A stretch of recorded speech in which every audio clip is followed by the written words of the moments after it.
Symposium. Introduction.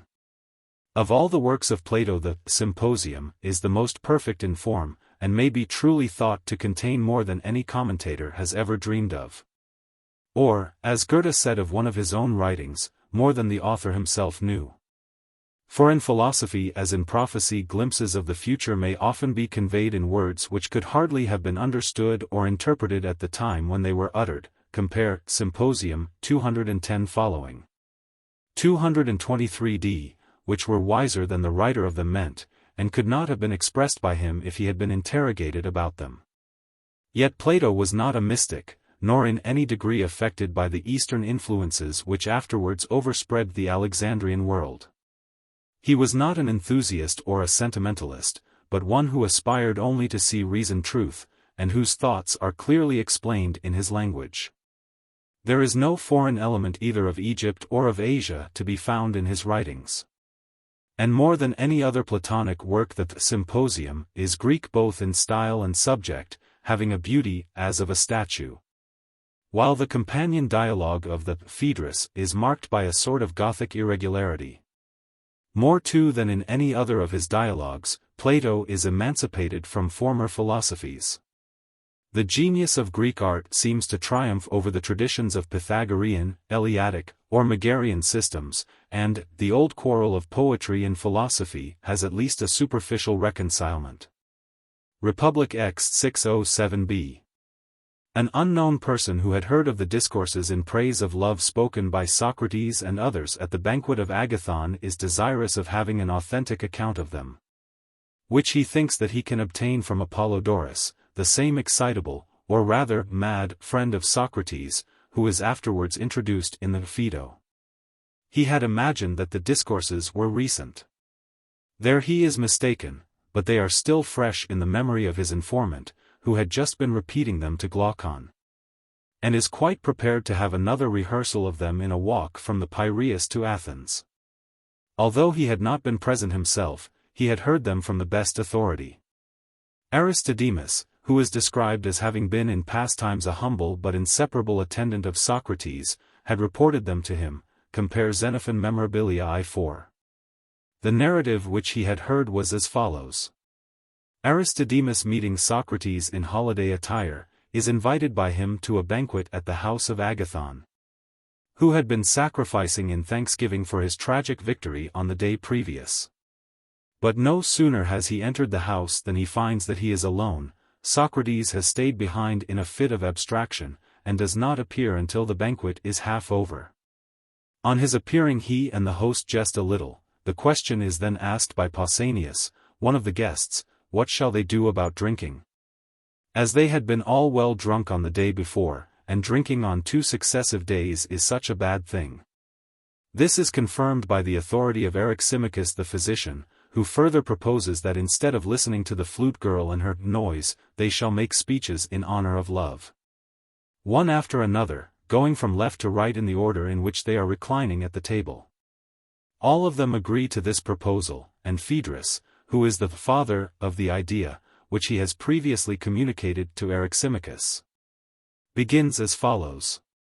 He descants first of all upon the antiquity of love, which is proved by the authority of the poets. Secondly, upon the benefits which love gives to man. The greatest of these is the sense of honor and dishonor. The lover is ashamed to be seen by the beloved doing or suffering any cowardly or mean act. And a state or army which was made up only of lovers and their loves would be invincible. For love will convert the veriest coward into an inspired hero. And there have been true loves not only of men but of women also. Such was the love of Alcestis, who dared to die for her husband, and in recompense of her virtue was allowed to come again from the dead. But Orpheus, the miserable harper, who went down to Hades alive, that he might bring back his wife, was mocked with an apparition only. And the gods afterwards contrived his death as the punishment of his cowardliness. The love of Achilles, like that of Alcestis, was courageous and true. For he was willing to avenge his lover Patroclus, although he knew that his own death would immediately follow, and the gods, who honor the love of the beloved above that of the lover, rewarded him. and sent him to the islands of the blessed. Pausanias, who was sitting next, then takes up the tale. He says that Phaedrus should have distinguished the heavenly love from the earthly, before he praised either. For there are two loves, as there are two Aphrodites, one the daughter of Uranus, who has no mother and is the elder and wiser goddess, and the other, the daughter of Zeus and Dione, who is popular and common. The first of the two loves has a noble purpose, and delights only in the intelligent nature of man, and is faithful to the end, and has no shadow of wantonness or lust. The second is the coarser kind of love, which is a love of the body rather than of the soul, and is of women and boys as well as of men. Now the actions of lovers vary, like every other sort of action, according to the manner of their performance.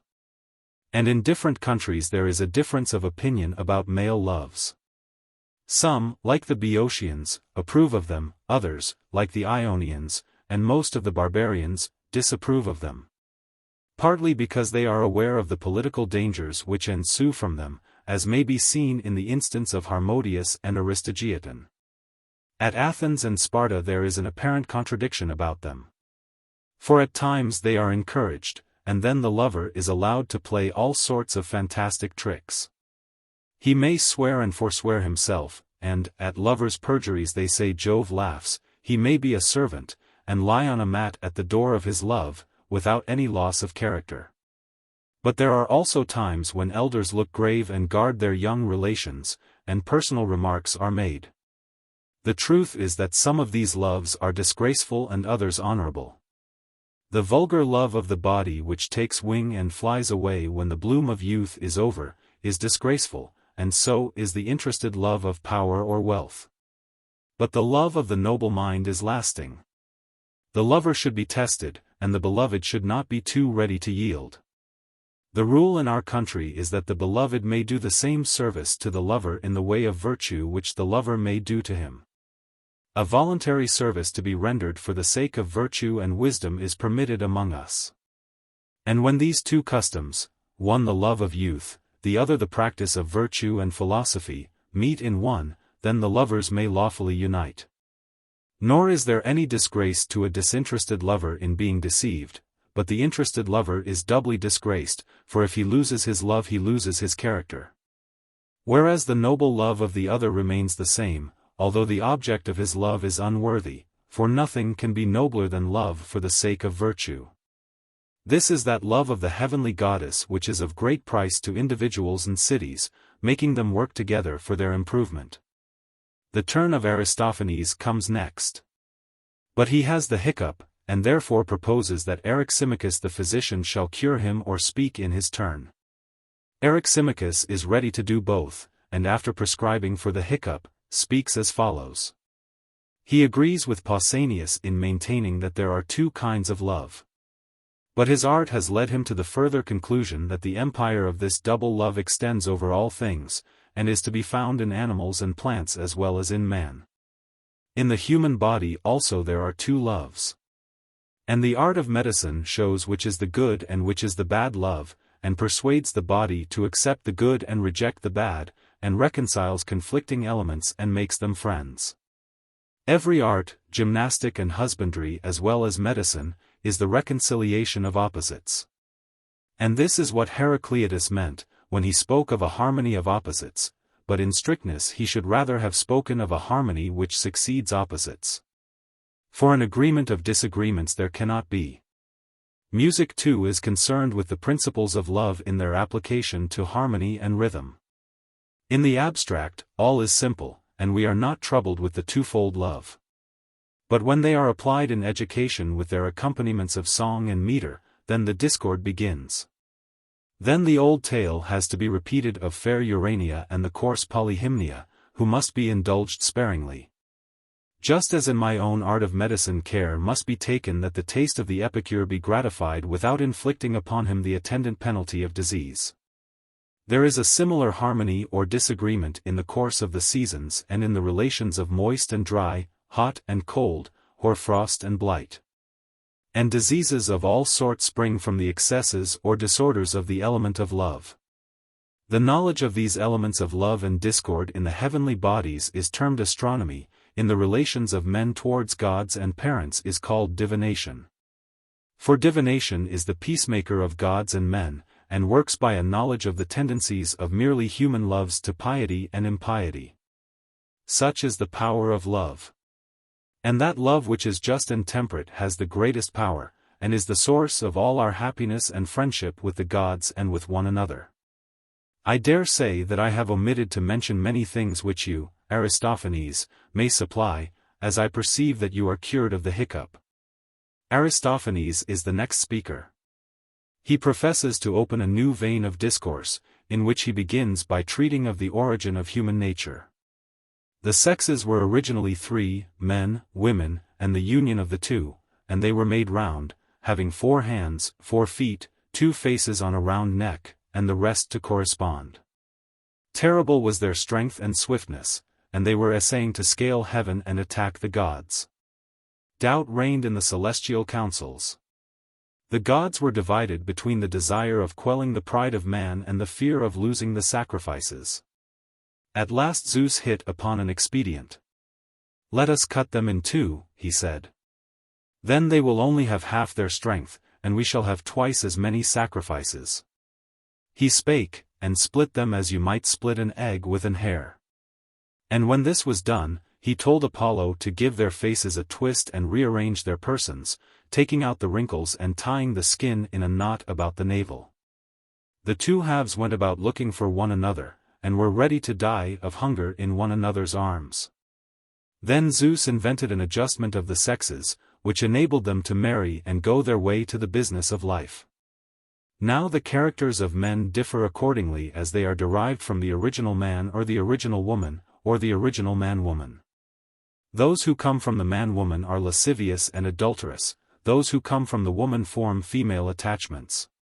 Those who are a section of the male follow the male and embrace him, and in him all their desires center. The pair are inseparable and live together in pure and manly affection. Yet they cannot tell what they want of one another. But if Hephaestus were to come to them with his instruments and propose that they should be melted into one and remain one here and hereafter, they would acknowledge that this was the very expression of their want. For love is the desire of the whole, and the pursuit of the whole is called love. There was a time when the 2 sexes were only one, but now God has halved them, much as the Lacedaemonians have cut up the Arcadians, and if they do not behave themselves he will divide them again. And they will hop about with half a nose and face in basso relievo. Wherefore let us exhort all men to piety, that we may obtain the goods of which love is the author, and be reconciled to God, and find our own true loves, which rarely happens in this world. And now I must beg you not to suppose that I am alluding to Pausanias and Agathon, compare Protagoras 3:15e, for my words refer to all mankind everywhere.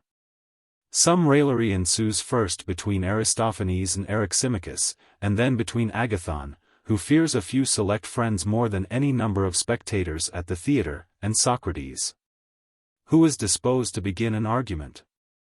This is speedily repressed by Phaedrus, who reminds the disputants of their tribute to the god.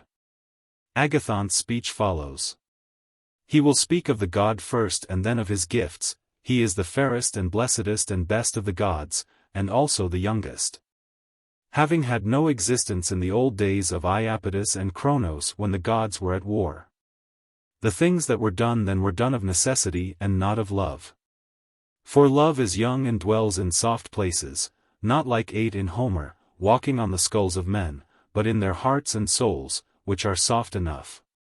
He is all flexibility and grace, and his habitation is among the flowers, and he cannot do or suffer wrong. For all men serve and obey him of their own free will, and where there is love there is obedience, and where obedience, there is justice, for none can be wronged of his own free will. And he is temperate as well as just, for he is the ruler of the desires, and if he rules them he must be temperate. Also he is courageous, for he is the conqueror of the Lord of War. And he is wise too, for he is a poet, and the author of poesy in others. He created the animals, he is the inventor of the arts, all the gods are his subjects. He is the fairest and best himself, and the cause of what is fairest and best in others, he makes men to be of one mind at a banquet, filling them with affection and emptying them of disaffection. The pilot, helper, defender, savior of men, in whose footsteps let every man follow, chanting a strain of love. Such is the discourse, half playful, half serious, which I dedicate to the god. The turn of Socrates comes next. He begins by remarking satirically that he has not understood the terms of the original agreement, for he fancied that they meant to speak the true praises of love. But now he finds that they only say what is good of him, whether true or false. He begs to be absolved from speaking falsely, but he is willing to speak the truth, and proposes to begin by questioning Agathon. The result of his questions may be summed up as follows. Love is of something, and that which love desires is not that which love is or has, for no man desires that which he is or has. And love is of the beautiful, and therefore has not the beautiful. And the beautiful is the good, and therefore, in wanting and desiring the beautiful, love also wants and desires the good. Socrates professes to have asked the same questions and to have obtained the same answers from Diotima, a wise woman of Mantinia, who, like Agathon, had spoken first of love and then of his works. Socrates, like Agathon, had told her that love is a mighty god and also fair, and she had shown him in return that love was neither, but in a mean between fair and foul, good and evil. And not a god at all, but only a great demon or intermediate power. Compare the speech of Eryximachus, 186d, who conveys to the gods the prayers of men, and to men the commands of the gods. Socrates asks, who are his father and mother? To this Diotima replies that he is the son of plenty and poverty, and partakes of the nature of both, and is full and starved by turns. Like his mother he is poor and squalid, lying on mats at doors. Compare the speech of Pausanias, 183a, like his father he is bold and strong, and full of arts and resources. Further, he is in a mean between ignorance and knowledge. In this he resembles the philosopher who is also in a mean between the wise and the ignorant. Such is the nature of love, who is not to be confused with the beloved. But love desires the beautiful, and then arises the question, what does he desire of the beautiful? He desires, of course, the possession of the beautiful, but what is given by that? For the beautiful let us substitute the good, and we have no difficulty in seeing the possession of the good to be happiness, and love to be the desire of happiness. Although the meaning of the word has been too often confined to one kind of love. And love desires not only the good, but the everlasting possession of the good. Why then is there all this flutter and excitement about love? Because all men and women at a certain age are desirous of bringing to the birth. And love is not of beauty only, but of birth in beauty. This is the principle of immortality in a mortal creature. When beauty approaches, then the conceiving power is benign and diffuse, when foulness, she is averted and morose. But why again does this extend not only to men but also to animals? Because they too have an instinct of immortality. Even in the same individual there is a perpetual succession as well of the parts of the material body as of the thoughts and desires of the mind. Nay, even knowledge comes and goes. There is no sameness of existence, but the new mortality is always taking the place of the old. This is the reason why parents love their children, for the sake of immortality, and this is why men love the immortality of fame. For the creative soul creates not children, but conceptions of wisdom and virtue, such as poets and other creators have invented. And the noblest creations of all are those of legislators, in honor of whom temples have been raised. Who would not sooner have these children of the mind than the ordinary human ones? 65. I will now initiate you, she said, into the greater mysteries, for he who would proceed in due course should love first one fair form, and then many, and learn the connection of them. And from beautiful bodies he should proceed to beautiful minds, and the beauty of laws and institutions, until he perceives that all beauty is of one kindred. And from institutions he should go on to the sciences, until at last the vision is revealed to him of a single science of universal beauty. And then he will behold the everlasting nature which is the cause of all, and will be near the end. In the contemplation of that supreme being of love he will be purified of earthly leaven, and will behold beauty, not with the bodily eye, but with the eye of the mind. And will bring forth true creations of virtue and wisdom, and be the friend of God and heir of immortality. Such, Phaedrus, is the tale which I heard from the stranger of Mantinia, and which you may call the encomium of love, or what you please. The company applaud the speech of Socrates, and Aristophanes is about to say something, when suddenly a band of revellers breaks into the court. And the voice of Alcibiades is heard asking for Agathon. He is led and drunk, and welcomed by Agathon, whom he has come to crown with a garland. He is placed on a couch at his side, but suddenly, on recognizing Socrates, he starts up, and a sort of conflict is carried on between them, which Agathon is requested to appease. Alcibiades then insists that they shall drink, and has a large wine cooler filled, which he first empties himself, and then fills again and passes on to Socrates. He is informed of the nature of the entertainment, and is ready to join, if only in the character of a drunken and disappointed lover he may be allowed to sing the praises of Socrates. He begins by comparing Socrates first to the busts of Silenus, which have images of the gods inside them, and, secondly, to Marsyas the flute player. For Socrates produces the same effect with the voice which Marsyas did with the flute. He is the great speaker and enchanter who ravishes the souls of men. The convincer of hearts too, as he has convinced Alcibiades, and made him ashamed of his mean and miserable life. Socrates at one time seemed about to fall in love with him, and he thought that he would thereby gain a wonderful opportunity of receiving lessons of wisdom. He narrates the failure of his design. He has suffered agonies from him, and is at his wit's end. He then proceeds to mention some other particulars of the life of Socrates, how they were at Potidaea together, where Socrates showed his superior powers of enduring cold and fatigue. How on one occasion he had stood for an entire day and night absorbed in reflection amid the wonder of the spectators, how on another occasion he had saved Alcibiades' life. How at the battle of Delium, after the defeat, he might be seen stalking about like a pelican, rolling his eyes as Aristophanes had described him in the clouds. He is the most wonderful of human beings, and absolutely unlike anyone but a satyr. Like the satyr in his language too, for he uses the commonest words as the outward mask of the divinest truths. When Alcibiades has done speaking, a dispute begins between him and Agathon and Socrates. Socrates piques Alcibiades by a pretended affection for Agathon.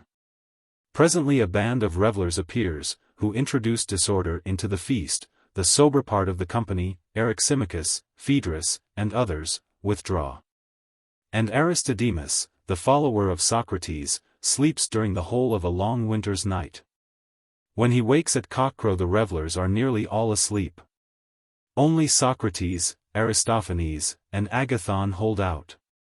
They are drinking from a large goblet, which they pass round, and Socrates is explaining to the two others, who are half asleep, that the genius of tragedy is the same as that of comedy, and that the writer of tragedy ought to be a writer of comedy also.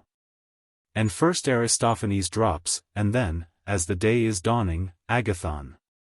Socrates, having laid them to rest, takes a bath and goes to his daily avocations until the evening. Aristodemus follows. If it be true that there are more things in the Symposium of Plato than any commentator has dreamed of, it is also true that many things have been imagined which are not really to be found there. Some writings hardly admit of a more distinct interpretation than a musical composition, and every reader may form his own accompaniment of thought or feeling to the strain which he hears. The Symposium of Plato is a work of this character, and can with difficulty be rendered in any words but the writer's own. There are so many half-lights and cross-lights, so much of the color of mythology, and of the manner of sophistry adhering, rhetoric and poetry, the playful and the serious, are so subtly intermingled in it, and vestiges of old philosophy so curiously blend with germs of future knowledge, that agreement among interpreters is not to be expected. The expression, poema magis putandum quam comicorum poetarum, which has been applied to all the writings of Plato, is especially applicable to the Symposium. The power of love is represented in the Symposium as running through all nature and all being, at one end descending to animals and plants, and attaining to the highest vision of truth at the other. In an age when man was seeking for an expression of the world around him, the conception of love greatly affected him. One of the first distinctions of language and of mythology was that of gender. And at a later period the ancient physicist, anticipating modern science, saw, or thought that he saw, a sex in plants. There were elective affinities among the elements, marriages of earth and heaven. Esch. Fragment Danaids 38. Love became a mythic personage whom philosophy, borrowing from poetry, converted into an efficient cause of creation. The traces of the existence of love, as of number and figure, were everywhere discerned. And in the Pythagorean list of opposites male and female were ranged side by side with odd and even, finite and infinite. But Plato seems also to be aware that there is a mystery of love in man as well as in nature, extending beyond the mere immediate relation of the sexes. He is conscious that the highest and noblest things in the world are not easily severed from the sensual desires, or may even be regarded as a spiritualized form of them. We may observe that Socrates himself is not represented as originally unimpassioned, but as one who has overcome his passions. The secret of his power over others partly lies in his passionate but self-controlled nature. In the Phaedrus and Symposium, love is not merely the feeling usually so called, but the mystical contemplation of the beautiful and the good. The same passion which may wallow in the mire is capable of rising to the loftiest heights, of penetrating the inmost secret of philosophy. The highest love is the love not of a person, but of the highest and purest abstraction. This abstraction is the far-off heaven on which the eye of the mind is fixed in fond amazement. The unity of truth, the consistency of the warring elements of the world, the enthusiasm for knowledge when first beaming upon mankind, the relativity of ideas to the human mind. And of the human mind to ideas, the faith in the invisible, the adoration of the eternal nature, are all included, consciously or unconsciously, in Plato's doctrine of love. The successive speeches in praise of love are characteristic of the speakers, and contribute in various degrees to the final result. They are all designed to prepare the way for Socrates, who gathers up the threads anew, and schemes the highest points of each of them. But they are not to be regarded as the stages of an idea, rising above one another to a climax. They are fanciful, partly facetious performances, yet also having a certain measure of seriousness, 197e, which the successive speakers dedicate to the god. All of them are rhetorical and poetical rather than dialectical, but glimpses of truth appear in them. When Eryximachus says that the principles of music are simple in themselves, but confused in their application, he touches lightly upon a difficulty which has troubled the moderns as well as the ancients in music, and may be extended to the other applied sciences. That confusion begins in the concrete, was the natural feeling of a mind dwelling in the world of ideas. When Pausanias remarks that personal attachments are inimical to despots, the experience of Greek history confirms the truth of his remark. When Aristophanes declares that love is the desire of the whole, he expresses a feeling not unlike that of the German philosopher, who says that philosophy is homesickness. When Agathon says that no man can be wronged of his own free will, he is alluding playfully to a serious problem of Greek philosophy, compare Aristotle Nicomachean Ethics, v. 9. So naturally does Plato mingle jest and earnest, truth and opinion in the same work.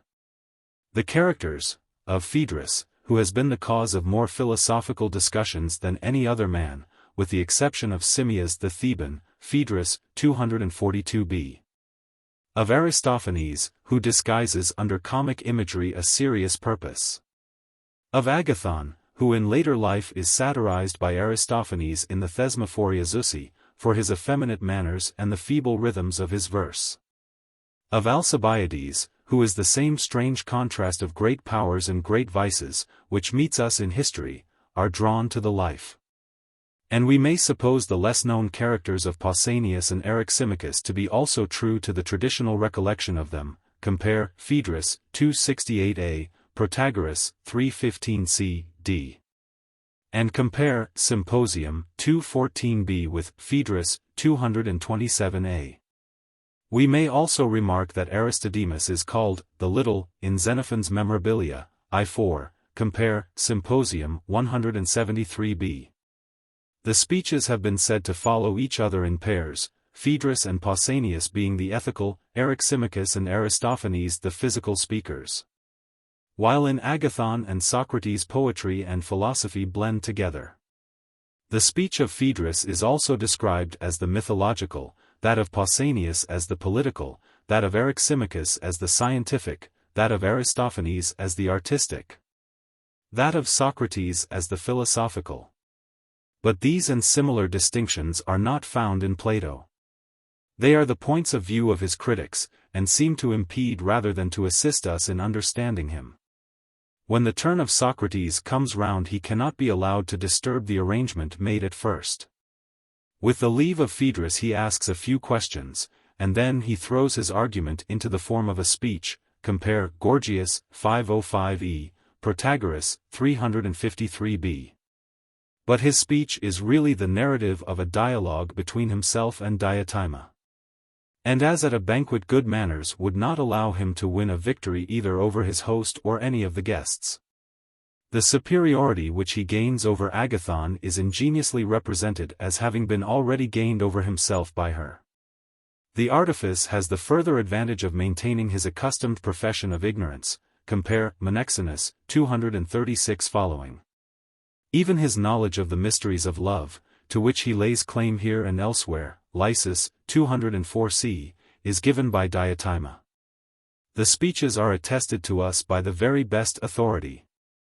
The madman Apollodorus, who for 3 years past has made a daily study of the actions of Socrates, to whom the world is summed up in the words, "Great is Socrates," he has heard them from another madman, Aristodemus, who was the shadow of Socrates in days of old, like him going about barefooted, and who had been present at the time. Would you desire better witness? The extraordinary narrative of Alcibiades is ingeniously represented as admitted by Socrates, whose silence when he is invited to contradict gives consent to the narrator. We may observe, by the way, 1. How the very appearance of Aristodemus by himself is a sufficient indication to Agathon that Socrates has been left behind. Also, 2. How the courtesy of Agathon anticipates the excuse which Socrates was to have made on Aristodemus' behalf for coming uninvited. 3. How the story of the fit or trance of Socrates is confirmed by the mention which Alcibiades makes of a similar fit of abstraction occurring when he was serving with the army at Potidaea. Like 4. The drinking powers of Socrates and his love of the fair, which receive a similar attestation in the concluding scene. Or the attachment of Aristodemus, who is not forgotten when Socrates takes his departure. 5. We may notice the manner in which Socrates himself regards the first 5 speeches, not as true, but as fanciful and exaggerated encomiums of the god love. 6. The satirical character of them, shown especially in the appeals to mythology, in the reasons which are given by Zeus for reconstructing the frame of man, or by the Boeotians and Hellenes for encouraging male loves. 7. The ruling passion of Socrates for dialectics, who will argue with Agathon instead of making a speech, and will only speak at all upon the condition that he is allowed to speak the truth. We may note also the touch of Socratic irony. 8. Which admits of a wide application and reveals a deep insight into the world, that in speaking of holy things and persons there is a general understanding that you should praise them. Not that you should speak the truth about them. This is the sort of praise which Socrates is unable to give. Lastly, 9. We may remark that the banquet is a real banquet after all, at which love is the theme of discourse, and huge quantities of wine are drunk, 214a, 223b. The discourse of Phaedrus is half mythical, half ethical, and he himself, true to the character which is given him in the dialogue bearing his name, is half sophist, half enthusiast. He is the critic of poetry also, who compares Homer and Aeschylus in the insipid and irrational manner of the schools of the day, characteristically reasoning about the probability of matters which do not admit of reasoning. He starts from a noble text, that without the sense of honor and dishonor neither states nor individuals ever do any good or great work. But he soon passes on to more commonplace topics. The antiquity of love, the blessing of having a lover, the incentive which love offers to daring deeds, the examples of Alcestis and Achilles, are the chief themes of his discourse. The love of women is regarded by him as almost on an equality with that of men. And he makes the singular remark that the gods favor the return of love which is made by the beloved more than the original sentiment, because the lover is of a nobler and diviner nature. There is something of a sophistical ring in the speech of Phaedrus, which recalls the first speech in imitation of Lysias, occurring in the dialogue called the Phaedrus. This is still more marked in the speech of Pausanias which follows, and which is at once hyperlogical in form and also extremely confused and pedantic. Plato is attacking the logical feebleness of the sophists and rhetoricians, through their pupils.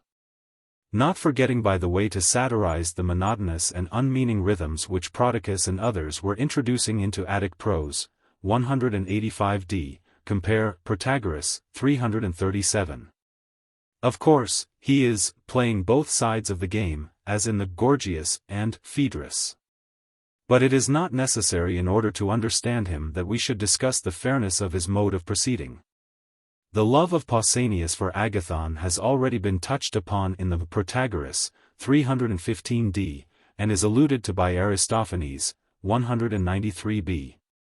Hence he is naturally the upholder of male loves, which, like all the other affections or actions of men, he regards as varying according to the manner of their performance. Like the sophists and like Plato himself, though in a different sense, he begins his discussion by an appeal to mythology, and distinguishes between the elder and younger love. The value which he attributes to such loves as motives to virtue and philosophy is at variance with modern and Christian notions, but is in accordance with Hellenic sentiment. The opinion of Christendom has not altogether condemned passionate friendships between persons of the same sex, but has certainly not encouraged them. Because though innocent in themselves in a few temperaments they are liable to degenerate into fearful evil. Pausanias is very earnest in the defense of such loves, and he speaks of them as generally approved among Hellenes and disapproved by barbarians.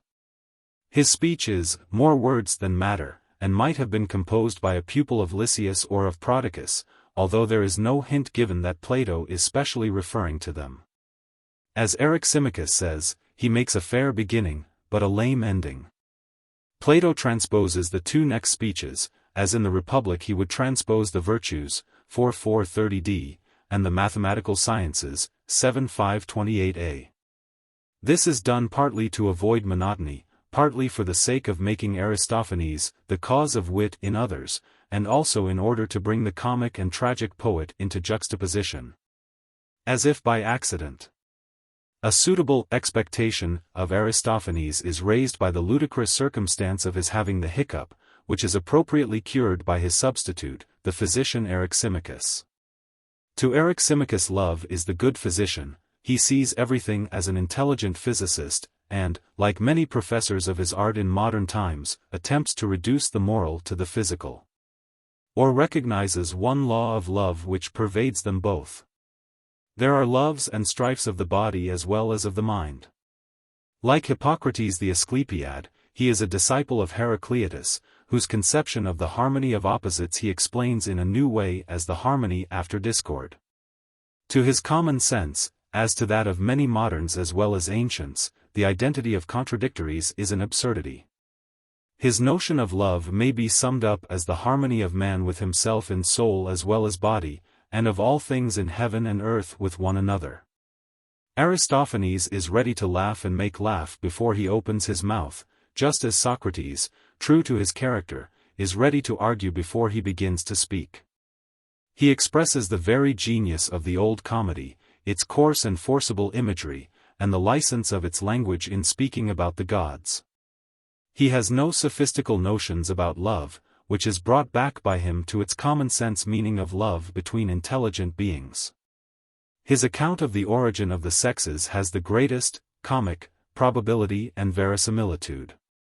Nothing in Aristophanes is more truly Aristophanic than the description of the human monster whirling round on 4 arms and 4 legs, 8 in all, with incredible rapidity.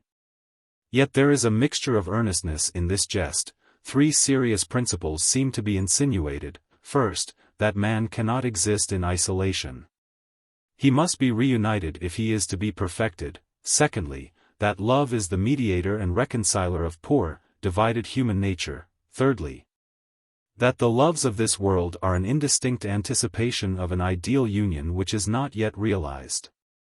The speech of Agathon is conceived in a higher strain, and receives the real, if half ironical, approval of Socrates. It is the speech of the tragic poet and a sort of poem, like tragedy, moving among the gods of Olympus, and not among the elder or Orphic deities.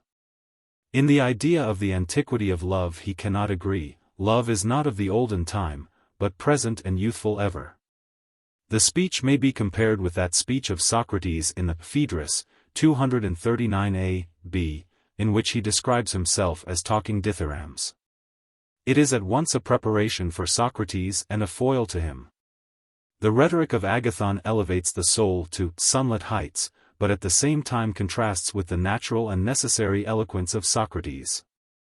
Agathon contributes the distinction between love and the works of love, and also hints incidentally that love is always of beauty, which Socrates afterwards raises into a principle. While the consciousness of discord is stronger in the comic poet Aristophanes, Agathon, the tragic poet, has a deeper sense of harmony and reconciliation, and speaks of love as the creator and artist. All the earlier speeches embody common opinions colored with a tinge of philosophy. They furnish the material out of which Socrates proceeds to form his discourse, starting, as in other places, from mythology and the opinions of men. From Phaedrus he takes the thought that love is stronger than death, from Pausanias, that the true love is akin to intellect and political activity. From Eryximachus, that love is a universal phenomenon and the great power of nature. From Aristophanes, that love is the child of want, and is not merely the love of the congenial or of the whole, but, as he adds, of the good. From Agathon, that love is of beauty, not however of beauty only, but of birth in beauty. As it would be out of character for Socrates to make a lengthened harangue, the speech takes the form of a dialogue between Socrates and a mysterious woman of foreign extraction. She elicits the final truth from one who knows nothing, and who, speaking by the lips of another, and himself a despiser of rhetoric, is proved also to be the most consummate of rhetoricians. Compare Menexenus, 249d.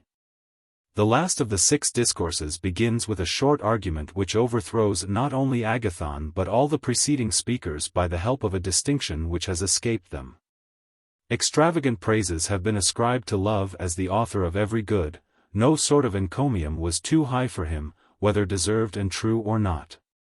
But Socrates has no talent for speaking anything but the truth, and if he is to speak the truth of love he must honestly confess that he is not a good at all, for love is of the good, and no man can desire that which he has. This piece of dialectics is ascribed to Diotima, who has already urged upon Socrates the argument which he urges against Agathon. That the distinction is a fallacy is obvious. It is almost acknowledged to be so by Socrates himself. For he who has beauty or good may desire more of them, and he who has beauty or good in himself may desire beauty and good in others. The fallacy seems to arise out of a confusion between the abstract ideas of good and beauty, which do not admit of degrees, and their partial realization in individuals. But Diotima, the prophetess of Mantinea, whose sacred and superhuman character raises her above the ordinary proprieties of women, has taught Socrates far more than this about the art and mystery of love. She has taught him that love is another aspect of philosophy. The same want in the human soul which is satisfied in the vulgar by the procreation of children, may become the highest aspiration of intellectual desire. As the Christian might speak of hungering and thirsting after righteousness, or of divine loves under the figure of human, compare Ephesians 5 verse 32, this is a great mystery, but I speak concerning Christ and the Church, as the medieval saint might speak of the fruitio Dei. As Dante saw all things contained in his love of Beatrice, so Plato would have us absorb all other loves and desires in the love of knowledge.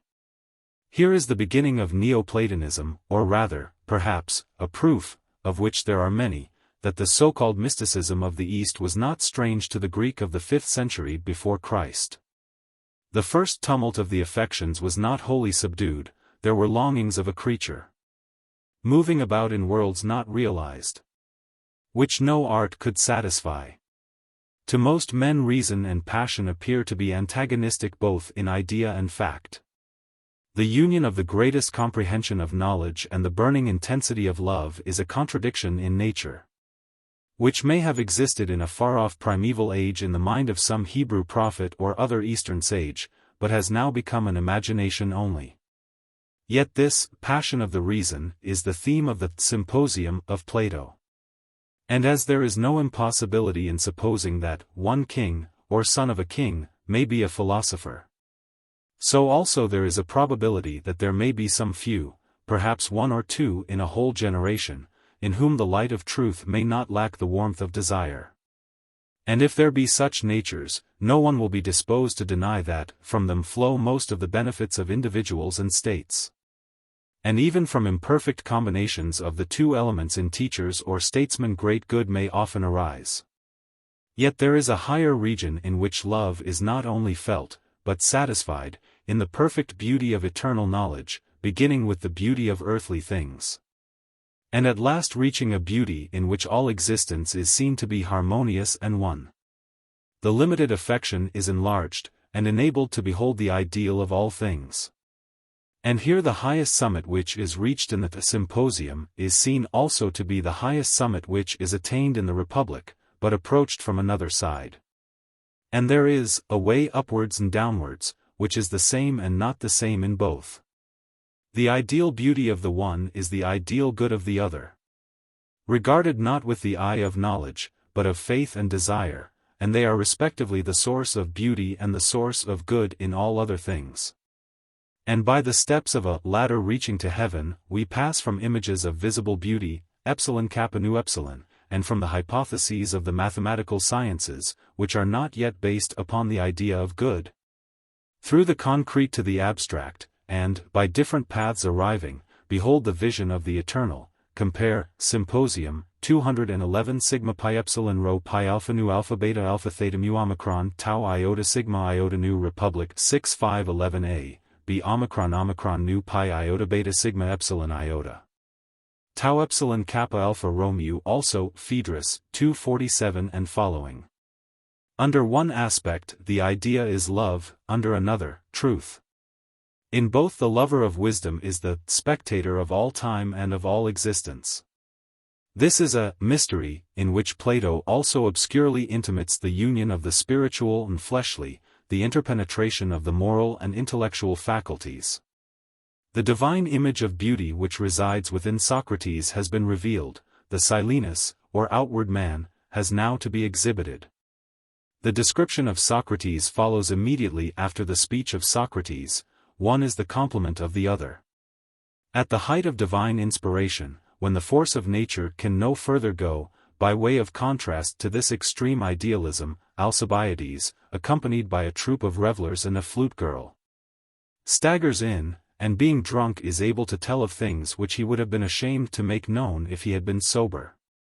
The state of his affections toward Socrates, unintelligible to us and perverted as they appear, affords an illustration of the power ascribed to the loves of man in the speech of Pausanias. He does not suppose his feelings to be peculiar to himself. There are several other persons in the company who have been equally in love with Socrates, and like himself have been deceived by him. The singular part of this confession is the combination of the most degrading passion with the desire of virtue and improvement. Such an union is not wholly untrue to human nature, which is capable of combining good and evil in a degree beyond what we can easily conceive. In imaginative persons, especially, the god and beast in man seem to part asunder more than is natural in a well-regulated mind. The Platonic Socrates, for of the real Socrates this may be doubted. Compare his public rebuke of Critias for his shameful love of Euthydemus in Xenophon, Memorabilia I 2, 29. 30. Does not regard the greatest evil of Greek life as a thing not to be spoken of. But it has a ridiculous element, Plato's Symposium, 2:14, and is a subject for irony, no less than for moral reprobation. Compare Plato's Symposium, 2:18d, e. It is also used as a figure of speech which no one interpreted literally. Compare Xenophon Symposium 4:57. Nor does Plato feel any repugnance, such as would be felt in modern times, at bringing his great master and hero into connection with nameless crimes. He is contented with representing him as a saint, who has won the Olympian victory over the temptations of human nature. The fault of taste, which to us is so glaring and which was recognized by the Greeks of a later age, Athenius 11:114, was not perceived by Plato himself. We are still more surprised to find that the philosopher is incited to take the first step in his upward progress, Symposium, 2:10a, by the beauty of young men and boys, which was alone capable of inspiring the modern feeling of romance in the Greek mind. The passion of love took the spurious form of an enthusiasm for the ideal of beauty, a worship as of some godlike image of an Apollo or Antinous. But the love of youth when not depraved was a love of virtue and modesty as well as of beauty, the one being the expression of the other. And in certain Greek states, especially at Sparta and Thebes, the honorable attachment of a youth to an elder man was a part of his education. The army of lovers and their beloved who would be invincible if they could be united by such a tie, Symposium 178 and following, is not a mere fiction of Plato's, but seems actually to have existed at Thebes in the days of Epaminondas and Pelopidas, if we may believe writers cited anonymously by Plutarch, Pelopidas Vita 18:19. It is observable that Plato never in the least degree excuses the depraved love of the body. Compare Charmides 155, Republic v 468b, c. Laws 8:841 and following, Symposium 211d. And once more Xenophon, Memorabilia I 2, 29, 30, nor is there any Greek writer of mark who condones or approves such connections. But owing partly to the puzzling nature of the subject, 182a, b, these friendships are spoken of by Plato in a manner different from that customary among ourselves. To most of them we should hesitate to ascribe, any more than to the attachment of Achilles and Patroclus in Homer, an immoral or licentious character. There were many, doubtless, to whom the love of the fair mind was the noblest form of friendship, Republic 3:402d. And who deemed the friendship of man with man to be higher than the love of woman, because altogether separated from the bodily appetites. The existence of such attachments may be reasonably attributed to the inferiority and seclusion of woman, and the want of a real family or social life and parental influence in Hellenic cities. And they were encouraged by the practice of gymnastic exercises, by the meetings of political clubs, and by the tie of military companionship. They were also an educational institution. A young person was specially entrusted by his parents to some elder friend who was expected by them to train their son in manly exercises and in virtue. It is not likely that a Greek parent committed him to a lover, any more than we should to a schoolmaster, in the expectation that he would be corrupted by him, but rather in the hope that his morals would be better cared for than was possible in a great household of slaves. It is difficult to adduce the authority of Plato either for or against such practices or customs, because it is not always easy to determine whether he is speaking of the heavenly and philosophical love, or of the coarse polyhymnia, and he often refers to this, e.g., in the Symposium, half in jest, yet with a certain degree of seriousness. We observe that they entered into one part of Greek literature, but not into another, and that the larger part is free from such associations. Indecency was an element of the ludicrous in the old Greek comedy, as it has been in other ages and countries. But effeminate love was always condemned as well as ridiculed by the comic poets. And in the new comedy the allusions to such topics have disappeared.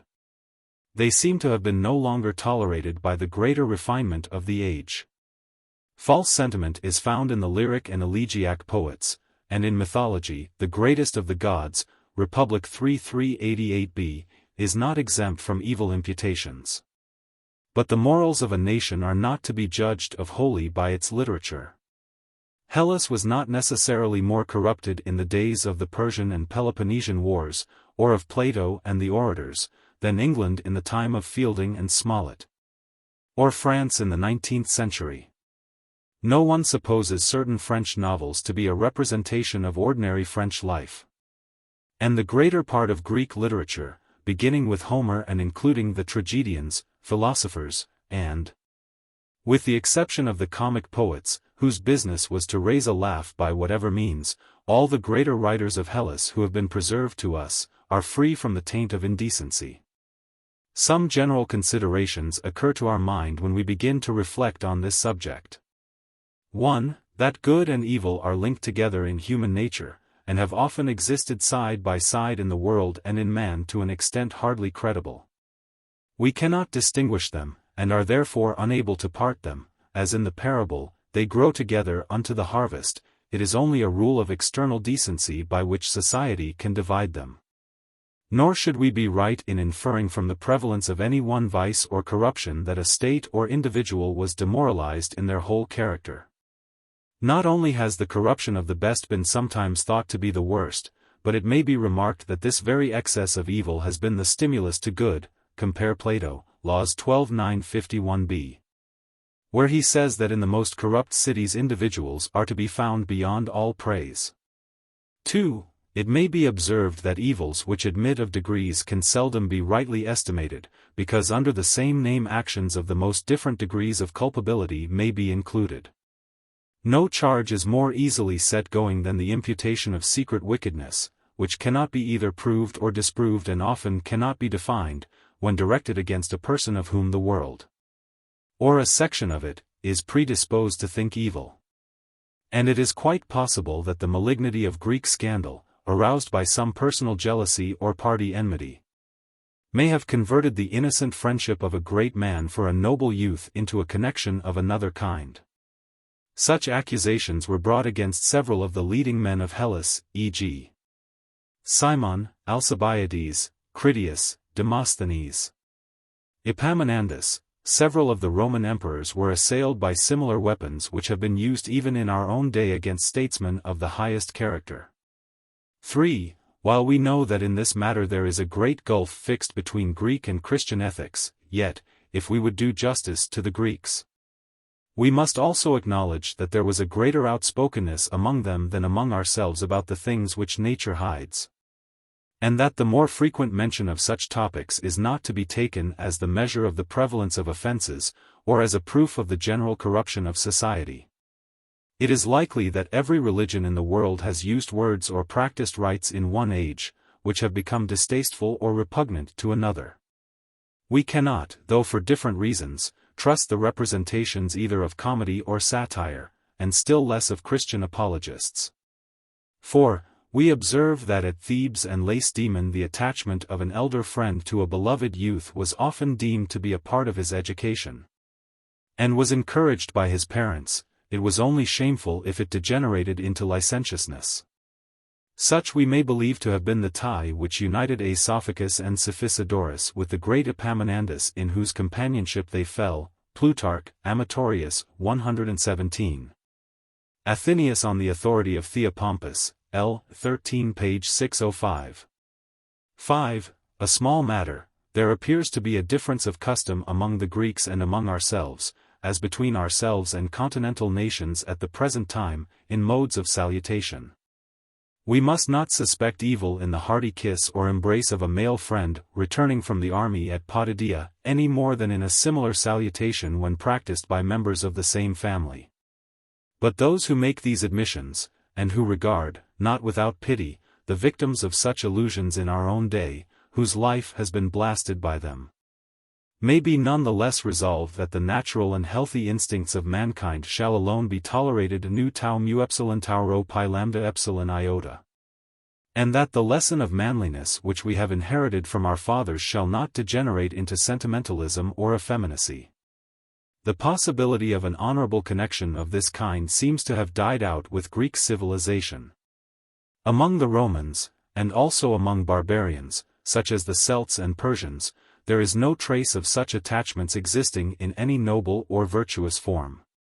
Compare Hoch's Crito and the admirable and exhaustive article of Meyer in Ersch and Gruber's Cyclopedia on this subject, Plutarch, Amatores, Athenaeus, Lysias, contra Simonem. Aeschines, contra Timarchum. The character of Alcibiades in the Symposium is hardly less remarkable than that of Socrates, and agrees with the picture given of him in the first of the two dialogues which are called by his name, and also with the slight sketch of him in the Protagoras. He is the impersonation of lawlessness, the lion's whelp, who ought not to be reared in the city. Yet not without a certain generosity which gained the hearts of men, strangely fascinated by Socrates, and possessed of a genius which might have been either the destruction or salvation of Athens. The dramatic interest of the character is heightened by the recollection of his after-history. He seems to have been present to the mind of Plato in the description of the democratic man of the Republic, 8560, compare also Alcibiades 1. There is no criterion of the date of the Symposium, except that which is furnished by the allusion to the division of Arcadia after the destruction of Mantinea. This took place in the year BC 384, which is the 44th year of Plato's life. The Symposium cannot therefore be regarded as a youthful work. As Mantinea was restored in the year 369, the composition of the dialogue will probably fall between 384 and 369. Whether the recollection of the event is more likely to have been renewed at the destruction or restoration of the city, rather than at some intermediate period, is a consideration not worth raising. The Symposium is connected with the Phaedrus both in style and subject. They are the only dialogues of Plato in which the theme of love is discussed at length. In both of them philosophy is regarded as a sort of enthusiasm or madness. Socrates is himself a prophet new inspired with bacchanalian revelry, which, like his philosophy, he characteristically pretends to have derived not from himself but from others.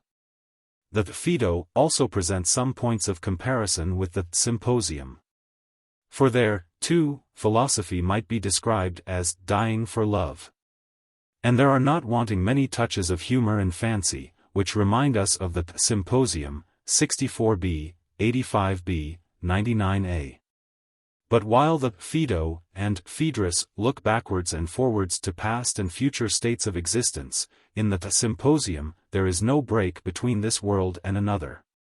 And we rise from one to the other by a regular series of steps or stages, proceeding from the particulars of sense to the universal of reason, and from one universal to many, which are finally reunited in a single science. Compare Republic 6:511b.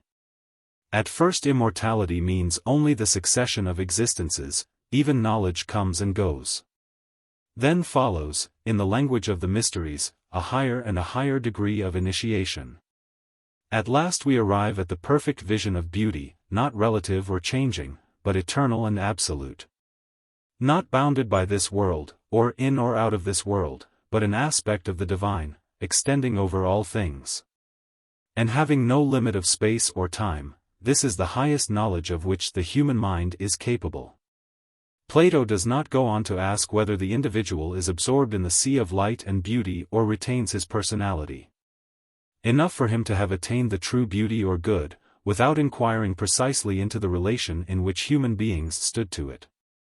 That the soul has such a reach of thought, and is capable of partaking of the eternal nature, seems to imply that she too is eternal. Compare Phaedrus, 245 following.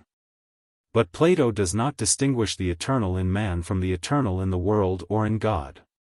He is willing to rest in the contemplation of the idea, which to him is the cause of all things, Republic 6508e, and has no strength to go further.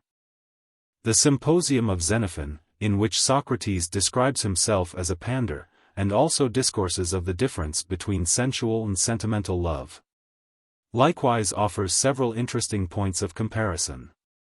But the suspicion which hangs over other writings of Xenophon, and the numerous minute references to the Phaedrus and Symposium, as well as to some of the other writings of Plato, throw a doubt on the genuineness of the work. The Symposium of Xenophon, if written by him at all, would certainly show that he wrote against Plato, and was acquainted with his works. Of this hostility there is no trace in the memorabilia. Such a rivalry is more characteristic of an imitator than of an original writer. The so-called Symposium of Xenophon may therefore have no more title to be regarded as genuine than the confessedly spurious Apology. There are no means of determining the relative order in time of the Phaedrus, Symposium, Phaedo. The order which has been adopted in this translation rests on no other principle than the desire to bring together in a series the memorials of the life of Socrates. Symposium. Persons of the dialogue. Apollodorus, who repeats to his companion the dialogue which he had heard from Aristodemus, and had already once narrated to Glaucon. Phaedrus. Pausanias. Eryximachus. Aristophanes. Agathon. Socrates. Alcibiades. A troop of revellers. Scene, the house of Agathon. Concerning the things about which you ask to be informed, I believe that I am not ill-prepared with an answer.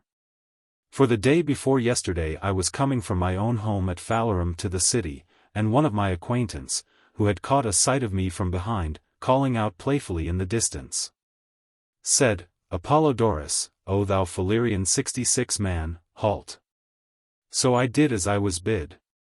And then he said, I was looking for you, Apollodorus, only just now, that I might ask you about the speeches in praise of love, which were delivered by Socrates, Alcibiades, and others, at Agathon's supper. Phoenix, the son of Philip, told another person who told me of them. His narrative was very indistinct, but he said that you knew, and I wish that you would give me an account of them. Who, if not you, should be the reporter of the words of your friend? And first tell me, he said, were you present at this meeting? Your informant, Glaucon, I said, must have been very indistinct indeed, if you imagine that the occasion was recent, or that I could have been of the party. Why, yes, he replied, I thought so. Impossible, I said. Are you ignorant that for many years Agathon has not resided at Athens? And not 3 have elapsed since I became acquainted with Socrates, and have made it my daily business to know all that he says and does. There was a time when I was running about the world, fancying myself to be well employed, but I was really a most wretched being, no better than you are now. I thought that I ought to do anything rather than be a philosopher. Well, he said, jesting apart, tell me when the meeting occurred. In our boyhood, I replied, when Agathon won the prize with his first tragedy, on the day after that on which he and his chorus offered the sacrifice of victory. Then it must have been a long while ago, he said, and who told you, did Socrates? No indeed, I replied, but the same person who told Phoenix.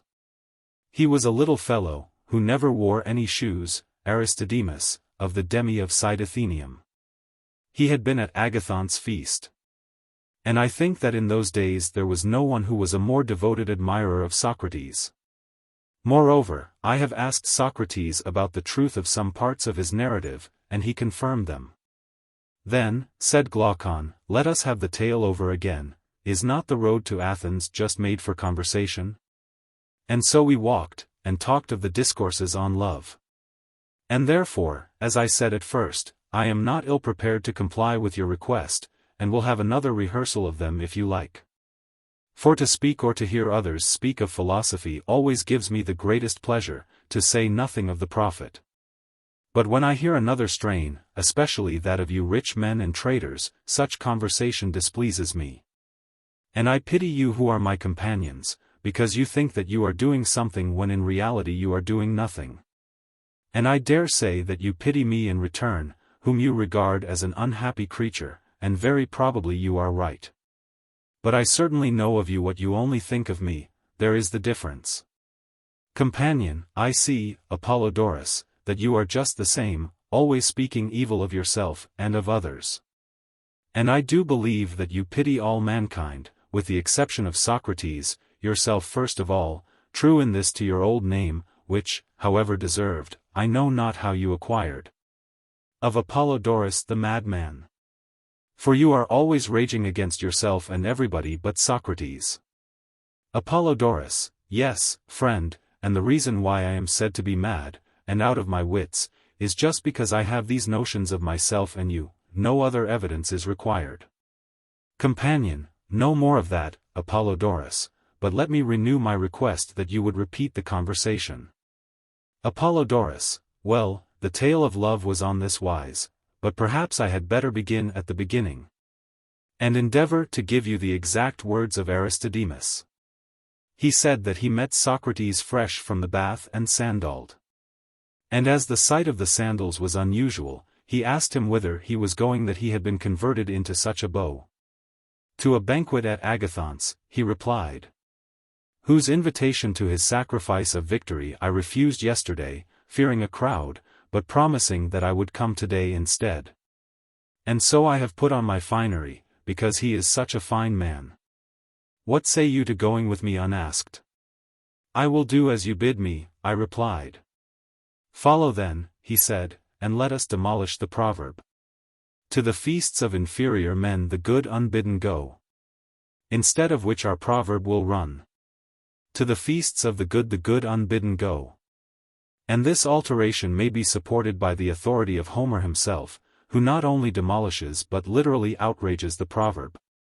For, after picturing Agamemnon as the most valiant of men, he makes Menelaus, who is but a faint-hearted warrior, come unbidden 67 to the banquet of Agamemnon, who is feasting and offering sacrifices. Not the better to the worse, but the worse to the better. I rather fear, Socrates, said Aristodemus, lest this may still be my case, and that, like Menelaus in Homer, I shall be the inferior person, who to the feasts of the wise unbidden goes. But I shall say that I was bidden of you, and then you will have to make an excuse. Two going together.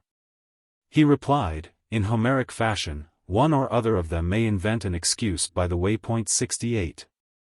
This was the style of their conversation as they went along. Socrates dropped behind in a fit of abstraction, and desired Aristodemus, who was waiting, to go on before him. When he reached the house of Agathon he found the doors wide open, and a comical thing happened. A servant coming out met him, and led him at once into the banqueting hall in which the guests were reclining, for the banquet was about to begin. Welcome, Aristodemus, said Agathon, as soon as he appeared, you are just in time to sup with us. If you come on any other matter put it off, and make one of us, as I was looking for you yesterday and meant to have asked you, if I could have found you. But what have you done with Socrates? I turned round, but Socrates was nowhere to be seen, and I had to explain that he had been with me a moment before, and that I came by his invitation to the supper. You were quite right in coming, said Agathon, but where is he himself? He was behind me just now, as I entered, he said, and I cannot think what has become of him. Go and look for him, boy, said Agathon, and bring him in, and do you, Aristodemus, meanwhile take the place by Eryximachus. The servant then assisted him to wash, and he lay down, and presently another servant came in and reported that our friend Socrates had retired into the portico of the neighboring house. There he is fixed, said he, and when I call to him he will not stir. How strange, said Agathon, then you must call him again, and keep calling him. Let him alone, said my informant. He has a way of stopping anywhere and losing himself without any reason. I believe that he will soon appear, do not therefore disturb him. Well, if you think so, I will leave him, said Agathon. And then, turning to the servants, he added, let us have supper without waiting for him. Serve up whatever you please, for there is no one to give you orders. Hitherto I have never left you to yourselves. But on this occasion imagine that you are our hosts, and that I and the company are your guests, treat us well, and then we shall commend you. After this, supper was served, but still no Socrates, and during the meal Agathon several times expressed a wish to send for him, but Aristodemus objected. And at last when the feast was about half over, for the fit, as usual, was not of long duration, Socrates entered. Agathon, who was reclining alone at the end of the table, begged that he would take the place next to him. "That I may touch you," he said, "and have the benefit of that wise thought which came into your mind in the portico, and is now in your possession. For I am certain that you would not have come away until you had found what you sought." "How I wish," said Socrates, taking his place as he was desired, "that wisdom could be infused by touch, out of the fuller into the emptier man. As water runs through wool out of a fuller cup into an emptier one. If that were so, how greatly should I value the privilege of reclining at your side. For you would have filled me full with a stream of wisdom plenteous and fair. Whereas my own is of a very mean and questionable sort, no better than a dream. But yours is bright and full of promise, and was manifested forth in all the splendor of youth the day before yesterday, in the presence of more than 30,000 Hellenes." "You are mocking, Socrates," said Agathon, "and ere long you and I will have to determine who bears off the palm of wisdom. Of this Dionysus shall be the judge. But at present you are better occupied with supper." Socrates took his place on the couch, and supped with the rest. And then libations were offered, and after a hymn had been sung to the god, and there had been the usual ceremonies, they were about to commence drinking, when Pausanias said, "And now, my friends, how can we drink with least injury to ourselves? I can assure you that I feel severely the effect of yesterday's potations, and must have time to recover. And I suspect that most of you are in the same predicament, for you were of the party yesterday. Consider then, how can the drinking be made easiest?" "I entirely agree," said Aristophanes, "that we should, by all means, avoid hard drinking, for I was myself one of those who were yesterday drowned in drink." "I think that you are right," said Eryximachus, the son of Ecumenius, "but I should still like to hear one other person speak. Is Agathon able to drink hard?" "I am not equal to it," said Agathon. "Then," said Eryximachus, "the weak heads like myself, Aristodemus, Phaedrus, and others who never can drink, are fortunate in finding that the stronger ones are not in a drinking mood. I do not include Socrates, who is able either to drink or to abstain, and will not mind, whichever we do. Well, as of none of the company seem disposed to drink much, I may be forgiven for saying, as a physician, that drinking deep is a bad practice, which I never follow, if I can help. And certainly do not recommend to another, least of all to anyone who still feels the effects of yesterday's carouse." "I always do what you advise, and especially what you prescribe as a physician," rejoined Phaedrus the Myronian, "and the rest of the company, if they are wise, will do the same." It was agreed that drinking was not to be the order of the day, but that they were all to drink only so much as they pleased. "Then," said Eryximachus, "as you are all agreed that drinking is to be voluntary, and that there is to be no compulsion, I move, in the next place, that the flute girl, who has just made her appearance, be told to go away and play to herself, or, if she likes, to the women who are within. 69 Today let us have conversation instead, and, if you will allow me, I will tell you what sort of conversation." This proposal having been accepted, Eryximachus proceeded as follows. "I will begin," he said, "after the manner of Melanippe in Euripides. Not mine the word, which I am about to speak, but that of Phaedrus. For often he says to me in an indignant tone, 'What a strange thing it is, Eryximachus, that, whereas other gods have poems and hymns made in their honor, the great and glorious god, Love, has no encomiast among all the poets who are so many. There are the worthy sophists too, the excellent Prodicus for example, who have descanted in prose on the virtues of Heracles and other heroes. And, what is still more extraordinary, I have met with a philosophical work in which the utility of salt has been made the theme of an eloquent discourse. And many other like things have had a like honor bestowed upon them. And only to think that there should have been an eager interest created about them, and yet that to this day no one has ever dared worthily to hymn Love's praises. So entirely has this great deity been neglected. Now in this Phaedrus seems to me to be quite right, and therefore I want to offer him a contribution. Also I think that at the present moment we who are here assembled cannot do better than honor the god Love. If you agree with me, there will be no lack of conversation. For I mean to propose that each of us in turn, going from left to right, shall make a speech in honor of love.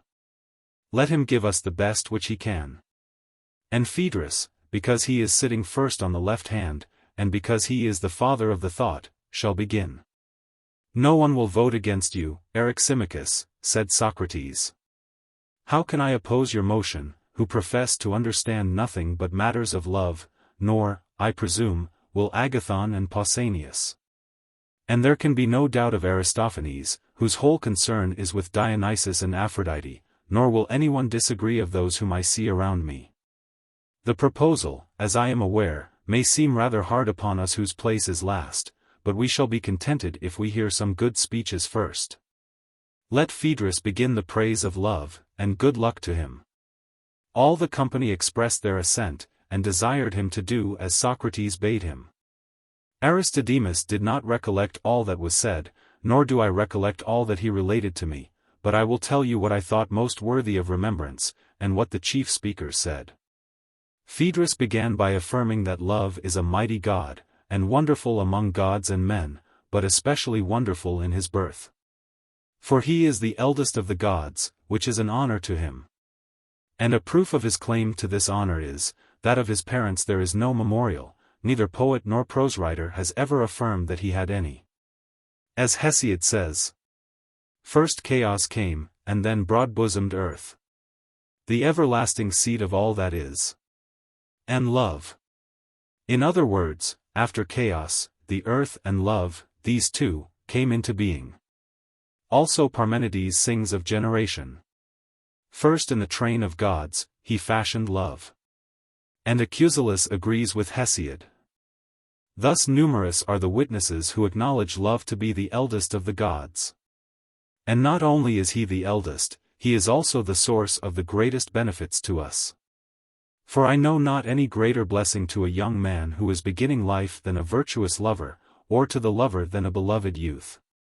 For the principle which ought to be the guide of men who would nobly live, that principle, I say, neither kindred, nor honor, nor wealth, nor any other motive is able to implant so well as love. Of what am I speaking? Of the sense of honor and dishonor, without which neither states nor individuals ever do any good or great work. And I say that a lover who is detected in doing any dishonorable act, or submitting through cowardice when any dishonor is done to him by another, will be more pained at being detected by his beloved than at being seen by his father, or by his companions, or by anyone else. The beloved too, when he is found in any disgraceful situation, has the same feeling about his lover. And if there were only some way of contriving that a state or an army should be made up of lovers and their loves, 70 they would be the very best governors of their own city.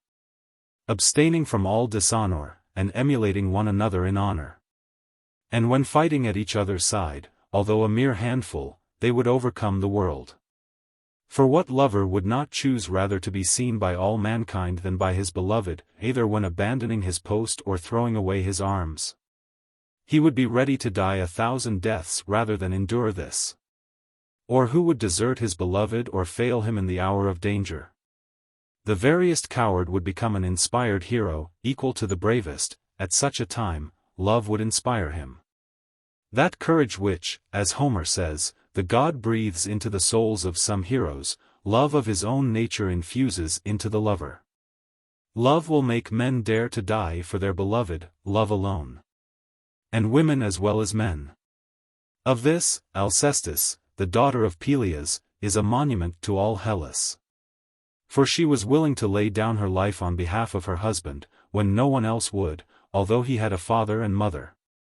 But the tenderness of her love so far exceeded theirs, that she made them seem to be strangers in blood to their own son, and in name only related to him.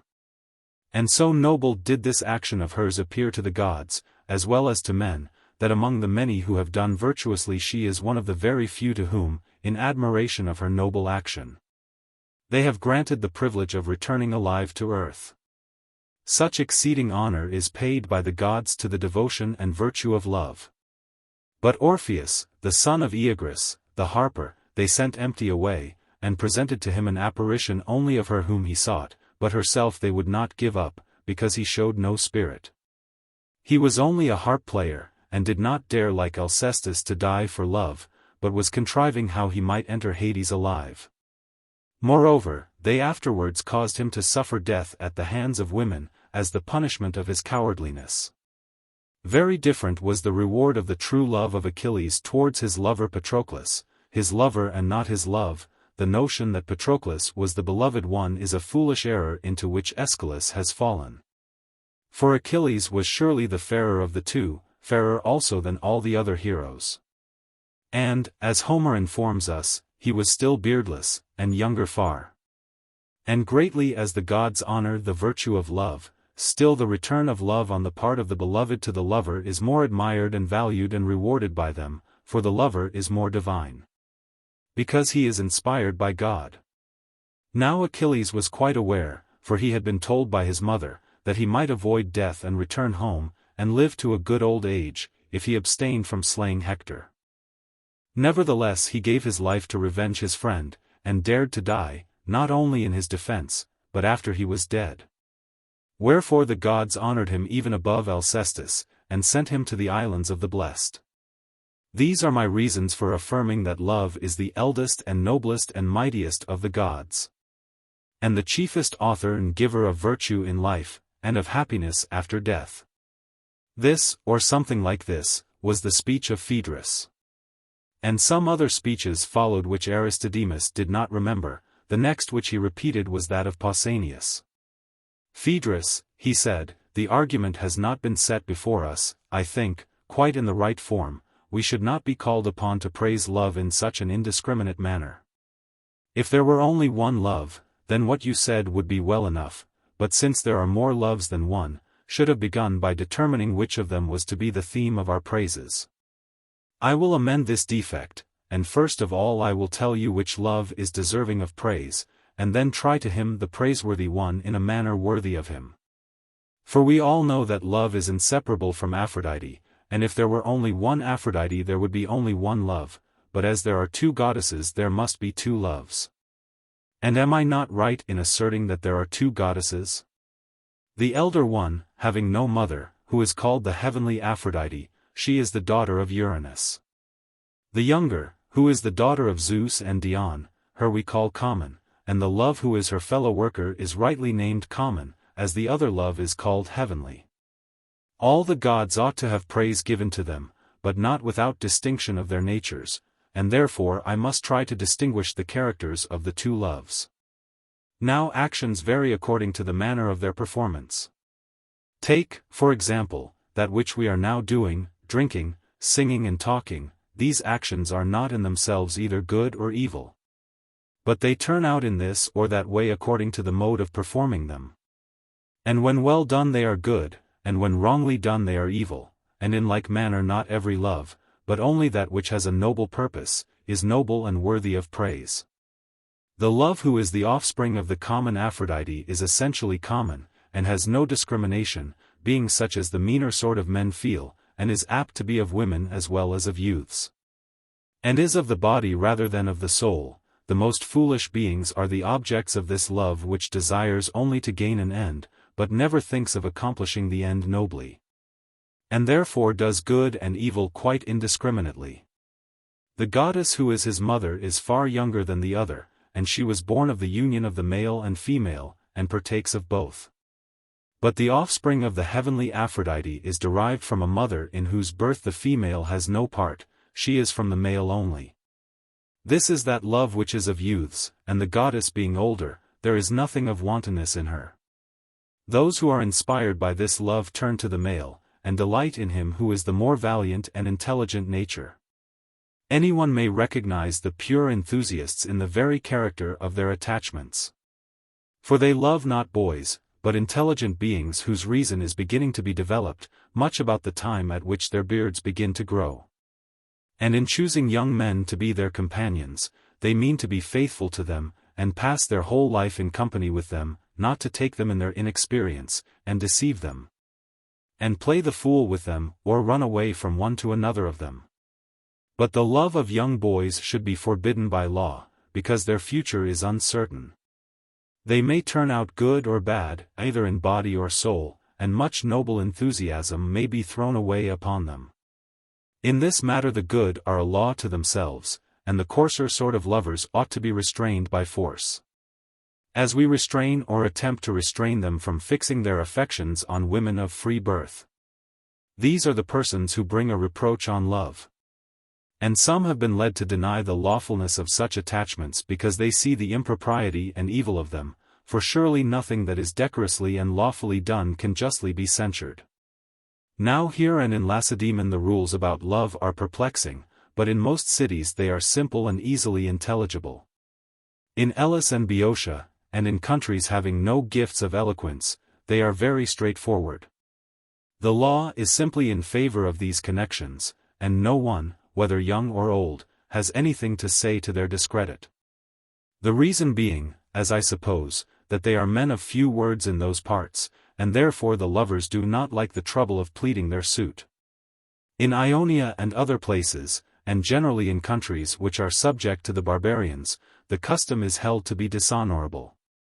Loves of youths share the evil repute in which philosophy and gymnastics are held, because they are inimical to tyranny. For the interests of rulers require that their subjects should be poor in spirit, 71, and that there should be no strong bond of friendship or society among them, which love, above all other motives, is likely to inspire, as our Athenian tyrants learned by experience. For the love of Aristogiton and the constancy of Harmodius had a strength which undid their power. And, therefore, the ill repute into which these attachments have fallen is to be ascribed to the evil condition of those who make them to be ill reputed. That is to say, to the self-seeking of the governors and the cowardice of the governed. On the other hand, the indiscriminate honor which is given to them in some countries is attributable to the laziness of those who hold this opinion of them. In our own country a far better principle prevails, but, as I was saying, the explanation of it is rather perplexing. For, observe that open loves are held to be more honorable than secret ones, and that the love of the noblest and highest, even if their persons are less beautiful than others, is especially honorable. Consider, too, how great is the encouragement which all the world gives to the lover, neither is he supposed to be doing anything dishonorable. But if he succeeds he is praised, and if he fail he is blamed. And in the pursuit of his love the custom of mankind allows him to do many strange things, which philosophy would bitterly censure if they were done from any motive of interest, or wish for office or power. He may pray, and entreat, and supplicate, and swear, and lie on a mat at the door, and endure a slavery worse than that of any slave. In any other case friends and enemies would be equally ready to prevent him, but now there is no friend who will be ashamed of him and admonish him. And no enemy will charge him with meanness or flattery. The actions of a lover have a grace which ennobles them, and custom has decided that they are highly commendable and that there is no loss of character in them. And, what is strangest of all, he only may swear and forswear himself, so men say, and the gods will forgive his transgression, for there is no such thing as a lover's oath. Such is the entire liberty which gods and men have allowed the lover, according to the custom which prevails in our part of the world. From this point of view a man fairly argues that in Athens to love and to be loved is held to be a very honorable thing. But when parents forbid their sons to talk with their lovers, and place them under a tutor's care, who is appointed to see to these things, and their companions and equals cast in their teeth anything of the sort which they may observe, and their elders refuse to silence the reprovers and do not rebuke them, anyone who reflects on all this will, on the contrary, think that we hold these practices to be most disgraceful. But, as I was saying at first, the truth as I imagine is, that whether such practices are honorable or whether they are dishonorable is not a simple question. They are honorable to him who follows them honorably, dishonorable to him who follows them dishonorably. There is dishonor in yielding to the evil, or in an evil manner. But there is honor in yielding to the good, or in an honorable manner. Evil is the vulgar lover who loves the body rather than the soul, inasmuch as he is not even stable, because he loves a thing which is in itself unstable. And therefore when the bloom of youth which he was desiring is over, he takes wing and flies away, in spite of all his words and promises. Whereas the love of the noble disposition is lifelong, for it becomes one with the everlasting. The custom of our country would have both of them proven well and truly, and would have us yield to the one sort of lover and avoid the other, and therefore encourages some to pursue, and others to fly, testing both the lover and beloved in contests and trials, until they show to which of the two classes they respectively belong. And this is the reason why, in the first place, a hasty attachment is held to be dishonorable, because time is the true test of this as of most other things. And secondly, there is a dishonor in being overcome by the love of money, or of wealth, or of political power, whether a man is frightened into surrender by the loss of them, or, having experienced the benefits of money and political corruption, is unable to rise above the seductions of them. For none of these things are of a permanent or lasting nature, not to mention that no generous friendship ever sprang from them. There remains, then, only one way of honorable attachment which custom allows in the beloved, and this is the way of virtue. For as we admitted that any service which the lover does to him is not to be accounted flattery or a dishonor to himself, so the beloved has one way only of voluntary service which is not dishonorable, and this is virtuous service. For we have a custom, and according to our custom anyone who does service to another under the idea that he will be improved by him either in wisdom or in some other particular of virtue, such a voluntary service, I say, is not to be regarded as a dishonor, and is not open to the charge of flattery. And these two customs, one the love of youth, and the other the practice of philosophy and virtue in general, ought to meet in one, and then the beloved may honorably indulge the lover. For when the lover and beloved come together, having each of them a law, and the lover thinks that he is right in doing any service which he can to his gracious loving one, and the other that he is right in showing any kindness which he can to him who is making him wise and good, the one capable of communicating wisdom and virtue, the other seeking to acquire them with a view to education and wisdom, when the two laws of love are fulfilled and meet in one, then, and then only, may the beloved yield with honor to the lover. Nor when love is of this disinterested sort is there any disgrace in being deceived, but in every other case there is equal disgrace in being or not being deceived. For he who is gracious to his lover under the impression that he is rich, and is disappointed of his gains because he turns out to be poor, is disgraced all the same, for he has done his best to show that he would give himself up to anyone's uses base, for the sake of money. But this is not honorable. And on the same principle he who gives himself to a lover because he is a good man, and in the hope that he will be improved by his company, shows himself to be virtuous, even though the object of his affection turn out to be a villain, and to have no virtue. And if he is deceived he has committed a noble error. For he has proved that for his part he will do anything for anybody with a view to virtue and improvement, than which there can be nothing nobler. Thus noble in every case is the acceptance of another for the sake of virtue. This is that love which is the love of the heavenly goddess, and is heavenly, and of great price to individuals and cities, making the lover and the beloved alike eager in the work of their own improvement. But all other loves are the offspring of the other, who is the common goddess. To you, Phaedrus, I offer this my contribution in praise of love, which is as good as I could make extempore. Pausanias came to a pause. This is the balanced way in which I have been taught by the wise to speak. And Aristodemus said that the turn of Aristophanes was next, but either he had eaten too much, or from some other cause he had the hiccup, and was obliged to change turns with Eryximachus the physician, who was reclining on the couch below him. Eryximachus, he said, you ought either to stop my hiccup, or to speak in my turn until I have left off. I will do both, said Eryximachus. I will speak in your turn, and do you speak in mine. And while I am speaking let me recommend you to hold your breath, and if after you have done so for some time the hiccup is no better, then gargle with a little water. And if it still continues, tickle your nose with something and sneeze, and if you sneeze once or twice, even the most violent hiccup is sure to go. I will do as you prescribe, said Aristophanes, and now get on. Eryximachus spoke as follows: seeing that Pausanias made a fair beginning, and but a lame ending, I must endeavor to supply his deficiency. I think that he has rightly distinguished two kinds of love. But my art further informs me that the double love is not merely an affection of the soul of man towards the fair, or towards anything, but is to be found in the bodies of all animals and in productions of the earth, and I may say in all that is. Such is the conclusion which I seem to have gathered from my own art of medicine, whence I learn how great and wonderful and universal is the deity of love, whose empire extends over all things, divine as well as human. And from medicine I will begin that I may do honor to my art. There are in the human body these two kinds of love, which are confessedly different and unlike, and being unlike, they have loves and desires which are unlike. And the desire of the healthy is one, and the desire of the diseased is another.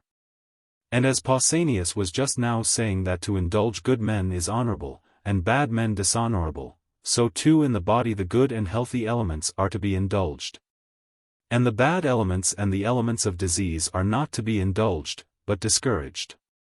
And this is what the physician has to do, and in this the art of medicine consists, for medicine may be regarded generally as the knowledge of the loves and desires of the body, and how to satisfy them or not. And the best physician is he who is able to separate fair love from foul, or to convert one into the other. And he who knows how to eradicate and how to implant love, whichever is required, and can reconcile the most hostile elements in the constitution and make them loving friends, is a skillful practitioner. Now the most hostile are the most opposite, such as hot and cold, bitter and sweet, moist and dry, and the like. And my ancestor, Asclepius, knowing how to implant friendship and accord in these elements, was the creator of our art, as our friends the poets here tell us, and I believe them.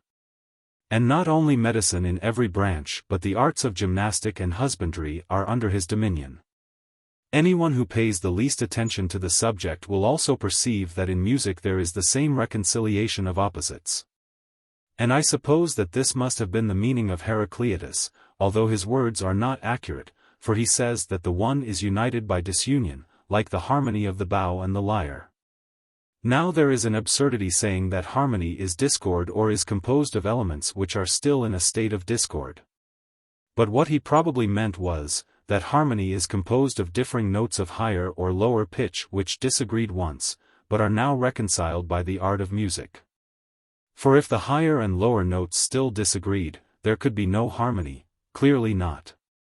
For harmony is a symphony, and symphony is an agreement. But an agreement of disagreements while they disagree there cannot be, you cannot harmonize that which disagrees. In like manner rhythm is compounded of elements short and long, once differing and now in accord. Which accordance, as in the former instance, medicine, so in all these other cases, music implants, making love and unison to grow up among them. And thus music, too, is concerned with the principles of love in their application to harmony and rhythm.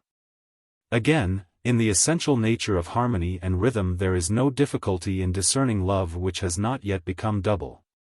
But when you want to use them in actual life, either in the composition of songs or in the correct performance of airs or meters composed already, which latter is called education, then the difficulty begins, and the good artist is needed. Then the old tale has to be repeated of fair and heavenly love, the love of Urania the fair and heavenly muse, and of the duty of accepting the temperate. And those who are as yet intemperate only that they may become temperate, and of preserving their love. And again, of the vulgar polyhymnia, who must be used with circumspection that the pleasure be enjoyed, but may not generate licentiousness. Just as in my own art it is a great matter so to regulate the desires of the epicure that he may gratify his tastes without the attendant evil of disease. Whence I infer that in music, in medicine, in all other things human as well as divine, both loves ought to be noted as far as may be, for they are both present. The course of the seasons is also full of both these principles. And when, as I was saying, the elements of hot and cold, moist and dry, attain the harmonious love of one another and blend in temperance and harmony, they bring to men, animals, and plants health and plenty, and do them no harm. Whereas the wanton love, getting the upper hand and affecting the seasons of the year, is very destructive and injurious, being the source of pestilence, and bringing many other kinds of diseases on animals and plants. For hoarfrost and hail and blight spring from the excesses and disorders of these elements of love, which to know in relation to the revolutions of the heavenly bodies and the seasons of the year is termed astronomy. Furthermore, all sacrifices and the whole province of divination, which is the art of communion between gods and men, these, I say, are concerned only with the preservation of the good and the cure of the evil love. For all manner of impiety is likely to ensue if, instead of accepting and honoring and reverencing the harmonious love in all his actions, a man honors the other love, whether in his feelings towards gods or parents, towards the living or the dead.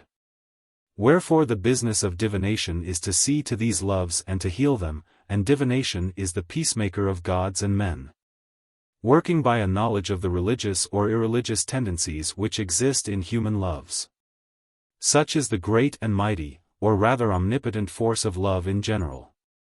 And the love, more especially, which is concerned with the good, and which is perfected in company with temperance and justice, whether among gods or men, has the greatest power, and is the source of all our happiness and harmony, and makes us friends with the gods who are above us, and with one another. I dare say that I too have omitted several things which might be said in praise of love, but this was not intentional, and you, Aristophanes, may now supply the omission or take some other line of commendation. For I perceive that you are rid of the hiccup. Yes, said Aristophanes, who followed, the hiccup is gone, not, however, until I applied the sneezing. And I wonder whether the harmony of the body has a love of such noises and ticklings, for I no sooner applied the sneezing than I was cured.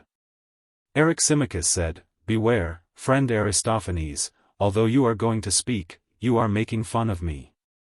And I shall have to watch and see whether I cannot have a laugh at your expense, when you might speak in peace. You are right, said Aristophanes, laughing. I will unsay my words. But do you please not to watch me, as I fear that in the speech which I am about to make, instead of others laughing with me, which is to the manner born of our muse and would be all the better, I shall only be laughed at by them. Do you expect to shoot your bolt and escape, Aristophanes? Well, perhaps if you are very careful and bear in mind that you will be called to account, I may be induced to let you off. Aristophanes professed to open another vein of discourse. He had a mind to praise love in another way, unlike that either of Pausanias or Eryximachus. Mankind, he said, judging by their neglect of him, have never, as I think, at all understood the power of love. For if they had understood him they would surely have built noble temples and altars, and offered solemn sacrifices in his honor. But this is not done, and most certainly ought to be done, since of all the gods he is the best friend of men, the helper and the healer of the ills which are the great impediment to the happiness of the race. I will try to describe his power to you, and you shall teach the rest of the world what I am teaching you. In the first place, let me treat of the nature of man and what has happened to it. For the original human nature was not like the present, but different. The sexes were not two as they are now, but originally three in number. There was man, woman, and the union of the two, having a name corresponding to this double nature, which had once a real existence, but is now lost. And the word androgynous is only preserved as a term of reproach. In the second place, the primeval man was round, his back and sides forming a circle. And he had 4 hands and 4 feet, one head with 2 faces, looking opposite ways, set on a round neck and precisely alike, also 4 ears, 2 privy members, and the remainder to correspond. He could walk upright as men now do, backwards or forwards as he pleased, and he could also roll over and over at a great pace, turning on his 4 hands and 4 feet, 8 in all, like tumblers going over and over with their legs in the air. This was when he wanted to run fast. Now the sexes were 3, and such as I have described them, because the sun, moon, and earth are 3. And the man was originally the child of the sun, the woman of the earth, and the man-woman of the moon, which is made up of sun and earth. And they were all round and moved round and round like their parents. Terrible was their might and strength, and the thoughts of their hearts were great, and they made an attack upon the gods. Of them is told the tale of Odes and Ephialtes who, as Homer says, dared to scale heaven, and would have laid hands upon the gods. Doubt reigned in the celestial councils. Should they kill them and annihilate the race with thunderbolts, as they had done the giants, then there would be an end of the sacrifices and worship which men offered to them. But, on the other hand, the gods could not suffer their insolence to be unrestrained. At last, after a good deal of reflection, Zeus discovered a way. He said, "Methinks I have a plan which will humble their pride and improve their manners. Men shall continue to exist, but I will cut them in two, and then they will be diminished in strength and increased in numbers. This will have the advantage of making them more profitable to us. They shall walk upright on two legs, and if they continue insolent and will not be quiet, I will split them again and they shall hop about on a single leg." He spoke and cut men in two, like a sorb apple which is halved for pickling, or as you might divide an egg with a hair. And as he cut them one after another, he bade Apollo give the face and the half of the neck a turn in order that the man might contemplate the section of himself. He would thus learn a lesson of humility. Apollo was also bidden to heal their wounds and compose their forms. So he gave a turn to the face and pulled the skin from the sides all over that which in our language is called the belly, like the purses which draw in, and he made one mouth at the center, which he fastened in a knot, the same which is called the navel. He also molded the breast and took out most of the wrinkles, much as a shoemaker might smooth leather upon a last. He left a few, however, in the region of the belly and navel, as a memorial of the primeval state. After the division the two parts of man, each desiring his other half, came together, and throwing their arms about one another, entwined in mutual embraces, longing to grow into one. They were on the point of dying from hunger and self-neglect, because they did not like to do anything apart. And when one of the halves died and the other survived, the survivor sought another mate, man or woman as we call them, being the sections of entire men or women, and clung to that. They were being destroyed, when Zeus in pity of them invented a new plan. He turned the parts of generation round to the front, for this had not been always their position. And they sowed the seed no longer as hitherto like grasshoppers in the ground, but in one another. And after the transposition the male generated in the female in order that by the mutual embraces of man and woman they might breed, and the race might continue. Or if man came to man they might be satisfied, and rest, and go their ways to the business of life. So ancient is the desire of one another which is implanted in us, reuniting our original nature, making one of two, and healing the state of man. Each of us when separated, having one side only, like a flat fish, is but the indenture of a man, and he is always looking for his other half. Men who are a section of that double nature which was once called androgynous are lovers of women. Adulterers are generally of this breed, and also adulterous women who lust after men. The women who are a section of the woman do not care for men, but have female attachments. The female companions are of this sort. But they who are a section of the male follow the male, and while they are young, being slices of the original man, they hang about men and embrace them. And they are themselves the best of boys and youths, because they have the most manly nature. Some indeed assert that they are shameless, but this is not true. For they do not act thus from any want of shame, but because they are valiant and manly, and have a manly countenance, and they embrace that which is like them. And these when they grow up become our statesmen, and these only, which is a great proof of the truth of what I am saying. When they reach manhood they are lovers of youth, and are not naturally inclined to marry or beget children. If at all, they do so only in obedience to the law. But they are satisfied if they may be allowed to live with one another unwed, and such a nature is prone to love and ready to return love, always embracing that which is akin to him. And when one of them meets with his other half, the actual half of himself, whether he be a lover of youth or a lover of another sort, the pair are lost in an amazement of love and friendship and intimacy, and one will not be out of the other's sight, as I may say. Even for a moment, these are the people who pass their whole lives together. Yet they could not explain what they desire of one another. For the intense yearning which each of them has towards the other does not appear to be the desire of lovers' intercourse, but of something else which the soul of either evidently desires and cannot tell, and of which she has only a dark and doubtful presentiment. Suppose Hephaestus, with his instruments, to come to the pair who are lying side by side and to say to them, "What do you people want of one another?" They would be unable to explain. And suppose further, that when he saw their perplexity he said, "Do you desire to be wholly one, always day and night to be in one another's company? For if this is what you desire, I am ready to melt you into one and let you grow together, so that being two you shall become one, and while you live a common life as if you were a single man. And after your death in the world below still be one departed soul instead of two. I ask whether this is what you lovingly desire, and whether you are satisfied to attain this?" There is not a man of them who when he heard the proposal would deny or would not acknowledge that this meeting and melting into one another, this becoming one instead of two, was the very expression of his ancient need. 72 And the reason is that human nature was originally one and we were a whole, and the desire and pursuit of the whole is called love.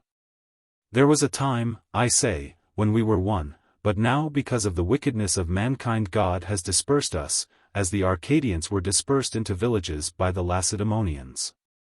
73 And if we are not obedient to the gods, there is a danger that we shall be split up again and go about in basso relievo, like the profile figures having only half a nose which are sculptured on monuments, and that we shall be like tallies. Wherefore let us exhort all men to piety, that we may avoid evil, and obtain the good, of which love is to us the Lord and Minister. And let no one oppose him, he is the enemy of the gods who opposes him. For if we are friends of the God and at peace with him we shall find our own true loves, which rarely happens in this world at present. I am serious, and therefore I must beg Eryximachus not to make fun or to find any allusion in what I am saying to Pausanias and Agathon, who, as I suspect, are both of the manly nature, and belong to the class which I have been describing. But my words have a wider application, they include men and women everywhere. And I believe that if our loves were perfectly accomplished, and each one returning to his primeval nature had his original true love, then our race would be happy. And if this would be best of all, the best in the next degree and under present circumstances must be the nearest approach to such an union, and that will be the attainment of a congenial love. Wherefore, if we would praise him who has given to us the benefit, we must praise the God Love, who is our greatest benefactor, both leading us in this life back to our own nature, and giving us high hopes for the future, for he promises that if we are pious, he will restore us to our original state, and heal us and make us happy and blessed. This, Eryximachus, is my discourse of love, which, although different to yours, I must beg you to leave unassailed by the shafts of your ridicule, in order that each may have his turn. Each, or rather either, for Agathon and Socrates are the only ones left. Indeed, I am not going to attack you, said Eryximachus, for I thought your speech charming, and did I not know that Agathon and Socrates are masters in the art of love? I should be really afraid that they would have nothing to say, after the world of things which have been said already. But, for all that, I am not without hopes. Socrates said, "You played your part well, Eryximachus. But if you were as I am now, or rather as I shall be when Agathon has spoken, you would, indeed, be in a great strait." "You want to cast a spell over me, Socrates," said Agathon, "in the hope that I may be disconcerted at the expectation raised among the audience that I shall speak well." "I should be strangely forgetful," Agathon replied Socrates, "of the courage and magnanimity which you showed when your own compositions were about to be exhibited. And you came upon the stage with the actors and faced the vast theatre altogether undismayed, if I thought that your nerves could be fluttered at a small party of friends." "Do you think, Socrates," said Agathon, "that my head is so full of the theatre as not to know how much more formidable to a man of sense a few good judges are than many fools?" "Nay," replied Socrates, "I should be very wrong in attributing to you, Agathon, that or any other want of refinement. And I am quite aware that if you happened to meet with any whom you thought wise, you would care for their opinion much more than for that of the many. But then we, having been a part of the foolish many in the theatre, cannot be regarded as the select wise. Though I know that if you chanced to be in the presence, not of one of ourselves, but of some really wise man, you would be ashamed of disgracing yourself before him, would you not? Yes, said Agathon. But before the many you would not be ashamed, if you thought that you were doing something disgraceful in their presence? Here Phaedrus interrupted them, saying, Do not answer him, my dear Agathon. For if he can only get a partner with whom he can talk, especially a good-looking one, he will no longer care about the completion of our plan. Now I love to hear him talk. But just at present I must not forget the encomium on love which I ought to receive from him and from everyone. When you and he have paid your tribute to the god, then you may talk. Very good, Phaedrus, said Agathon, I see no reason why I should not proceed with my speech, as I shall have many other opportunities of conversing with Socrates. Let me say first how I ought to speak, and then speak. The previous speakers, instead of praising the god love, or unfolding his nature, appear to have congratulated mankind on the benefits which he confers upon them. But I would rather praise the god first, and then speak of his gifts. This is always the right way of praising everything. May I say without impiety or offense, that of all the blessed gods he is the most blessed because he is the fairest and best? And he is the fairest, for, in the first place, he is the youngest, and of his youth he is himself the witness, fleeing out of the way of age, who is swift enough. Swifter truly than most of us like, love hates him and will not come near him. But youth and love live and move together, like to like, as the proverb says. Many things were said by Phaedrus about love in which I agree with him. But I cannot agree that he is older than Iapetus and Cronos, not so, I maintain him to be the youngest of the gods, and youthful ever. The ancient doings among the gods of which Hesiod and Parmenides spoke, if the tradition of them be true, were done of necessity and not of love. Had love been in those days, there would have been no chaining or mutilation of the gods, or other violence, but peace and sweetness, as there is now in heaven, since the rule of love began.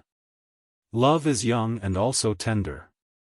He ought to have a poet like Homer to describe his tenderness, as Homer says of Ate, that she is a goddess and tender. Her feet are tender, for she sets her steps not on the ground but on the heads of men.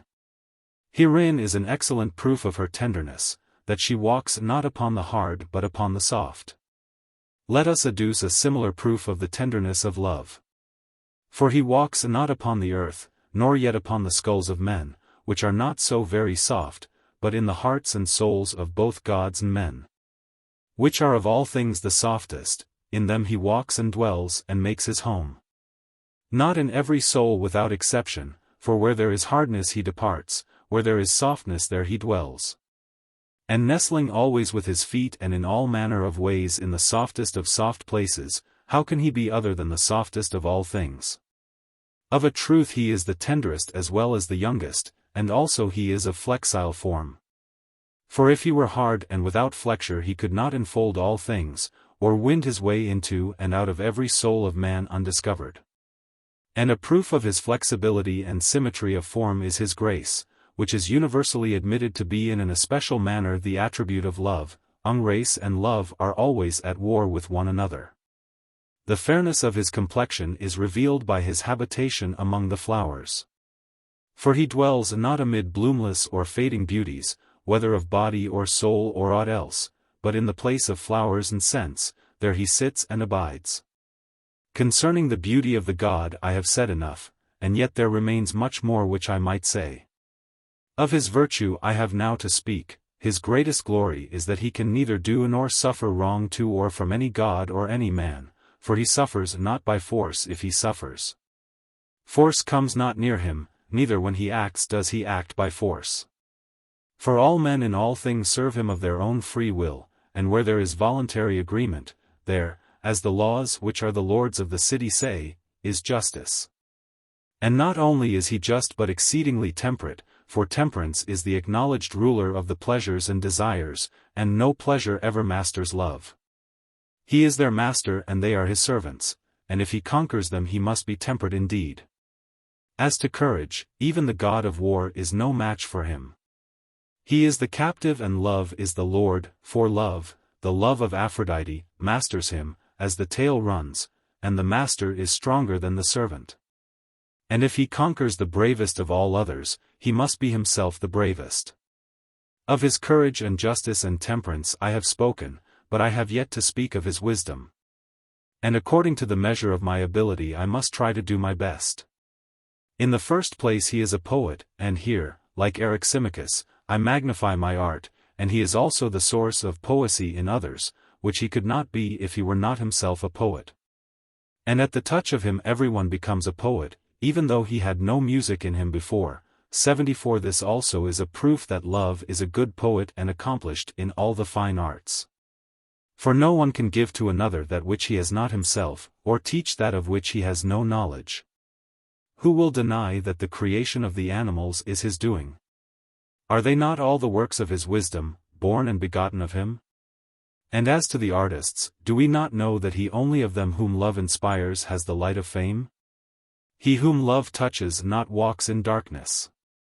The arts of medicine and archery and divination were discovered by Apollo, under the guidance of love and desire, so that he too is a disciple of love. Also the melody of the Muses, the metallurgy of Hephaestus, the weaving of Athene, the empire of Zeus over gods and men, are all due to love, who was the inventor of them. And so love set in order the empire of the gods, the love of beauty, as is evident, for with deformity love has no concern.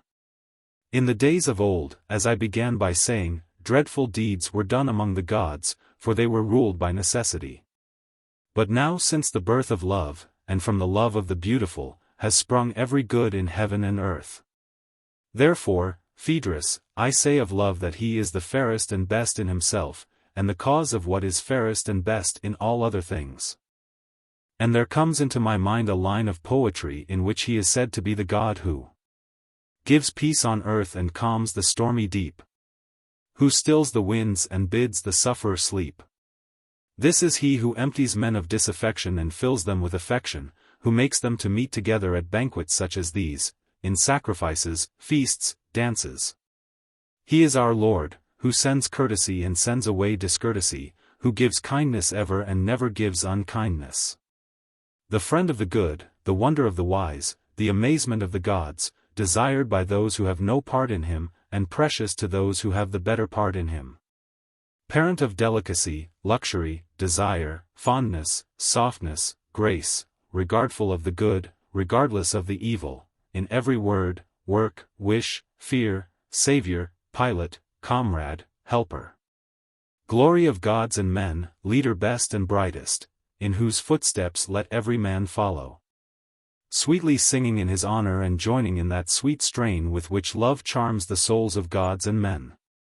Such is the speech, Phaedrus, half playful, yet having a certain measure of seriousness, which, according to my ability, I dedicate to the god. When Agathon had done speaking, Aristodemus said that there was a general cheer. The young man was thought to have spoken in a manner worthy of himself, and of the god. And Socrates, looking at Eryximachus, said, Tell me, son of Ecumenus, was there not reason in my fears? And was I not a true prophet when I said that Agathon would make a wonderful oration, and that I should be in a strait? The part of the prophecy which concerns Agathon, replied Eryximachus, appears to me to be true, but not the other part, that you will be in a strait.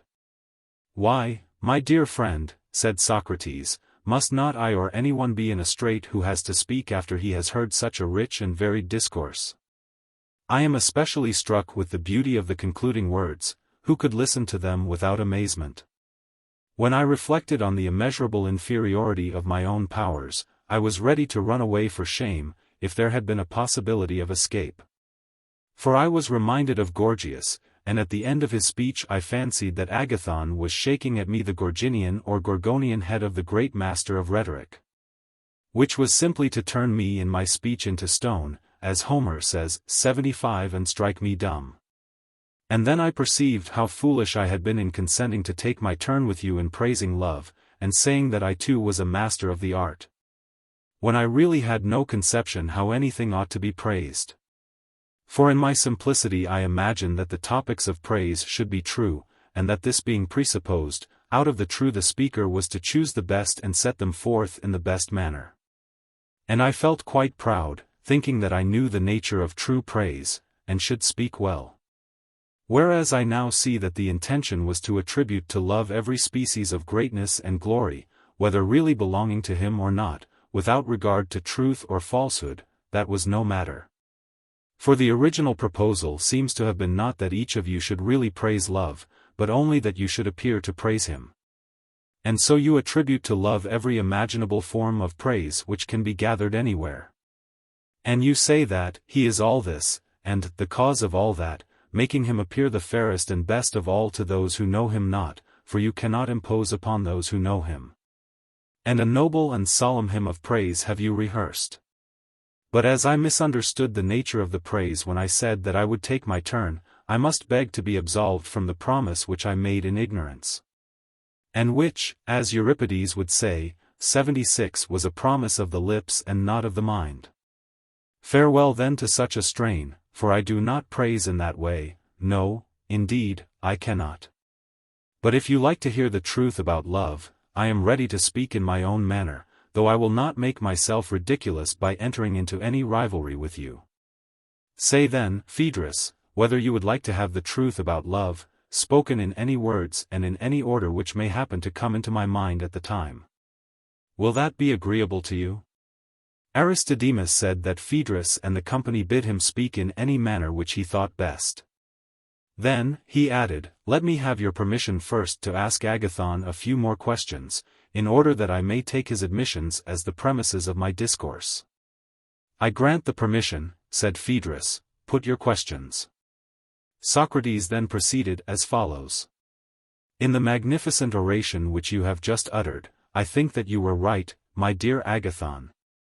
In proposing to speak of the nature of love first and afterwards of his works, that is a way of beginning which I very much approve. And as you have spoken so eloquently of his nature, may I ask you further, whether love is the love of something or of nothing? And here I must explain myself. I do not want you to say that love is the love of a father or the love of a mother, that would be ridiculous. But to answer as you would, if I asked is a father of something? To which you would find no difficulty in replying, of a son or daughter, and the answer would be right. Very true, said Agathon. And you would say the same of a mother? He assented.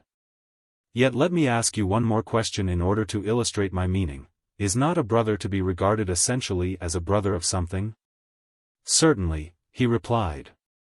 That is, of a brother or sister? Yes, he said. And now, said Socrates, I will ask about love. Is love of something or of nothing? Of something, surely, he replied. Keep in mind what this is, and tell me what I want to know, whether love desires that of which love is. Yes, surely. And does he possess, or does he not possess, that which he loves and desires?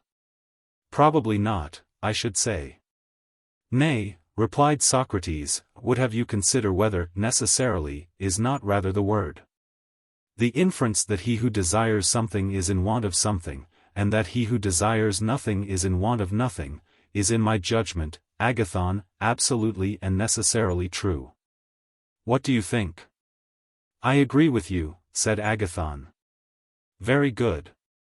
Would he who is great, desire to be great, or he who is strong, desire to be strong? That would be inconsistent with our previous admissions. True. For he who is anything cannot want to be that which he is? Very true. And yet, added Socrates, if a man being strong desired to be strong, or being swift desired to be swift, or being healthy desired to be healthy, in that case he might be thought to desire something which he already has or is. I give the example in order that we may avoid misconception. For the possessors of these qualities, Agathon, must be supposed to have their respective advantages at the time, whether they choose or not, and who can desire that which he has? Therefore, when a person says, I am well and wish to be well, or I am rich and wish to be rich, and I desire simply to have what I have, to him we shall reply, you, my friend, having wealth and health and strength, want to have the continuance of them. For at this moment, whether you choose or no, you have them. And when you say, I desire that which I have and nothing else, is not your meaning that you want to have what you now have in the future? He must agree with us, must he not? He must, replied Agathon. Then, said Socrates, he desires that what he has at present may be preserved to him in the future, which is equivalent to saying that he desires something which is non-existent to him, and which as yet he has not got. Very true, he said. Then he and everyone who desires that which he has not already, and which is future and not present, and which he has not, and is not, and of which he is in want. These are the sort of things which love and desire seek. Very true, he said. Then now, said Socrates, let us recapitulate the argument. First, is not love of something, and of something too which is wanting to a man? Yes, he replied. Remember further what you said in your speech, or if you do not remember I will remind you. You said that the love of the beautiful set in order the empire of the gods. For that of deformed things there is no love, did you not say something of that kind? Yes, said Agathon. Yes, my friend, and the remark was a just one. And if this is true, love is the love of beauty and not of deformity? He assented. And the admission has been already made that love is of something which a man wants and has not? True, he said. Then love wants and has not beauty? Certainly, he replied. And would you call that beautiful which wants and does not possess beauty? Certainly not. Then would you still say that love is beautiful? Agathon replied, I fear that I did not understand what I was saying. You made a very good speech, Agathon, replied Socrates. But there is yet one small question which I would fain ask. Is not the good also the beautiful? Yes. Then in wanting the beautiful, love wants also the good? I cannot refute you, Socrates, said Agathon, let us assume that what you say is true. Say rather, beloved Agathon, that you cannot refute the truth, for Socrates is easily refuted. And now, taking my leave of you, I would rehearse a tale of love which I heard from Diotima of Mantinea, 77, a woman wise in this and in many other kinds of knowledge, who in the days of old, when the Athenians offered sacrifice before the coming of the plague, delayed the disease 10 years.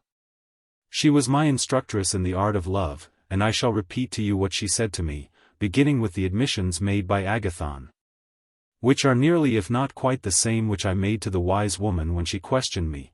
I think that this will be the easiest way, and I shall take both parts myself as well as I can.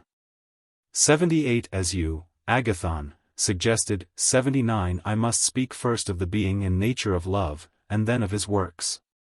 First I said to her in nearly the same words which he used to me, that love was a mighty god, and likewise fair. And she proved to me as I proved to him that, by my own showing, love was neither fair nor good. What do you mean, Diotima? I said, is love then evil and foul? Hush, she cried. Must that be foul which is not fair? Certainly, I said. And is that which is not wise, ignorant? Do you not see that there is a mean between wisdom and ignorance? And what may that be? I said. Right opinion, she replied, which, as you know, being incapable of giving a reason, is not knowledge, for how can knowledge be devoid of reason? Nor again, ignorance, for neither can ignorance attain the truth, but is clearly something which is a mean between ignorance and wisdom. Quite true, I replied. Do not then insist, she said, that what is not fair is of necessity foul, or what is not good evil, or infer that because love is not fair and good he is therefore foul and evil. For he is in a mean between them. Well, I said, love is surely admitted by all to be a great God. By those who know or by those who do not know? By all. And how, Socrates, she said with a smile, can love be acknowledged to be a great god by those who say that he is not a god at all? And who are they? I said. You and I are two of them, she replied. How can that be? I said. It is quite intelligible, she replied. For you yourself would acknowledge that the gods are happy and fair, of course you would. Would you dare to say that any god was not? Certainly not, I replied. And you mean by the happy, those who are the possessors of things good or fair? Yes. And you admitted that love, because he was in want, desires those good and fair things of which he is in want? Yes, I did. But how can he be a god who has no portion in what is either good or fair? Impossible. Then you see that you also deny the divinity of love. What then is love? I asked, is he mortal? No. What then? As in the former instance, he is neither mortal nor immortal, but in a mean between the two. What is he, Diotima? He is a great spirit, delta alpha mu omega nu, and like all spirits he is intermediate between the divine and the mortal. And what, I said, is his power? He interprets, she replied, between gods and men, conveying and taking across to the gods the prayers and sacrifices of men, and to men the commands and replies of the gods. He is the mediator who spans the chasm which divides them, and therefore in him all is bound together, and through him the arts of the prophet and the priest.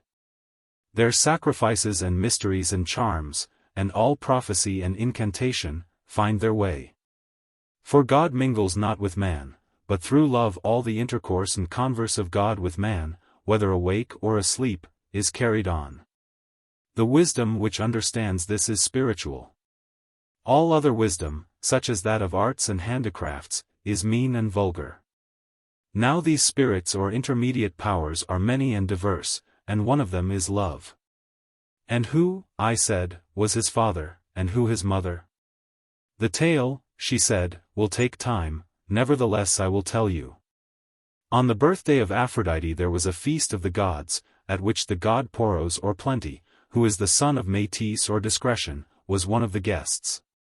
When the feast was over, Peenia or Poverty, as the manner is on such occasions, came about the doors to beg. Now Plenty, who was the worse for nectar, there was no wine in those days, went into the garden of Zeus and fell into a heavy sleep, and Poverty, considering her own straitened circumstances, plotted to have a child by him, and accordingly she lay down at his side and conceived Love, who partly because he is naturally a lover of the beautiful, and because Aphrodite is herself beautiful, and also because he was born on her birthday, is her follower and attendant. And as his parentage is, so also are his fortunes. In the first place he is always poor, and anything but tender and fair, as the many imagine him. And he is rough and squalid, and has no shoes, nor a house to dwell in, on the bare earth exposed he lies under the open heaven, in the streets, or at the doors of houses, taking his rest. And like his mother he is always in distress. Like his father too, whom he also partly resembles, he is always plotting against the fair and good.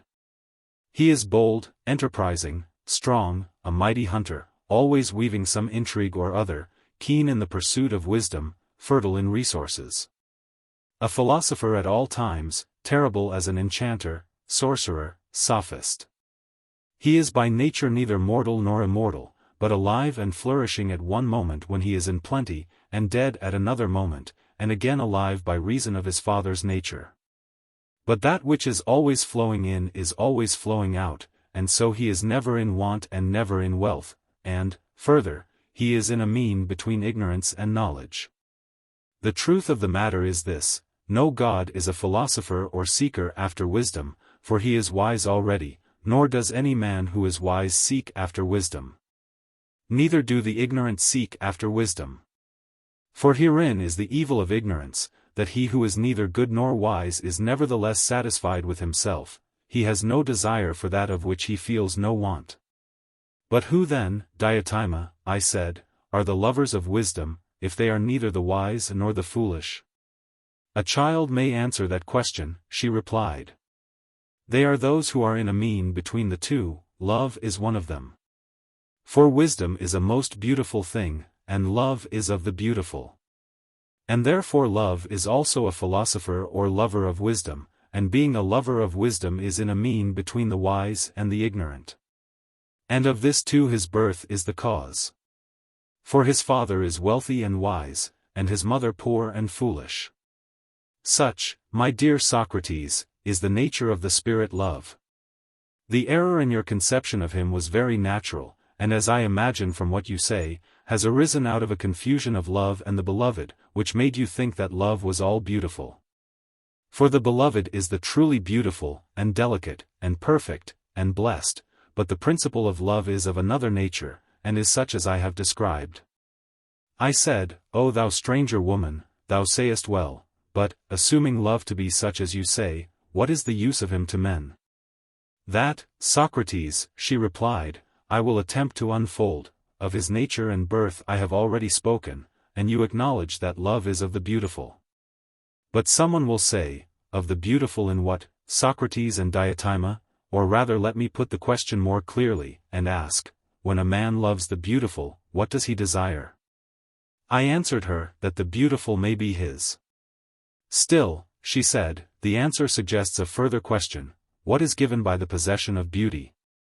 To what you have asked, I replied, I have no answer ready.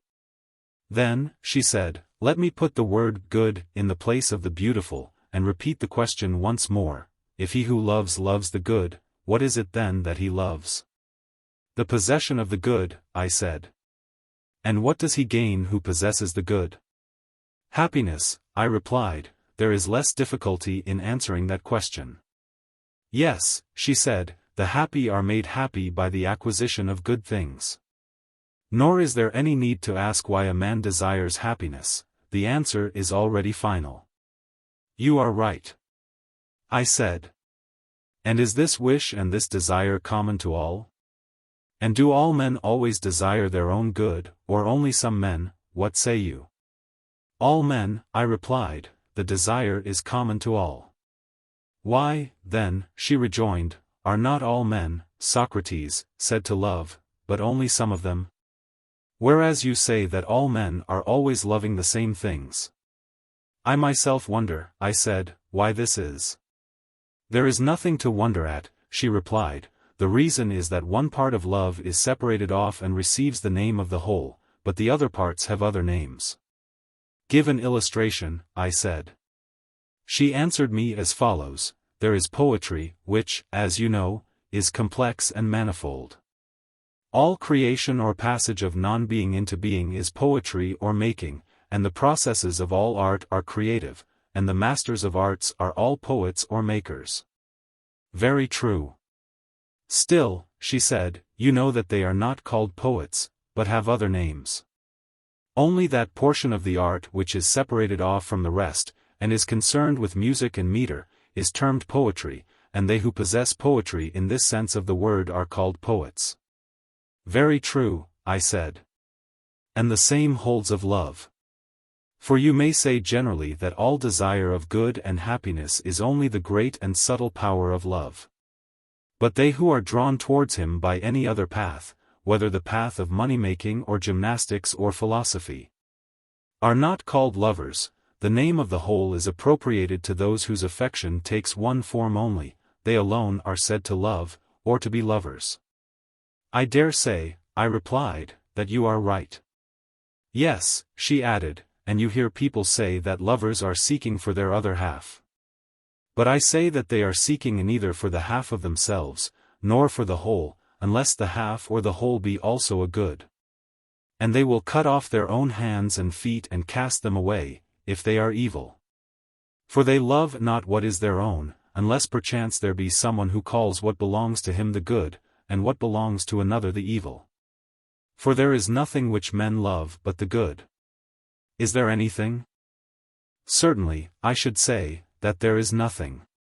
Then, she said, the simple truth is, that men love the good. Yes, I said. To which must be added that they love the possession of the good? Yes, that must be added. And not only the possession, but the everlasting possession of the good? That must be added too.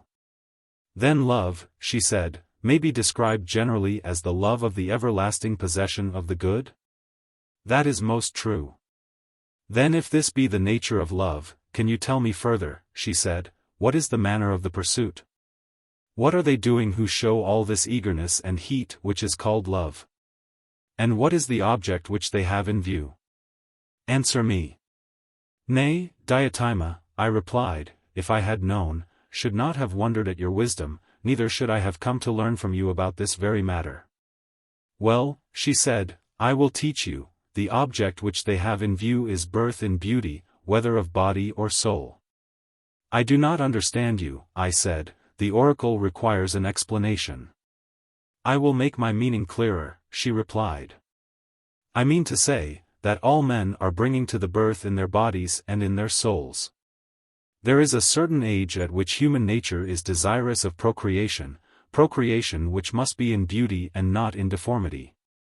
And this procreation is the union of man and woman, and is a divine thing, for conception and generation are an immortal principle in the mortal creature, and in the inharmonious they can never be. But the deformed is always inharmonious with the divine, and the beautiful harmonious.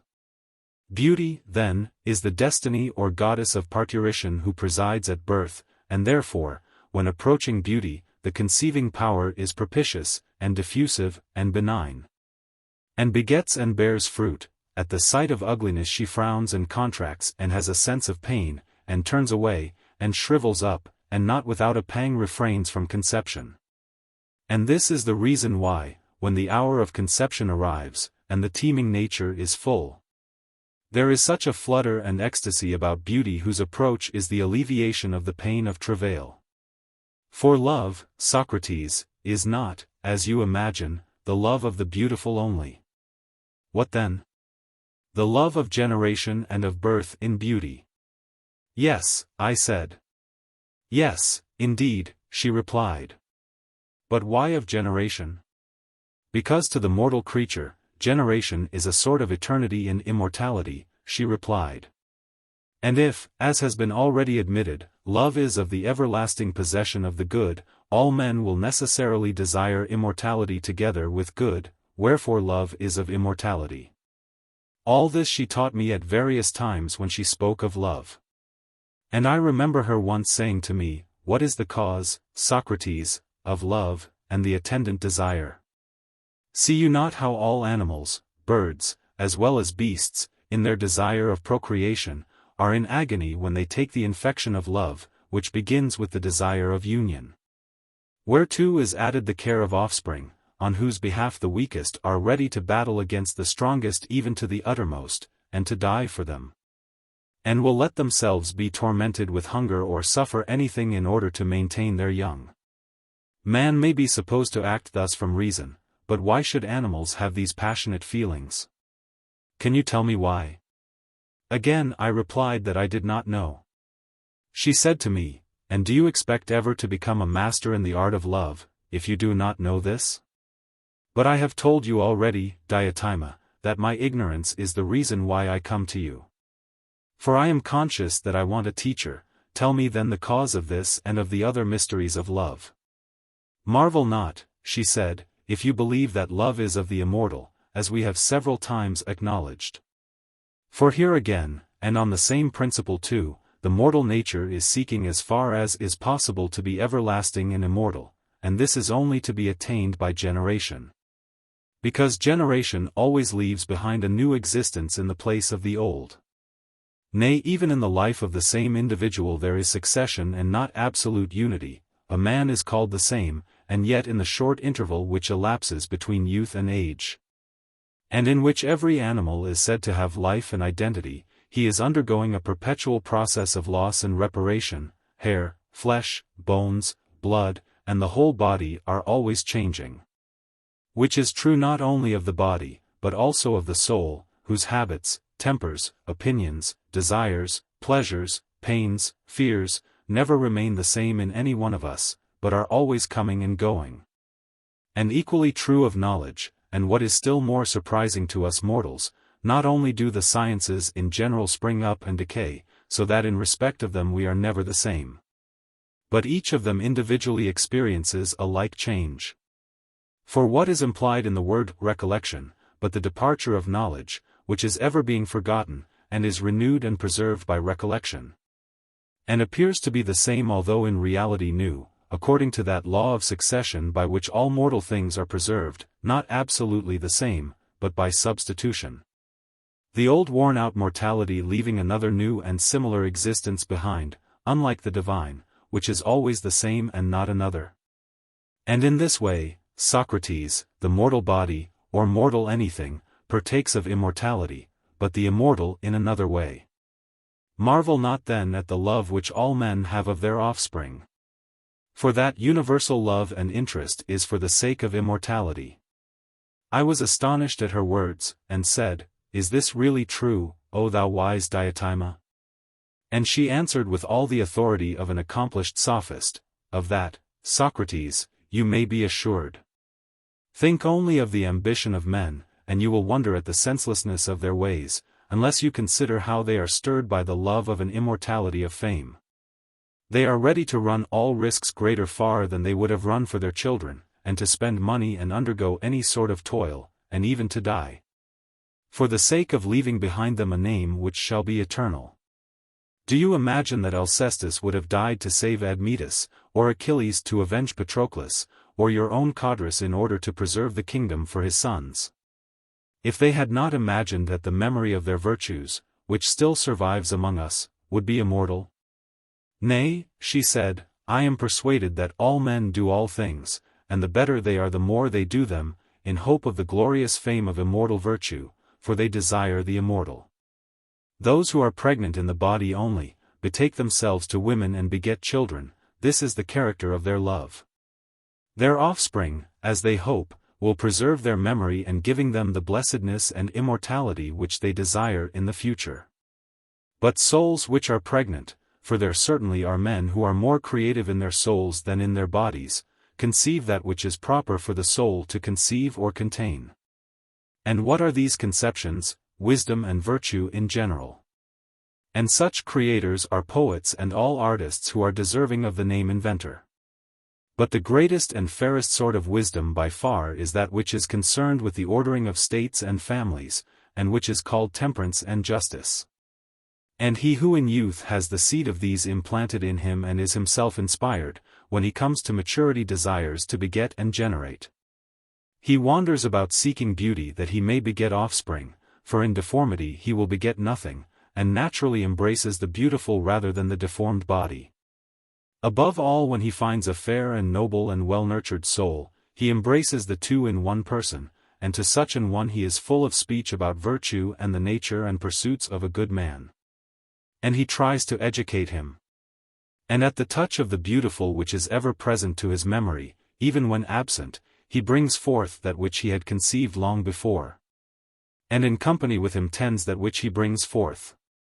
And they are married by a far nearer tie and have a closer friendship than those who beget mortal children, for the children who are their common offspring are fairer and more immortal. Who, when he thinks of Homer and Hesiod and other great poets, would not rather have their children than ordinary human ones? Who would not emulate them in the creation of children such as theirs, which have preserved their memory and given them everlasting glory? Or who would not have such children as Lycurgus left behind him to be the saviors, not only of Lacedaemon, but of Hellas, as one may say? There is Solon, too, who is the revered father of Athenian laws. And many others there are in many other places, both among Hellenes and barbarians, who have given to the world many noble works, and have been the parents of virtue of every kind. And many temples have been raised in their honor for the sake of children such as theirs, which were never raised in honor of anyone, for the sake of his mortal children. These are the lesser mysteries of love, into which even you, Socrates, may enter. To the greater and more hidden ones which are the crown of these, and to which, if you pursue them in a right spirit, they will lead, I know not whether you will be able to attain. But I will do my utmost to inform you, and do you follow if you can. For he who would proceed aright in this matter should begin in youth to visit beautiful forms. And first, if he be guided by his instructor aright, to love one such form only, out of that he should create fair thoughts. And soon he will of himself perceive that the beauty of one form is akin to the beauty of another. And then if beauty of form in general is his pursuit, how foolish would he be not to recognize that the beauty in every form is and the same. And when he perceives this he will abate his violent love of the one, which he will despise and deem a small thing, and will become a lover of all beautiful forms. In the next stage he will consider that the beauty of the mind is more honorable than the beauty of the outward form. So that if a virtuous soul have but a little comeliness, he will be content to love and tend him, and will search out and bring to the birth thoughts which may improve the young. Until he is compelled to contemplate and see the beauty of institutions and laws, and to understand that the beauty of them all is of one family, and that personal beauty is a trifle. And after laws and institutions he will go on to the sciences, that he may see their beauty, being not like a servant in love with the beauty of one youth or man or institution. Himself a slave mean and narrow-minded, but drawing towards and contemplating the vast sea of beauty, he will create many fair and noble thoughts and notions in boundless love of wisdom. Until on that shore he grows and waxes strong, and at last the vision is revealed to him of a single science, which is the science of beauty everywhere. To this I will proceed. Please to give me your very best attention. He who has been instructed thus far in the things of love, and who has learned to see the beautiful in due order and succession, when he comes toward the end will suddenly perceive a nature of wondrous beauty, and this, Socrates, is the final cause of all our former toils, a nature which in the first place is everlasting, not growing and decaying, or waxing and waning. Secondly, not fair in one point of view and foul in another, or at one time or in one relation or at one place fair, at another time or in another relation or at another place foul. As if fair to some and foul to others, or in the likeness of a face or hands or any other part of the bodily frame, or in any form of speech or knowledge, or existing in any other being. As for example, in an animal, or in heaven, or in earth, or in any other place. But beauty absolute, separate, simple, and everlasting, which without diminution and without increase, or any change, is imparted to the ever-growing and perishing beauties of all other things. He who from these ascending under the influence of true love, begins to perceive that beauty, is not far from the end. And the true order of going, or being led by another, to the things of love, is to begin from the beauties of earth and mount upwards for the sake of that other beauty, using these as steps only. And from one going on to two, and from two to all fair forms, and from fair forms to fair practices, and from fair practices to fair notions. Until from fair notions he arrives at the notion of absolute beauty, and at last knows what the essence of beauty is. This, my dear Socrates, said the stranger of Mantinea, is that life above all others which man should live, in the contemplation of beauty absolute. A beauty which if you once beheld, you would see not to be after the measure of gold, and garments, and fair boys and youths, whose presence now entrances you. And you and many a one would be content to live seeing them only and conversing with them without meat or drink, if that were possible, you only want to look at them and to be with them. But what if man had eyes to see the true beauty, the divine beauty, I mean, pure and clear and unalloyed, not clogged with the pollutions of mortality and all the colors and vanities of human life, thither looking, and holding converse with the true beauty simple and divine? Remember how in that communion only, beholding beauty with the eye of the mind, he will be enabled to bring forth, not images of beauty, but realities, for he has hold not of an image but of a reality, and bringing forth and nourishing true virtue to become the friend of God and be immortal, if mortal man may. Would that be an ignoble life? Such, Phaedrus, and I speak not only to you, but to all of you, were the words of Diotima, and I am persuaded of their truth. And being persuaded of them, I try to persuade others, that in the attainment of this end human nature will not easily find a helper better than love, and therefore, also, I say that every man ought to honor him as I myself honor him, and walk in his ways, and exhort others to do the same. And praise the power and spirit of love according to the measure of my ability now and ever. The words which I have spoken, you, Phaedrus, may call an encomium of love, or anything else which you please." When Socrates had done speaking, the company applauded, and Aristophanes was beginning to say something in answer to the allusion which Socrates had made to his own speech. 80 When suddenly there was a great knocking at the door of the house, as of revellers, and the sound of a flute girl was heard. Agathon told the attendants to go and see who were the intruders. "If they are friends of ours," he said, "invite them in, but if not, say that the drinking is over." A little while afterwards they heard the voice of Alcibiades resounding in the court. He was in a great state of intoxication, and kept roaring and shouting, "Where is Agathon? Lead me to Agathon," and at length, supported by the flute girl and some of his attendants, he found his way to them. "Hail, friends," he said, appearing at the door crowned with a massive garland of ivy and violets, his head flowing with ribbons. "Will you have a very drunken man as a companion of your revels? Or shall I crown Agathon, which was my intention in coming, and go away? For I was unable to come yesterday, and therefore I am here today, carrying on my head these ribbons, that taking them from my own head, I may crown the head of this fairest and wisest of men. As I may be allowed to call him. Will you laugh at me because I am drunk? Yet I know very well that I am speaking the truth, although you may laugh. But first tell me, if I come in, shall we have the understanding of which I spoke? 81 Will you drink with me or not?" The company were vociferous in begging that he would take his place among them, and Agathon specially invited him. Thereupon he was led in by the people who were with him, and as he was being led, intending to crown Agathon, he took the ribbons from his own head and held them in front of his eyes. He was thus prevented from seeing Socrates, who made way for him, and Alcibiades took the vacant place between Agathon and Socrates, and in taking the place he embraced Agathon and crowned him. "Take off his sandals," said Agathon, "and let him make a third on the same couch." "By all means, but who makes the third partner in our revels?" said Alcibiades, turning round and starting up as he caught sight of Socrates. "By Heracles," he said, "what is this? Here is Socrates always lying in wait for me, and always, as his way is, coming out at all sorts of unsuspected places, and now, what have you to say for yourself, and why are you lying here? Where I perceive that you have contrived to find a place, not by a joker or lover of jokes, like Aristophanes, but by the fairest of the company?"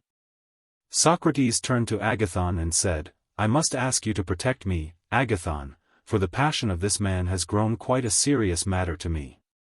Since I became his admirer I have never been allowed to speak to any other fair one, or so much as to look at them. If I do, he goes wild with envy and jealousy, and not only abuses me but can hardly keep his hands off me, and at this moment he may do me some harm. Please to see to this, and either reconcile me to him, or, if he attempts violence, protect me, as I am in bodily fear of his mad and passionate attempts." "There can never be reconciliation between you and me," said Alcibiades, "but for the present I will defer your chastisement. And I must beg you, Agathon, to give me back some of the ribbons that I may crown the marvelous head of this universal despot. I would not have him complain of me for crowning you, and neglecting him, who in conversation is the conqueror of all mankind. And this not only once, as you were the day before yesterday, but always." Whereupon, taking some of the ribbons, he crowned Socrates, and again reclined. Then he said, "You seem, my friends, to be sober, which is a thing not to be endured. You must drink, for that was the agreement under which I was admitted, and I elect myself master of the feast until you are well drunk. Let us have a large goblet, Agathon, or rather," he said, addressing the attendant, "bring me that wine cooler." The wine cooler which had caught his eye was a vessel holding more than 2 quarts, this he filled and emptied, and bade the attendant fill it again for Socrates. "Observe, my friends," said Alcibiades, "that this ingenious trick of mine will have no effect on Socrates, for he can drink any quantity of wine and not be at all nearer being drunk." Socrates drank the cup which the attendant filled for him. Eryximachus said, "What is this, Alcibiades? Are we to have neither conversation nor singing over our cups, but simply to drink as if we were thirsty?" Alcibiades replied, "Hail, worthy son of a most wise and worthy sire." "The same to you," said Eryximachus, "but what shall we do?" "That I leave to you," said Alcibiades. "The wise physician skilled our wounds to heal, 82. Shall prescribe and we will obey. What do you want?" "Well," said Eryximachus, "before you appeared we had passed a resolution that each one of us in turn should make a speech in praise of love. And as good a one as he could, the turn was passed round from left to right. And as all of us have spoken, and you have not spoken but have well drunken, you ought to speak, and then impose upon Socrates any task which you please, and he on his right-hand neighbor. And so on." "That is good, Eryximachus," said Alcibiades, "and yet the comparison of a drunken man's speech with those of sober men is hardly fair. And I should like to know, sweet friend, whether you really believe what Socrates was just now saying. For I can assure you that the very reverse is the fact, and that if I praise anyone but himself in his presence, whether God or man, he will hardly keep his hands off me." "For shame," said Socrates. "Hold your tongue," said Alcibiades, "for by Poseidon, there is no one else whom I will praise when you are of the company." "Well then," said Eryximachus, "if you like praise Socrates." "What do you think, Eryximachus?"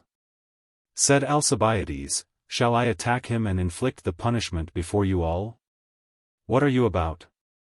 said Socrates, "are you going to raise a laugh at my expense? Is that the meaning of your praise?"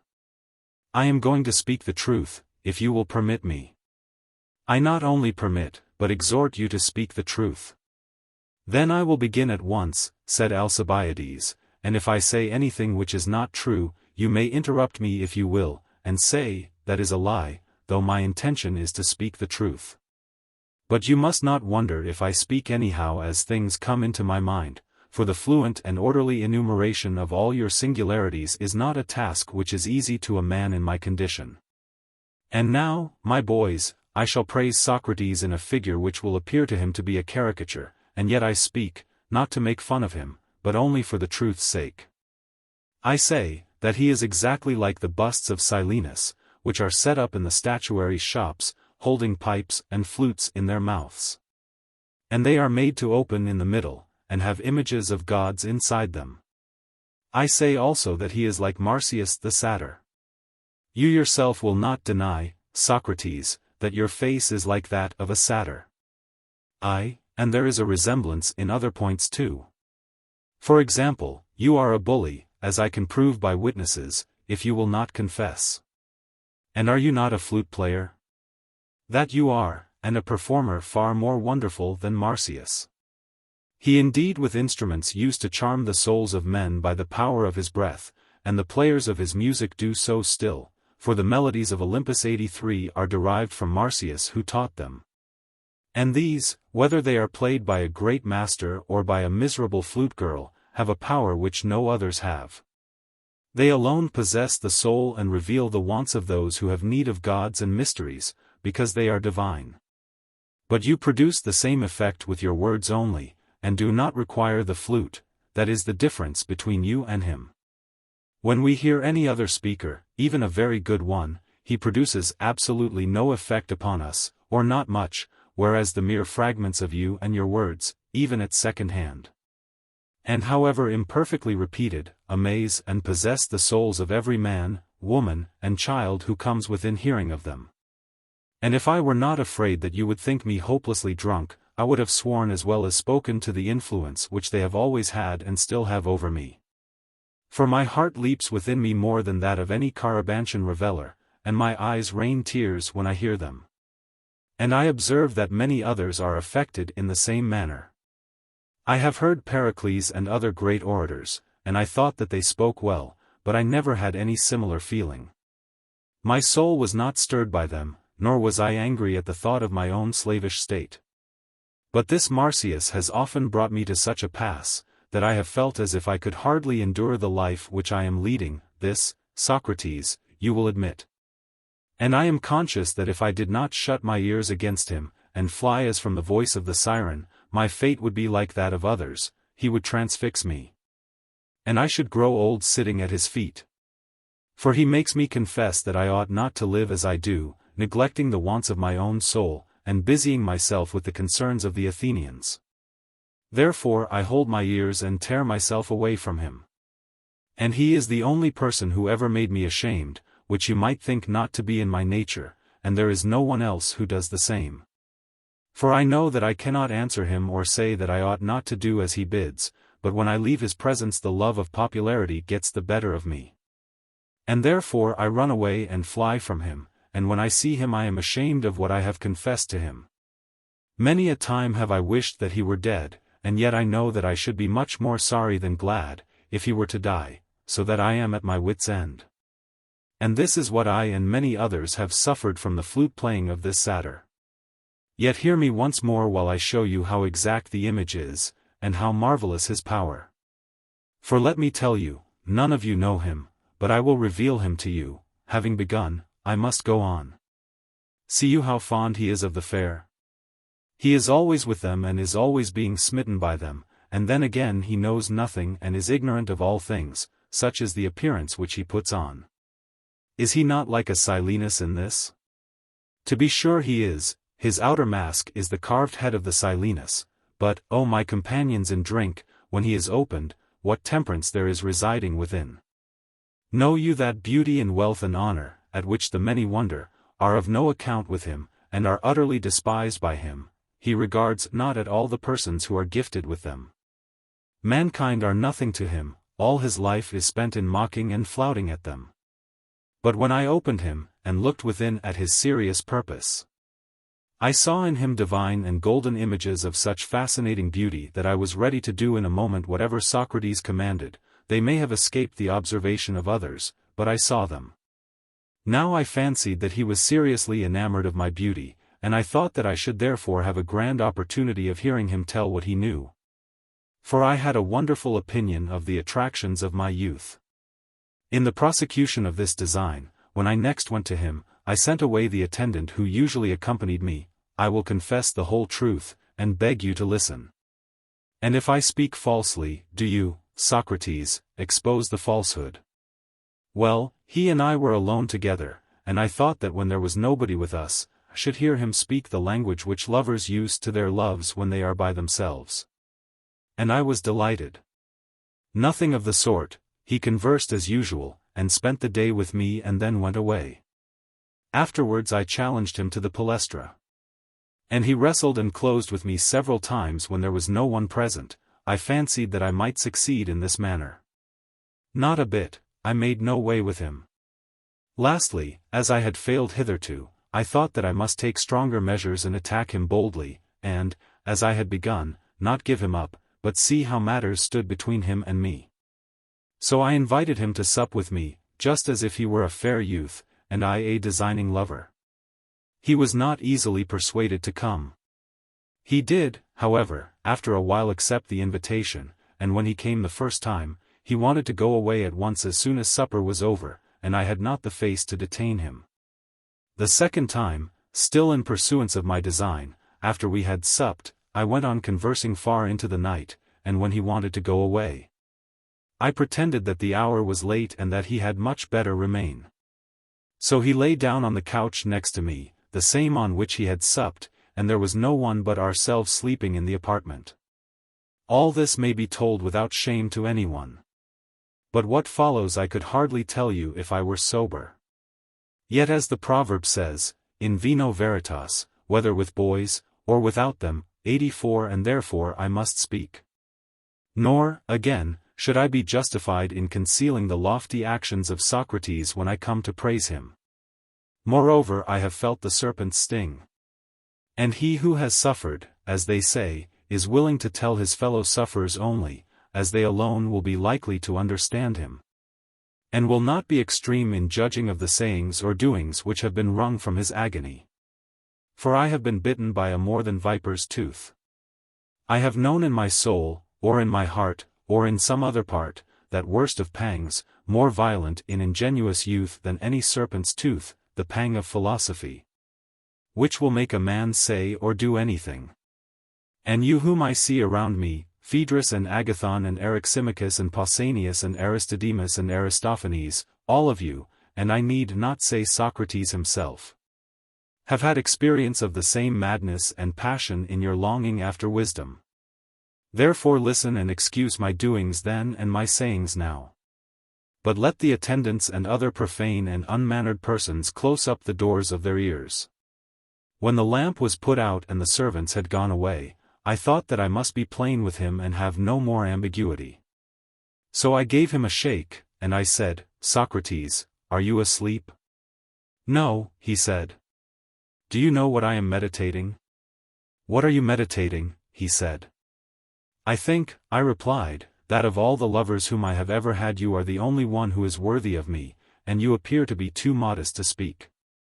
Now I feel that I should be a fool to refuse you this or any other favor, and therefore I come to lay at your feet all that I have and all that my friends have, in the hope that you will assist me in the way of virtue, which I desire above all things, and in which I believe that you can help me better than anyone else. And I should certainly have more reason to be ashamed of what wise men would say if I were to refuse a favor to such as you, than of what the world, who are mostly fools, would say of me if I granted it. To these words he replied in the ironical manner which is so characteristic of him, Alcibiades, my friend, you have indeed an elevated aim if what you say is true. And if there really is in me any power by which you may become better, truly you must see in me some rare beauty of a kind infinitely higher than any which I see in you. And therefore, if you mean to share with me and to exchange beauty for beauty, you will have greatly the advantage of me. You will gain true beauty in return for appearance, like Diomede, gold in exchange for brass. But look again, sweet friend, and see whether you are not deceived in me.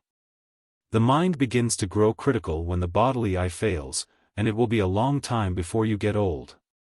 Hearing this, I said, I have told you my purpose, which is quite serious, and do you consider what you think best for you and me?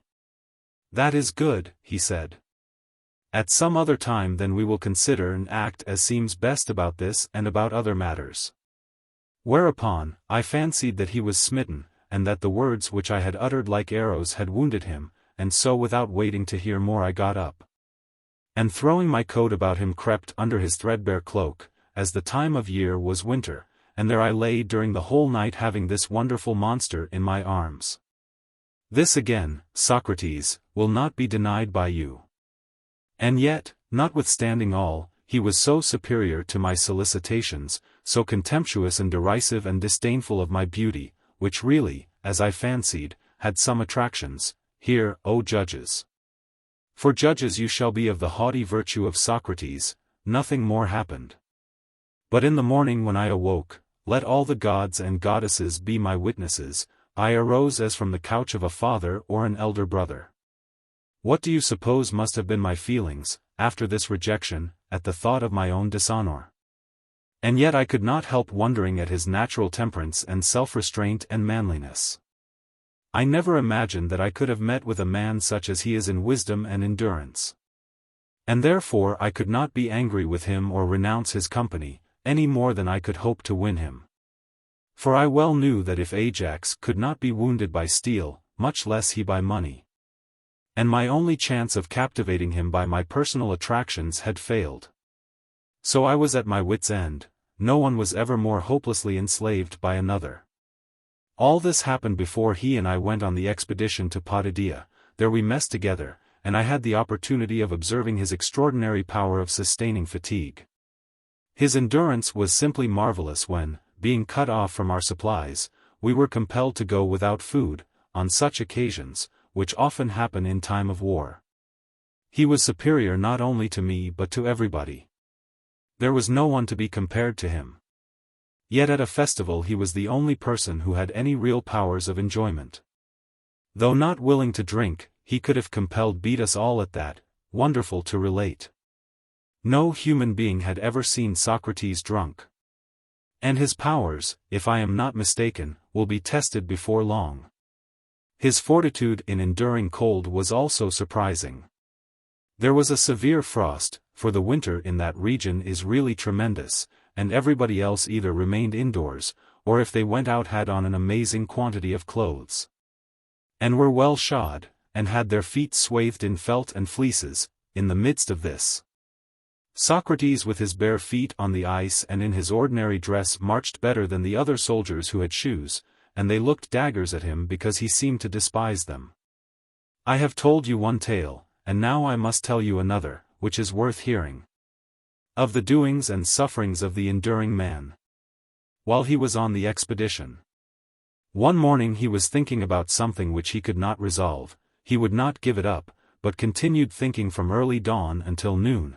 There he stood fixed in thought. And at noon attention was drawn to him, and the rumor ran through the wondering crowd that Socrates had been standing and thinking about something ever since the break of day. At last, in the evening after supper, some Ionians out of curiosity, I should explain that this was not in winter but in summer, brought out their mats and slept in the open air that they might watch him and see whether he would stand all night. There he stood until the following morning, and with the return of light he offered up a prayer to the sun, and went his way.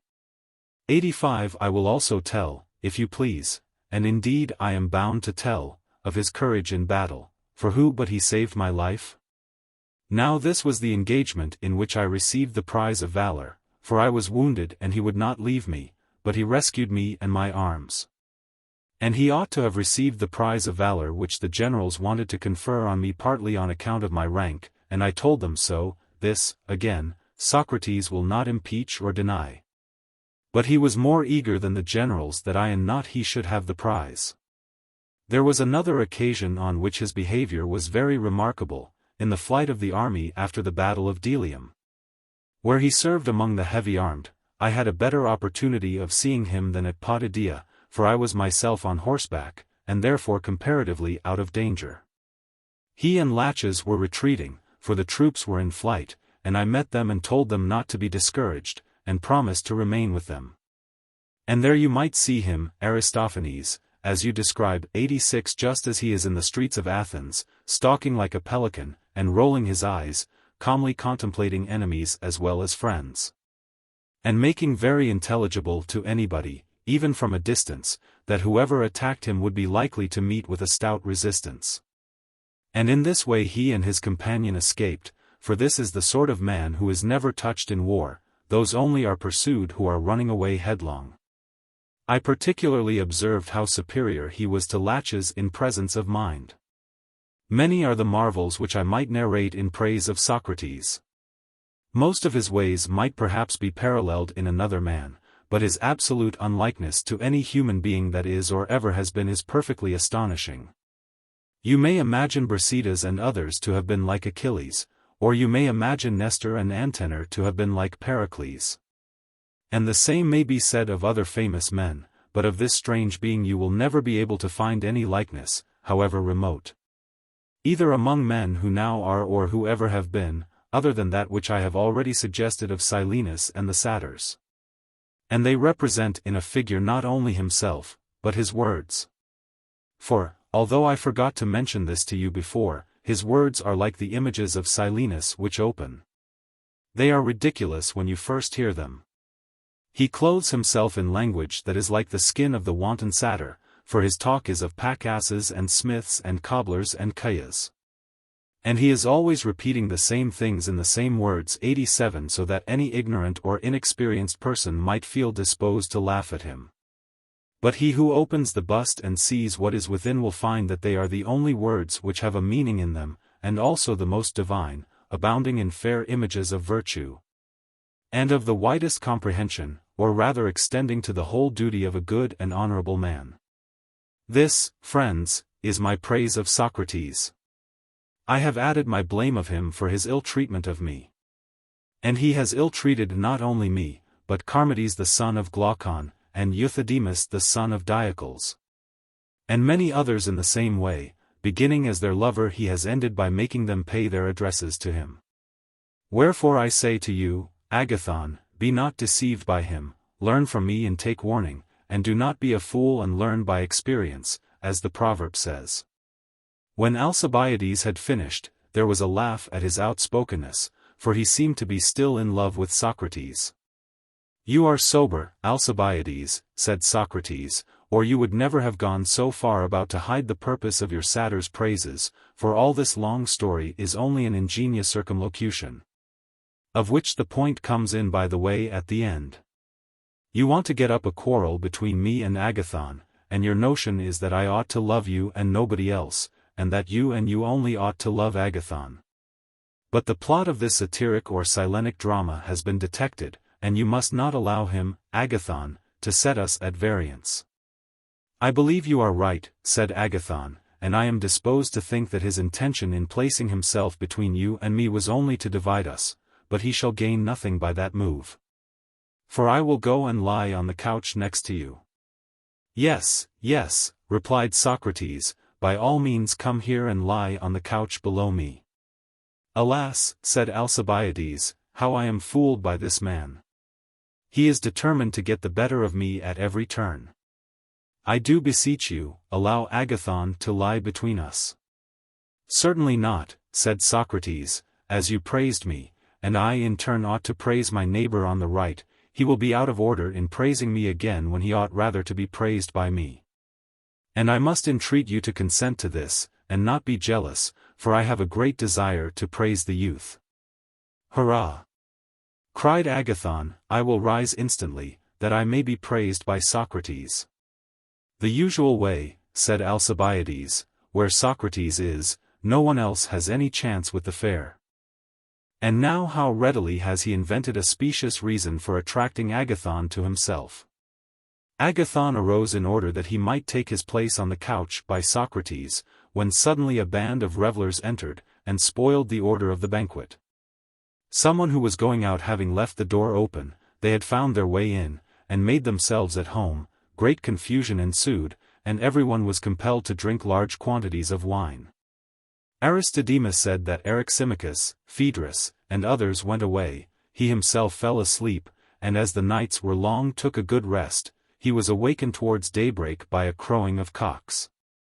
And when he awoke, the others were either asleep, or had gone away. There remained only Socrates, Aristophanes, and Agathon, who were drinking out of a large goblet which they passed round, and Socrates was discoursing to them. Aristodemus was only half awake, and he did not hear the beginning of the discourse.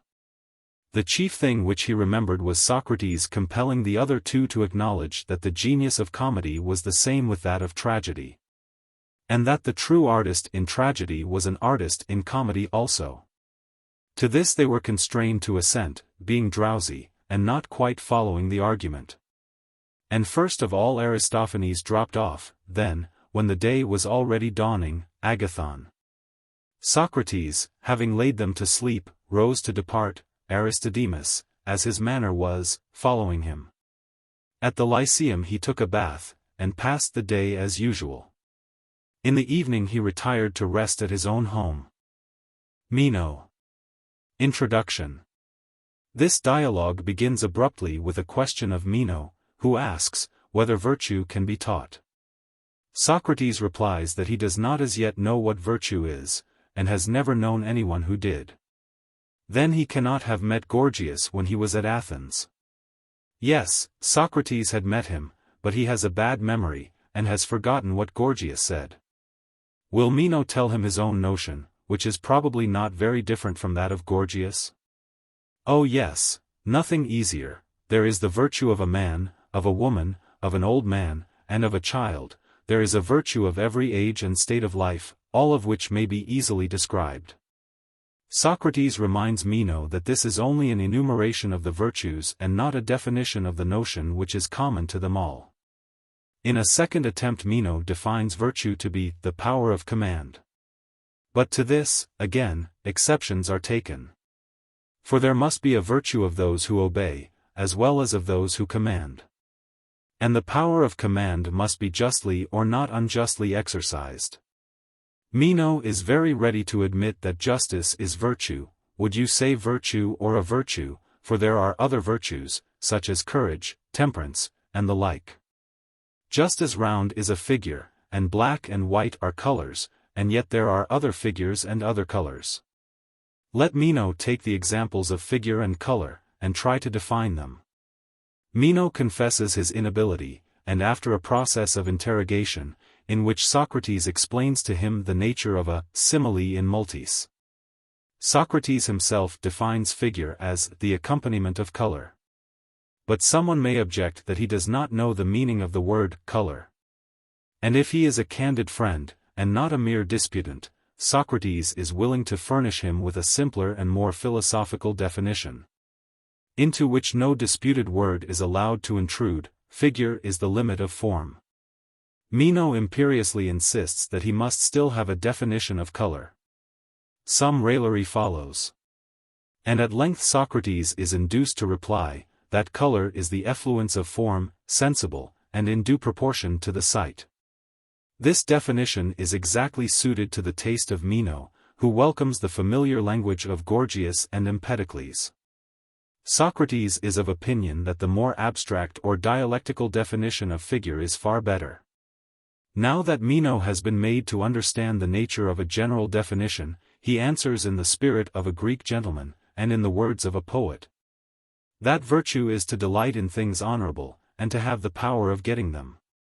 This is a nearer approximation than he has yet made to a complete definition, and, regarded as a piece of proverbial or popular morality, is not far from the truth.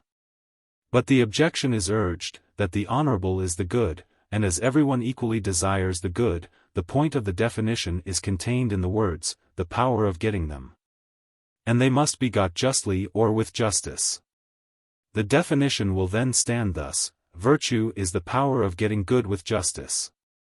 But justice is a part of virtue, and therefore virtue is the getting of good with a part of virtue. The definition repeats the word defined. Meno complains that the conversation of Socrates has the effect of a torpedo's shock upon him. When he talks with other persons he has plenty to say about virtue. In the presence of Socrates, his thoughts desert him. Socrates replies that he is only the cause of perplexity in others, because he is himself perplexed. He proposes to continue the inquiry. But how, asks Meno, can he inquire either into what he knows or into what he does not know? This is a sophistical puzzle, which, as Socrates remarks, saves a great deal of trouble to him who accepts it. But the puzzle has a real difficulty latent under it, to which Socrates will endeavor to find a reply. The difficulty is the origin of knowledge. He has heard from priests and priestesses, and from the poet Pindar, of an immortal soul which is born again and again in successive periods of existence, returning into this world when she has paid the penalty of ancient crime, and, having wandered over all places of the upper and under world, and seen and known all things at one time or other, is by association out of one thing capable of recovering all. For nature is of one kindred, and every soul has a seed or germ which may be developed into all knowledge. The existence of this latent knowledge is further proved by the interrogation of one of Meno's slaves, who, in the skillful hands of Socrates, is made to acknowledge some elementary relations of geometrical figures. The theorem that the square of the diagonal is double the square of the side, that famous discovery of primitive mathematics, in honor of which the legendary Pythagoras is said to have sacrificed a hecatomb, is elicited from him. The first step in the process of teaching has made him conscious of his own ignorance. He has had the torpedo's shock given him, and is the better for the operation. But whence had the uneducated man this knowledge? He had never learnt geometry in this world, nor was it born with him. He must therefore have had it when he was not a man. And as he always either was or was not a man, he must have always had it. Compare Phaedo, 73b. After Socrates has given this specimen of the true nature of teaching, the original question of the teachableness of virtue is renewed. Again he professes a desire to know what virtue is, first.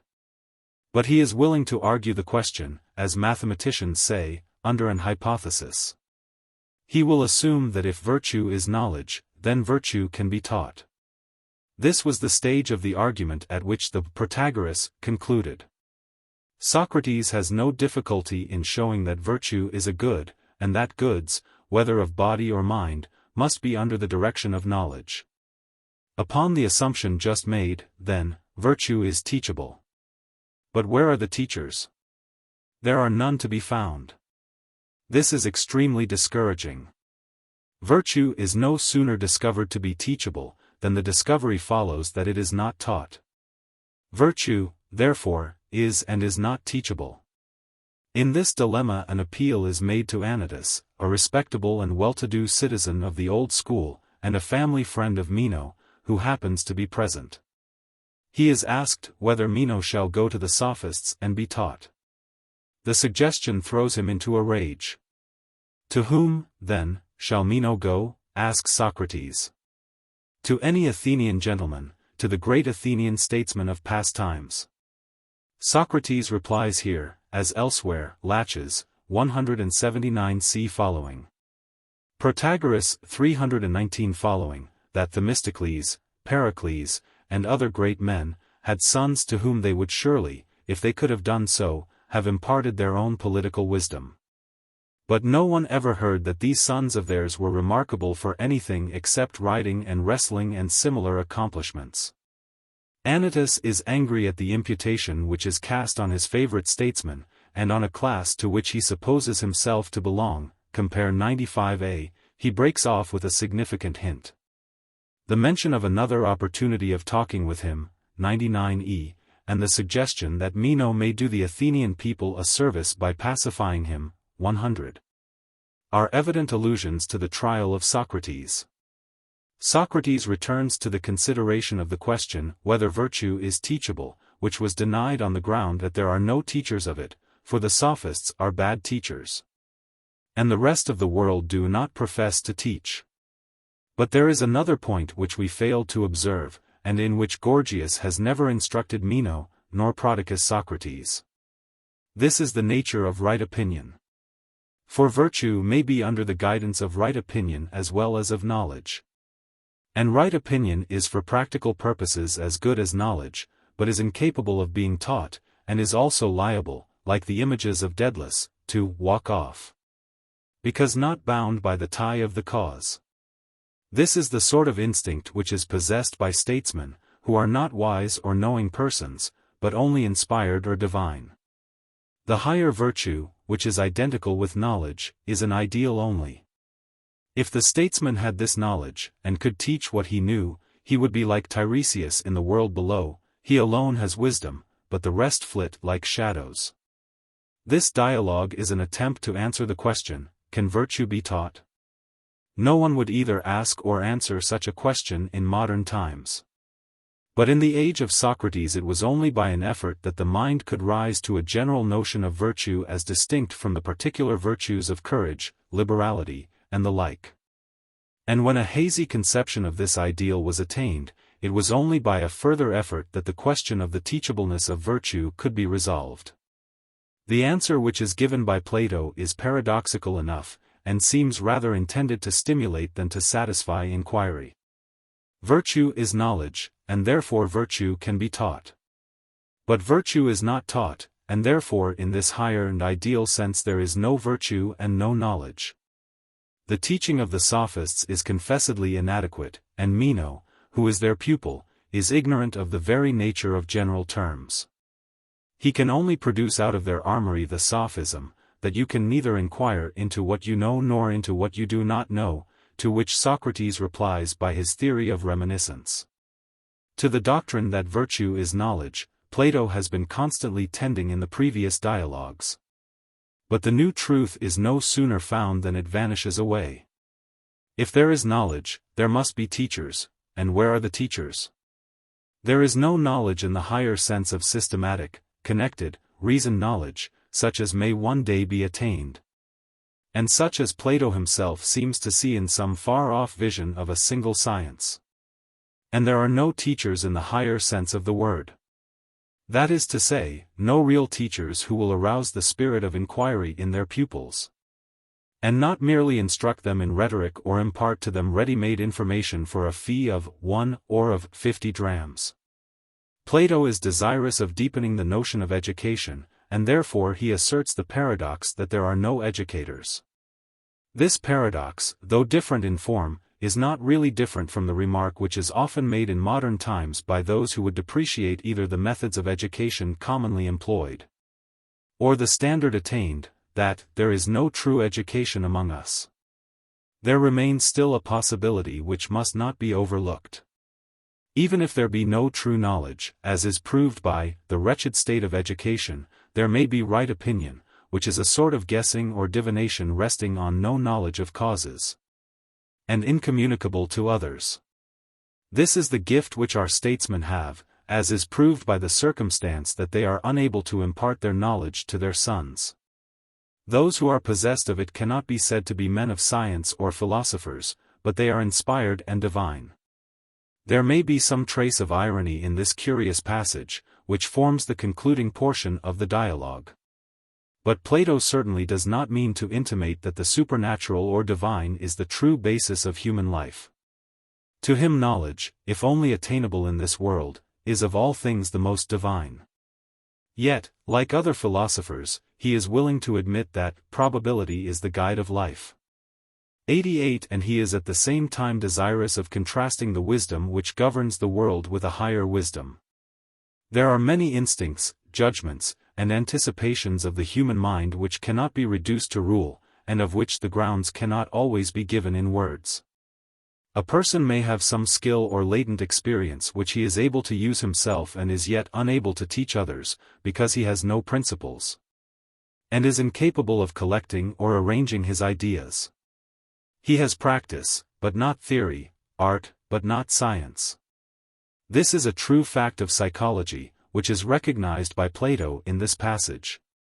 But he is far from saying, as some have imagined, that inspiration or divine grace is to be regarded as higher than knowledge. He would not have preferred the poet or man of action to the philosopher, or the virtue of custom to the virtue based upon ideas. Also here, as in the Ion and Phaedrus, Plato appears to acknowledge an unreasoning element in the higher nature of man. The philosopher only has knowledge, and yet the statesman and the poet are inspired. There may be a sort of irony in regarding in this way the gifts of genius. But there is no reason to suppose that he is deriding them, any more than he is deriding the phenomena of love or of enthusiasm in the Symposium, or of oracles in the Apology, or of divine intimations when he is speaking of the daemonium of Socrates. He recognizes the lower form of right opinion, as well as the higher one of science, in the spirit of one who desires to include in his philosophy every aspect of human life. Just as he recognizes the existence of popular opinion as a fact, and the sophists as the expression of it. This dialogue contains the first intimation of the doctrine of reminiscence and of the immortality of the soul. The proof is very slight, even slighter than in the Phaedo and Republic. Because men had abstract ideas in a previous state, they must have always had them, and their souls therefore must have always existed. 86a. For they must always have been either men or not men. The fallacy of the latter words is transparent. And Socrates himself appears to be conscious of their weakness. For he adds immediately afterwards, I have said some things of which I am not altogether confident. Compare Phaedo 114d, 115d. It may be observed, however, that the fanciful notion of pre-existence is combined with a true but partial view of the origin and unity of knowledge and of the association of ideas.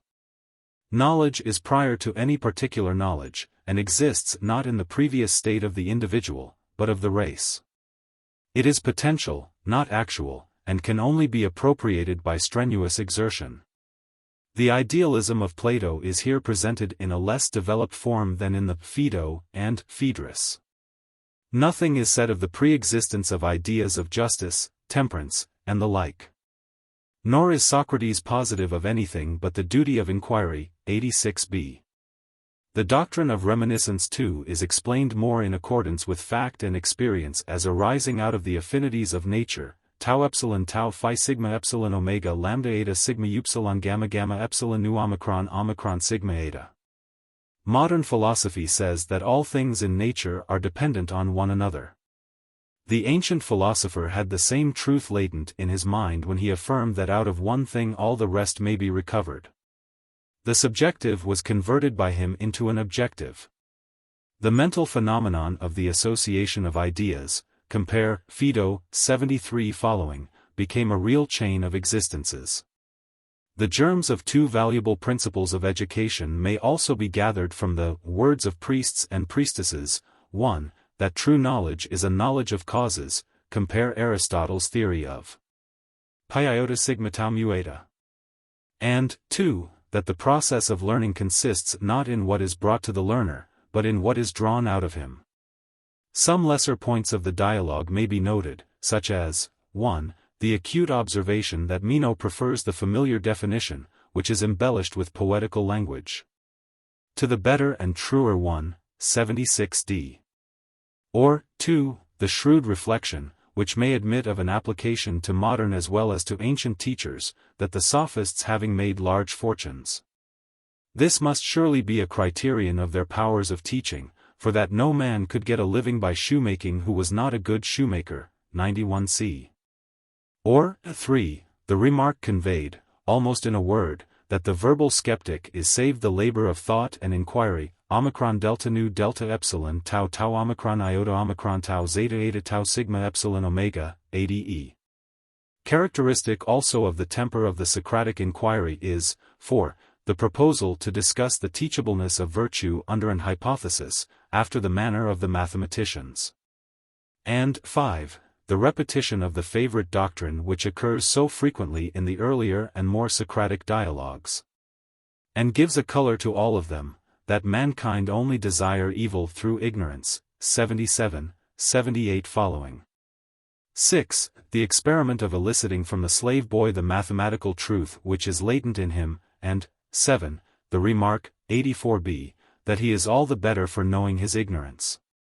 The character of Meno, like that of Critias, has no relation to the actual circumstances of his life. Plato is silent about his treachery to the 10,000 Greeks, which Xenophon has recorded, as he is also silent about the crimes of Critias. He is a Thessalian Alcibiades, rich and luxurious, a spoilt child of fortune, and is described as the hereditary friend of the great king. Like Alcibiades, he is inspired with an ardent desire of knowledge, and is equally willing to learn of Socrates and of the sophists. He may be regarded as standing in the same relation to Gorgias as Hippocrates in the Protagoras, to the other great sophist. He is the sophisticated youth on whom Socrates tries his cross-examining powers, just as in the Charmides, the Lysis, and the Euthydemus. Ingenuous boyhood is made the subject of a similar experiment. He is treated by Socrates in a half-playful manner suited to his character. At the same time he appears not quite to understand the process to which he is being subjected. For he is exhibited as ignorant of the very elements of dialectics, in which the sophists have failed to instruct their disciple. His definition of virtue as the power and desire of attaining things honorable, like the first definition of justice in the Republic, is taken from a poet. His answers have a sophistical ring, and at the same time show the sophistical incapacity to grasp a general notion. Anytus is the type of the narrow-minded man of the world, who is indignant at innovation, and equally detests the popular teacher and the true philosopher. He seems, like Aristophanes, to regard the new opinions, whether of Socrates or the sophists, as fatal to Athenian greatness. He is of the same class as Callicles in the Gorgias, but of a different variety. The immoral and sophistical doctrines of Callicles are not attributed to him. The moderation with which he is described is remarkable, if he be the accuser of Socrates, as is apparently indicated by his parting words. Perhaps Plato may have been desirous of showing that the accusation of Socrates was not to be attributed to badness or malevolence, but rather to a tendency in men's minds. Or he may have been regardless of the historical truth of the characters of his dialogue, as in the case of Meno and Critias. Like Chaerephon, Apology, 21, the real Anytus was a democrat, and had joined Thrasybulus in the conflict with the 30. The Protagoras arrived at a sort of hypothetical conclusion, that if virtue is knowledge, it can be taught. In the Euthydemus, Socrates himself offered an example of the manner in which the true teacher may draw out the mind of youth, this was in contrast to the quibbling follies of the sophists. In the Meno, the subject is more developed, the foundations of the inquiry are laid deeper, and the nature of knowledge is more distinctly explained. There is a progression by antagonism of two opposite aspects of philosophy. But at the moment when we approach nearest, the truth doubles upon us and passes out of our reach. We seem to find that the ideal of knowledge is irreconcilable with experience. In human life there is indeed the profession of knowledge, but right opinion is our actual guide. There is another sort of progress from the general notions of Socrates, who asked simply, what is friendship? What is temperance? What is courage? As in the Lysis, Charmides, Laches, to the transcendentalism of Plato, who, in the second stage of his philosophy, sought to find the nature of knowledge in a prior and future state of existence. The difficulty in framing general notions which has appeared in this and in all the previous dialogues recurs in the Gorgias and Theaetetus as well as in the Republic. In the Gorgias, too, the statesmen reappear, but in stronger opposition to the philosopher. They are no longer allowed to have a divine insight, but, though acknowledged to have been clever men and good speakers, are denounced as blind leaders of the blind. The doctrine of the immortality of the soul is also carried further, being made the foundation not only of a theory of knowledge, but of a doctrine of rewards and punishments. In the Republic a relation of knowledge to virtue is described in a manner more consistent with modern distinctions. The existence of the virtues without the possession of knowledge in the higher or philosophical sense is admitted to be possible. Right opinion is again introduced in the Theaetetus as an account of knowledge, but is rejected on the ground that it is irrational, as here, because it is not bound by the tie of the cause. And also because the conception of false opinion is given up as hopeless. The doctrines of Plato are necessarily different at different times of his life, as new distinctions are realized, or new stages of thought attained by him. We are not therefore justified, in order to take away the appearance of inconsistency, in attributing to him hidden meanings or remote allusions. There are no external criteria by which we can determine the date of the Meno. There is no reason to suppose that any of the dialogues of Plato were written before the death of Socrates. The Meno, which appears to be one of the earliest of them, is proved to have been of a later date by the allusion of Anytus, 94e, 95a, compare also 80b, 100b. We cannot argue that Plato was more likely to have written, as he has done, of Meno before than after his miserable death.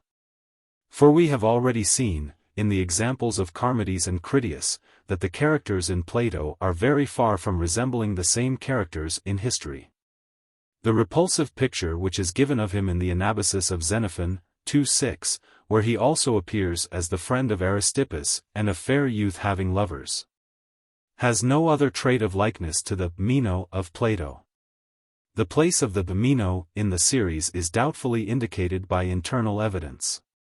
The main character of the dialogue is Socrates. But to the general definitions of Socrates is added the Platonic doctrine of reminiscence. The problems of virtue and knowledge have been discussed in the Lysis, Laches, Charmides, and Protagoras. The puzzle about knowing and learning has already appeared in the Euthydemus. The doctrines of immortality and pre-existence are carried further in the Phaedrus and Phaedo. The distinction between opinion and knowledge is more fully developed in the Theaetetus. The lessons of Prodicus, whom he facetiously calls his master, are still running in the mind of Socrates. Unlike the later Platonic dialogues, the Meno arrives at no conclusion. Hence we are led to place the dialogue at some point of time later than the Protagoras, and earlier than the Phaedrus and Gorgias. The place which is assigned to it in this work is due mainly to the desire to bring together in a single volume all the dialogues which contain allusions to the trial and death of Socrates. On the ideas of Plato. Plato's doctrine of ideas has attained an imaginary clearness and definiteness which is not to be found in his own writings. The popular account of them is partly derived from one or two passages in his dialogues interpreted without regard to their poetical environment. It is due also to the misunderstanding of him by the Aristotelian school, and the erroneous notion has been further narrowed and has become fixed by the realism of the schoolmen. This popular view of the Platonic ideas may be summed up in some such formula as the following: truth consists not in particulars, but in universals, which have a place in the mind of God, or in some far-off heaven.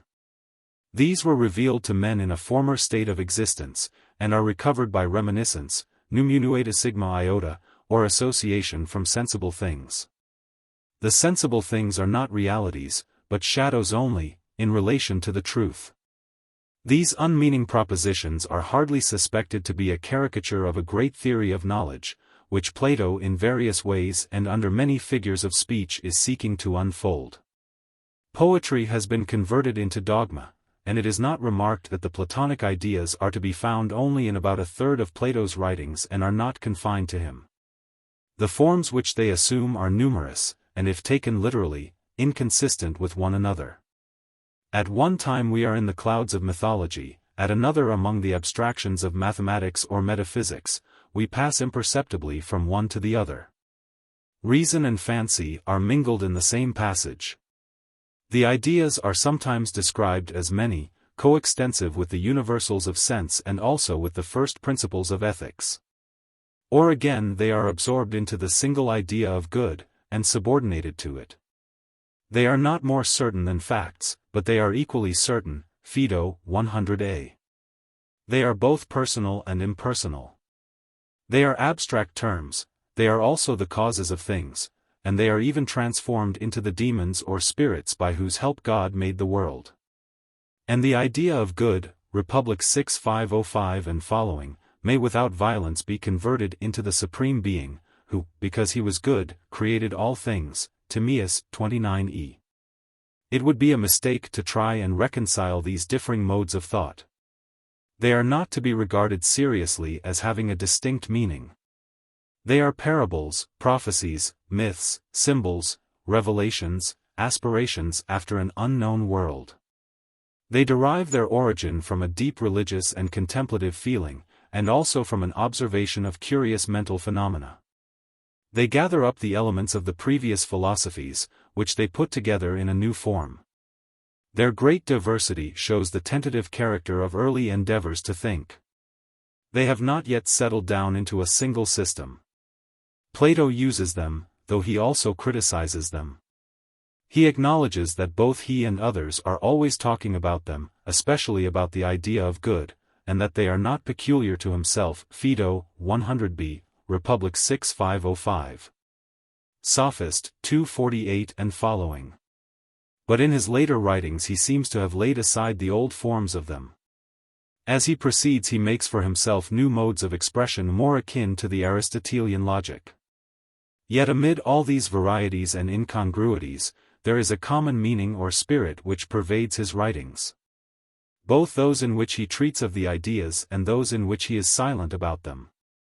This is the spirit of idealism, which in the history of philosophy has had many names and taken many forms, and has in a measure influenced those who seem to be most averse to it. It has often been charged with inconsistency and fancifulness, and yet has had an elevating effect on human nature, and has exercised a wonderful charm and interest over a few spirits who have been lost in the thought of it. It has been banished again and again, but has always returned. It has attempted to leave the earth and soar heavenwards, but soon has found that only in experience could any solid foundation of knowledge be laid. It has degenerated into pantheism, but has again emerged. No other knowledge has given an equal stimulus to the mind. It is the science of sciences, which are also ideas, and under either aspect require to be defined. They can only be thought of in due proportion when conceived in relation to one another. They are the glasses through which the kingdoms of science are seen, but at a distance. All the greatest minds, except when living in an age of reaction against them, have unconsciously fallen under their power. The account of the Platonic ideas in the Meno is the simplest and clearest. And we shall best illustrate their nature by giving this first and then comparing the manner in which they are described elsewhere, e.g., in the Phaedrus, Phaedo, Republic. To which may be added the criticism of them in the Parmenides, the personal form which is attributed to them in the Timaeus, the logical character which they assume in the Sophist and Philebus, and the allusion to them in the Laws, 12:9-64. In the Cratylus, they dawn upon him with the freshness of a newly discovered thought, 439. The Meno, 81 and following, goes back to a former state of existence, in which men did and suffered good and evil, and received the reward or punishment of them until their sin was purged away and they were allowed to return to earth. This is a tradition of the olden time, to which priests and poets bear witness. The souls of men returning to earth bring back a latent memory of ideas, which were known to them in a former state. The recollection is awakened into life and consciousness by the sight of the things which resemble them on earth. The soul evidently possesses such innate ideas before she has had time to acquire them. This is proved by an experiment tried on one of Meno's slaves, from whom Socrates elicits truths of arithmetic and geometry, which he had never learned in this world. He must therefore have brought them with him from another. The notion of a previous state of existence is found in the verses of Empedocles and in the fragments of Heraclitus. It was the natural answer to two questions: whence came the soul? What is the origin of evil, and prevailed far and wide in the East?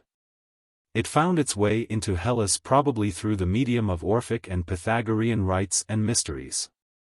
It was easier to think of a former than of a future life, because such a life has really existed for the race though not for the individual, and all men come into the world, if not trailing clouds of glory, at any rate able to enter into the inheritance of the past.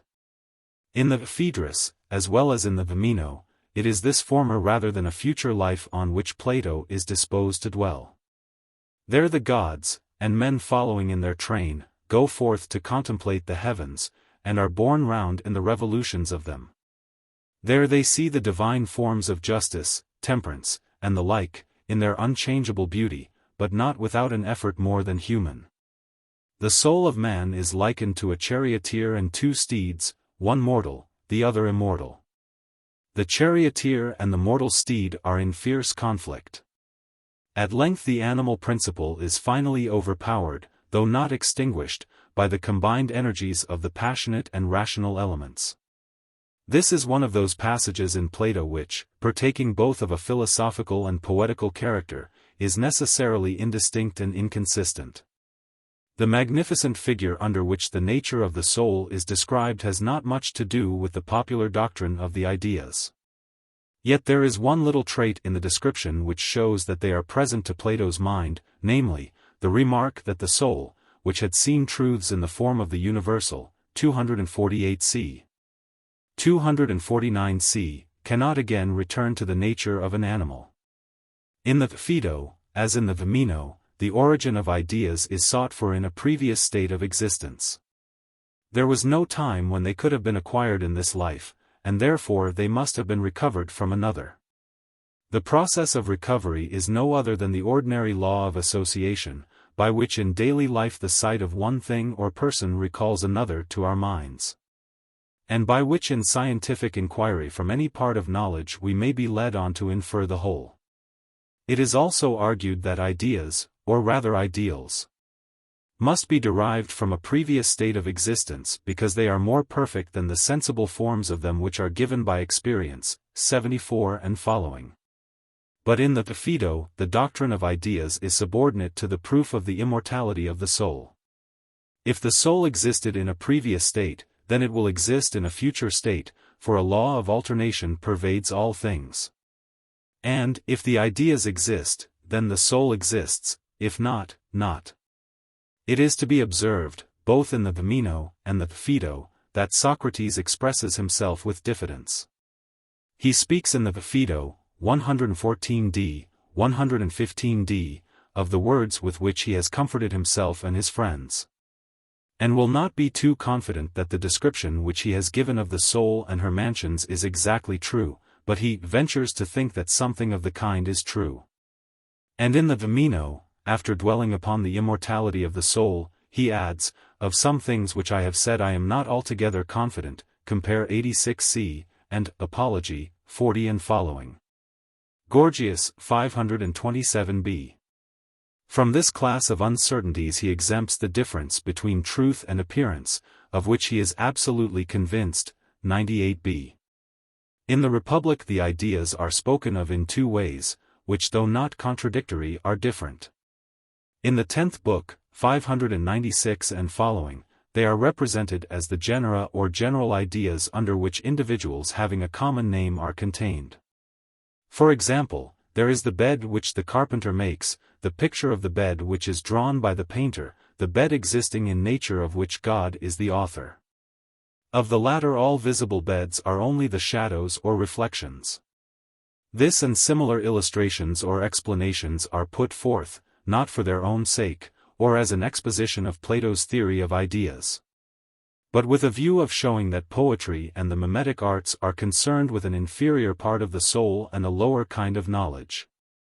On the other hand, in the 6th and 7th books of the Republic we reach the highest and most perfect conception, which Plato is able to attain, of the nature of knowledge. The ideas are now finally seen to be one as well as many, causes as well as ideas, and to have a unity which is the idea of good and the cause of all the rest. They seem, however, to have lost their first aspect of universals under which individuals are contained, and to have been converted into forms of another kind, which are inconsistently regarded from the one side as images or ideals of justice, temperance, holiness, and the like, from the other as hypotheses, or mathematical truths or principles. In the Timaeus, which in the series of Plato's works immediately follows the Republic, though probably written some time afterwards, no mention occurs of the doctrine of ideas. Geometrical forms and arithmetical ratios furnish the laws according to which the world is created. But though the conception of the ideas as genera or species is forgotten or laid aside, the distinction of the visible and intellectual is as firmly maintained as ever. 37. The idea of good likewise disappears and is superseded by the conception of a personal God, who works according to a final cause or principle of goodness which he himself is. No doubt is expressed by Plato, either in the Timaeus or in any other dialogue, of the truths which he conceives to be the first and highest. It is not the existence of God or the idea of good which he approaches in a tentative or hesitating manner, but the investigations of physiology. These he regards, not seriously, as a part of philosophy, but as an innocent recreation. Timaeus 59d.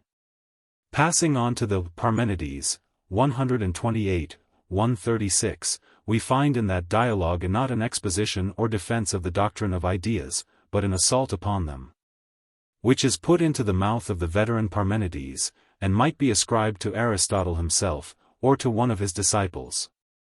The doctrine which is assailed takes 2 or 3 forms, but fails in any of them to escape the dialectical difficulties which are urged against it. It is admitted that there are ideas of all things, but the manner in which individuals partake of them, whether of the whole or of the part, and in which they become like them, or how ideas can be either within or without the sphere of human knowledge, or how the human and divine can have any relation to each other, is held to be incapable of explanation. And yet, if there are no universal ideas, what becomes of philosophy? Parmenides, 130, 135. In the Sophist, the theory of ideas is spoken of as a doctrine held not by Plato, but by another sect of philosophers, called the Friends of Ideas, probably the Megarians, who were very distinct from him, if not opposed to him. Sophist, 242 and following. Nor in what may be termed Plato's abridgment of the history of philosophy, Sophist, 241 and following, is any mention made such as we find in the first book of Aristotle's Metaphysics. Of the derivation of such a theory or of any part of it from the Pythagoreans, the Eleatics, the Heracleitians, or even from Socrates. In the Philebus, probably one of the latest of the Platonic dialogues, the conception of a personal or semi-personal deity expressed under the figure of mind, the king of all, who is also the cause, is retained. The one and many of the Phaedrus and Theaetetus is still working in the mind of Plato, and the correlation of ideas, not of all with all, but of some with some, is asserted and explained. But they are spoken of in a different manner, and are not supposed to be recovered from a former state of existence. The metaphysical conception of truth passes into a psychological one, which is continued in the laws, and is the final form of the Platonic philosophy. So far as can be gathered from his own writings, see especially Laws v. 727 and following. In the Laws he harps once more on the old string, and returns to general notions. These he acknowledges to be many, and yet he insists that they are also one. The guardian must be made to recognize the truth, for which he has contended long ago in the Protagoras, that the virtues are four, but they are also in some sense one, Laws 12:965, 966. Compare, Protagoras, 329. So various, and if regarded on the surface only, inconsistent, are the statements of Plato respecting the doctrine of ideas. If we attempted to harmonize or to combine them, we should make out of them, not a system, but the caricature of a system. They are the ever-varying expression of Plato's idealism. The terms used in them are in their substance and general meaning the same, although they seem to be different. They pass from the subject to the object, from earth, diocetes, to heaven, gensites, without regard to the gulf which later theology and philosophy have made between them. They are also intended to supplement or explain each other. They relate to a subject of which Plato himself would have said that he was not confident of the precise form of his own statements, but was strong in the belief that something of the kind was true. It is the spirit, not the letter, in which they agree, the spirit which places the divine above the human, the spiritual above the material, the one above the many, the mind before the body. The stream of ancient philosophy in the Alexandrian and Roman times widens into a lake or sea, and then disappears underground to reappear after many ages in a distant land. It begins to flow again under new conditions, at first confined between high and narrow banks, but finally spreading over the continent of Europe. It is and is not the same with ancient philosophy. There is a great deal in modern philosophy which is inspired by ancient. There is much in ancient philosophy which was born out of due time, and before men were capable of understanding it. To the fathers of modern philosophy, their own thoughts appeared to be new and original, but they carried with them an echo or shadow of the past, coming back by recollection from an elder world. Of this the inquirers of the 17th century, who to themselves appeared to be working out independently the inquiry into all truth, were unconscious. They stood in a new relation to theology and natural philosophy, and for a time maintained towards both an attitude of reserve and separation. Yet the similarities between modern and ancient thought are greater far than the differences. All philosophy, even that part of it which is said to be based upon experience, is really ideal. And ideas are not only derived from facts, but they are also prior to them and extend far beyond them, just as the mind is prior to the senses. Early Greek speculation culminates in the ideas of Plato, or rather in the single idea of good. His followers, and perhaps he himself, having arrived at this elevation, instead of going forwards went backwards from philosophy to psychology, from ideas to numbers.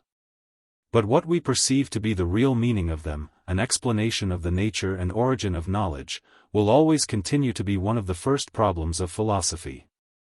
Plato also left behind him a most potent instrument, the forms of logic, arms ready for use, but not yet taken out of their armory. They were the late birth of the early Greek philosophy, and were the only part of it which has had an uninterrupted hold on the mind of Europe. Philosophies come and go.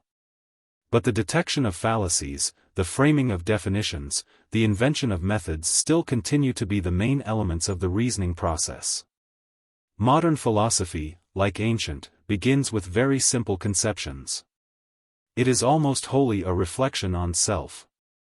It might be described as a quickening into life of old words and notions latent in the semi-barbarous Latin, and putting a new meaning into them. Unlike ancient philosophy, it has been unaffected by impressions derived from outward nature, it arose within the limits of the mind itself. From the time of Descartes to Hume and Kant it has had little or nothing to do with facts of science. On the other hand, the ancient and medieval logic retained a continuous influence over it, and a form like that of mathematics was easily impressed upon it. The principle of ancient philosophy which is most apparent in it is skepticism. We must doubt nearly every traditional or received notion, that we may hold fast one or two. The being of God in a personal or impersonal form was a mental necessity to the first thinkers of modern times. From this alone all other ideas could be deduced. There had been an obscure presentiment of cogito, ergo sum more than 2,000 years previously. The Eleatic notion that being and thought were the same was revived in a new form by Descartes.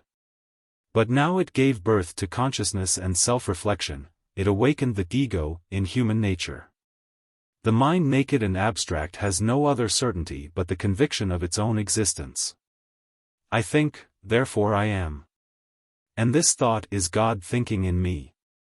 Who has also communicated to the reason of man his own attributes of thought and extension, these are truly imparted to him because God is true. Compare Republic 2:382 and following.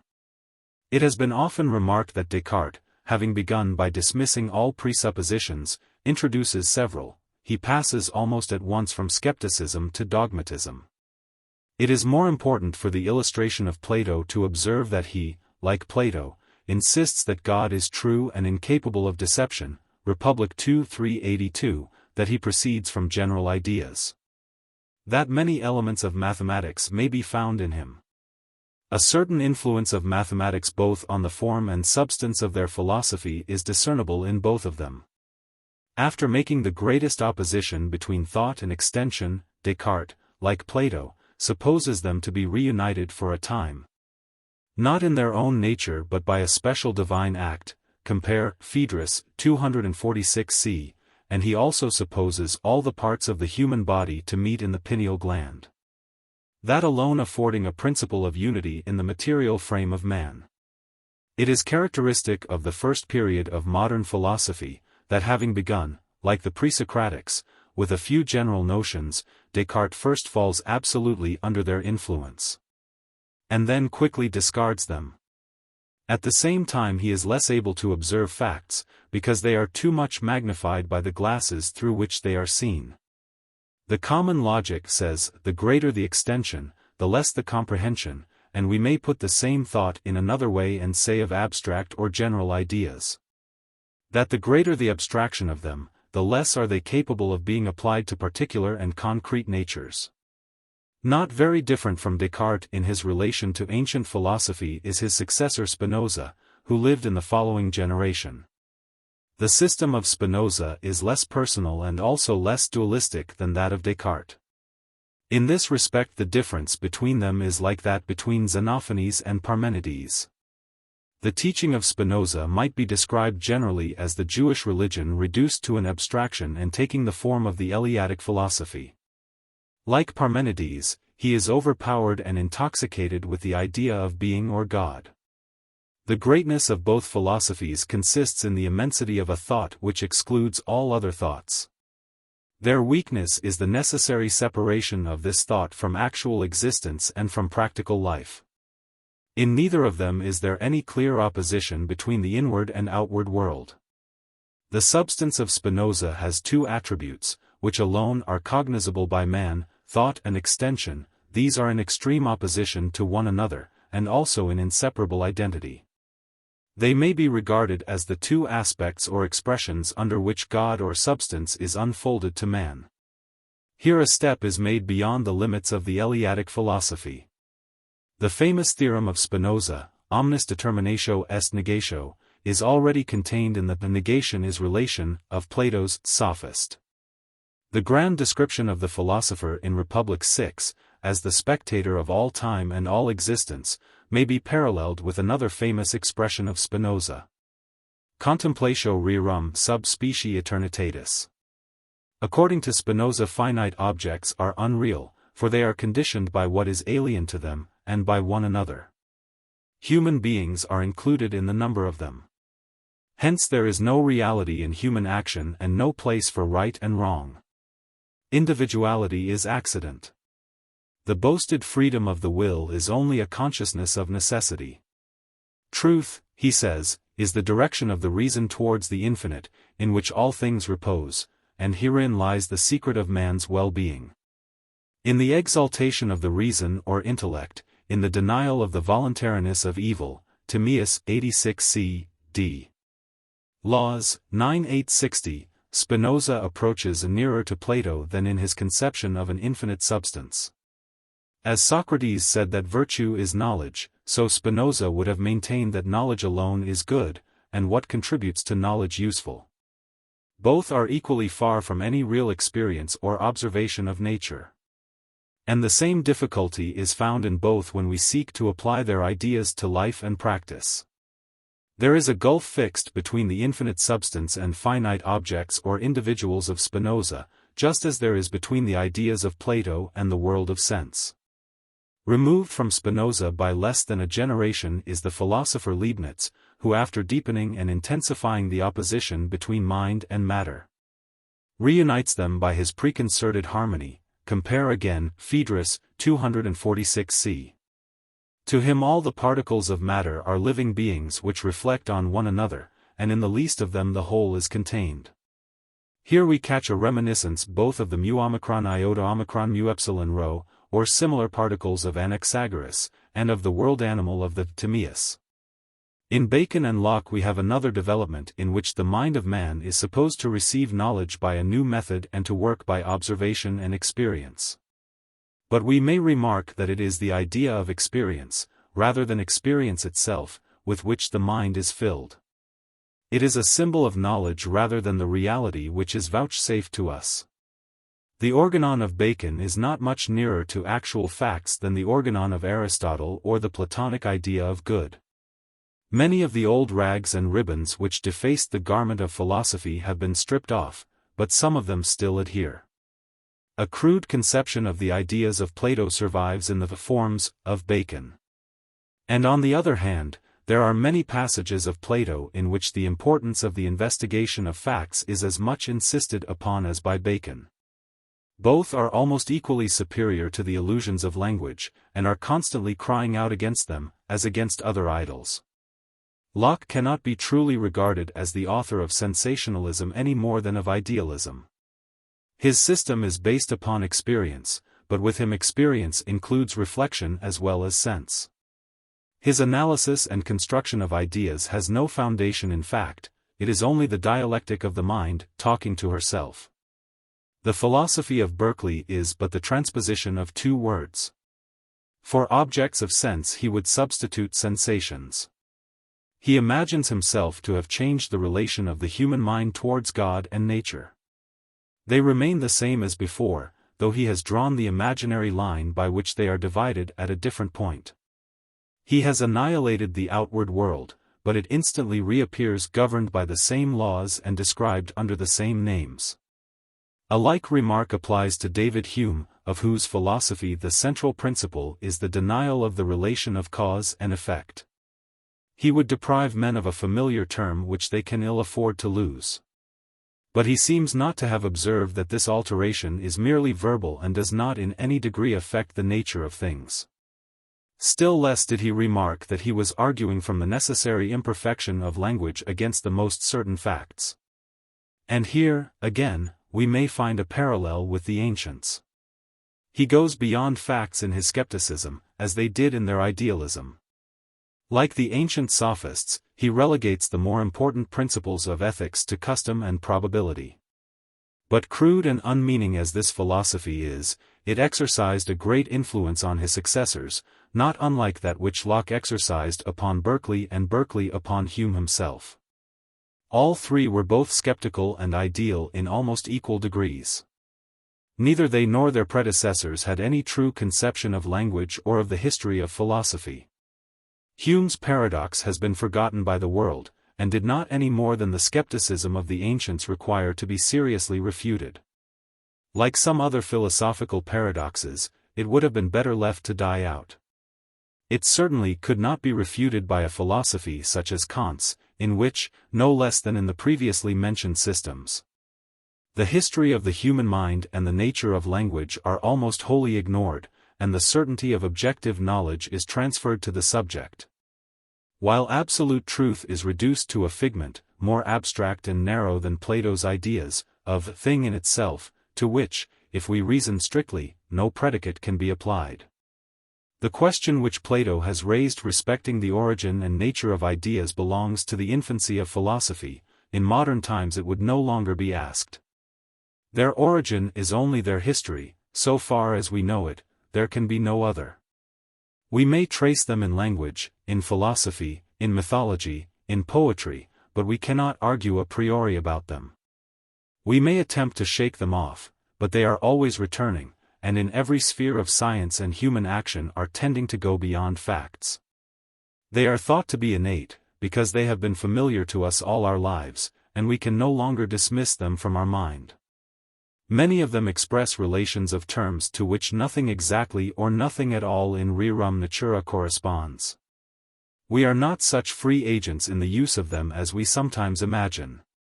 Fixed ideas have taken the most complete possession of some thinkers who have been most determined to renounce them, and have been vehemently affirmed when they could be least explained and were incapable of proof.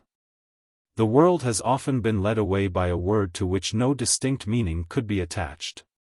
Abstractions such as authority, equality, utility, liberty, pleasure, experience, consciousness, chance, substance, matter, atom, and a heap of other metaphysical and theological terms, are the source of quite as much error and illusion and have as little relation to actual facts as the ideas of Plato.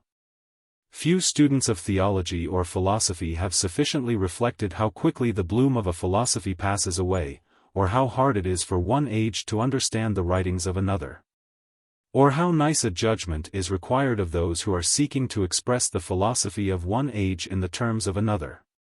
The eternal truths, of which metaphysicians speak, have hardly ever lasted more than a generation. In our own day, schools or systems of philosophy which have once been famous have died before the founders of them. We are still, as in Plato's age, groping about for a new method more comprehensive than any of those which now prevail, and also more permanent. And we seem to see at a distance the promise of such a method, which can hardly be any other than the method of idealized experience, having roots which strike far down into the history of philosophy. It is a method which does not divorce the present from the past, or the part from the whole, or the abstract from the concrete, or theory from fact, or the divine from the human, or one science from another, but labors to connect them. Along such a road we have proceeded a few steps, sufficient, perhaps, to make us reflect on the want of method which prevails in our own day. In another age, all the branches of knowledge, whether relating to God or man or nature, will become the knowledge of the revelation of a single science, Symposium 2:10, 2:11, and all things, like the stars in heaven, will shed their light upon one another. Meno. Persons of the dialogue. Meno. Socrates. A slave of Meno, boy. Anytus. Meno. Can you tell me, Socrates, whether virtue is acquired by teaching or by practice? Or if neither by teaching nor by practice, then whether it comes to man by nature, or in what other way? Socrates.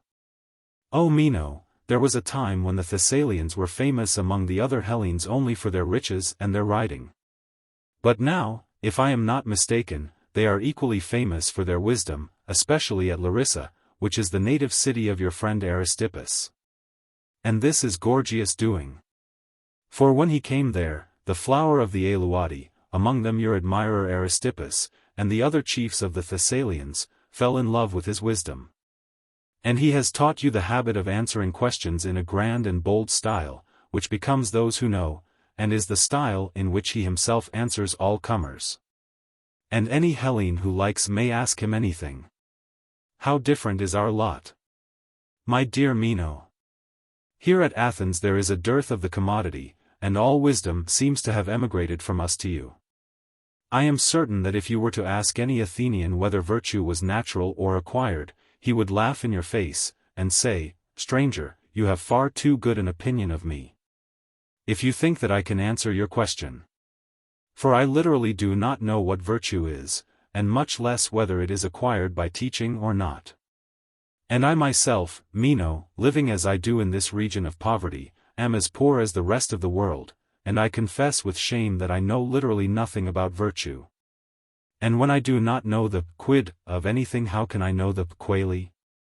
How, if I knew nothing at all of Meno, could I tell if he was fair, or the opposite of fair? Rich and noble, or the reverse of rich and noble? Do you think that I could? Meno. No, indeed. But are you in earnest, Socrates, in saying that you do not know what virtue is? And am I to carry back this report of you to Thessaly? Socrates. Not only that, my dear boy, but you may say further that I have never known of anyone else who did, in my judgment. Meno. Then you have never met Gorgias when he was at Athens? Socrates. Yes, I have. Meno. And did you not think that he knew? Socrates. I have not a good memory, Meno, and therefore I cannot now tell what I thought of him at the time. And I dare say that he did know, and that you know what he said. Please, therefore, to remind me of what he said, or, if you would rather, tell me your own view. For I suspect that you and he think much alike. Meno. Very true. Socrates. Then as he is not here, never mind him, and do you tell me, by the gods, Meno, be generous, and tell me what you say that virtue is. For I shall be truly delighted to find that I have been mistaken, and that you and Gorgias do really have this knowledge, although I have been just saying that I have never found anybody who had. Meno. There will be no difficulty, Socrates, in answering your question. Let us take first the virtue of a man. He should know how to administer the state, and in the administration of it to benefit his friends and harm his enemies. And he must also be careful not to suffer harm himself. A woman's virtue, if you wish to know about that, may also be easily described. Her duty is to order her house, and keep what is indoors, and obey her husband. Every age, every condition of life, young or old, male or female, bond or free, has a different virtue. There are virtues numberless, and no lack of definitions of them. For virtue is relative to the actions and ages of each of us in all that we do. And the same may be said of vice. Socrates. Point 89. Socrates. How fortunate I am, Meno. When I ask you for one virtue, you present me with a swarm of them, 90 which are in your keeping. Suppose that I carry on the figure of the swarm, and ask of you, what is the nature of the bee? And you answer that there are many kinds of bees, and I reply, but do bees differ as bees, because there are many and different kinds of them? Or are they not rather to be distinguished by some other quality, as for example beauty, size, or shape? How would you answer me? Meno. I should answer that bees do not differ from one another, as bees. Socrates. And if I went on to say, that is what I desire to know, Meno. Tell me what is the quality in which they do not differ, but are all alike, would you be able to answer? Meno. I should. Socrates. And so of the virtues, however many and different they may be, they have all a common nature which makes them virtues, and on this he who would answer the question, what is virtue? Would do well to have his eye fixed. Do you understand? Meno. I am beginning to understand, but I do not as yet take hold of the question as I could wish. Socrates. When you say, Meno, that there is one virtue of a man, another of a woman, another of a child, and so on, does this apply only to virtue, or would you say the same of health, and size? And strength? Or is the nature of health always the same, whether in man or woman? Meno. I should say that health is the same, both in man and woman. Socrates. And is not this true of size and strength?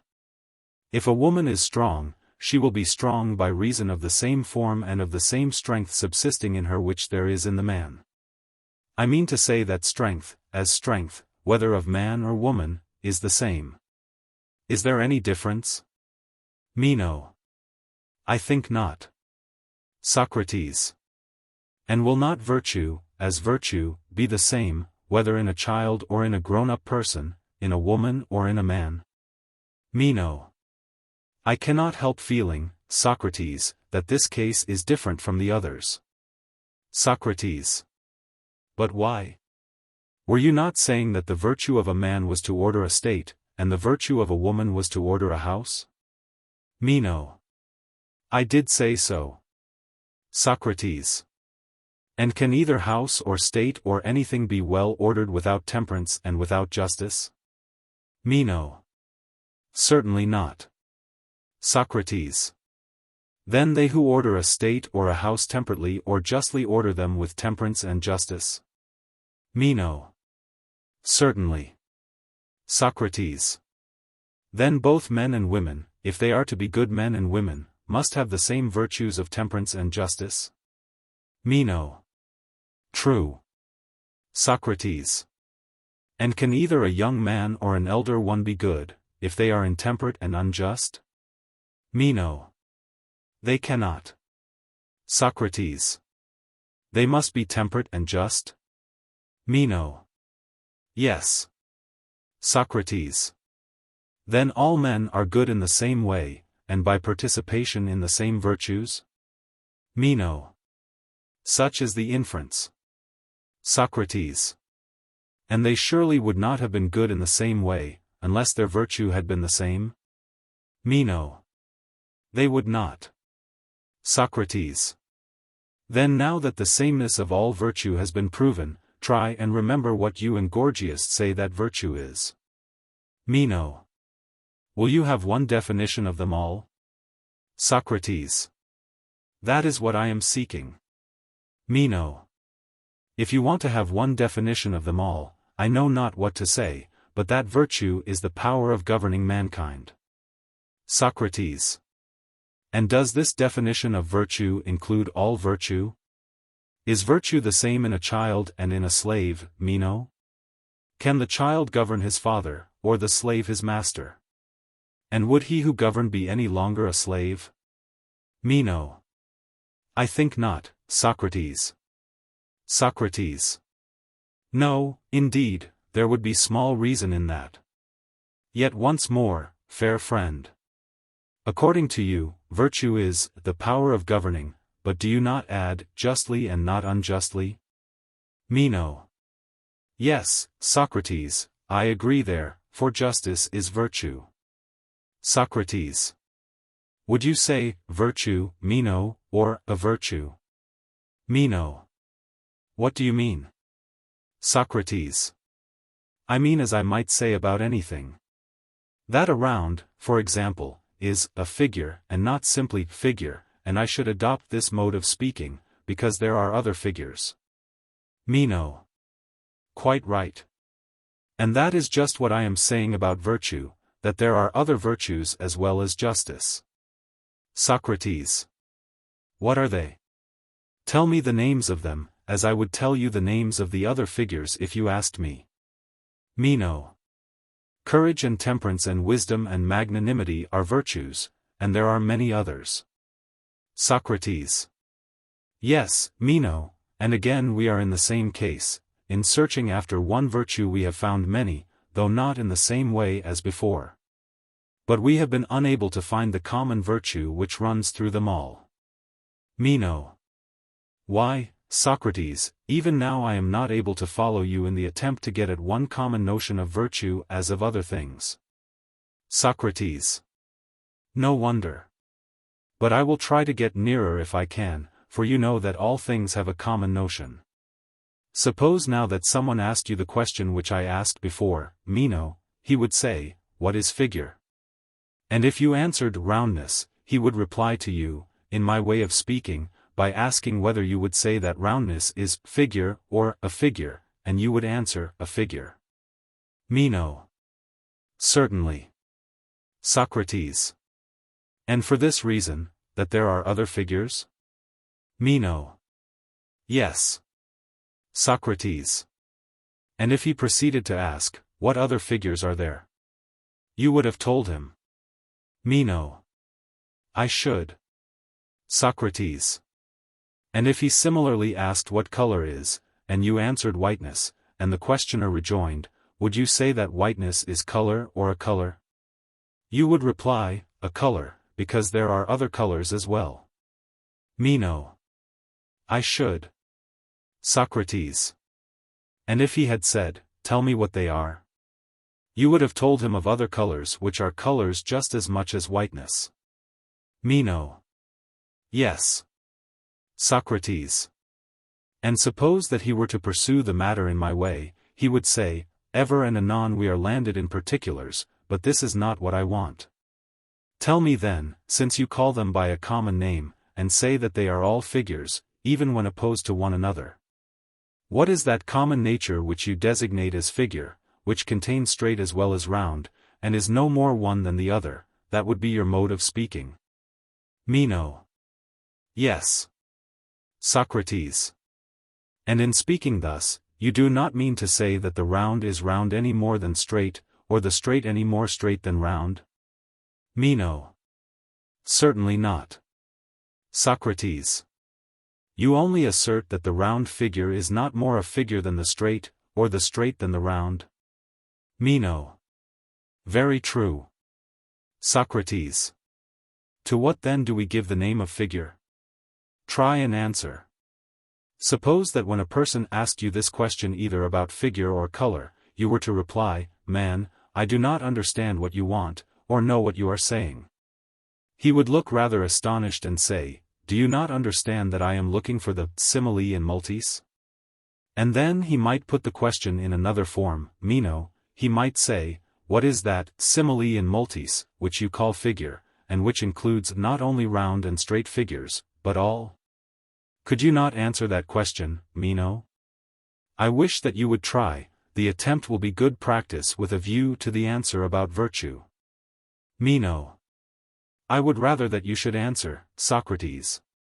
Socrates. Shall I indulge you? Meno. By all means.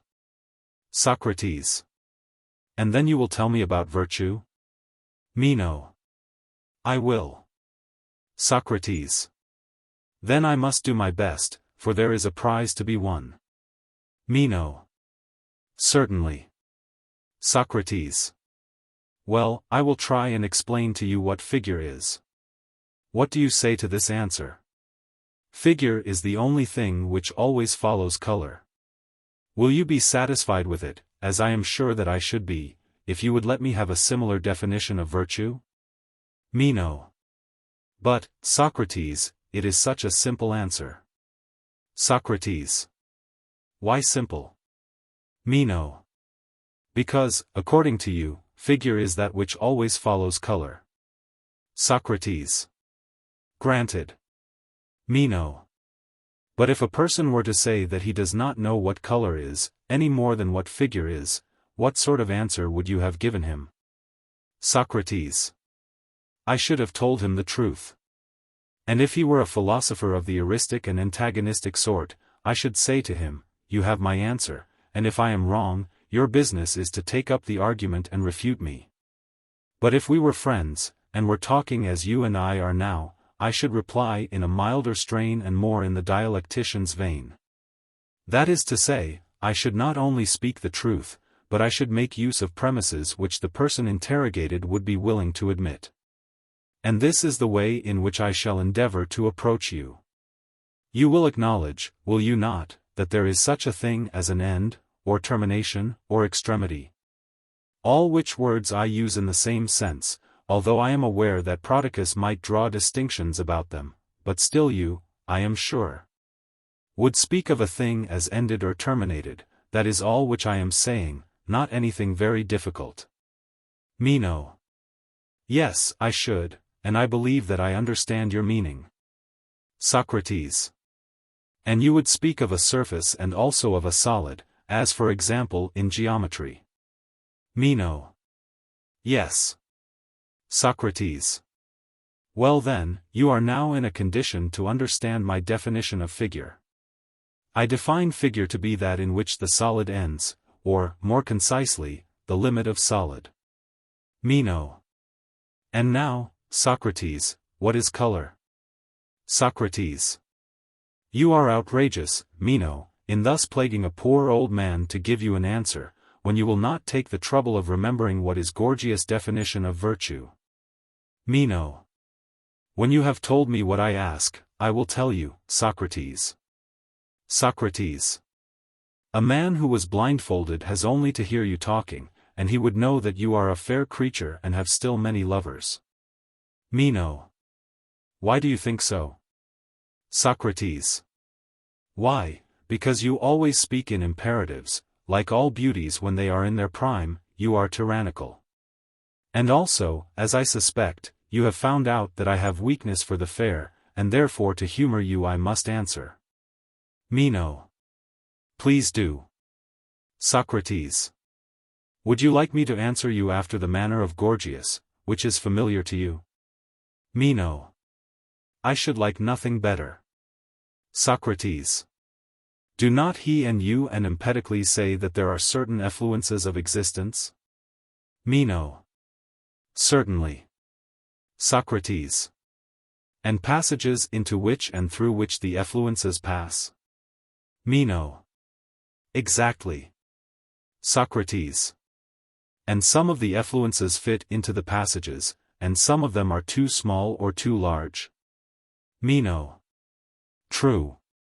Socrates. And there is such a thing as sight? Meno. Yes. Socrates. And now, as Pindar says, read my meaning, color is an effluence of form, commensurate with sight, and palpable to sense. Meno. That, Socrates, appears to me to be an admirable answer.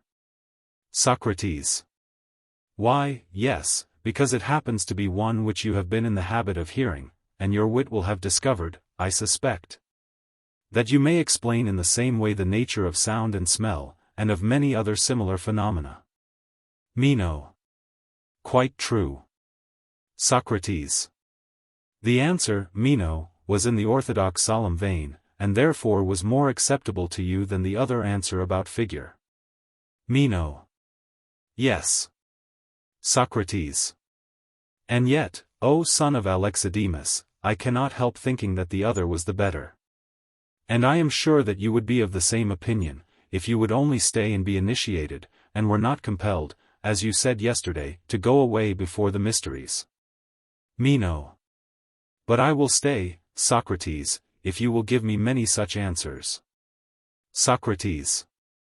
Well then, for my own sake as well as for yours, I will do my very best. But I am afraid that I shall not be able to give you very many as good, and now, in your turn, you are to fulfill your promise, and tell me what virtue is in the universal. And do not make a singular into a plural, as the facetious say of those who break a thing, but deliver virtue to me whole and sound. And not broken into a number of pieces, I have given you the pattern. Meno. Well then, Socrates, virtue, as I take it, is when he, who desires the honorable, is able to provide it for himself. So the poet says, and I say too. Virtue is the desire of things honorable and the power of attaining them. Socrates. And does he who desires the honorable also desire the good? Meno. Certainly. Socrates. Then are there some who desire the evil and others who desire the good? Do not all men, my dear sir, desire good? Meno. I think not. Socrates. There are some who desire evil? Meno. Yes. Socrates. Do you mean that they think the evils which they desire, to be good? Or do they know that they are evil and yet desire them? Meno. Both, I think. Socrates. And do you really imagine, Meno, that a man knows evils to be evils and desires them notwithstanding? Meno. Certainly I do. Socrates. And desire is of possession? Meno. Yes, of possession. Socrates. And does he think that the evils will do good to him who possesses them, or does he know that they will do him harm? Meno. There are some who think that the evils will do them good, and others who know that they will do them harm. Socrates. And, in your opinion, do those who think that they will do them good know that they are evils? Meno. Certainly not. Socrates. Is it not obvious that those who are ignorant of their nature do not desire them, but they desire what they suppose to be goods although they are really evils? And if they are mistaken and suppose the evils to be goods they really desire goods? Meno. Yes, in that case. Socrates. Well, and do those who, as you say, desire evils, and think that evils are hurtful to the possessor of them, know that they will be hurt by them? Meno. They must know it. Socrates. And must they not suppose that those who are hurt are miserable in proportion to the hurt which is inflicted upon them? Meno. How can it be otherwise? Socrates. But are not the miserable ill-fated? Meno. Yes, indeed. Socrates. And does anyone desire to be miserable and ill-fated? Meno. I should say not, Socrates. Socrates. But if there is no one who desires to be miserable, there is no one, Meno, who desires evil, for what is misery but the desire and possession of evil? Meno. That appears to be the truth, Socrates, and I admit that nobody desires evil. Socrates. And yet, were you not saying just now that virtue is the desire and power of attaining good? Meno. Yes, I did say so. Socrates. But if this be affirmed, then the desire of good is common to all, and one man is no better than another in that respect? Meno. True. Socrates. And if one man is not better than another in desiring good, he must be better in the power of attaining it? Meno. Exactly. Socrates. Then, according to your definition, virtue would appear to be the power of attaining good? Meno. I entirely approve, Socrates, of the manner in which you now view this matter. Socrates. Then let us see whether what you say is true from another point of view, for very likely you may be right. You affirm virtue to be the power of attaining goods? Meno. Yes. Socrates. And the goods which you mean are such as health and wealth and the possession of gold and silver, and having office and honor in the state, those are what you would call goods? Meno. Yes, I should include all those. Socrates. Then, according to Meno, who is the hereditary friend of the great king, virtue is the power of getting silver and gold. And would you add that they must be gained piously, justly, or do you deem this to be of no consequence? And is any mode of acquisition, even if unjust and dishonest, equally to be deemed virtue? Meno. Not virtue, Socrates, but vice. Socrates. Then justice or temperance or holiness, or some other part of virtue, as would appear, must accompany the acquisition, and without them the mere acquisition of good will not be virtue. Meno. Why, how can there be virtue without these? Socrates. And the non-acquisition of gold and silver in a dishonest manner for oneself or another, or in other words the want of them, may be equally virtue? Meno. True. Socrates. Then the acquisition of such goods is no more virtue than the non-acquisition and want of them, but whatever is accompanied by justice or honesty is virtue. And whatever is devoid of justice is vice. Meno. It cannot be otherwise, in my judgment. Socrates. And were we not saying just now that justice, temperance, and the like, were each of them a part of virtue? Meno. Yes. Socrates. And so, Meno, this is the way in which you mock me. Meno. Why do you say that, Socrates? Socrates. Why, because I asked you to deliver virtue into my hands whole and unbroken, and I gave you a pattern according to which you were to frame your answer. And you have forgotten already, and tell me that virtue is the power of attaining good justly, or with justice, and justice you acknowledge to be a part of virtue. Meno. Yes. Socrates. Then it follows from your own admissions, that virtue is doing what you do with a part of virtue, for justice and the like are said by you to be parts of virtue. Meno.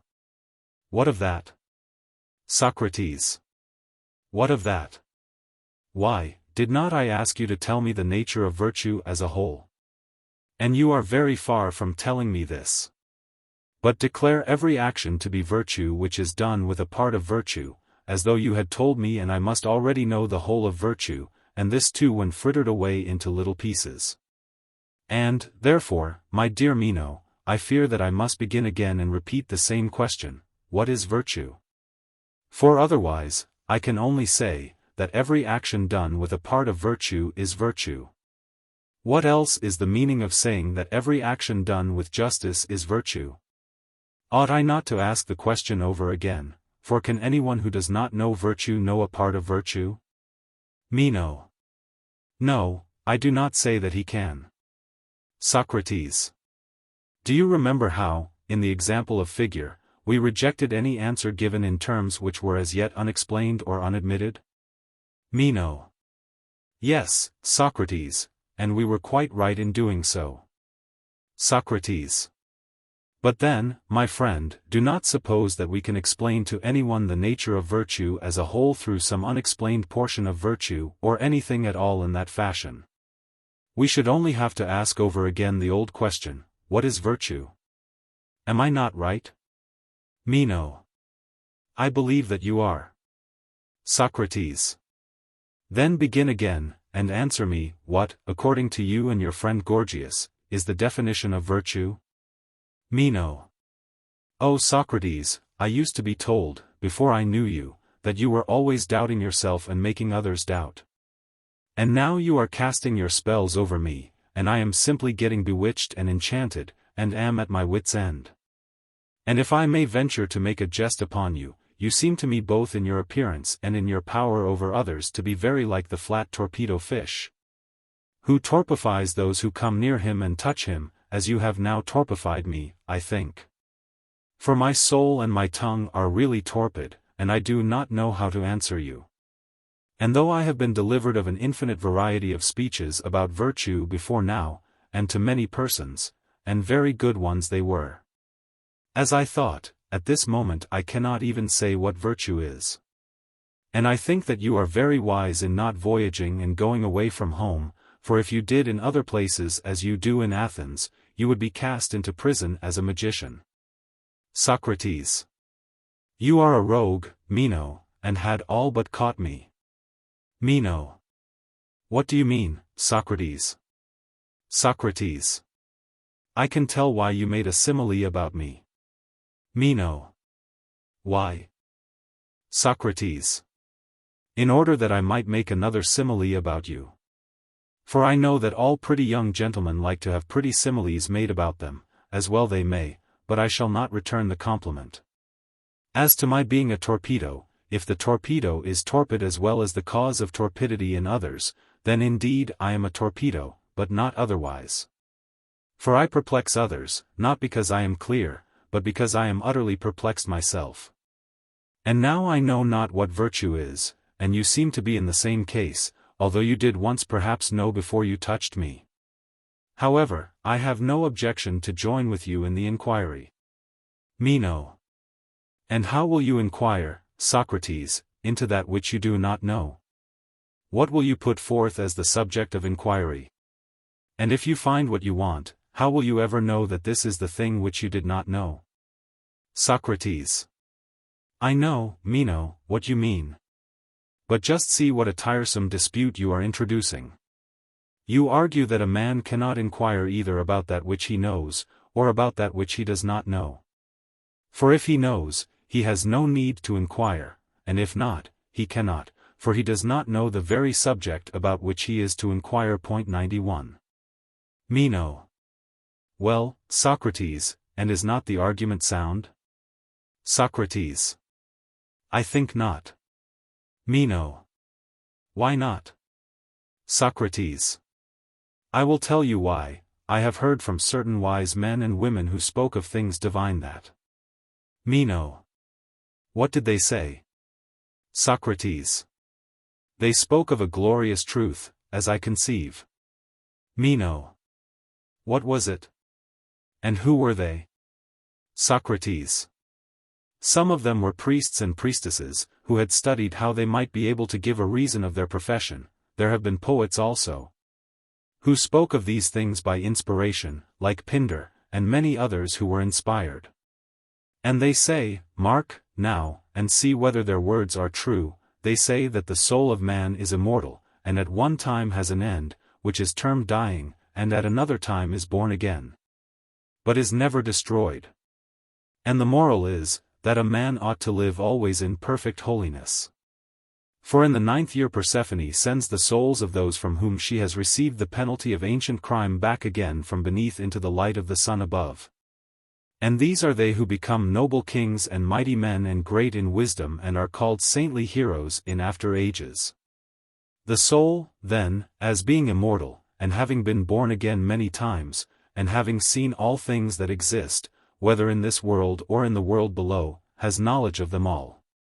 And it is no wonder that she should be able to call to remembrance all that she ever knew about virtue, and about everything, for as all nature is akin, and the soul has learned all things, there is no difficulty in her eliciting or as men say learning, out of a single recollection all the rest, if a man is strenuous and does not faint. For all inquiry and all learning is but recollection. And therefore we ought not to listen to this sophistical argument about the impossibility of inquiry, for it will make us idle, and is sweet only to the sluggard, but the other saying will make us active and inquisitive. In that confiding, I will gladly inquire with you into the nature of virtue. Meno. Yes, Socrates. But what do you mean by saying that we do not learn, and that what we call learning is only a process of recollection? Can you teach me how this is? Socrates. I told you, Meno, just now that you were a rogue, and now you ask whether I can teach you, when I am saying that there is no teaching, but only recollection. And thus you imagine that you will involve me in a contradiction. Meno. Indeed, Socrates, I protest that I had no such intention. I only ask the question from habit. But if you can prove to me that what you say is true, I wish that you would. Socrates. It will be no easy matter, but I will try to please you to the utmost of my power. Suppose that you call one of your numerous attendants, that I may demonstrate on him. Meno. Certainly. Come hither, boy. Socrates. He is Greek, and speaks Greek, does he not? Meno. Yes, indeed, he was born in the house. Socrates. Attend now to the questions which I ask him, and observe whether he learns of me or only remembers. Meno. I will. Socrates. Tell me, boy, do you know that a figure like this is a square? Boy. I do. Socrates. And you know that a square figure has these 4 lines equal? Boy. Certainly. Socrates. And these lines which I have drawn through the middle of the square are also equal? Boy. Yes. Socrates. A square may be of any size? Boy. Certainly. Socrates. And if one side of the figure be of 2 feet, and the other side be of 2 feet, how much will the whole be? Let me explain. If in one direction the space was of 2 feet, and in the other direction of 1 foot, the whole would be of 2 feet taken once? Boy. Yes. Socrates. But since this side is also of 2 feet, there are twice 2 feet? Boy. There are. Socrates. Then the square is of twice 2 feet? Boy. Yes. Socrates. And how many are twice 2 feet? Count and tell me. Boy. 4, Socrates. Socrates. And might there not be another square twice as large as this, and having like this the lines equal? Boy. Yes. Socrates. And of how many feet will that be? Boy. Of 8 feet. Socrates. And now try and tell me the length of the line which forms the side of that double square. This is 2 feet, what will that be? Boy. Clearly, Socrates, it will be double. Socrates. Do you observe, Meno, that I am not teaching the boy anything, but only asking him questions? And now he fancies that he knows how long a line is necessary in order to produce a figure of 8 square feet, does he not? Meno. Yes. Socrates. And does he really know? Meno. Certainly not. Socrates. He only guesses that because the square is double, the line is double. Meno. True. Socrates. Observe him while he recalls the steps in regular order. To the boy. Tell me, boy, do you assert that a double space comes from a double line? Remember that I am not speaking of an oblong, but of a figure equal every way, and twice the size of this, that is to say of 8 feet. And I want to know whether you still say that a double square comes from double line? Boy. Yes. Socrates. But does not this line become doubled if we add another such line here? Boy. Certainly. Socrates. And 4 such lines will make a space containing 8 feet? Boy. Yes. Socrates. Let us describe such a figure. Would you not say that this is the figure of 8 feet? Boy. Yes. Socrates. And are there not these 4 divisions in the figure, each of which is equal to the figure of 4 feet? Boy. True. Socrates. And is not that 4 times 4? Boy. Certainly. Socrates. And 4 times is not double? Boy. No, indeed. Socrates. But how much? Boy. 4 times as much. Socrates. Therefore the double line, boy, has given a space, not twice, but 4 times as much. Boy. True. Socrates. 4 times 4 are 16, are they not? Boy. Yes. Socrates. What line would give you a space of 8 feet, as this gives one of 16 feet, do you see? Boy. Yes. Socrates. And the space of 4 feet is made from this half line? Boy. Yes. Socrates. Good, and is not a space of 8 feet twice the size of this, and half the size of the other? Boy. Certainly. Socrates. Such a space, then, will be made out of a line greater than this one, and less than that one? Boy. Yes, I think so. Socrates. Very good. I like to hear you say what you think. And now tell me, is not this a line of 2 feet and that of 4? Boy. Yes. Socrates. Then the line which forms the side of 8 feet ought to be more than this line of 2 feet, and less than the other of 4 feet? Boy. It ought. Socrates. Try and see if you can tell me how much it will be. Boy. 3 feet. Socrates. Then if we add a half to this line of 2, that will be the line of 3. Here are 2 and there is 1, and on the other side, here are 2 also and there is 1, and that makes the figure of which you speak? Boy. Yes. Socrates. But if there are 3 feet this way and 3 feet that way, the whole space will be 3 times 3 feet? Boy. That is evident. Socrates. And how much are 3 times 3 feet? Boy. 9. Socrates. And how much is the double of 4? Boy. 8. Socrates. Then the figure of 8 is not made out of a line of 3? Boy. No. Socrates. But from what line? Tell me exactly. And if you would rather not reckon, try and show me the line. Boy. Indeed, Socrates, I do not know. Socrates.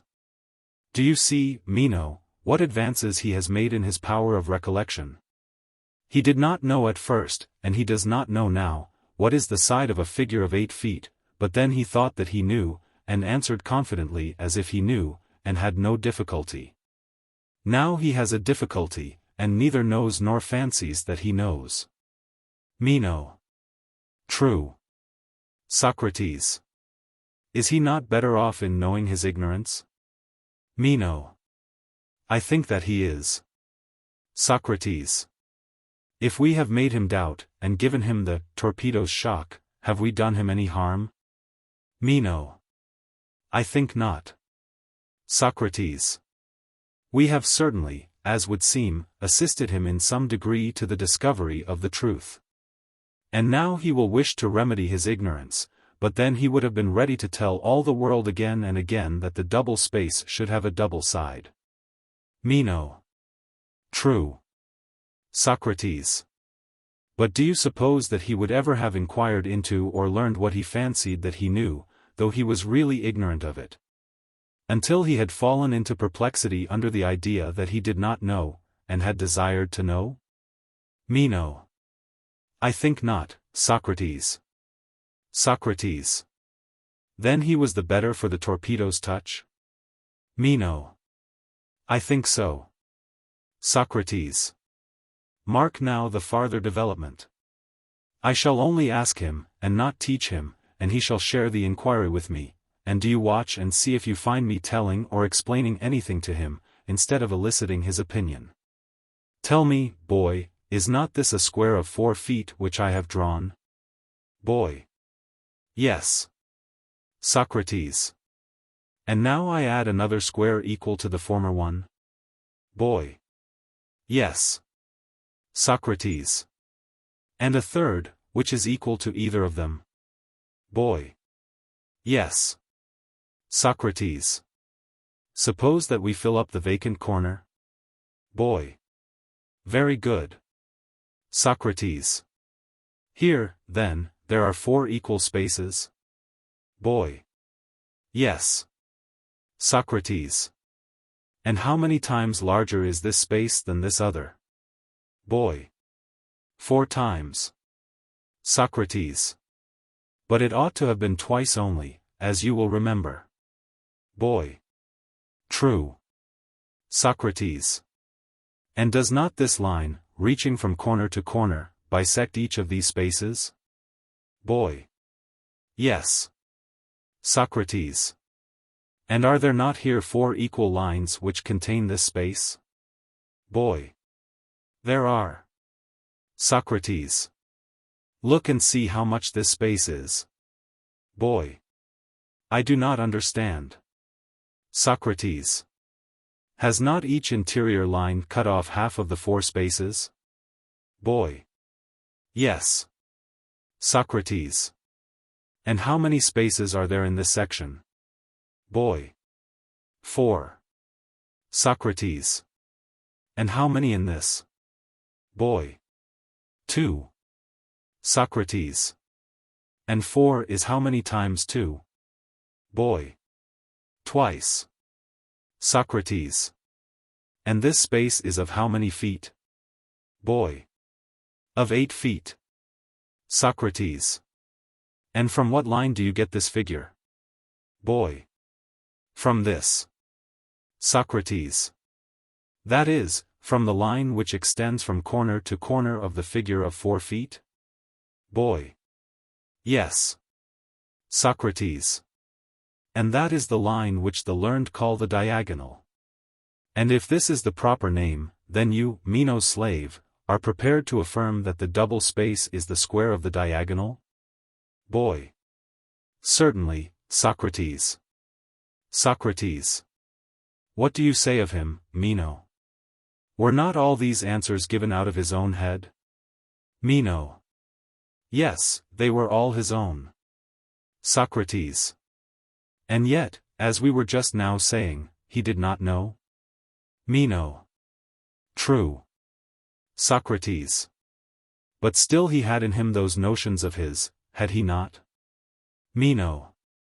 Yes. Socrates. Then he who does not know may still have true notions of that which he does not know? Meno. He has. Socrates. And at present these notions have just been stirred up in him, as in a dream.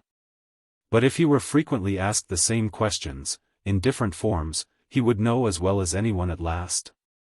Meno. I dare say. Socrates. Without anyone teaching him he will recover his knowledge for himself, if he is only asked questions? Meno. Yes. Socrates. And this spontaneous recovery of knowledge in him is recollection? Meno. True. Socrates.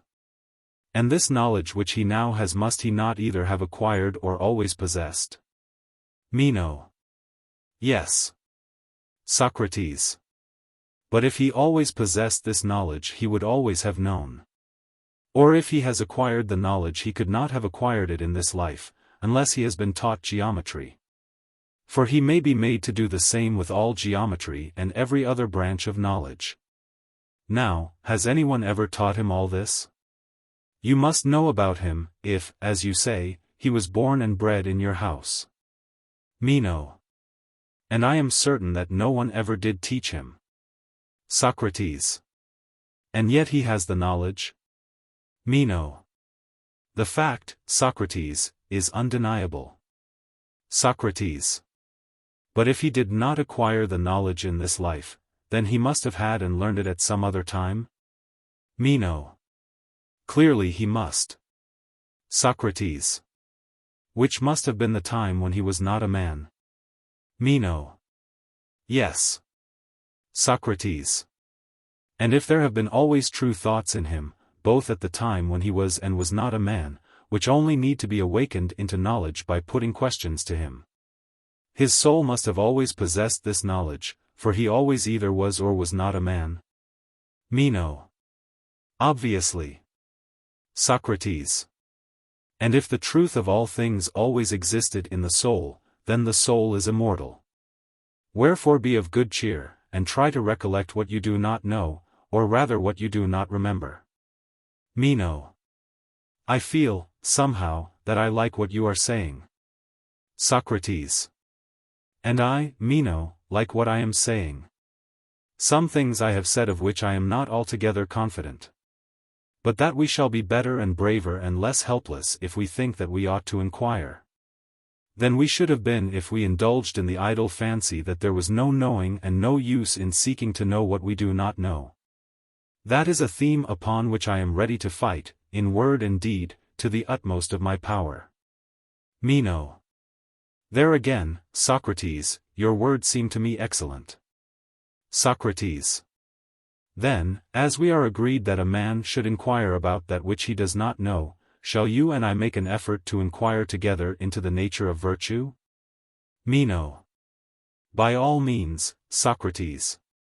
And yet I would much rather return to my original question, whether in seeking to acquire virtue we should regard it as a thing to be taught, or as a gift of nature. Or as coming to men in some other way. Socrates. Had I the command of you as well as of myself, Meno, I would not have inquired whether virtue is given by instruction or not, until we had first ascertained what it is. But as you think only of controlling me who am your slave, and never of controlling yourself, such being your notion of freedom, I must yield to you, for you are irresistible. And therefore I have now to inquire into the qualities of a thing of which I do not as yet know the nature. At any rate, will you condescend a little, and allow the question, whether virtue is given by instruction, or in any other way, to be argued upon hypothesis? As the geometrician, when he is asked whether a certain triangle is capable of being inscribed in a certain circle, 92 will reply, I cannot tell you as yet.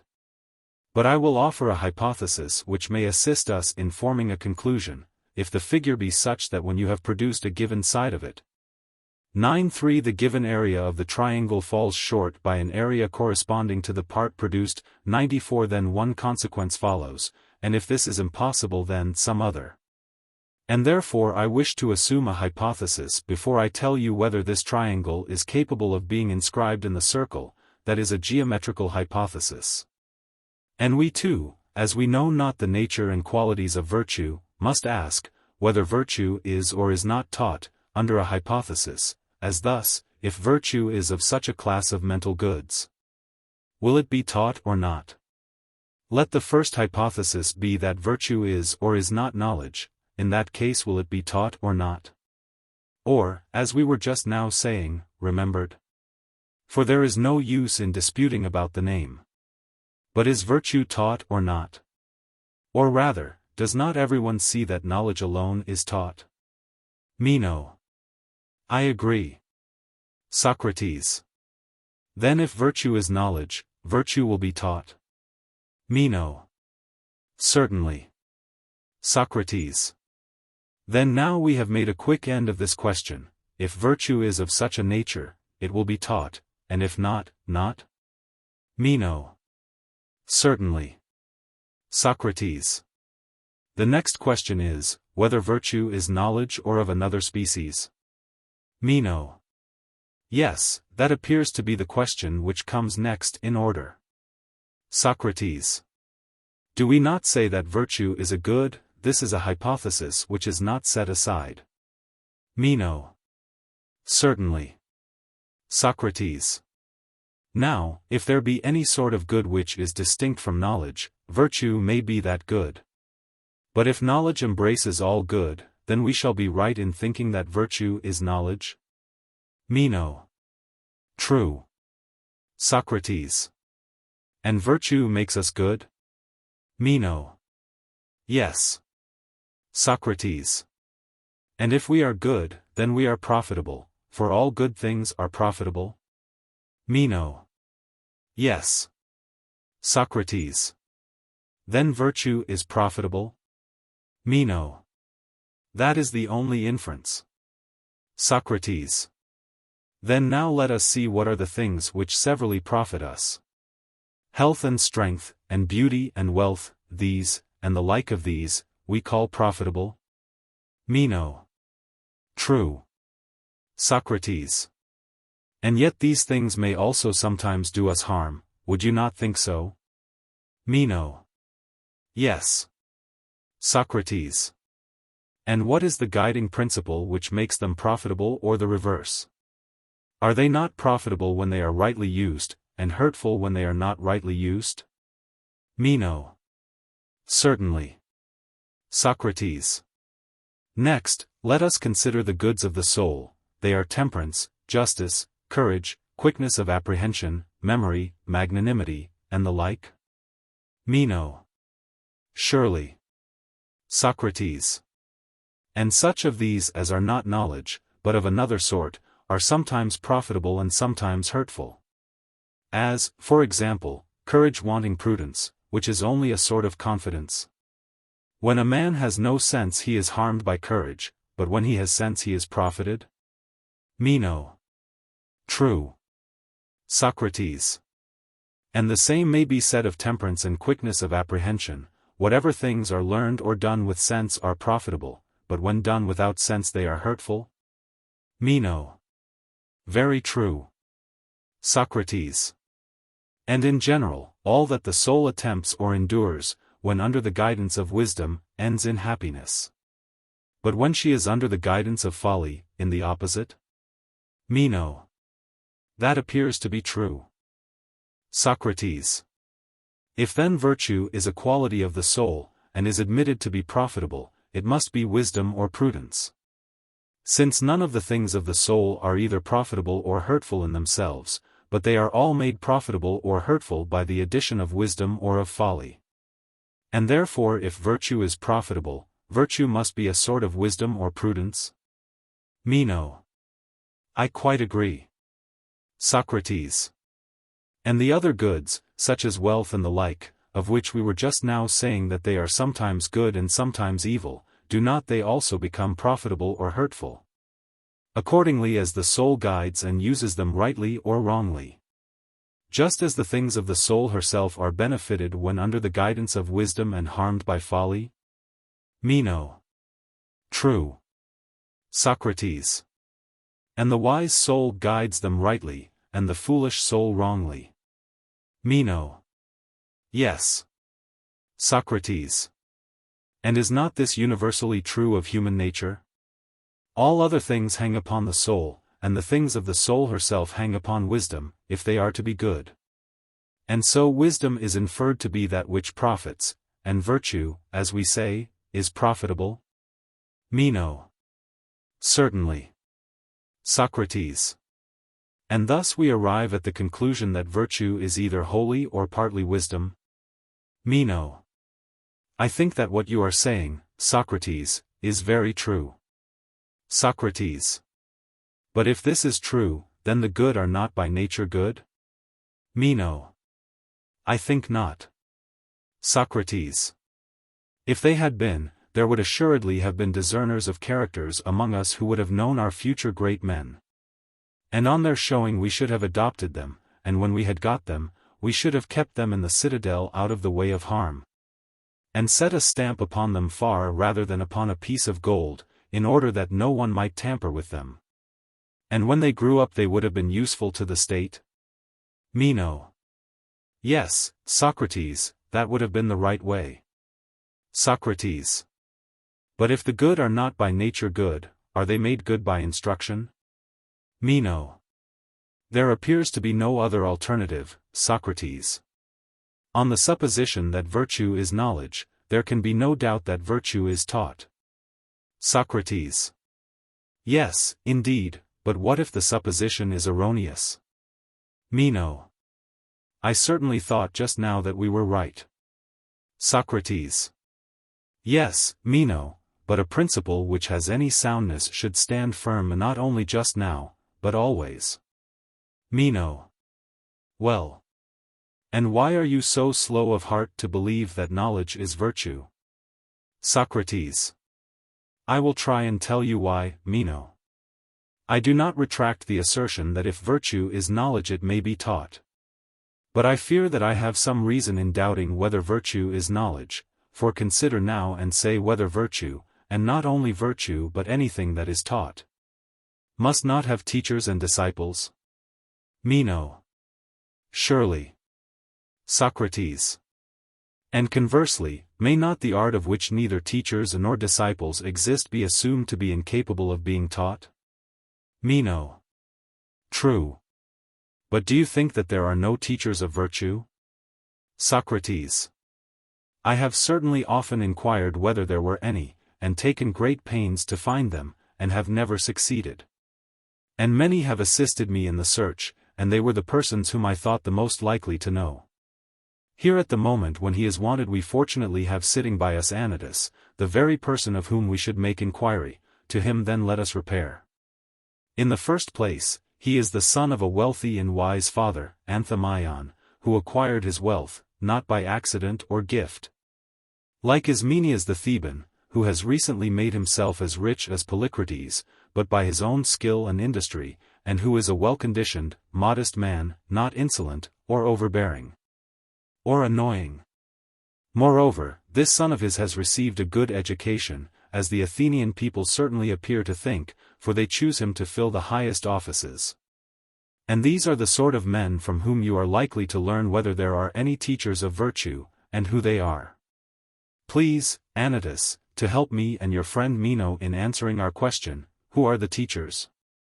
Consider the matter thus: if we wanted Meno to be a good physician, to whom should we send him? Should we not send him to the physicians? Anytus. Certainly. Socrates. Or if we wanted him to be a good cobbler, should we not send him to the cobblers? Anytus. Yes. Socrates. And so forth? Anytus. Yes. Socrates. Let me trouble you with one more question. When we say that we should be right in sending him to the physicians if we wanted him to be a physician, do we mean that we should be right in sending him to those who profess the art, rather than to those who do not, and to those who demand payment for teaching the art, and profess to teach it to anyone who will come and learn? And if these were our reasons, should we not be right in sending him? Anytus. Yes. Socrates. And might not the same be said of flute-playing, and of the other arts? Would a man who wanted to make another a flute-player refuse to send him to those who profess to teach the art for money, and be plaguing other persons to give him instruction? Who are not professed teachers and who never had a single disciple in that branch of knowledge which he wishes him to acquire, would not such conduct be the height of folly? Anytus. Yes, by Zeus, and of ignorance too. Socrates. Very good. And now you are in a position to advise with me about my friend Meno. He has been telling me, Anytus, that he desires to attain that kind of wisdom and virtue by which men order the state or the house, and honor their parents, and know when to receive and when to send away citizens and strangers, as a good man should. Now, to whom should he go in order that he may learn this virtue? Does not the previous argument imply clearly that we should send him to those who profess and avouch that they are the common teachers of all Hellas, and are ready to impart instruction to anyone who likes, at a fixed price? Anytus. Whom do you mean, Socrates? Socrates. You surely know, do you not, Anytus, that these are the people whom mankind calls sophists? Anytus. By Heracles, Socrates, forbear. I only hope that no friend or kinsman or acquaintance of mine, whether citizen or stranger, will ever be so mad as to allow himself to be corrupted by them. For they are a manifest pest and corrupting influence to those who have to do with them. Socrates. What, Anytus? Of all the people who profess that they know how to do men good, do you mean to say that these are the only ones who not only do them no good, but positively corrupt those who are entrusted to them? And in return for this disservice have the face to demand money? Indeed, I cannot believe you, for I know of a single man, Protagoras, who made more out of his craft than the illustrious Phidias, who created such noble works, or any 10 other statuaries. How could that be? A mender of old shoes, or patcher-up of clothes, who made the shoes or clothes worse than he received them, could not have remained 30 days undetected, and would very soon have starved. Whereas during more than 40 years, Protagoras was corrupting all Hellas, and sending his disciples from him worse than he received them, and he was never found out. For, if I am not mistaken, he was about 70 years old at his death, 40 of which were spent in the practice of his profession. And during all that time he had a good reputation, which to this day he retains, and not only Protagoras, but many others are well spoken of. Some who lived before him, and others who are still living. Now, when you say that they deceived and corrupted the youth, are they to be supposed to have corrupted them consciously or unconsciously? Can those who were deemed by many to be the wisest men of Hellas have been out of their minds? Anytus. Out of their minds? No, Socrates. The young men who gave their money to them were out of their minds, and their relations and guardians who entrusted their youth to the care of these men were still more out of their minds. And most of all, the cities who allowed them to come in, and did not drive them out, citizen and stranger alike. Socrates. Has any of the sophists wronged you, Anytus? What makes you so angry with them? Anytus. No, indeed, neither I nor any of my belongings has ever had, nor would I suffer them to have, anything to do with them. Socrates. Then you are entirely unacquainted with them? Anytus. And I have no wish to be acquainted. Socrates. Then, my dear friend, how can you know whether a thing is good or bad of which you are wholly ignorant? Anytus. Quite well. I am sure that I know what manner of men these are, whether I am acquainted with them or not. Socrates. You must be a diviner, Anytus, for I really cannot make out, judging from your own words, how, if you are not acquainted with them, you know about them. But I am not inquiring of you who are the teachers who will corrupt Meno, let them be, if you please, the sophists. I only ask you to tell him who there is in this great city who will teach him how to become eminent in the virtues which I was just now describing. He is the friend of your family, and you will oblige him. Anytus. Why do you not tell him yourself? Socrates. I have told him whom I suppose to be the teachers of these things. But I learn from you that I am utterly at fault, and I dare say that you are right. And now I wish that you, on your part, would tell me to whom among the Athenians he should go. Whom would you name? Anytus. Why single out individuals? Any Athenian gentleman, taken at random, if he will mind him, will do far more good to him than the sophists. Socrates. And did those gentlemen grow of themselves, and without having been taught by anyone, were they nevertheless able to teach others that which they had never learned themselves? Anytus. I imagine that they learned of the previous generation of gentlemen. Have there not been many good men in this city? Socrates. Yes, certainly, Anytus. And many good statesmen also there always have been and there are still, in the city of Athens. But the question is whether they were also good teachers of their own virtue. Not whether there are, or have been, good men in this part of the world, but whether virtue can be taught, is the question which we have been discussing. Now, do we mean to say that the good men of our own and of other times knew how to impart to others that virtue which they had themselves? Or is virtue a thing incapable of being communicated or imparted by one man to another? That is the question which I and Meno have been arguing. Look at the matter in your own way. Would you not admit that Themistocles was a good man? Anytus. Certainly, no man better. Socrates. And must not he then have been a good teacher, if any man ever was a good teacher, of his own virtue? Anytus. Yes, certainly, if he wanted to be so. Socrates. But would he not have wanted? He would, at any rate, have desired to make his own son a good man and a gentleman. He could not have been jealous of him, or have intentionally abstained from imparting to him his own virtue. Did you never hear that he made his son Cleophantus a famous horseman? And had him taught to stand upright on horseback and hurl a javelin, and to do many other marvelous things, and in anything which could be learned from a master he was well trained? Have you not heard from our elders of him? Anytus. I have. Socrates. Then no one could say that his son showed any want of capacity? Anytus. Very likely not. Socrates. But did anyone, old or young, ever say in your hearing that Cleophantus, son of Themistocles, was a wise or good man, as his father was? Anytus. I have certainly never heard anyone say so. Socrates. And if virtue could have been taught, would his father Themistocles have sought to train him in these minor accomplishments, and allowed him who, as you must remember, was his own son, to be no better than his neighbors in those qualities in which he himself excelled? Anytus. Indeed, I think not. Socrates. Here was a teacher of virtue whom you admit to be among the best men of the past. Let us take another, Aristides, the son of Lysimachus. Would you not acknowledge that he was a good man? Anytus. To be sure I should. Socrates. And did not he train his son Lysimachus better than any other Athenian in all that could be done for him by the help of masters?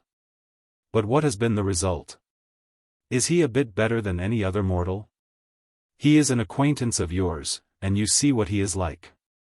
There is Pericles, again, magnificent in his wisdom.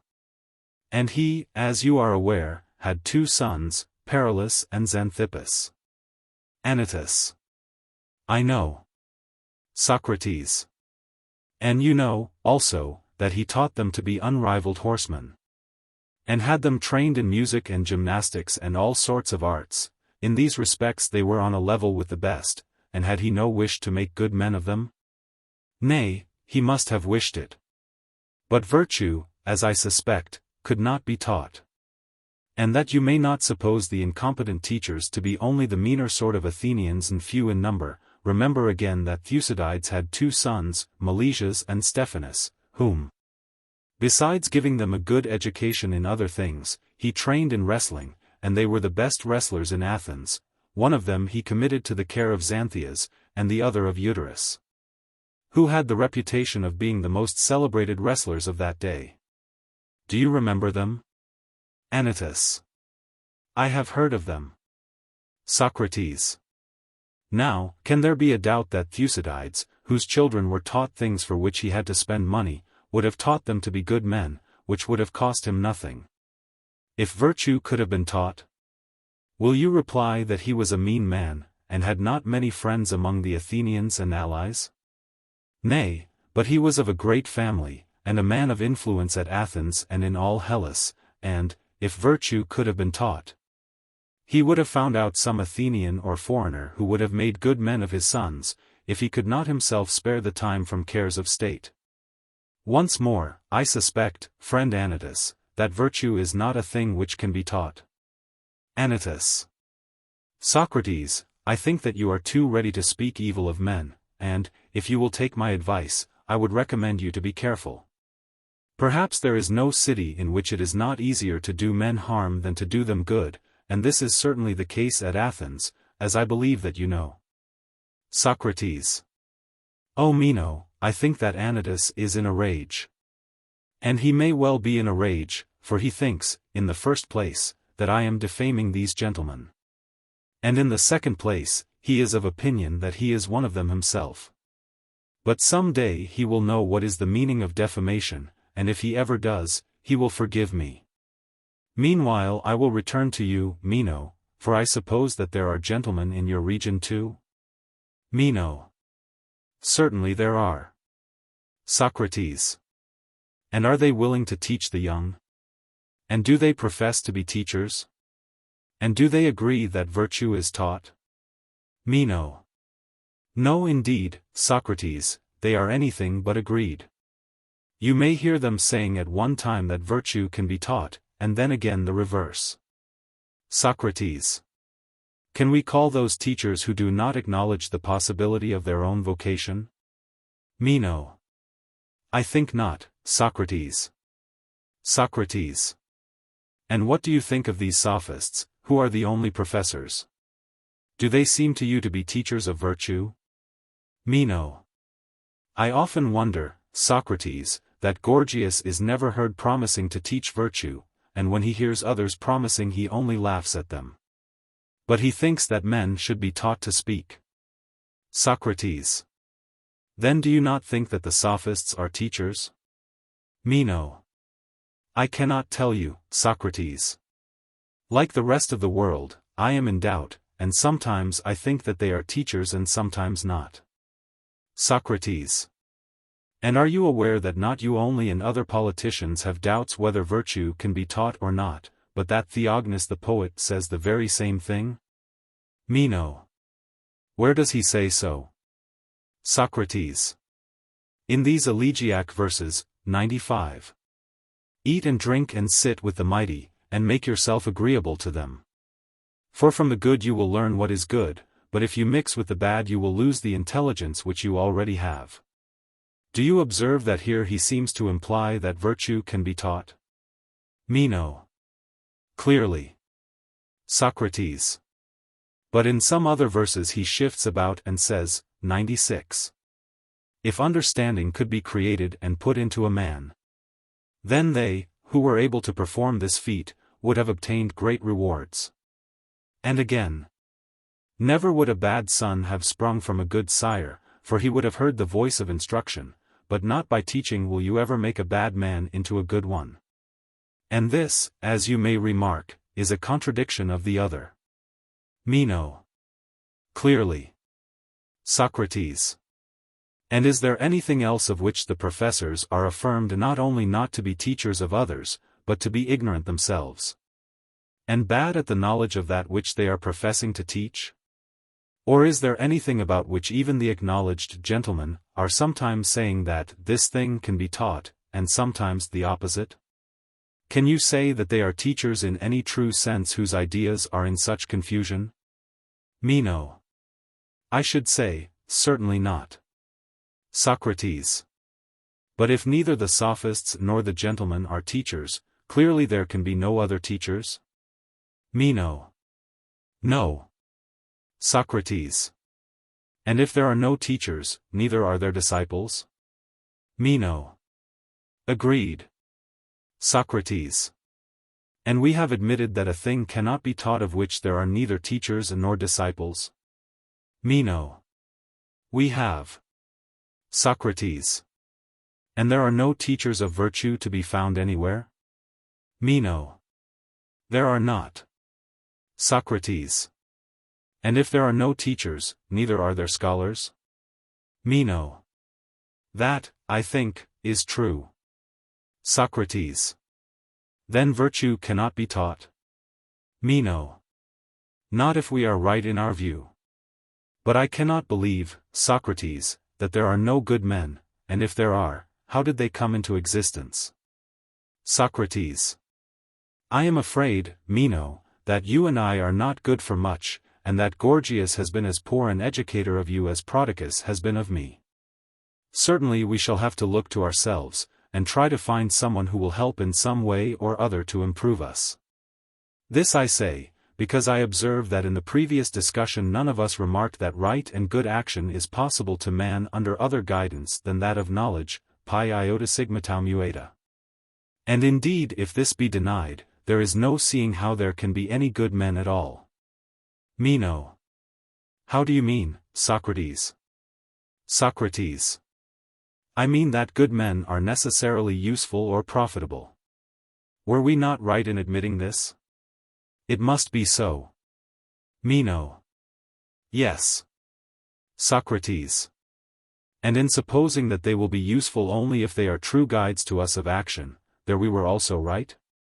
Meno. Yes. Socrates.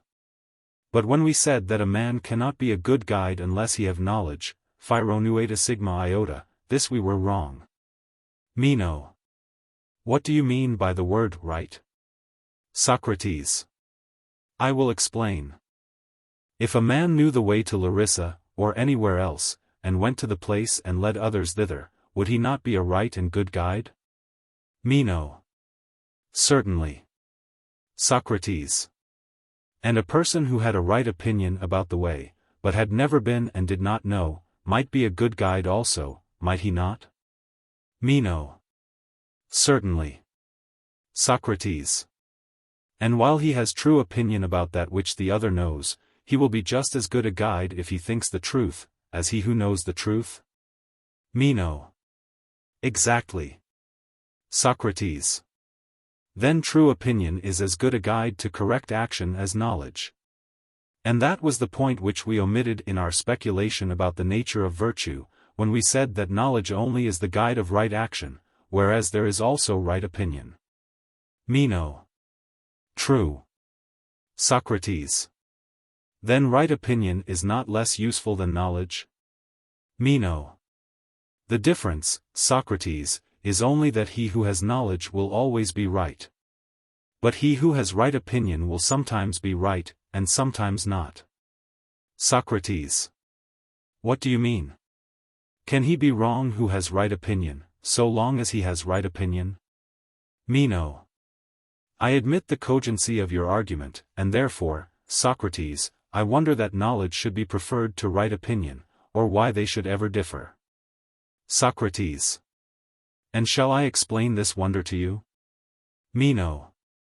Do tell me. Socrates. You would not wonder if you had ever observed the images of Daedalus. 97 But perhaps you have not got them in your country? Meno. What have they to do with the question? Socrates. Because they require to be fastened in order to keep them, and if they are not fastened they will play truant and run away. Meno. Well, what of that? Socrates. I mean to say that they are not very valuable possessions if they are at liberty, for they will walk off like runaway slaves. But when fastened, they are of great value, for they are really beautiful works of art. Now this is an illustration of the nature of true opinions. While they abide with us they are beautiful and fruitful, but they run away out of the human soul, and do not remain long. And therefore they are not of much value until they are fastened by the tie of the cause. And this fastening of them, friend Meno, is recollection, as you and I have agreed to call it. But when they are bound, in the first place, they have the nature of knowledge. And, in the second place, they are abiding.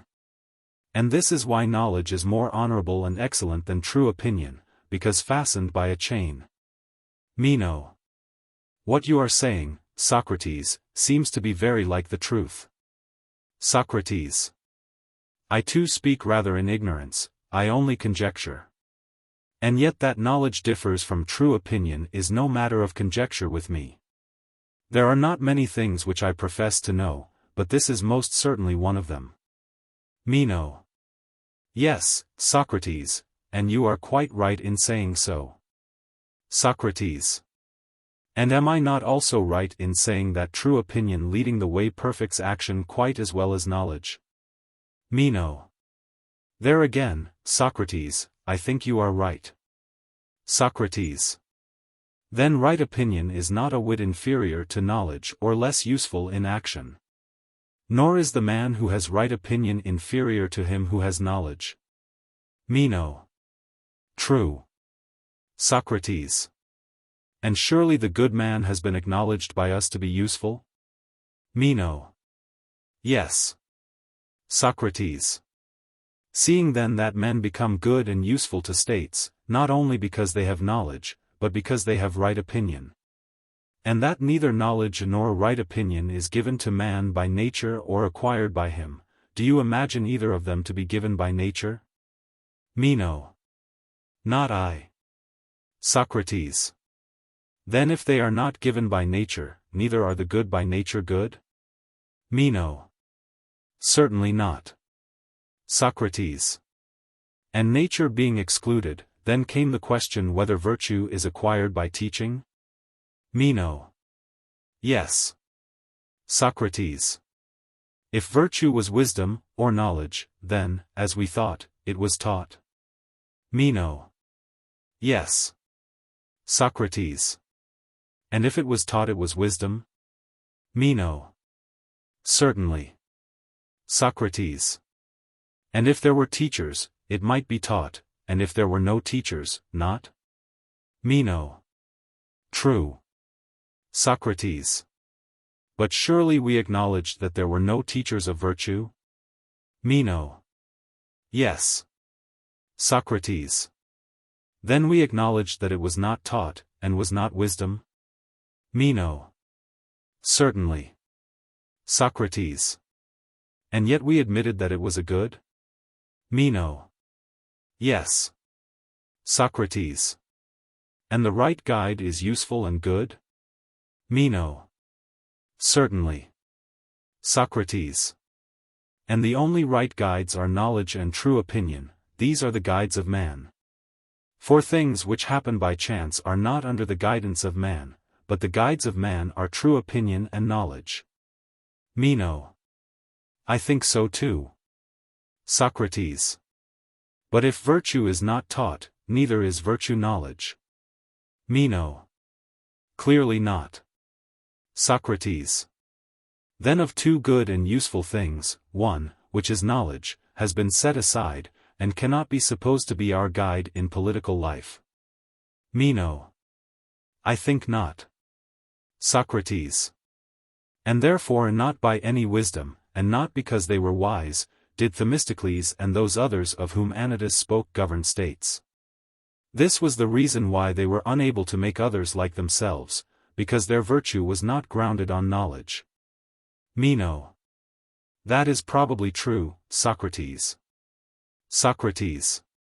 But if not by knowledge, the only alternative which remains is that statesmen must have guided states by right opinion, which is in politics what divination is in religion. For diviners and also prophets say many things truly, but they know not what they say. Meno. So I believe. Socrates. And may we not, Meno, truly call those men divine, who, having no understanding, yet succeed in many a grand deed and word? Meno. Certainly. Socrates. Then we shall also be right in calling divine those whom we were just now speaking of as diviners and prophets, including the whole tribe of poets. Yes, and statesmen above all may be said to be divine and illumined, being inspired and possessed of God, in which condition they say many grand things, not knowing what they say. Meno. Yes. Socrates. And the women too, Meno, call good men divine, do they not? And the Spartans, when they praise a good man, say that he is a divine man. Meno. And I think, Socrates, that they are right, although very likely our friend Anytus may take offense at the word. Socrates. I do not care. As for Anytus, there will be another opportunity of talking with him. To sum up our inquiry, the result seems to be, if we are at all right in our view, that virtue is neither natural nor acquired, but an instinct given by God to the virtuous. Nor is the instinct accompanied by reason, unless there may be supposed to be among statesmen someone who is capable of educating statesmen. And if there be such an one, he may be said to be among the living. What Homer says that Tiresias was among the dead, he alone has understanding, but the rest are flitting shades. And he and his virtue in like manner will be a reality among shadows. Meno. That is excellent, Socrates. Socrates. Then, Meno, the conclusion is that virtue comes to the virtuous by the gift of God. But we shall never know the certain truth until, before asking how virtue is given, we inquire into the actual nature of virtue. I fear that I must go away, but do you, now that you are persuaded yourself, persuade our friend Anytus. And do not let him be so exasperated. If you can conciliate him, you will have done good service to the Athenian people. Euthyphro. Introduction. In the Meno, Anytus had parted from Socrates with the significant words, that in any city, and particularly in the city of Athens, it is easier to do men harm than to do them good, 94e. And Socrates was anticipating another opportunity of talking with him, 99e. In the Euthyphro, Socrates is awaiting his trial for impiety. But before the trial begins, Plato would like to put the world on their trial, and convince them of ignorance in that very matter touching which Socrates is accused. An incident which may perhaps really have occurred in the family of Euthyphro, a learned Athenian diviner and soothsayer, furnishes the occasion of the discussion. This Euthyphro and Socrates are represented as meeting in the porch of the king Archon. Compare Theaetetus sub fin. Both have legal business in hand. Socrates is defendant in a suit for impiety which Meletus has brought against him. It is remarked by the way that he is not a likely man himself to have brought a suit against another. And Euthyphro too is plaintiff in an action for murder, which he has brought against his own father. The latter has originated in the following manner. A poor dependent of the family had slain one of their domestic slaves in Naxos. The guilty person was bound and thrown into a ditch by the command of Euthyphro's father, who sent to the interpreters of religion at Athens to ask what should be done with him. Before the messenger came back, the criminal had died from hunger and exposure. This is the origin of the charge of murder which Euthyphro brings against his father. Socrates is confident that before he could have undertaken the responsibility of such a prosecution, he must have been perfectly informed of the nature of piety and impiety. And as he is going to be tried for impiety himself, he thinks that he cannot do better than learn of Euthyphro, who will be admitted by everybody, including the judges, to be an unimpeachable authority, what piety is, and what is impiety. What then is piety? Euthyphro, who, in the abundance of his knowledge, is very willing to undertake all the responsibility, replies, that piety is doing as I do. Prosecuting your father, if he is guilty, on a charge of murder. Doing as the gods do, as Zeus did to Cronos, and Cronos to Uranus. Socrates has a dislike to these tales of mythology, and he fancies that this dislike of his may be the reason why he is charged with impiety. Are they really true? Yes, they are. And Euthyphro will gladly tell Socrates some more of them. But Socrates would like first of all to have a more satisfactory answer to the question, what is piety? Doing as I do, charging a father with murder, may be a single instance of piety, but can hardly be regarded as a general definition. Euthyphro replies, that piety is what is dear to the gods, and impiety is what is not dear to them. But may there not be differences of opinion, as among men, so also among the gods? Especially, about good and evil, which have no fixed rule, and these are precisely the sort of differences which give rise to quarrels. And therefore what may be dear to one god may not be dear to another, and the same action may be both pious and impious, e.g. your chastisement of your father, Euthyphro, may be dear or pleasing to Zeus, who inflicted a similar chastisement on his own father. But not equally pleasing to Cronos or Uranus, who suffered at the hands of their sons. Euthyphro answers that there is no difference of opinion, either among gods or men, as to the propriety of punishing a murderer. Yes, rejoins Socrates, when they know him to be a murderer. But you are assuming the point at issue. If all the circumstances of the case are considered, are you able to show that your father was guilty of murder, or that all the gods are agreed in approving of our prosecution of him? And must you not allow that what is hated by one god may be liked by another? Waiving this last, however, Socrates proposes to amend the definition, and say that, what all the gods love is pious, and what they all hate is impious. To this Euthyphro agrees. Socrates proceeds to analyze the new form of the definition. He shows that in other cases the act precedes the state, e.g. the act of being carried, loved, etc. Precedes the state of being carried, loved, etc., and therefore that which is dear to the gods is dear to the gods because it is first loved of them, not loved of them because it is dear to them. But the pious or holy is loved by the gods because it is pious or holy, which is equivalent to saying, that it is loved by them because it is dear to them. Here then appears to be a contradiction. Euthyphro has been giving an attribute or accident of piety only, and not the essence. Euthyphro acknowledges himself that his explanations seem to walk away or go round in a circle, like the moving figures of Daedalus, the ancestor of Socrates, who has communicated his art to his descendants. Socrates, who is desirous of stimulating the indolent intelligence of Euthyphro, raises the question in another manner: is all the pious just?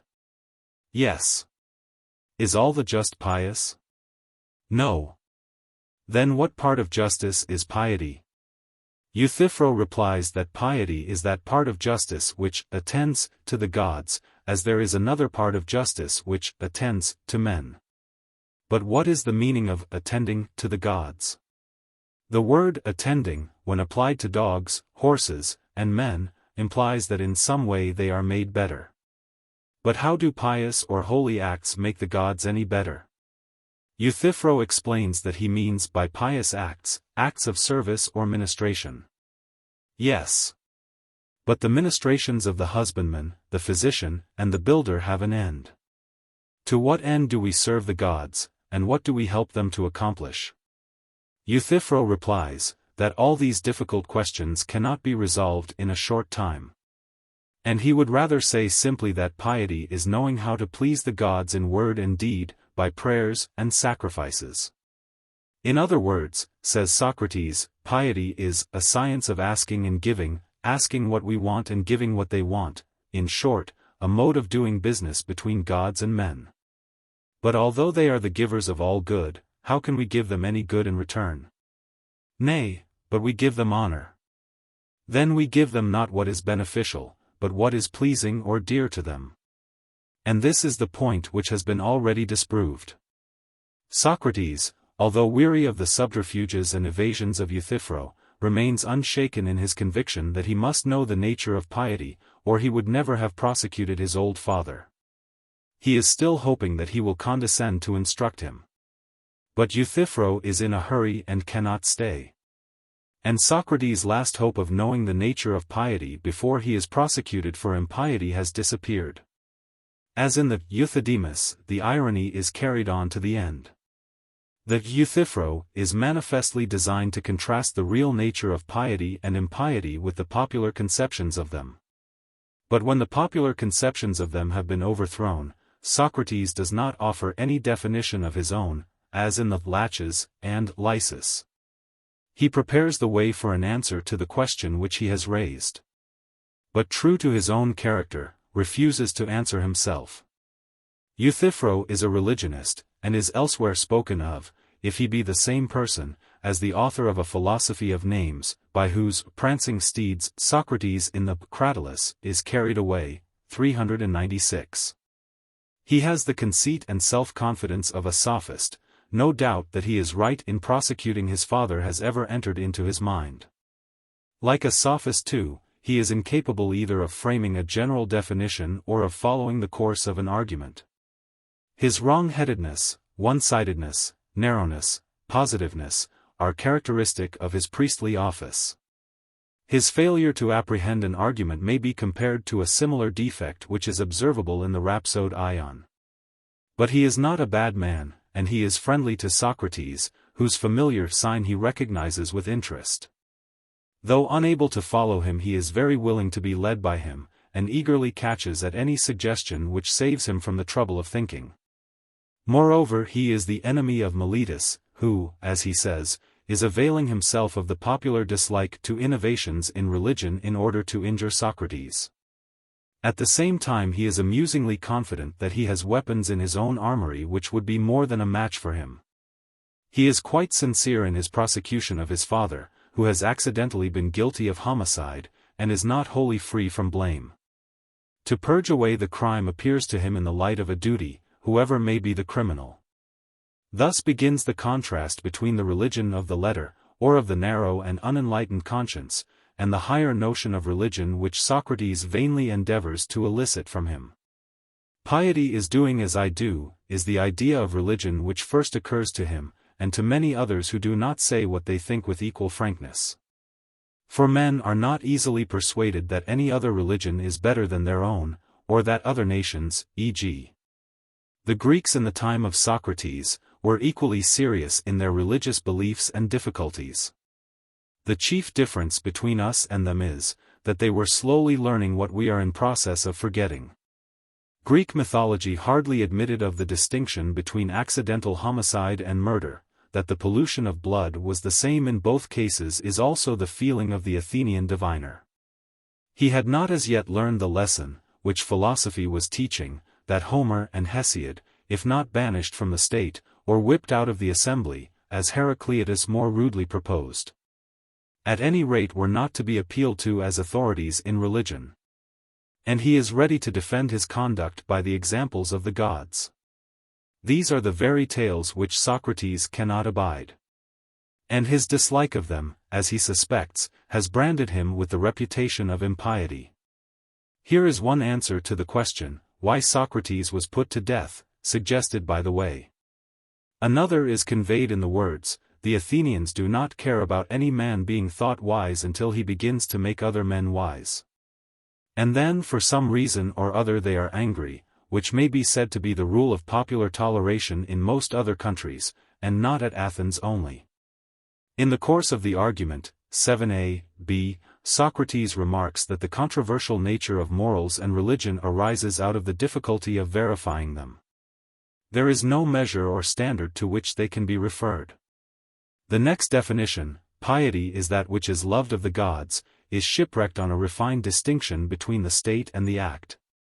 Corresponding respectively to the adjective, phi lambda omicron nu, and the participle, phi iota lambda omicron mu epsilon nu omicron nu, or rather perhaps to the participle and the verb, phi iota lambda omicron mu epsilon nu omicron nu and phi iota lambda epsilon tau alpha iota.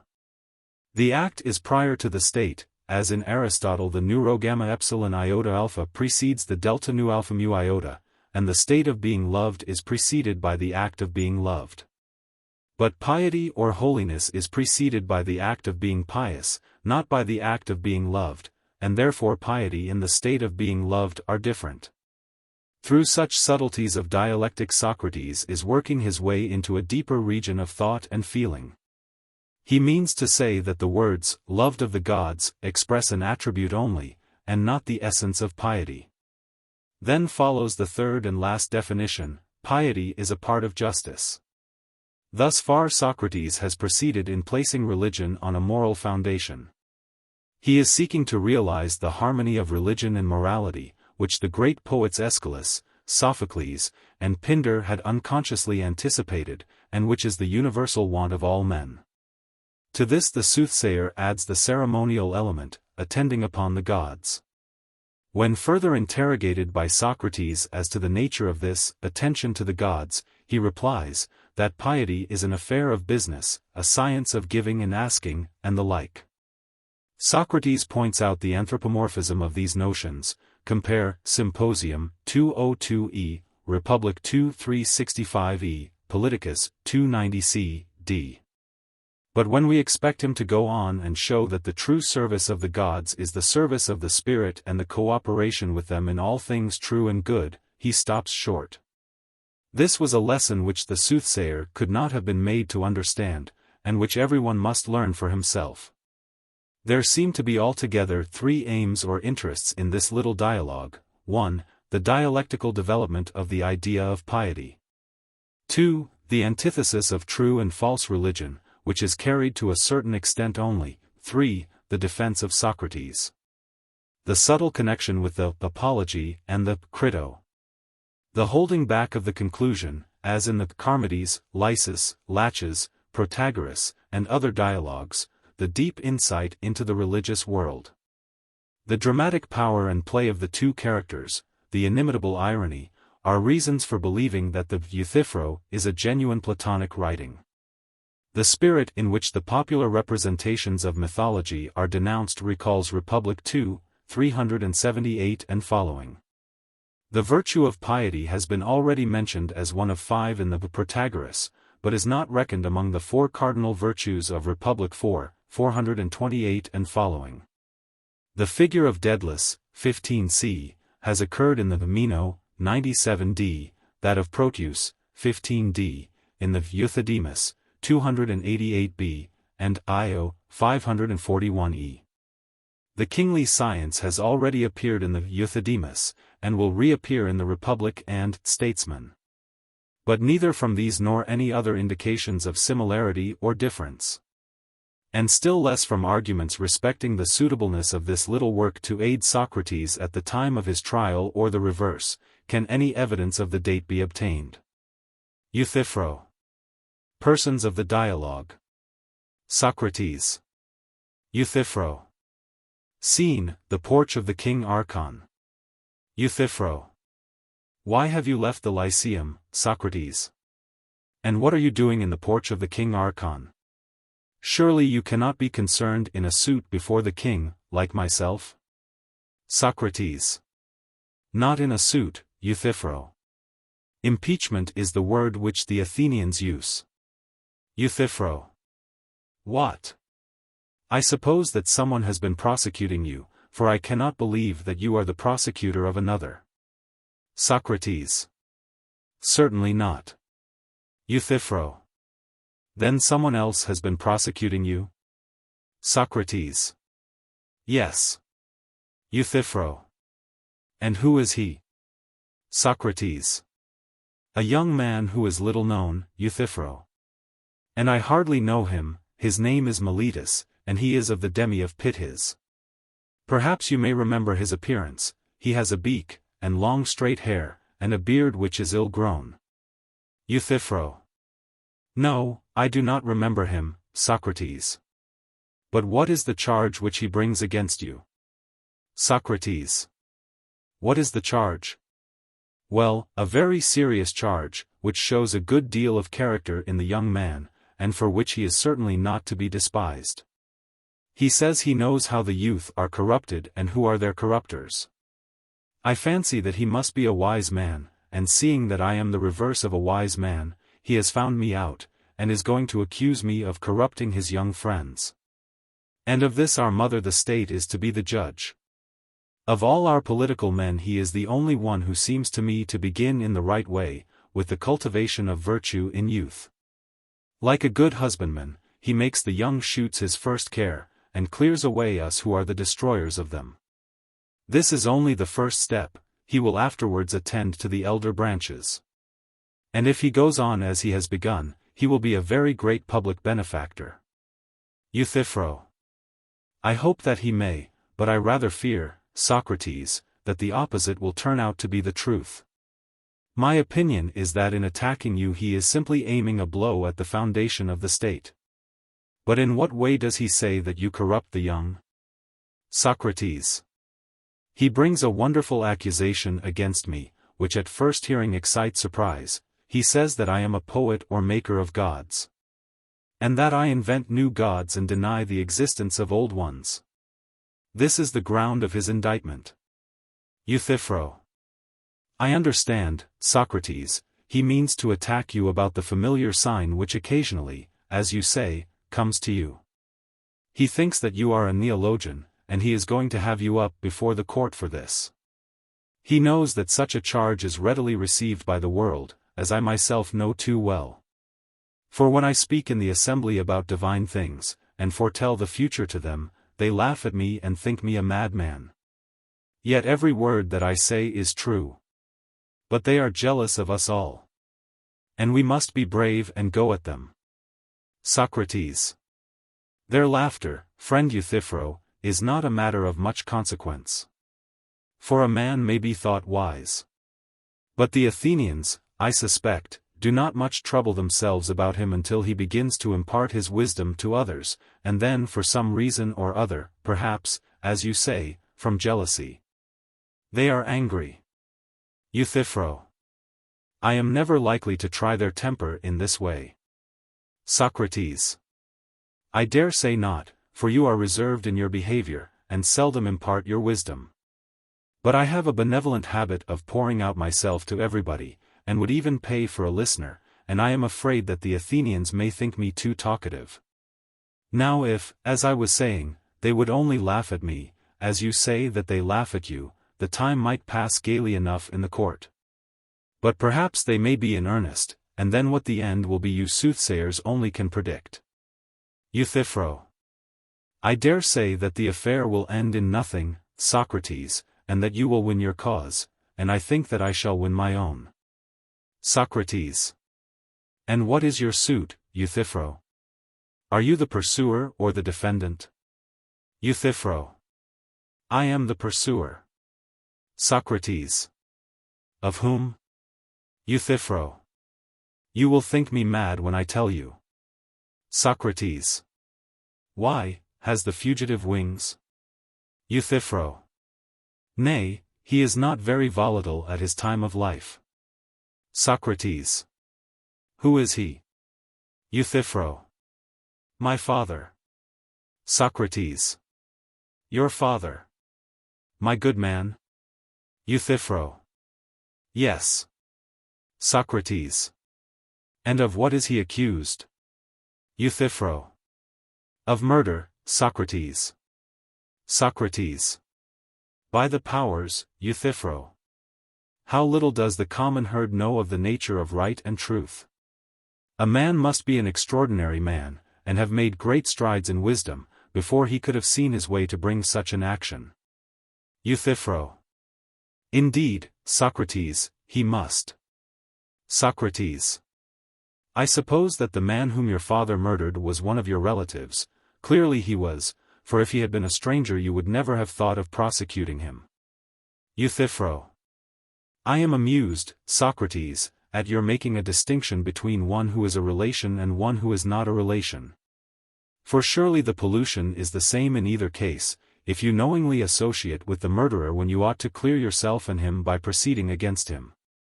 The real question is whether the murdered man has been justly slain. If justly, then your duty is to let the matter alone.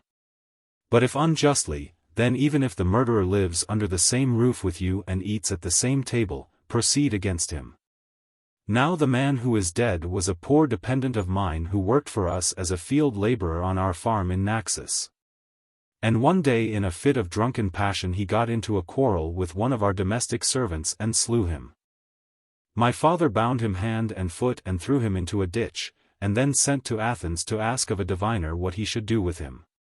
Meanwhile he never attended to him and took no care about him, for he regarded him as a murderer, and thought that no great harm would be done even if he did die. Now this was just what happened. For such was the effect of cold and hunger and chains upon him, that before the messenger returned from the diviner, he was dead. And my father and family are angry with me for taking the part of the murderer and prosecuting my father. They say that he did not kill him, and that if he did, the dead man was but a murderer, and I ought not to take any notice, for that a son is impious who prosecutes a father. Which shows, Socrates, how little they know what the gods think about piety and impiety. Socrates. Good heavens, Euthyphro! And is your knowledge of religion and of things pious and impious so very exact, that, supposing the circumstances to be as you state them, you are not afraid lest you too may be doing an impious thing in bringing an action against your father? Euthyphro. The best of Euthyphro, and that which distinguishes him, Socrates, from other men, is his exact knowledge of all such matters. What should I be good for without it? Socrates. Rare friend. I think that I cannot do better than be your disciple. Then before the trial with Meletus comes on I shall challenge him, and say that I have always had a great interest in religious questions, and now, as he charges me with rash imaginations and innovations in religion, I have become your disciple. You, Meletus, as I shall say to him, acknowledge Euthyphro to be a great theologian, and sound in his opinions, and if you approve of him you ought to approve of me, and not have me into court. But if you disapprove, you should begin by indicting him who is my teacher, and who will be the ruin, not of the young, but of the old. That is to say, of myself whom he instructs, and of his old father whom he admonishes and chastises. And if Meletus refuses to listen to me, but will go on, and will not shift the indictment from me to you, I cannot do better than repeat this challenge in the court. Euthyphro. Yes, indeed, Socrates, and if he attempts to indict me I am mistaken if I do not find a flaw in him. The court shall have a great deal more to say to him than to me. Socrates. And I, my dear friend, knowing this, am desirous of becoming your disciple. For I observe that no one appears to notice you, not even this Meletus. But his sharp eyes have found me out at once, and he has indicted me for impiety. And therefore, I adjure you to tell me the nature of piety and impiety, which you said that you knew so well, and of murder, and of other offenses against the gods. What are they? Is not piety in every action always the same? And impiety, again, is it not always the opposite of piety, and also the same with itself, having, as impiety, one notion which includes whatever is impious? Euthyphro. To be sure, Socrates. Socrates. And what is piety, and what is impiety? Euthyphro. Piety is doing as I am doing. That is to say, prosecuting anyone who is guilty of murder, sacrilege, or of any similar crime, whether he be your father or mother, or whoever he may be, that makes no difference. And not to prosecute them is impiety. And please to consider, Socrates, what a notable proof I will give you of the truth of my words, a proof which I have already given to others, of the principle, I mean, that the impious, whoever he may be, ought not to go unpunished. For do not men regard Zeus as the best and most righteous of the gods? And yet they admit that he bound his father, Cronos, because he wickedly devoured his sons, and that he too had punished his own father, Uranus, for a similar reason, in a nameless manner. And yet when I proceed against my father, they are angry with me. So inconsistent are they in their way of talking when the gods are concerned, and when I am concerned. Socrates. May not this be the reason, Euthyphro, why I am charged with impiety, that I cannot away with these stories about the gods?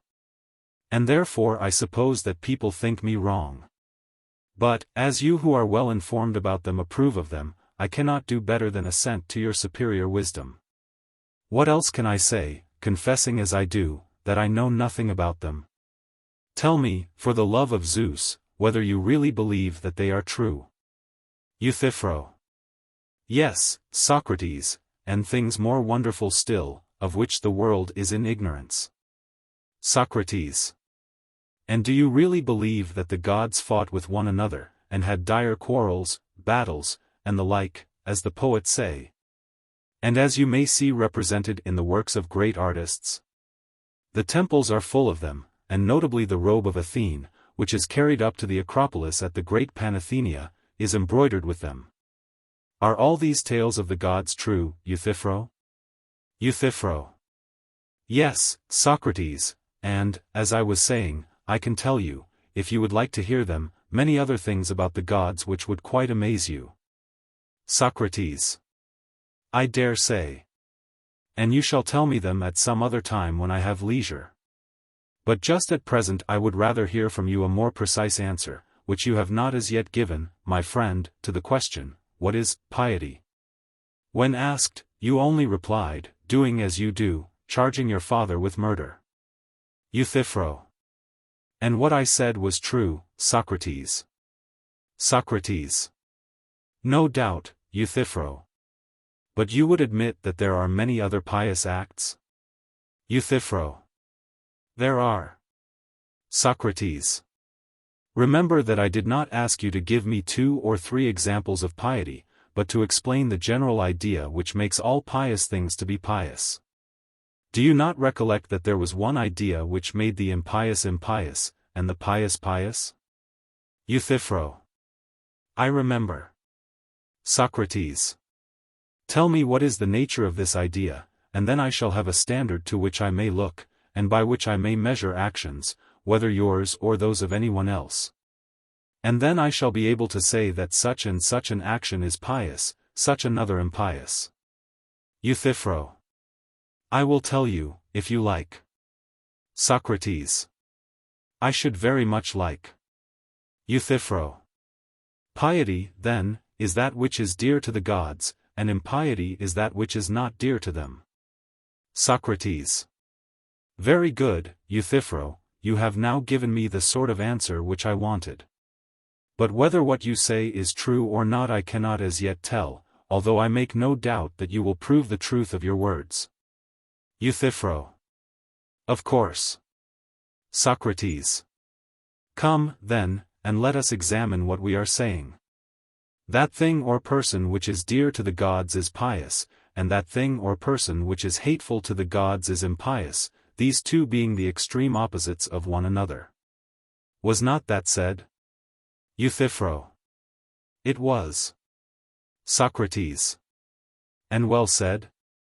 Euthyphro. Yes, Socrates, I thought so, it was certainly said. Socrates. And further, Euthyphro, the gods were admitted to have enmities and hatreds and differences? Euthyphro. Yes, that was also said. Socrates. And what sort of difference creates enmity and anger? Suppose for example that you and I, my good friend, differ about a number. Do differences of this sort make us enemies and set us at variance with one another? Do we not go at once to arithmetic, and put an end to them by a sum? Euthyphro. True. Socrates. Or suppose that we differ about magnitudes, do we not quickly end the differences by measuring? Euthyphro. Very true. Socrates. And we end a controversy about heavy and light by resorting to a weighing machine? Euthyphro. To be sure. Socrates. But what differences are there which cannot be thus decided, and which therefore make us angry and set us at enmity with one another?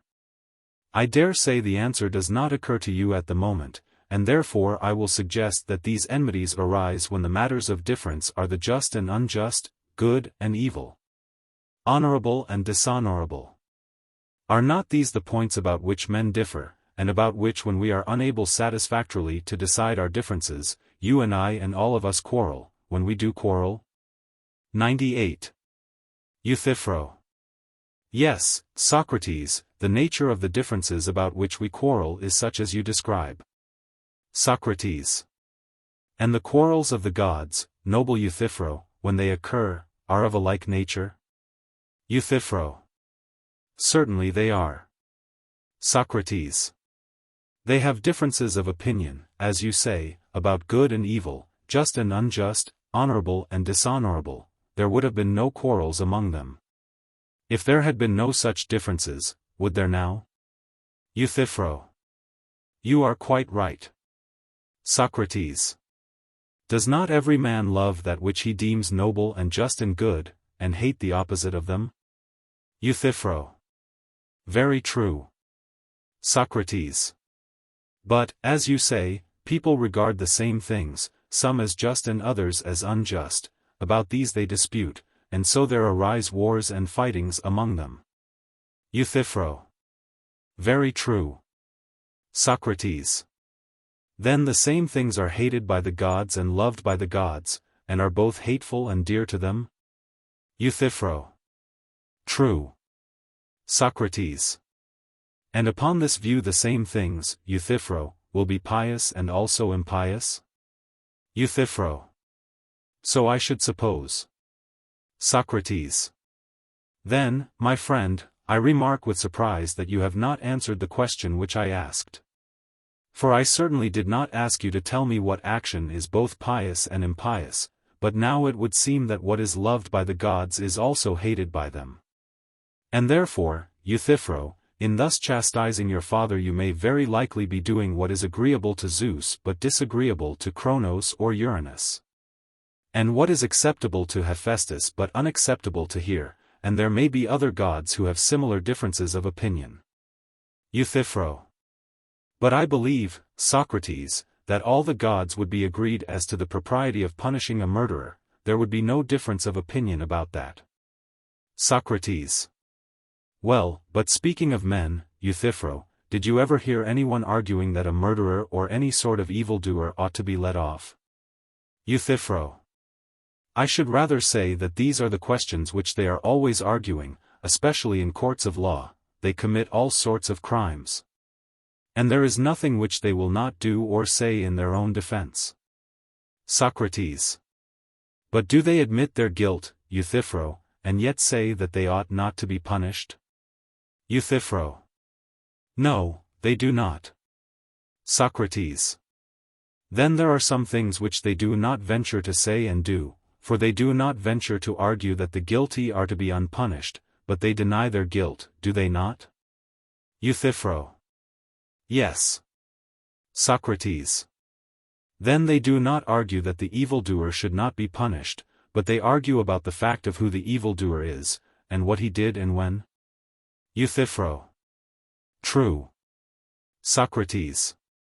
And the gods are in the same case, if as you assert they quarrel about just and unjust, and some of them say while others deny that injustice is done among them. For surely neither God nor man will ever venture to say that the doer of injustice is not to be punished. Euthyphro. That is true, Socrates, in the main.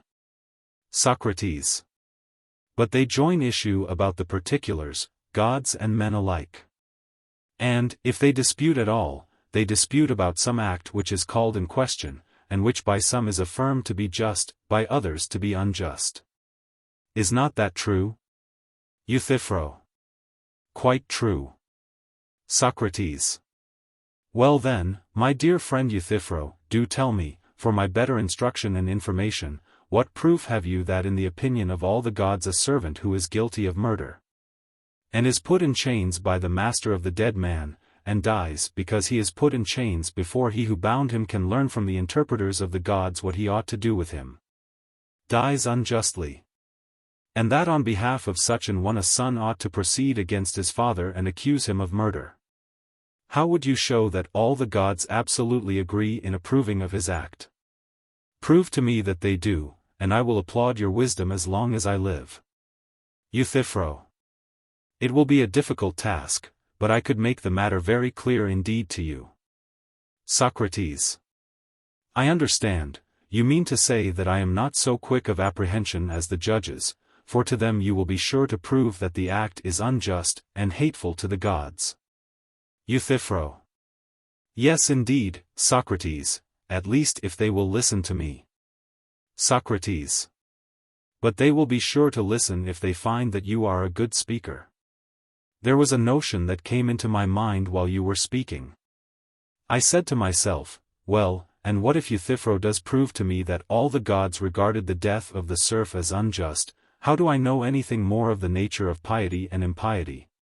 For granting that this action may be hateful to the gods, still piety and impiety are not adequately defined by these distinctions. For that which is hateful to the gods has been shown to be also pleasing and dear to them. And therefore, Euthyphro, I do not ask you to prove this. I will suppose, if you like, that all the gods condemn and abominate such an action. But I will amend the definition so far as to say that what all the gods hate is impious, and what they love pious or holy, and what some of them love and others hate is both or neither. Shall this be our definition of piety and impiety? Euthyphro.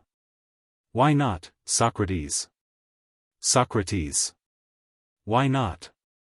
Certainly, as far as I am concerned, Euthyphro, there is no reason why not. But whether this admission will greatly assist you in the task of instructing me as you promised, is a matter for you to consider. Euthyphro. Yes, should say that what all the gods love is pious and holy, and the opposite which they all hate, impious. Socrates.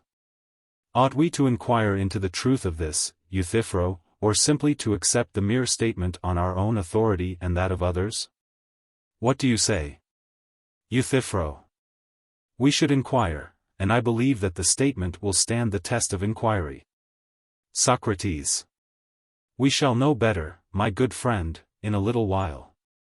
The point which I should first wish to understand is whether the pious or holy is beloved by the gods because it is holy, or holy because it is beloved of the gods. Euthyphro. I do not understand your meaning, Socrates. Socrates. I will endeavor to explain. We speak of carrying, we speak of being carried, of leading and being led, seeing and being seen. You know that in all such cases there is a difference, and you know also in what the difference lies? Euthyphro.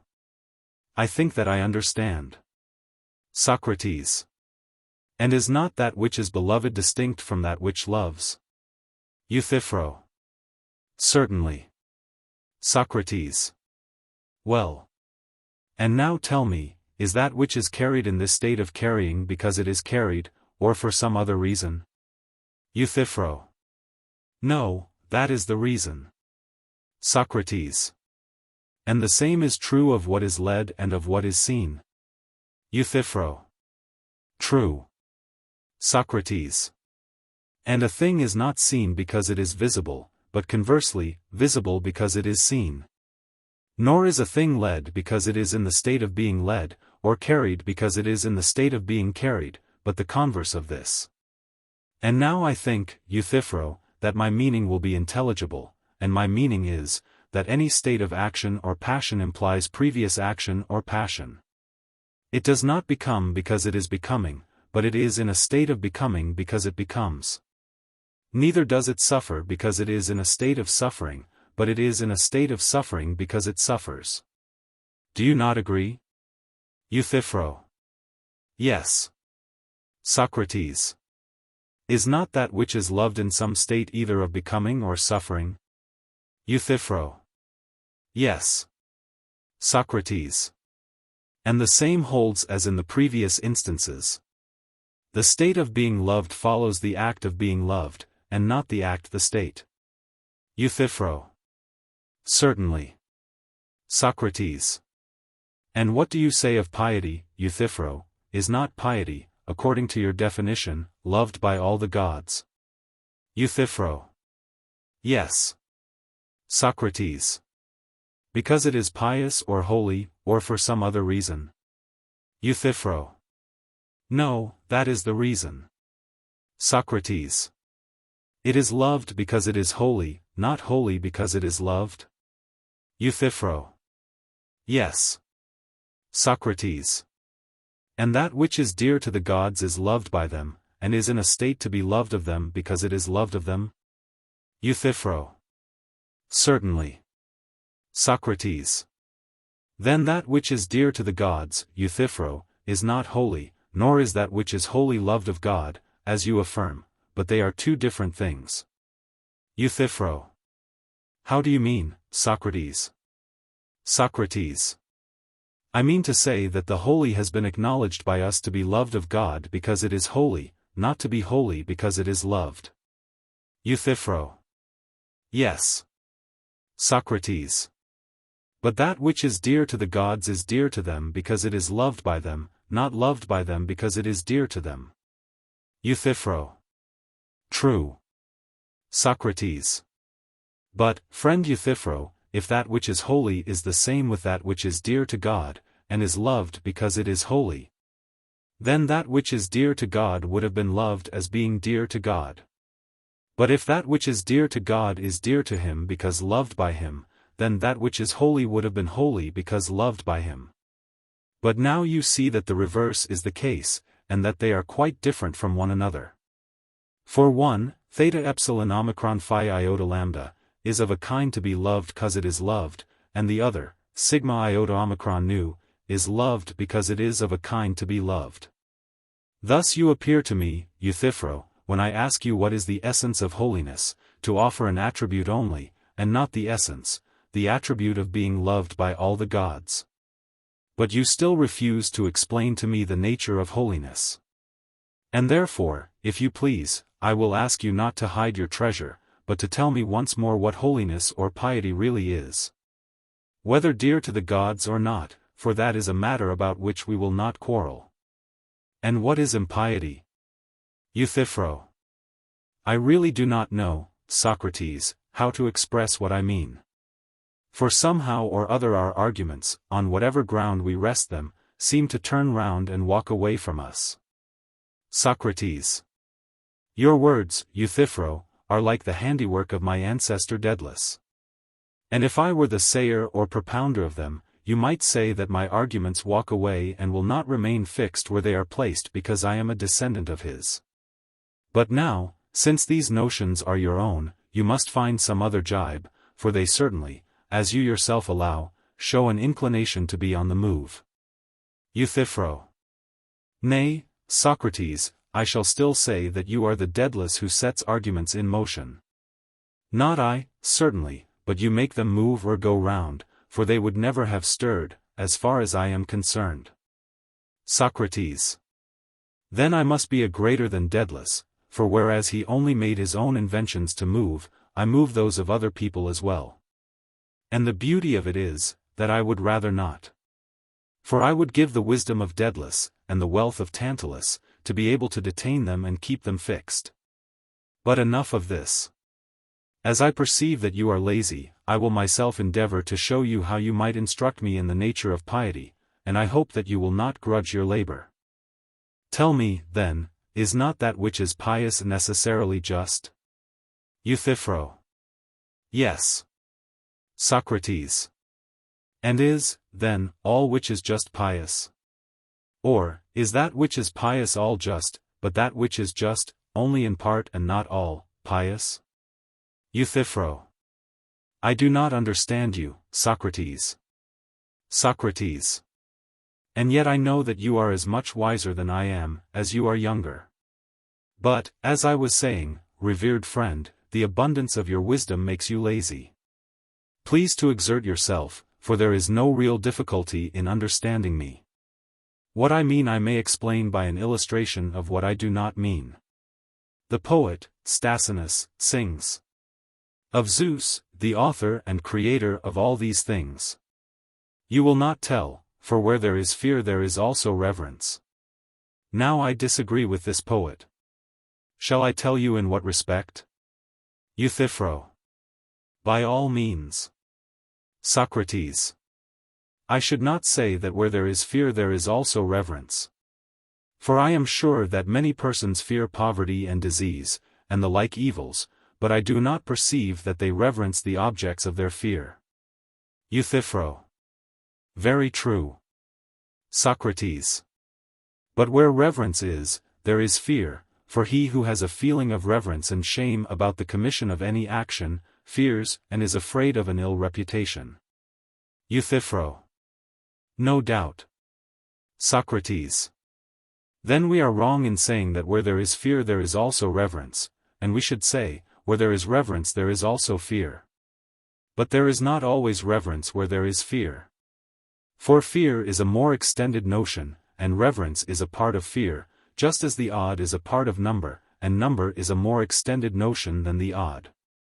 I suppose that you follow me now? Euthyphro. Quite well. Socrates. That was the sort of question which I meant to raise when I asked whether the just is always the pious, or the pious always the just. And whether there may not be justice where there is not piety, for justice is the more extended notion of which piety is only a part. Do you dissent? Euthyphro. No, I think that you are quite right. Socrates. Then, if piety is a part of justice, I suppose that we should inquire what part. If you had pursued the inquiry in the previous cases. For instance, if you had asked me what is an even number, and what part of number the even is, I should have had no difficulty in replying, a number which represents a figure having two equal sides. Do you not agree? Euthyphro. Yes, I quite agree. Socrates. In like manner, I want you to tell me what part of justice is piety or holiness, that I may be able to tell Miletus not to do me injustice, or indict me for impiety. As I am now adequately instructed by you in the nature of piety or holiness, and their opposites. Euthyphro. Piety or holiness, Socrates, appears to me to be that part of justice which attends to the gods, as there is the other part of justice which attends to men. Socrates. That is good, Euthyphro, yet still there is a little point about which I should like to have further information. What is the meaning of attention? For attention can hardly be used in the same sense when applied to the gods as when applied to other things. For instance, horses are said to require attention, and not every person is able to attend to them, but only a person skilled in horsemanship. Is it not so? Euthyphro. Certainly. Socrates. I should suppose that the art of horsemanship is the art of attending to horses? Euthyphro. Yes. Socrates. Nor is everyone qualified to attend to dogs, but only the huntsman. Euthyphro. True. Socrates. And I should also conceive that the art of the huntsman is the art of attending to dogs? Euthyphro. Yes. Socrates. As the art of the oxherd is the art of attending to oxen? Euthyphro. Very true. Socrates. In like manner holiness or piety is the art of attending to the gods? That would be your meaning, Euthyphro? Euthyphro. Yes. Socrates. And is not attention always designed for the good or benefit of that to which the attention is given? As in the case of horses, you may observe that when attended to by the horseman's art they are benefited and improved, are they not? Euthyphro. True. Socrates. As the dogs are benefited by the huntsman's art, and the oxen by the art of the oxherd, and all other things are tended or attended for their good and not for their hurt? Euthyphro. Certainly, not for their hurt. Socrates. But for their good? Euthyphro. Of course. Socrates. And does piety or holiness, which has been defined to be the art of attending to the gods, benefit or improve them? Would you say that when you do a holy act you make any of the gods better? Euthyphro. No, no, that was certainly not what I meant. Socrates. And I, Euthyphro, never supposed that you did. I asked you the question about the nature of the attention, because I thought that you did not. Euthyphro. You do me justice, Socrates, that is not the sort of attention which I mean. Socrates. Good, but I must still ask what is this attention to the gods which is called piety? Euthyphro. It is such, Socrates, as servants show to their masters. Socrates. I understand, a sort of ministration to the gods. Euthyphro. Exactly. Socrates. Medicine is also a sort of ministration or service, having in view the attainment of some object, would you not say of health? Euthyphro. I should. Socrates. Again, there is an art which ministers to the shipbuilder with a view to the attainment of some result? Euthyphro. Yes, Socrates, with a view to the building of a ship. Socrates. As there is an art which ministers to the house builder with a view to the building of a house? Euthyphro. Yes. Socrates.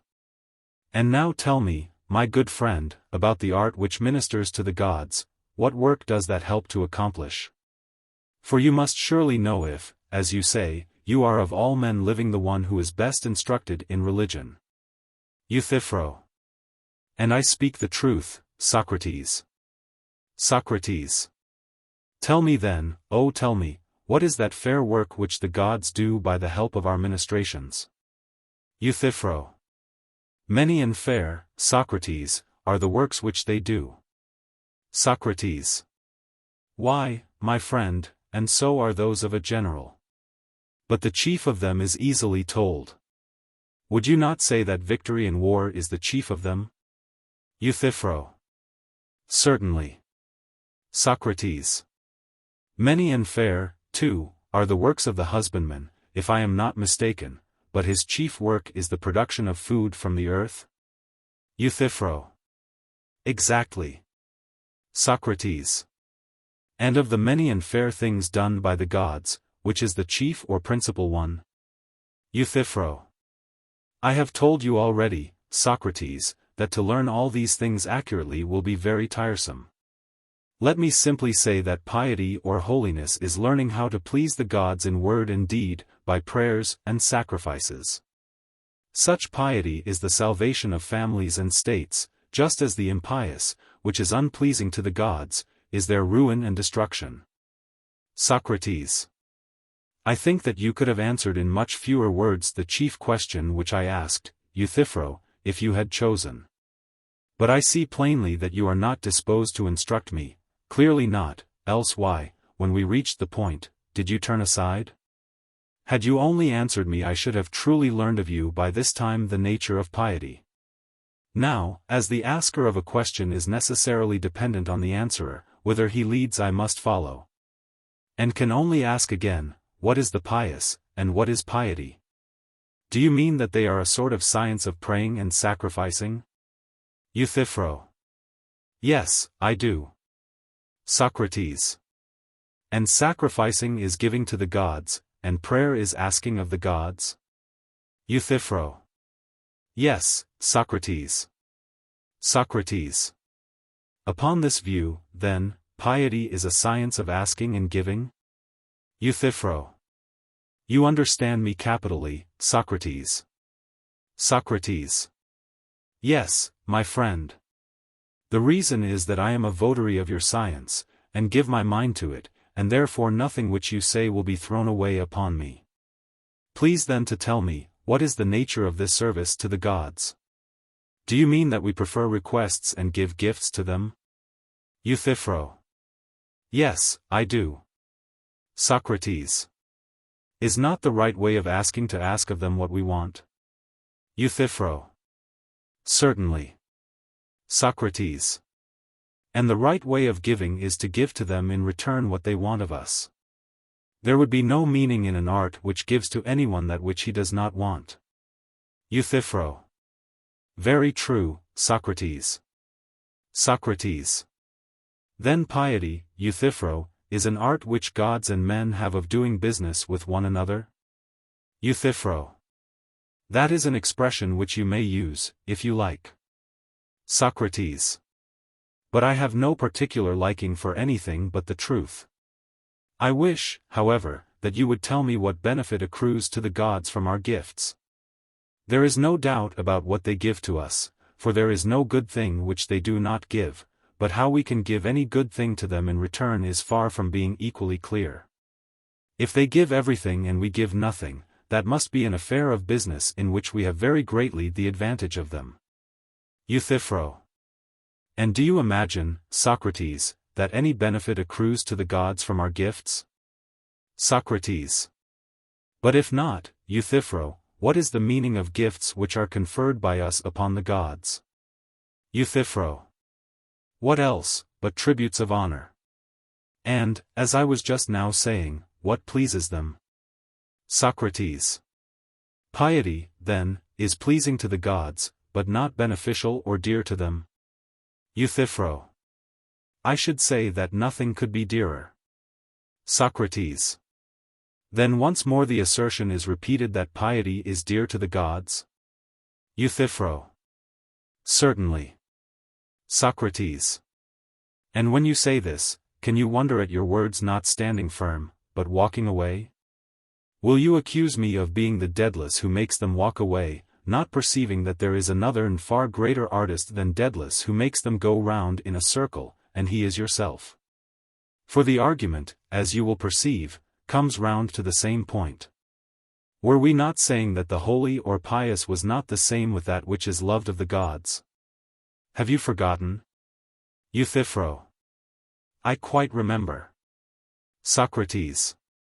And are you not saying that what is loved of the gods is holy, and is not this the same as what is dear to them, do you see? Euthyphro. True.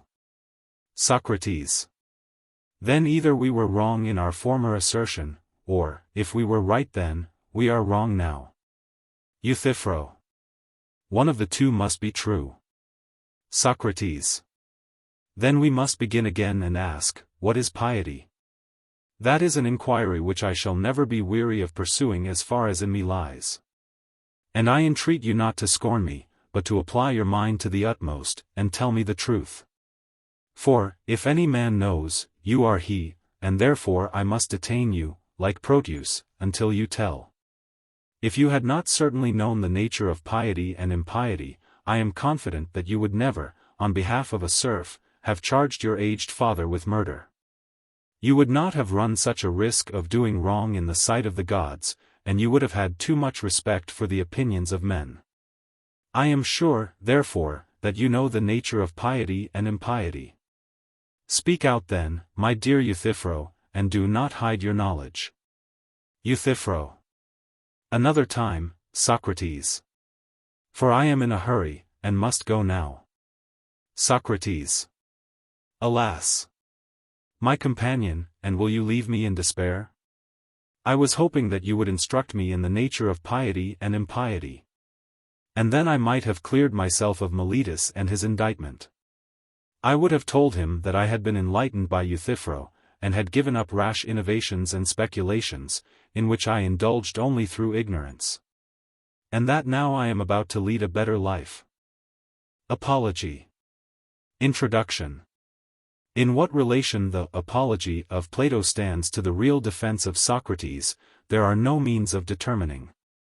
It certainly agrees in tone and character with the description of Xenophon, who says in the Memorabilia, 4:4, that Socrates might have been acquitted if in any moderate degree he would have conciliated the favor of the dicasts. And who informs us in another passage, 4:8, on the testimony of Hermogenes, the friend of Socrates, that he had no wish to live.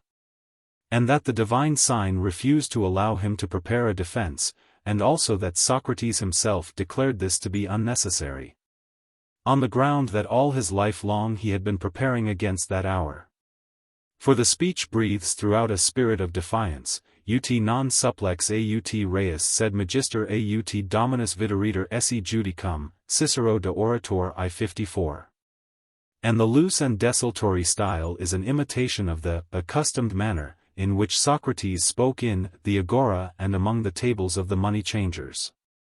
The allusion in the Crito, 45b, may, perhaps, be adduced as a further evidence of the literal accuracy of some parts, 37c, d. But in the main it must be regarded as the ideal of Socrates, according to Plato's conception of him, appearing in the greatest and most public scene of his life, and in the height of his triumph. When he is weakest, and yet his mastery over mankind is greatest, and his habitual irony acquires a new meaning and a sort of tragic pathos in the face of death. The facts of his life are summed up, and the features of his character are brought out as if by accident in the course of the defense. The conversational manner, the seeming want of arrangement, the ironical simplicity, are found to result in a perfect work of art, which is the portrait of Socrates. Yet some of the topics may have been actually used by Socrates, and the recollection of his very words may have rung in the ears of his disciple.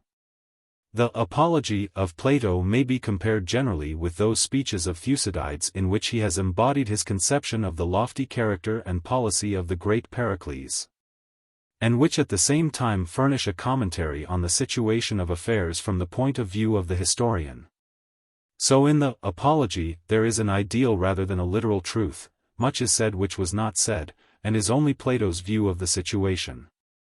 Plato was not, like Xenophon, a chronicler of facts. He does not appear in any of his writings to have aimed at literal accuracy. He is not therefore to be supplemented from the Memorabilia and Symposium of Xenophon, who belongs to an entirely different class of writers. The Apology of Plato is not the report of what Socrates said, but an elaborate composition, quite as much so in fact as one of the dialogues. And we may perhaps even indulge in the fancy that the actual defense of Socrates was as much greater than the Platonic defense as the master was greater than the disciple. But in any case, some of the words used by him must have been remembered, and some of the facts recorded must have actually occurred. It is significant that Plato is said to have been present at the defense, Apology, 38b, as he is also said to have been absent at the last scene in the Phaedo, 59b. Is it fanciful to suppose that he meant to give the stamp of authenticity to the one and not to the other? Especially when we consider that these two passages are the only ones in which Plato makes mention of himself. The circumstance that Plato was to be one of his sureties for the payment of the fine which he proposed has the appearance of truth. More suspicious is the statement that Socrates received the first impulse to his favorite calling of cross-examining the world from the oracle of Delphi. For he must already have been famous before Chaerephon went to consult the oracle, Riddell, I page 16, and the story is of a kind which is very likely to have been invented. On the whole we arrive at the conclusion that the Apology is true to the character of Socrates, but we cannot show that any single sentence in it was actually spoken by him. It breathes the spirit of Socrates, but has been cast anew in the mold of Plato. There is not much in the other dialogues which can be compared with the Apology. The same recollection of his master may have been present to the mind of Plato when depicting the sufferings of the just in the Republic, 2-361 following, 6-500a. The Crito may also be regarded as a sort of appendage to the Apology, in which Socrates, who has defied the judges, is nevertheless represented as scrupulously obedient to the laws. The idealization of the sufferer is carried still further in the Gorgias, 476 following, in which the thesis is maintained that to suffer is better than to do evil. And the art of rhetoric is described as only useful for the purpose of self-accusation. The parallelisms which occur in the so-called Apology of Xenophon are not worth noticing, because the writing in which they are contained is manifestly spurious. The statements of the Memorabilia, I2, 4-8, respecting the trial and death of Socrates agree generally with Plato, but they have lost the flavor of Socratic irony in the narrative of Xenophon.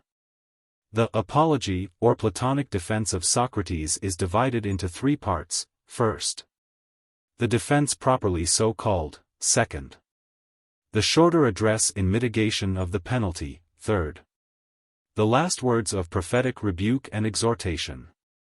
The first part commences with an apology for his colloquial style. He is, as he has always been, the enemy of rhetoric, and knows of no rhetoric but truth. He will not falsify his character by making a speech. Then he proceeds to divide his accusers into two classes. First, there is the nameless accuser, public opinion. All the world from their earliest years had heard that he was a corrupter of youth, and had seen him caricatured in the clouds of Aristophanes. Secondly, there are the professed accusers, who are but the mouthpiece of the others. The accusations of both might be summed up in a formula. The first say, Socrates is an evildoer and a curious person, searching into things under the earth and above the heaven, and making the worse appear the better cause, and teaching all this to others. The second, Socrates is an evildoer and corrupter of the youth, who does not receive the gods whom the state receives, but introduces other new divinities. These last words appear to have been the actual indictment, compare Xenophon Memorabilia II, and the previous formula, which is a summary of public opinion, assumes the same legal style. The answer begins by clearing up a confusion. In the representations of the comic poets, and in the opinion of the multitude, he had been identified with the teachers of physical science and with the sophists. But this was an error. For both of them he professes a respect in the open court, which contrasts with his manner of speaking about them in other places. Compare for Anaxagoras, Phaedo, 96b, Laws 12:967. For the sophists, Meno, 95d, Republic 6:492, Timaeus, 19e, Theaetetus, 154e, Sophist, 265 following, etc. But at the same time he shows that he is not one of them. Of natural philosophy he knows nothing, not that he despises such pursuits, but the fact is that he is ignorant of them, and never says a word about them. Nor is he paid for giving instruction, that is another mistaken notion, he has nothing to teach. But he commends Euthyphro for teaching virtue at such a moderate rate as 5 minae. Something of the accustomed irony, which may perhaps be expected to sleep in the ear of the multitude, is lurking here. He then goes on to explain the reason why he is in such an evil name. That had arisen out of a peculiar mission which he had taken upon himself. The enthusiastic Chaerephon, probably in anticipation of the answer which he received, had gone to Delphi and asked the oracle if there was any man wiser than Socrates. And the answer was, that there was no man wiser. What could be the meaning of this, that he who knew nothing, and knew that he knew nothing, should be declared by the oracle to be the wisest of men? Reflecting upon the answer, he determined to refute it by finding a wiser. And first he went to the politicians, and then to the poets, and then to the craftsmen, but always with the same result, he found that they knew nothing, or hardly anything more than himself. And that the little advantage which in some cases they possessed was more than counterbalanced by their conceit of knowledge. He knew nothing, and knew that he knew nothing, they knew little or nothing, and imagined that they knew all things.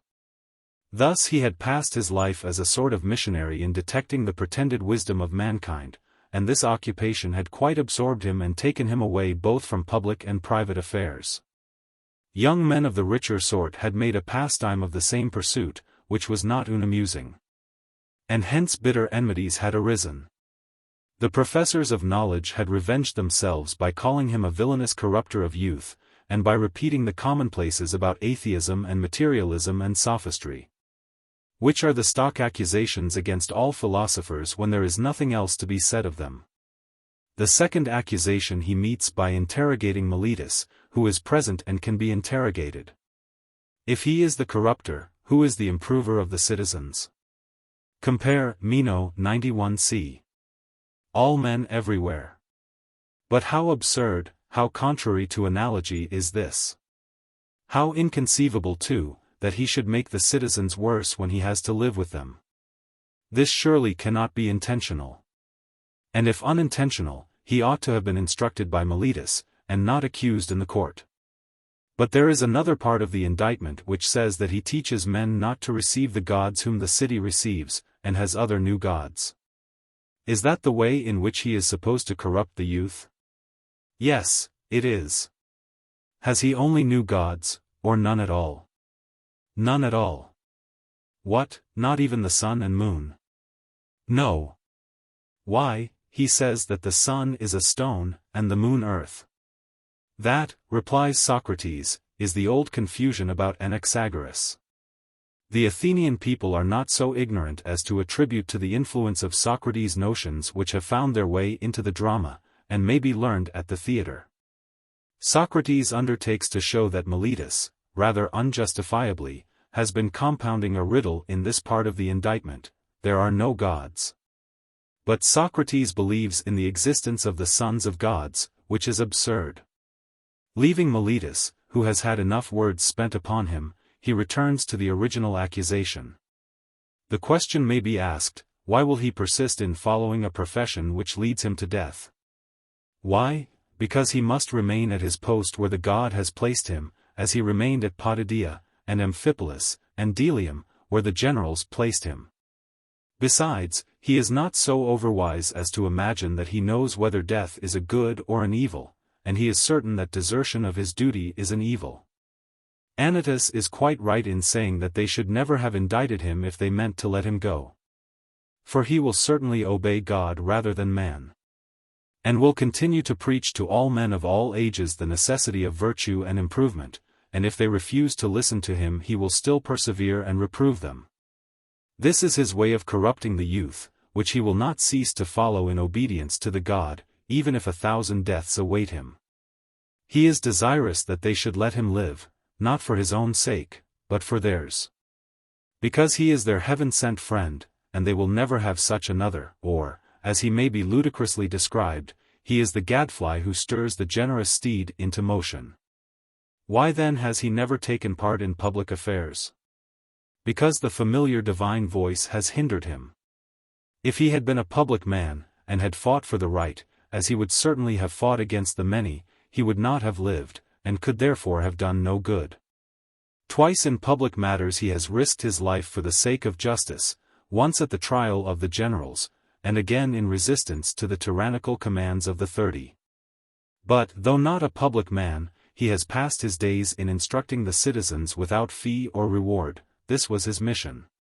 Whether his disciples have turned out well or ill, he cannot justly be charged with the result, for he never promised to teach them anything. They might come if they liked, and they might stay away if they liked, and they did come, because they found an amusement in hearing the pretenders to wisdom detected.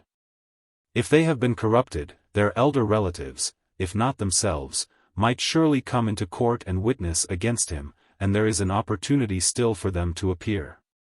But their fathers and brothers all appear in court, including this Plato, to witness on his behalf, and if their relatives are corrupted, at least they are uncorrupted, and they are my witnesses.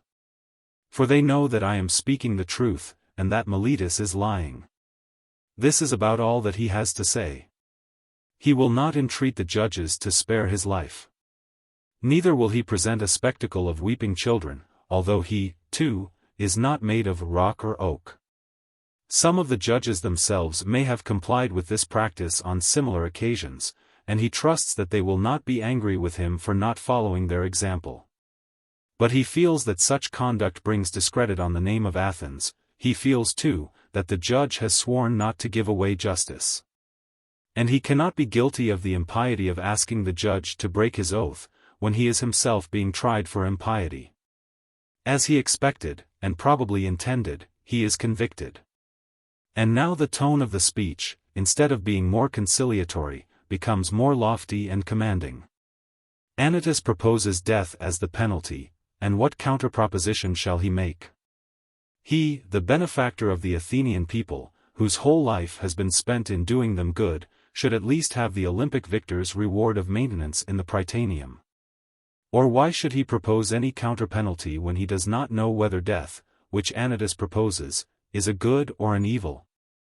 And he is certain that imprisonment is an evil, exile is an evil.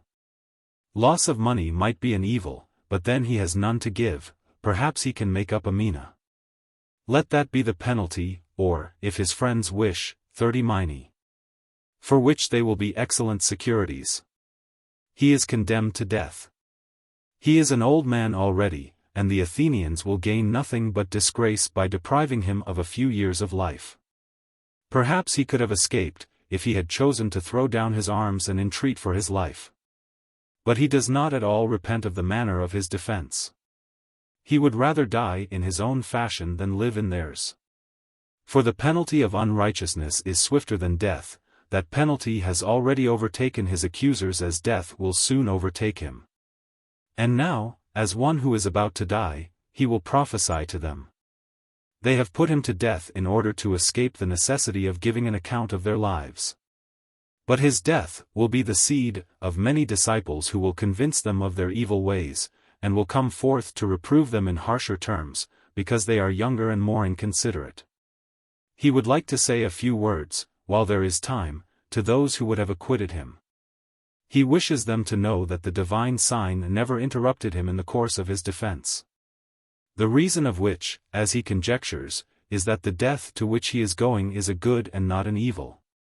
For either death is a long sleep, the best of sleeps, or a journey to another world in which the souls of the dead are gathered together, and in which there may be a hope of seeing the heroes of old, in which, too, there are just judges. And as all are immortal, there can be no fear of anyone suffering death for his opinions. Nothing evil can happen to the good man either in life or death, and his own death has been permitted by the gods, because it was better for him to depart. And therefore he forgives his judges because they have done him no harm, although they never meant to do him any good. He has a last request to make to them, that they will trouble his sons as he has troubled them, if they appear to prefer riches to virtue, or to think themselves something when they are nothing. Few persons will be found to wish that Socrates should have defended himself otherwise, if, as we must add, his defense was that with which Plato has provided him. But leaving this question, which does not admit of a precise solution, we may go on to ask what was the impression which Plato in the Apology intended to give of the character and conduct of his master in the last great scene? Did he intend to represent him, 1. as employing sophistries, 2. as designedly irritating the judges? Or are these sophistries to be regarded as belonging to the age in which he lived and to his personal character, and this apparent haughtiness as flowing from the natural elevation of his position? For example, when he says that it is absurd to suppose that one man is the corrupter and all the rest of the world the improvers of the youth. Or, when he argues that he never could have corrupted the men with whom he had to live, or, when he proves his belief in the gods because he believes in the sons of gods, is he serious or jesting? It may be observed that these sophisms all occur in his cross-examination of Meletus, who is easily foiled and mastered in the hands of the great dialectician. Perhaps he regarded these answers as good enough for his accuser, of whom he makes very light. Also there is a touch of irony in them, which takes them out of the category of sophistry. Compare Euthyphro 2. That the manner in which he defends himself about the lives of his disciples is not satisfactory, can hardly be denied. Fresh in the memory of the Athenians, and detestable as they deserve to be to the newly restored democracy, were the names of Alcibiades, Critias, Charmides. It is obviously not a sufficient answer that Socrates had never professed to teach them anything, and is therefore not justly chargeable with their crimes. Yet the defense, when taken out of this ironical form, is doubtless sound, that his teaching had nothing to do with their evil lives. Here, then, the sophistry is rather in form than in substance, though we might desire that to such a serious charge Socrates had given a more serious answer. Truly characteristic of Socrates is another point in his answer, which may also be regarded as sophistical. He says that, if he has corrupted the youth, he must have corrupted them involuntarily. But if, as Socrates argues, all evil is involuntary, then all criminals ought to be admonished and not punished. In these words the Socratic doctrine of the involuntariness of evil is clearly intended to be conveyed.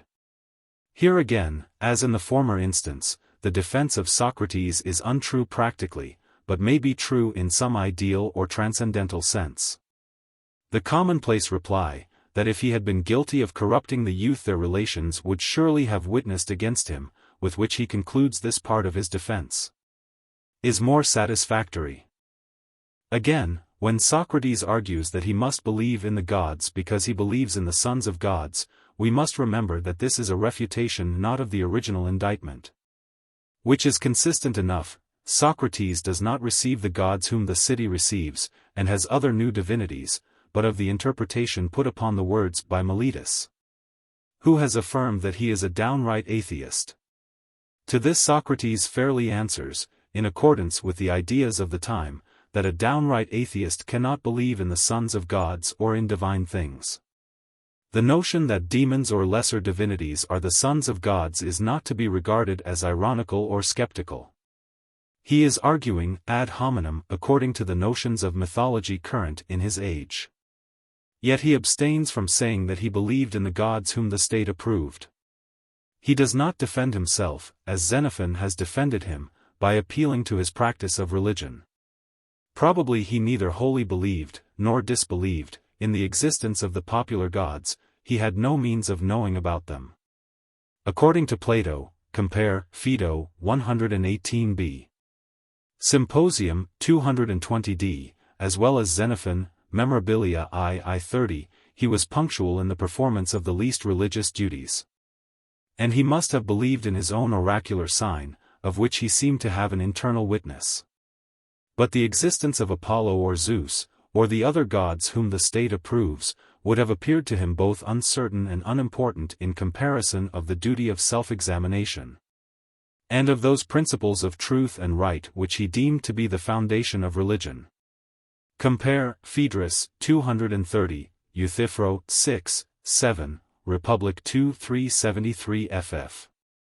The second question, whether Plato meant to represent Socrates as braving or irritating his judges, must also be answered in the negative. His irony, his superiority, his audacity, regarding not the person of man, necessarily flow out of the loftiness of his situation. He is not acting a part upon a great occasion, but he is what he has been all his life long, a king of men. He would rather not appear insolent, if he could avoid it. Omicron chi alpha theta alpha delta iota zeta mu epsilon nu omicron tau lambda gamma omega. Neither is he desirous of hastening his own end, for life and death are simply indifferent to him. But such a defense as would be acceptable to his judges and might procure an acquittal, it is not in his nature to make. He will not say or do anything that might pervert the course of justice. He cannot have his tongue bound even in the throat of death. With his accusers he will only fence and play, as he had fenced with other improvers of youth, answering the sophist according to his sophistry all his life long. He is serious when he is speaking of his own mission, which seems to distinguish him from all other reformers of mankind, and originates in an accident. The dedication of himself to the improvement of his fellow citizens is not so remarkable as the ironical spirit in which he goes about doing good only in vindication of the credit of the oracle, and in the vain hope of finding a wiser man than himself. Yet this singular and almost accidental character of his mission agrees with the divine sign which, according to our notions, is equally accidental and irrational, and is nevertheless accepted by him as the guiding principle of his life. Socrates is nowhere represented to us as a freethinker or skeptic. There is no reason to doubt his sincerity when he speculates on the possibility of seeing and knowing the heroes of the Trojan War in another world. On the other hand, his hope of immortality is uncertain.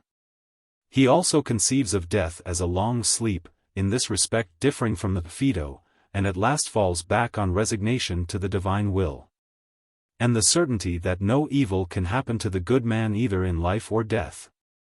His absolute truthfulness seems to hinder him from asserting positively more than this, and he makes no attempt to veil his ignorance in mythology and figures of speech. The gentleness of the first part of the speech contrasts with the aggravated, almost threatening, tone of the conclusion. He characteristically remarks that he will not speak as a rhetorician, that is to say, he will not make a regular defense such as Lysias or one of the orators might have composed for him, or, according to some accounts, did compose for him. But he first procures himself a hearing by conciliatory words. He does not attack the sophists, for they were open to the same charges as himself. They were equally ridiculed by the comic poets, and almost equally hateful to Anytus and Meletus. Yet incidentally the antagonism between Socrates and the sophists is allowed to appear. He is poor and they are rich, his profession that he teaches nothing is opposed to their readiness to teach all things, his talking in the marketplace to their private instructions, his tarry-at-home life to their wandering from city to city. The tone which he assumes towards them is one of real friendliness, but also of concealed irony. Towards Anaxagoras, who had disappointed him in his hopes of learning about mind and nature, he shows a less kindly feeling, which is also the feeling of Plato in other passages, Laws 12:967b. But Anaxagoras had been dead 30 years, and was beyond the reach of persecution. It has been remarked that the prophecy of a new generation of teachers who would rebuke and exhort the Athenian people in harsher and more violent terms was, as far as we know, never fulfilled.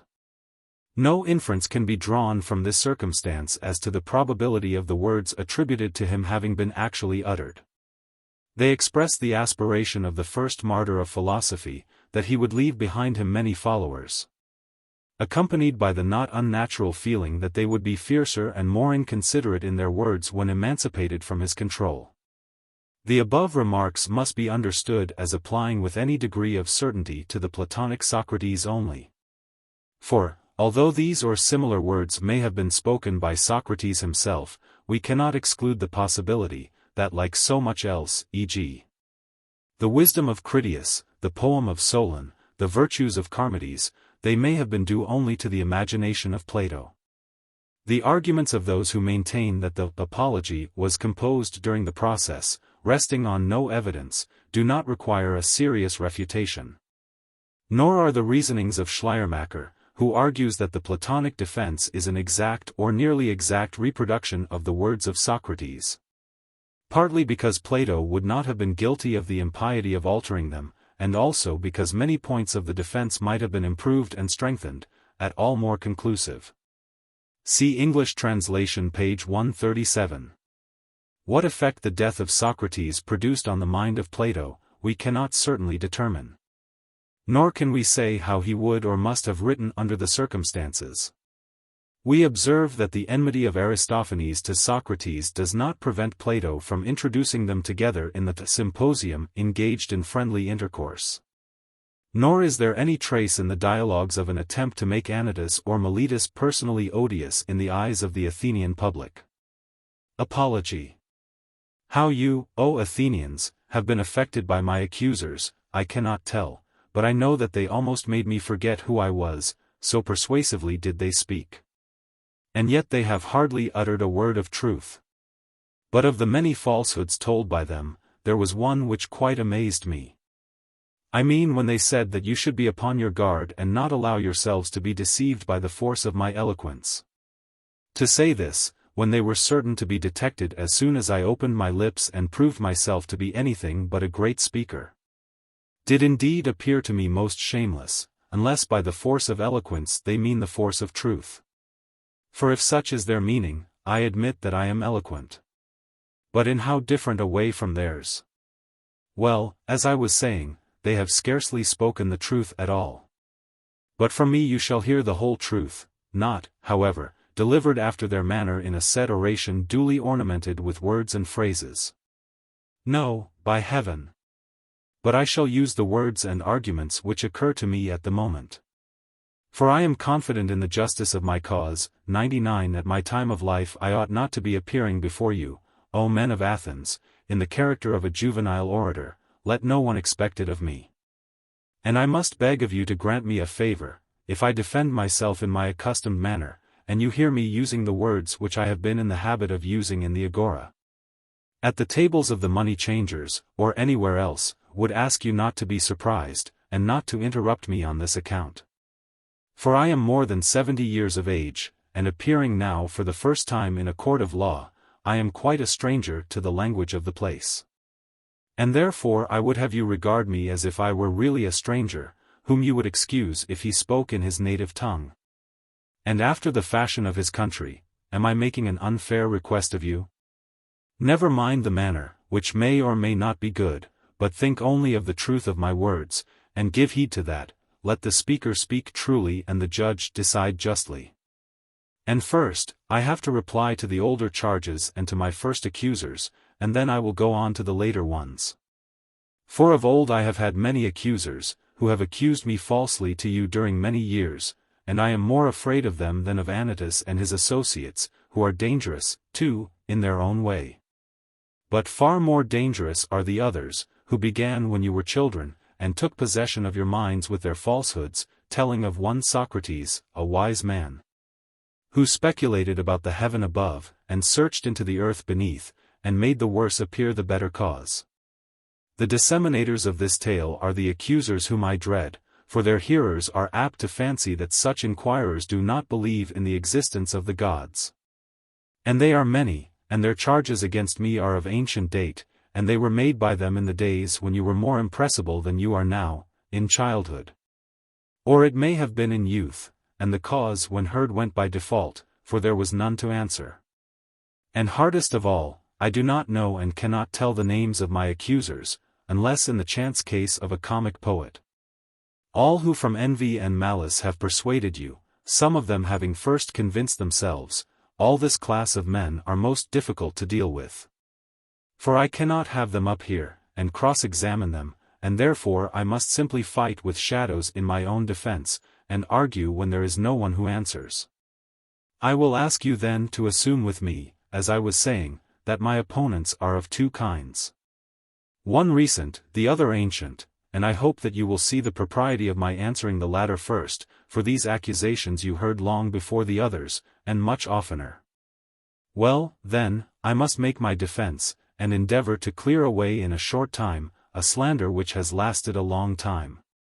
May I succeed, if to succeed be for my good and yours, or likely to avail me in my cause. The task is not an easy one, I quite understand the nature of it. And so leaving the event with God, in obedience to the law I will now make my defense. I will begin at the beginning, and ask what is the accusation which has given rise to the slander of me, and in fact has encouraged Meletus to proof this charge against me. Well, what do the slanderers say? They shall be my prosecutors, and I will sum up their words in an affidavit. Socrates is an evildoer, and a curious person, who searches into things under the earth and in heaven. And he makes the worse appear the better cause. And he teaches the aforesaid doctrines to others. Such is the nature of the accusation. It is just what you have yourselves seen in the comedy of Aristophanes 100, who has introduced a man whom he calls Socrates, going about and saying that he walks in air, and talking a deal of nonsense concerning matters of which I do not pretend to know either much or little, not that I mean to speak disparagingly of anyone who is a student of natural philosophy. I should be very sorry if Meletus could bring so grave a charge against me.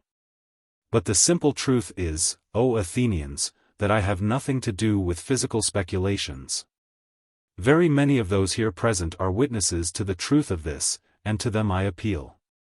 Speak then, you who have heard me, and tell your neighbors whether any of you have ever known me hold forth in few words or in many upon such matters. You hear their answer. And from what they say of this part of the charge you will be able to judge of the truth of the rest. As little foundation is there for the report that I am a teacher, and take money. This accusation has no more truth in it than the other. Although, if a man were really able to instruct mankind, to receive money for giving instruction would, in my opinion, be an honor to him. There is Gorgias of Leontium, and Prodicus of Ceos, and Hippias of Elis, who go the round of the cities, and are able to persuade the young men to leave their own citizens by whom they might be taught for nothing, and come to them whom they not only pay, but are thankful if they may be allowed to pay them. There is at this time a Parian philosopher residing in Athens, of whom I have heard. And I came to hear of him in this way. I came across a man who has spent a world of money on the sophists, Callias, the son of Hipponicus, and knowing that he had sons, I asked him, Callias, I said, if your 2 sons were foals or calves, there would be no difficulty in finding someone to put over them. We should hire a trainer of horses, or a farmer probably, who would improve and perfect them in their own proper virtue and excellence. But as they are human beings, whom are you thinking of placing over them? Is there anyone who understands human and political virtue? You must have thought about the matter, for you have sons. Is there anyone? There is, he said. Who is he, said I, and of what country? And what does he charge? Ivinus the Parian, he replied, he is the man, and his charge is 5 minae. Happy is Ivinus, I said to myself, if he really has this wisdom, and teaches at such a moderate charge. Had I the same, I should have been very proud and conceited. But the truth is that I have no knowledge of the kind. I dare say, Athenians, that someone among you will reply, yes, Socrates, but what is the origin of these accusations which are brought against you? There must have been something strange which you have been doing. All these rumors and this talk about you would never have arisen if you had been like other men. Tell us, then, what is the cause of them, for we should be sorry to judge hastily of you. Now I regard this as a fair challenge, and I will endeavor to explain to you the reason why I am called wise and have such an evil fame. Please to attend then. And although some of you may think that I am joking, I declare that I will tell you the entire truth. Men of Athens, this reputation of mine has come of a certain sort of wisdom which I possess. If you ask me what kind of wisdom, I reply, wisdom such as may perhaps be attained by man, for to that extent I am inclined to believe that I am wise. Whereas the persons of whom I was speaking have a superhuman wisdom which I may fail to describe, because I have it not myself. And he who says that I have, speaks falsely, and is taking away my character. And here, O men of Athens, I must beg you not to interrupt me, even if I seem to say something extravagant. For the word which I will speak is not mine. I will refer you to a witness who is worthy of credit. That witness shall be the god of Delphi. He will tell you about my wisdom, if I have any, and of what sort it is. You must have known Chaerephon. He was early a friend of mine, and also a friend of yours, for he shared in the recent exile of the people, and returned with you. Well, Chaerephon, as you know, was very impetuous in all his doings, and he went to Delphi and boldly asked the oracle to tell him whether, as I was saying. I must beg you not to interrupt. He asked the oracle to tell him whether anyone was wiser than I was, and the Pythian prophetess answered, that there was no man wiser. Chaerephon is dead himself, but his brother, who is in court, will confirm the truth of what I am saying. Why do I mention this? Because I am going to explain to you why I have such an evil name. When I heard the answer, I said to myself, what can the god mean? And what is the interpretation of his riddle? For I know that I have no wisdom, small or great. What then can he mean when he says that I am the wisest of men? And yet he is a god, and cannot lie, that would be against his nature. After long consideration, I thought of a method of trying the question. I reflected that if I could only find a man wiser than myself, then I might go to the god with a refutation in my hand. I should say to him, here is a man who is wiser than I am, but you said that I was the wisest. Accordingly I went to one who had the reputation of wisdom, and observed him. His name I need not mention. He was a politician whom I selected for examination, and the result was as follows. When I began to talk with him, I could not help thinking that he was not really wise. Although he was thought wise by many, and still wiser by himself. And thereupon I tried to explain to him that he thought himself wise, but was not really wise. And the consequence was that he hated me, and his enmity was shared by several who were present and heard me. So I left him, saying to myself, as I went away, well, although I do not suppose that either of us knows anything really beautiful and good, I am better off than he is, for he knows nothing. And thinks that he knows. I neither know nor think that I know. In this latter particular, then, I seem to have slightly the advantage of him. Then I went to another who had still higher pretensions to wisdom, and my conclusion was exactly the same. Whereupon I made another enemy of him, and of many others besides him. Then I went to one man after another, being not unconscious of the enmity which I provoked, and I lamented and feared this, but necessity was laid upon me. The word of God, I thought, ought to be considered first. And I said to myself, go I must to all who appear to know, and find out the meaning of the oracle. And I swear to you, Athenians, by the dog I swear. For I must tell you the truth, the result of my mission was just this. I found that the men most in repute were all but the most foolish, and that others less esteemed were really wiser and better. I will tell you the tale of my wanderings and of the Herculean labors, as I may call them, which I endured only to find at last the oracle irrefutable. After the politicians, I went to the poets. Tragic, dithyrambic, and all sorts. And there, I said to myself, you will be instantly detected, now you will find out that you are more ignorant than they are. Accordingly, I took them some of the most elaborate passages in their own writings, and asked what was the meaning of them, thinking that they would teach me something. Will you believe me? I am almost ashamed to confess the truth, but I must say that there is hardly a person present who would not have talked better about their poetry than they did themselves. Then I knew that not by wisdom do poets write poetry, but by a sort of genius and inspiration. They are like diviners or soothsayers who also say many fine things, but do not understand the meaning of them. The poets appeared to me to be much in the same case. And I further observed that upon the strength of their poetry they believed themselves to be the wisest of men in other things in which they were not wise. So I departed, conceiving myself to be superior to them for the same reason that I was superior to the politicians. At last I went to the artisans. I was conscious that I knew nothing at all, as I may say, and I was sure that they knew many fine things. And here I was not mistaken, for they did know many things of which I was ignorant, and in this they certainly were wiser than I was. But I observed that even the good artisans fell into the same error as the poets. Because they were good workmen they thought that they also knew all sorts of high matters, and this defect in them overshadowed their wisdom. And therefore I asked myself on behalf of the oracle, whether I would like to be as I was, neither having their knowledge nor their ignorance, or like them in both. And I made answer to myself and to the oracle that I was better off as I was. This inquisition has led to my having many enemies of the worst and most dangerous kind, and has given occasion also to many calumnies. And I am called wise, for my hearers always imagine that I myself possess the wisdom which I find wanting in others, but the truth is, O men of Athens, that God only is wise. And by his answer he intends to show that the wisdom of men is worth little or nothing. He is not speaking of Socrates, he is only using my name by way of illustration, as if he said, he, O men, is the wisest, who, like Socrates, knows that his wisdom is in truth worth nothing. And so I go about the world, obedient to the God, and search and make inquiry into the wisdom of anyone, whether citizen or stranger, who appears to be wise. And if he is not wise, then in vindication of the oracle I show him that he is not wise.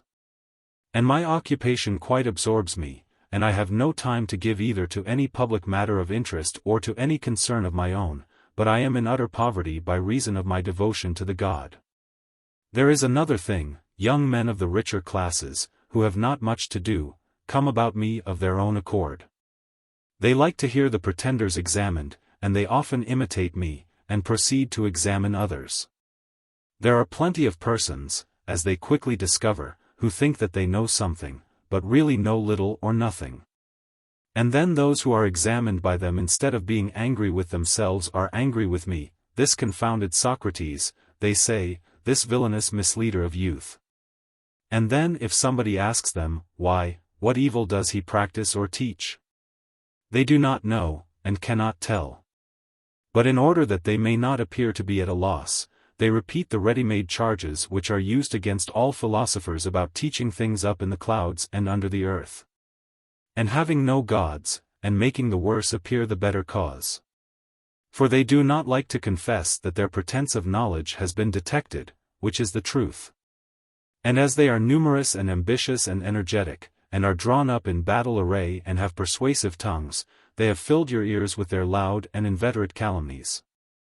And this is the reason why my three accusers, Meletus and Anytus and Lyco, have set upon me, Meletus, who has a quarrel with me on behalf of the poets. Anytus, on behalf of the craftsmen and politicians, Lyco, on behalf of the rhetoricians, and as I said at the beginning, I cannot expect to get rid of such a mass of calumny all in a moment. And this, O men of Athens, is the truth and the whole truth, I have concealed nothing, I have dissembled nothing. And yet, I know that my plainness of speech makes them hate me, and what is their hatred but a proof that I am speaking the truth, hence has arisen the prejudice against me. And this is the reason of it, as you will find out either in this or in any future inquiry. I have said enough in my defense against the first class of my accusers, I turn to the second class. They are headed by Meletus, that good man and true lover of his country, as he calls himself. Against these, too, I must try to make a defense. Let their affidavit be read. It contains something of this kind. It says that Socrates is a doer of evil, who corrupts the youth. And who does not believe in the gods of the state, but has other new divinities of his own? Such is the charge, and now let us examine the particular counts. He says that I am a doer of evil, and corrupt the youth. But I say, O men of Athens, that Meletus is a doer of evil, in that he pretends to be in earnest when he is only in jest, and is so eager to bring men to trial from a pretended zeal and interest about matters in which he really never had the smallest interest. And the truth of this I will endeavor to prove to you. Come hither, Meletus, and let me ask a question of you. You think a great deal about the improvement of youth? Yes, I do. Tell the judges, then, who is their improver, for you must know, as you have taken the pains to discover their corrupter, and are citing and accusing me before them. Speak, then, and tell the judges who their improver is. Observe, Meletus, that you are silent, and have nothing to say. But is not this rather disgraceful, and a very considerable proof of what I was saying, that you have no interest in the matter? Speak up, friend, and tell us who their improver is. The laws. But that, my good sir, is not my meaning. I want to know who the person is, who, in the first place, knows the laws. The judges, Socrates, who are present in court. What, do you mean to say, Meletus, that they are able to instruct and improve youth? Certainly they are. What, all of them, or some only and not others? All of them. By the goddess here, that is good news. There are plenty of improvers, then. And what do you say of the audience, do they improve them? Yes, they do. And the senators? Yes, the senators improve them. But perhaps the members of the assembly corrupt them, or do they too improve them? They improve them. Then every Athenian improves and elevates them. All with the exception of myself, and I alone am their corrupter. Is that what you affirm? That is what I stoutly affirm. I am very unfortunate if you are right. But suppose I ask you a question, how about horses? Does one man do them harm and all the world good? Is not the exact opposite the truth? One man is able to do them good, or at least not many. The trainer of horses, that is to say, does them good, and others who have to do with them rather injure them? Is not that true, Meletus, of horses, or of any other animals? Most assuredly it is. Whether you and Anytus say yes or no. Happy indeed would be the condition of youth if they had one corrupter only, and all the rest of the world were their improvers. But you, Meletus, have sufficiently shown that you never had a thought about the young. Your carelessness is seen in your not caring about the very things which you bring against me. And now, Meletus, I will ask you another question. By Zeus I will, which is better, to live among bad citizens, or among good ones? Answer, friend, I say. The question is one which may be easily answered. Do not the good do their neighbors good, and the bad do them evil? Certainly. And is there anyone who would rather be injured than benefited by those who live with him? Answer, my good friend, the law requires you to answer. Does anyone like to be injured? Certainly not. And when you accuse me of corrupting and deteriorating the youth, do you allege that I corrupt them intentionally or unintentionally? Intentionally, I say. But you have just admitted that the good do their neighbors good, and the evil do them evil. Now, is that a truth which your superior wisdom has recognized thus early in life, and am I, at my age, in such darkness and ignorance as not to know that if a man with whom I have to live is corrupted by me, I am very likely to be harmed by him? And yet I corrupt him, and intentionally, too, so you say, although neither I nor any other human being is ever likely to be convinced by you. But either I do not corrupt them, or I corrupt them unintentionally, and on either view of the case you lie. If my offense is unintentional, the law has no cognizance of unintentional offenses. You ought to have taken me privately, and warned and admonished me. For if I had been better advised, I should have left off doing what I only did unintentionally. No doubt I should, but you would have nothing to say to me and refuse to teach me. And now you bring me up in this court, which is a place not of instruction, but of punishment. It will be very clear to you, Athenians, as I was saying, that Meletus has no care at all, great or small, about the matter. But still I should like to know, Meletus, in what I am affirmed to corrupt the young. I suppose you mean, as I infer from your indictment, that I teach them not to acknowledge the gods which the state acknowledges, but some other new divinities or spiritual agencies in their stead. These are the lessons by which I corrupt the youth, as you say. Yes, that I say emphatically. Then, by the gods, Meletus, of whom we are speaking, tell me in the court, in somewhat plainer terms, what you mean. For I do not as yet understand whether you affirm that I teach other men to acknowledge some gods, and therefore that I do believe in gods. And am not an entire atheist, this you do not lay to my charge, but only you say that they are not the same gods which the city recognizes, the charge is that they are different gods. Or, do you mean that I am an atheist simply, and a teacher of atheism?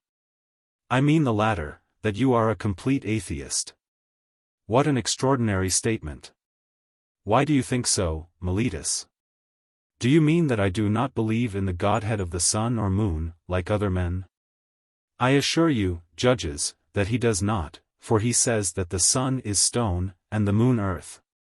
Friend Meletus, you think that you are accusing Anaxagoras, and you have but a bad opinion of the judges.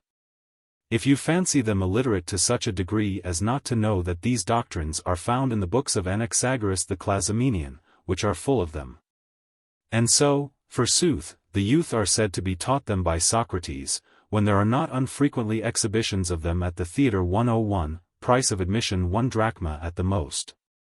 And they might pay their money, and laugh at Socrates if he pretends to father these extraordinary views.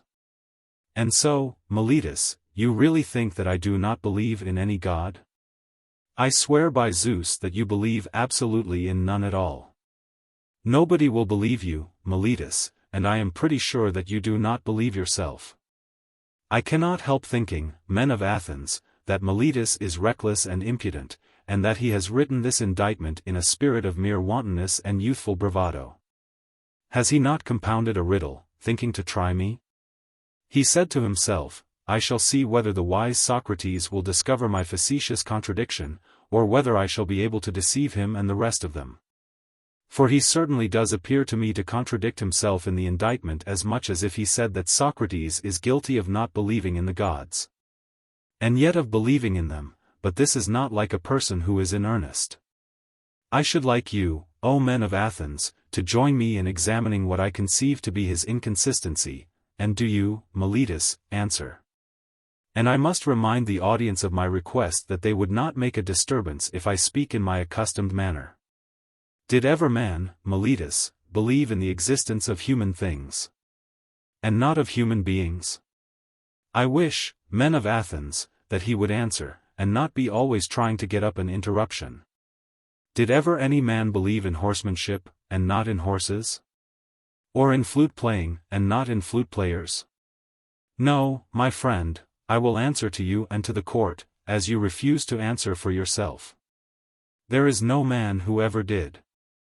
But now please to answer the next question, can a man believe in spiritual and divine agencies, and not in spirits or demigods? He cannot.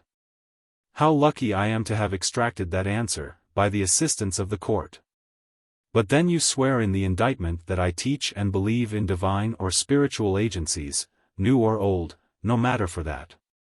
At any rate, I believe in spiritual agencies, so you say and swear in the affidavit, and yet if I believe in divine beings, how can I help believing in spirits or demigods, must I not? To be sure I must, and therefore I may assume that your silence gives consent. Now what are spirits or demigods? Are they not either gods or the sons of gods? Certainly they are. But this is what I call the facetious riddle invented by you, the demigods or spirits are gods, and you say first that I do not believe in gods, and then again that I do believe in gods. That is, if I believe in demigods.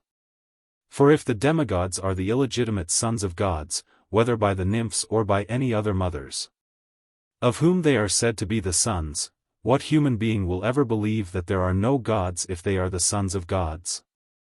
You might as well affirm the existence of mules, and deny that of horses and asses. Such nonsense, Meletus, could only have been intended by you to make trial of me.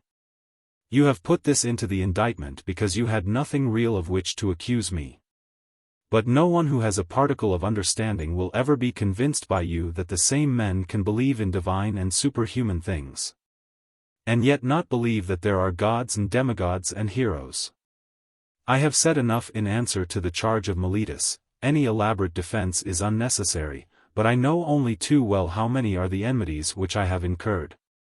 And this is what will be my destruction if I am destroyed. Not Meletus, nor yet Anytus, but the envy and detraction of the world, which has been the death of many good men, and will probably be the death of many more. There is no danger of my being the last of them. Someone will say, and are you not ashamed, Socrates, of a course of life which is likely to bring you to an untimely end?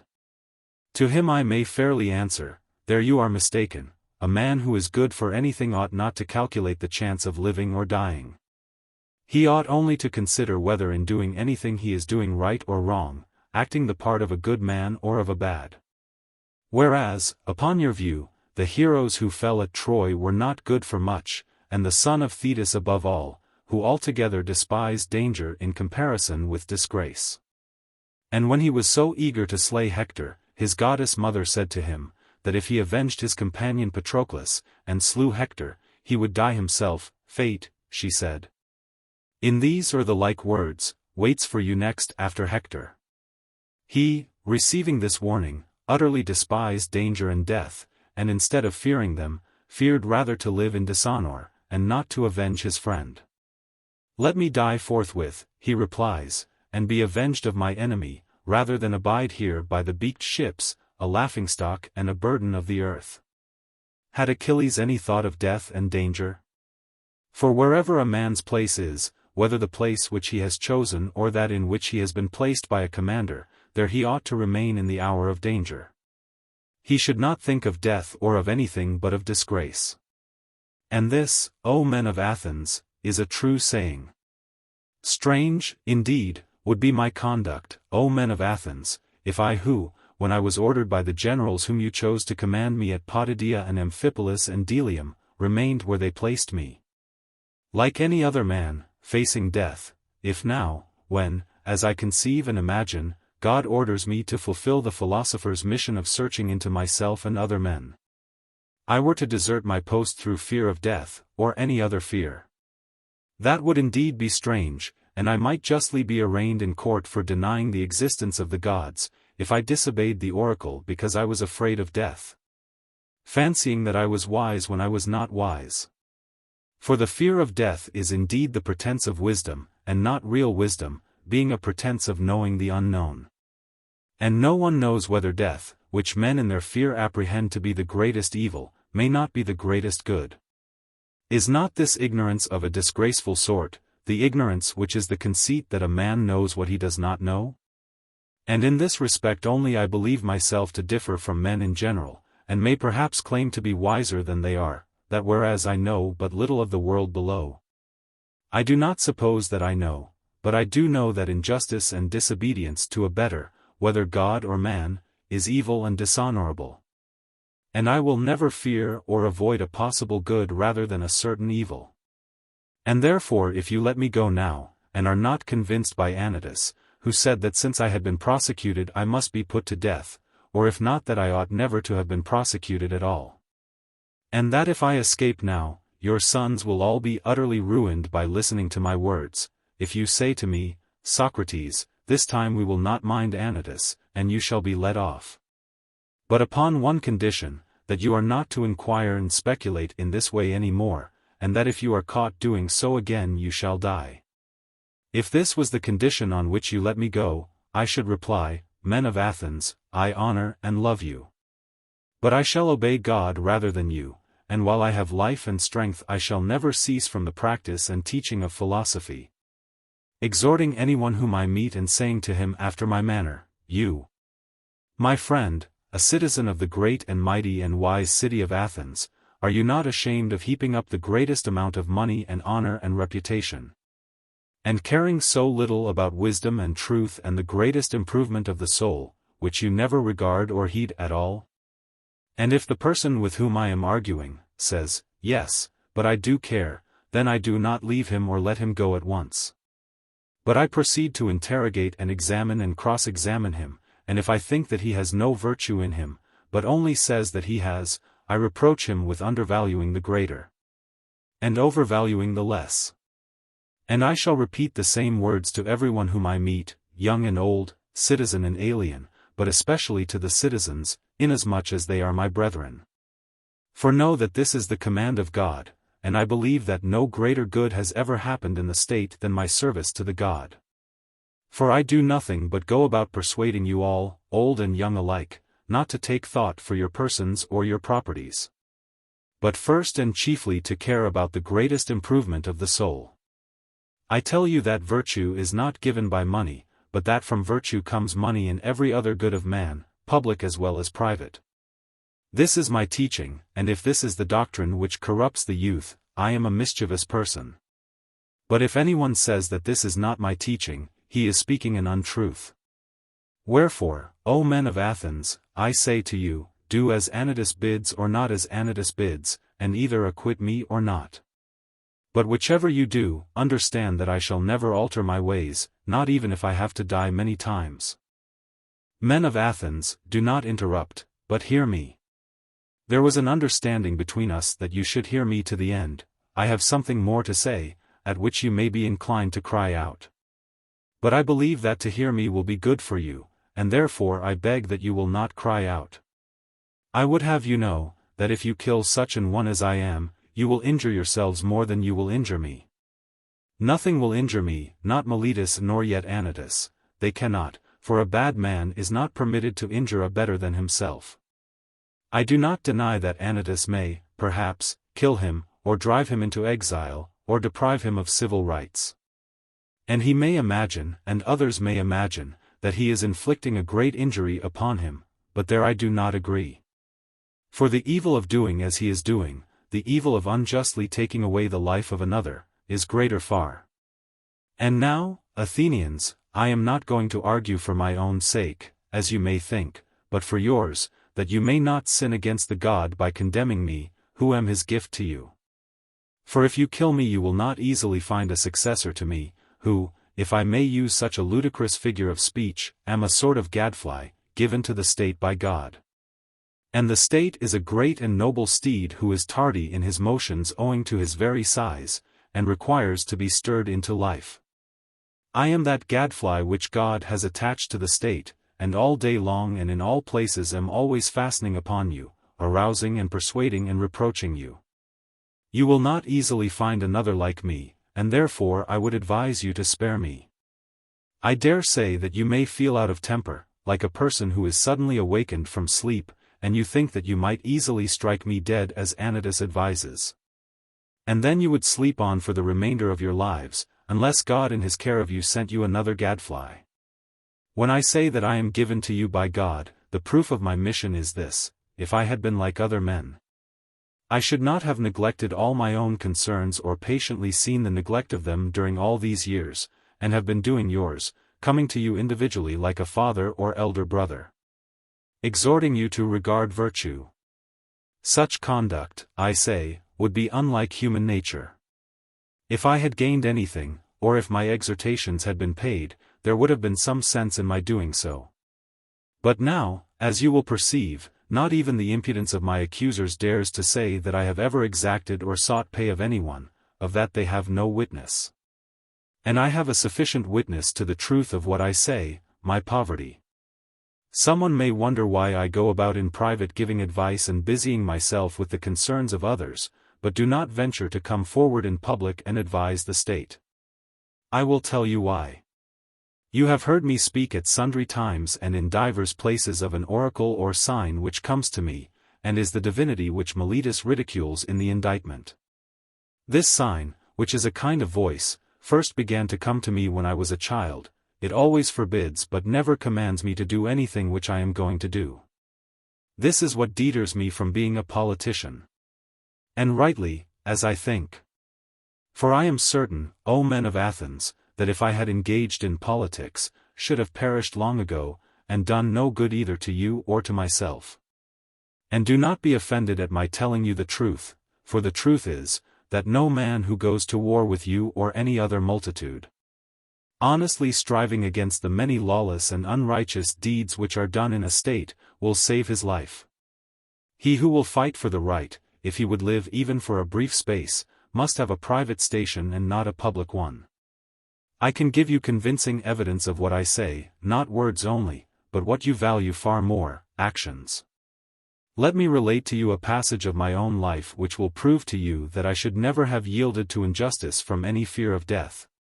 And that, as I should have refused to yield, I must have died at once. I will tell you a tale of the courts, not very interesting perhaps, but nevertheless true. The only office of state which I ever held, O men of Athens, was that of senator, the tribe Antiochus, which is my tribe, had the presidency at the trial of the generals who had not taken up the bodies of the slain after the battle of Arginusi. And you proposed to try them in a body, contrary to law, as you all thought afterwards. But at the time I was the only one of the Prytanes who was opposed to the illegality, and I gave my vote against you. And when the orators threatened to impeach and arrest me, and you called and shouted, I made up my mind that I would run the risk, having law and justice with me, rather than take part in your injustice because I feared imprisonment and death. This happened in the days of the democracy. But when the oligarchy of the 30 was in power, they sent for me and 4 others into the rotunda, and bade us bring Leon the Salaminian from Salamis, as they wanted to put him to death. This was a specimen of the sort of commands which they were always giving with the view of implicating as many as possible in their crimes. And then I showed, not in word only but in deed, that, if I may be allowed to use such an expression, I cared not a straw for death. And that my great and only care was lest I should do an unrighteous or unholy thing. For the strong arm of that oppressive power did not frighten me into doing wrong, and when we came out of the rotunda the other 4 went to Salamis and fetched Leon, but I went quietly home. For which I might have lost my life, had not the power of the 30 shortly afterwards come to an end. And many will witness to my words. Now do you really imagine that I could have survived all these years, if I had led a public life, supposing that like a good man I had always maintained the right and had made justice, as I ought? The first thing? No indeed, men of Athens, neither I nor any other man. But I have been always the same in all my actions, public as well as private, and never have I yielded any base compliance to those who are slanderously termed my disciples, or to any other. Not that I have any regular disciples. But if anyone likes to come and hear me while I am pursuing my mission, whether he be young or old, he is not excluded. Nor do I converse only with those who pay, but anyone, whether he be rich or poor, may ask and answer me and listen to my words. And whether he turns out to be a bad man or a good one, neither result can be justly imputed to me, for I never taught or professed to teach him anything. And if anyone says that he has ever learned or heard anything from me in private which all the world has not heard, let me tell you that he is lying. But I shall be asked, why do people delight in continually conversing with you? I have told you already, Athenians, the whole truth about this matter. They like to hear the cross-examination of the pretenders to wisdom, there is amusement in it. Now this duty of cross-examining other men has been imposed upon me by God, and has been signified to me by oracles, visions, and in every way in which the will of divine power was ever intimated to anyone. This is true, O Athenians, or, if not true, would be soon refuted. If I am or have been corrupting the youth, those of them who are now grown up and have become sensible that I gave them bad advice in the days of their youth should come forward as accusers, and take their revenge. Or if they do not like to come themselves, some of their relatives, fathers, brothers, or other kinsmen, should say what evil their families have suffered at my hands. Now is their time. Many of them I see in the court. There is Crito, who is of the same age and of the same demi with myself, and there is Critobulus his son, whom I also see. Then again there is Lysanias of Sphetus, who is the father of Aeschines, he is present, and also there is Antiphon of Cephisus, who is the father of Epigenes. And there are the brothers of several who have associated with me. There is Nicostratus the son of Theostotides, and the brother of Theodotus. Now Theodotus himself is dead, and therefore he, at any rate, will not seek to stop him. And there is Paralus the son of Demodocus, who had a brother Thuges, and Adimantus the son of Ariston, whose brother Plato is present. And Eantodorus, who is the brother of Apollodorus, whom I also see. I might mention a great many others, some of whom Meletus should have produced as witnesses in the course of his speech. And let him still produce them, if he has forgotten, I will make way for him. And let him say, if he has any testimony of the sort which he can produce. Nay, Athenians, the very opposite is the truth. For all these are ready to witness on behalf of the corrupter, of the injurer of their kindred, as Meletus and Anytus call me. Not the corrupted youth only, there might have been a motive for that, but their uncorrupted elder relatives. Why should they too support me with their testimony? Why, indeed, except for the sake of truth and justice, and because they know that I am speaking the truth, and that Meletus is a liar. Well, Athenians, this and the like of this is all the defense which I have to offer. Yet a word more. Perhaps there may be someone who is offended at me, when he calls to mind how he himself on a similar, or even a less serious occasion, prayed and entreated the judges with many tears. And how he produced his children in court, which was a moving spectacle, together with a host of relations and friends. Whereas I, who am probably in danger of my life, will do none of these things. The contrast may occur to his mind, and he may be set against me, and vote in anger because he is displeased at me on this account. Now if there be such a person among you, mind, I do not say that there is, to him I may fairly reply, my friend, I am a man, and like other men, a creature of flesh and blood. And not, of wood or stone, as Homer says. And I have a family, yes, and sons, O Athenians, 3 in number, 1 almost a man, and 2 others who are still young. And yet I will not bring any of them hither in order to petition you for an acquittal. And why not? Not from any self-assertion or want of respect for you. Whether I am or am not afraid of death is another question, of which I will not now speak. But, having regard to public opinion, I feel that such conduct would be discreditable to myself, and to you, and to the whole state. One who has reached my years, and who has a name for wisdom, ought not to demean himself. Whether this opinion of me be deserved or not, at any rate the world has decided that Socrates is in some way superior to other men. And if those among you who are said to be superior in wisdom and courage, and any other virtue, demean themselves in this way, how shameful is their conduct. I have seen men of reputation, when they have been condemned, behaving in the strangest manner. They seemed to fancy that they were going to suffer something dreadful if they died. And that they could be immortal if you only allowed them to live. And I think that such are a dishonor to the state, and that any stranger coming in would have said of them that the most eminent men of Athens, to whom the Athenians themselves give honor and command, are no better than women.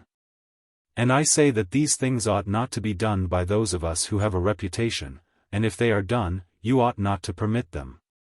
You ought rather to show that you are far more disposed to condemn the man who gets up a doleful scene and makes the city ridiculous, than him who holds his peace. But, setting aside the question of public opinion, there seems to be something wrong in asking a favor of a judge, and thus procuring an acquittal, instead of informing and convincing him. For his duty is, not to make a present of justice, but to give judgment, and he has sworn that he will judge according to the laws, and not according to his own good pleasure. And we ought not to encourage you, nor should you allow yourselves to be encouraged, in this habit of perjury. There can be no piety in that. Do not then require me to do what I consider dishonorable and impious and wrong, especially now, when I am being tried for impiety on the indictment of Meletus. For if, O men of Athens, by force of persuasion and entreaty I could overpower your oaths, then I should be teaching you to believe that there are no gods. And in defending should simply convict myself of the charge of not believing in them. But that is not so, far otherwise. For I do believe that there are gods, and in a sense higher than that in which any of my accusers believe in them. And to you and to God I commit my cause, to be determined by you as is best for you and me. There are many reasons why I am not grieved, O men of Athens, at the vote of condemnation. I expected it, and am only surprised that the votes are so nearly equal, for I had thought that the majority against me would have been far larger. But now, had 30 votes gone over to the other side, should have been acquitted. And I may say, I think, that I have escaped Miletus. I may say more. For without the assistance of Anytus and Lyco, anyone may see that he would not have had a fifth part of the votes, as the law requires. In which case he would have incurred a fine of 1,000 drachmae. And so he proposes death as the penalty. And what shall I propose on my part, O men of Athens? Clearly that which is my due. And what is my due? What return shall be made to the man who has never had the wit to be idle during his whole life, but has been careless of what the many care for, wealth, and family interests, and military offices, and speaking in the assembly, and magistracies, and plots, and parties? Reflecting that I was really too honest a man to be a politician and live, I did not go where I could do no good to you or to myself, but where I could do the greatest good privately to every one of you. Thither I went, and sought to persuade every man among you that he must look to himself, and seek virtue and wisdom before he looks to his private interests, and look to the state before he looks to the interests of the state. And that this should be the order which he observes in all his actions. What shall be done to such an one? Doubtless some good thing, O men of Athens, if he has his reward. And the good should be of a kind suitable to him. What would be a reward suitable to a poor man who is your benefactor, and who desires leisure that he may instruct you? There can be no reward so fitting as maintenance in the Prytaneum, O men of Athens, a reward which he deserves far more than the citizen who has won the prize at Olympia in the horse or chariot race, whether the chariots were drawn by 2 horses or by many. For I am in want, and he has enough, and he only gives you the appearance of happiness, and I give you the reality. And if I am to estimate the penalty fairly, I should say that maintenance in the Prytaneum is the just return. Perhaps you think that I am braving you in what I am saying now, as in what I said before about the tears and prayers. But this is not so. I speak rather because I am convinced that I never intentionally wronged anyone, although I cannot convince you, the time has been too short. If there were a law at Athens, as there is in other cities, that a capital cause should not be decided in one day, then I believe that I should have convinced you. But I cannot in a moment refute great slanders, and, as I am convinced that I never wronged another, I will assuredly not wrong myself. I will not say of myself that I deserve any evil, or propose any penalty. Why should I? Because I am afraid of the penalty of death which Miletus proposes? When I do not know whether death is a good or an evil, why should I propose a penalty which would certainly be an evil? Shall I say imprisonment? And why should I live in prison, and be the slave of the magistrates of the year, of the 11? Or shall the penalty be a fine, and imprisonment until the fine is paid? There is the same objection. I should have to lie in prison, for money I have none, and cannot pay. And if I say exile, and this may possibly be the penalty which you will affix, I must indeed be blinded by the love of life, if I am so irrational as to expect that when you, who are my own citizens, cannot endure my discourses and words, and have found them so grievous and odious that you will have no more of them, others are likely to endure me. No indeed, men of Athens, that is not very likely. And what a life should I lead, at my age, wandering from city to city, ever changing my place of exile, and always being driven out.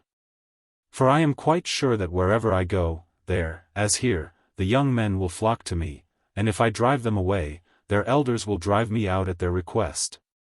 And if I let them come, their fathers and friends will drive me out for their sakes.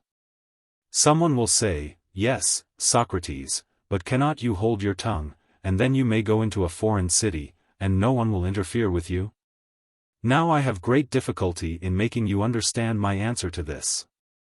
For if I tell you that to do as you say would be a disobedience to the God, and therefore that I cannot hold my tongue, you will not believe that I am serious. And if I say again that daily to discourse about virtue, and of those other things about which you hear me examining myself and others, is the greatest good of man, and that the unexamined life is not worth living, you are still less likely to believe me. Yet I say what is true, although a thing of which it is hard for me to persuade you. Also, I have never been accustomed to think that I deserve to suffer any harm. Had I money I might have estimated the offense at what I was able to pay, and not have been much the worse. But I have none, and therefore I must ask you to proportion the fine to my means. Well, perhaps I could afford a mina, and therefore I propose that penalty. Plato, Crito, Critobulus, and Apollodorus, my friends here, bid me say 30 minae, and they will be the sureties. Let 30 minae be the penalty, for which sum they will be ample security to you. Not much time will be gained, O Athenians, in return for the evil name which you will get from the detractors of the city, who will say that you killed Socrates, a wise man. For they will call me wise, even although I am not wise, when they want to reproach you. If you had waited a little while, your desire would have been fulfilled in the course of nature. For I am far advanced in years, as you may perceive, and not far from death. I am speaking now not to all of you, but only to those who have condemned me to death. And I have another thing to say to them. You think that I was convicted because I had no words of the sort which would have procured my acquittal, I mean, if I had thought fit to leave nothing undone or unsaid. Not so, the deficiency which led to my conviction was not of words, certainly not. But I had not the boldness or impudence or inclination to address you as you would have liked me to do, weeping and wailing and lamenting, and saying and doing many things which you have been accustomed to hear from others, and which, as I maintain, are unworthy of me. I thought at the time that I ought not to do anything common or mean when in danger, nor do I now repent of the style of my defense. I would rather die having spoken after my manner, than speak in your manner and live. For neither in war nor yet at law ought I or any man to use every way of escaping death.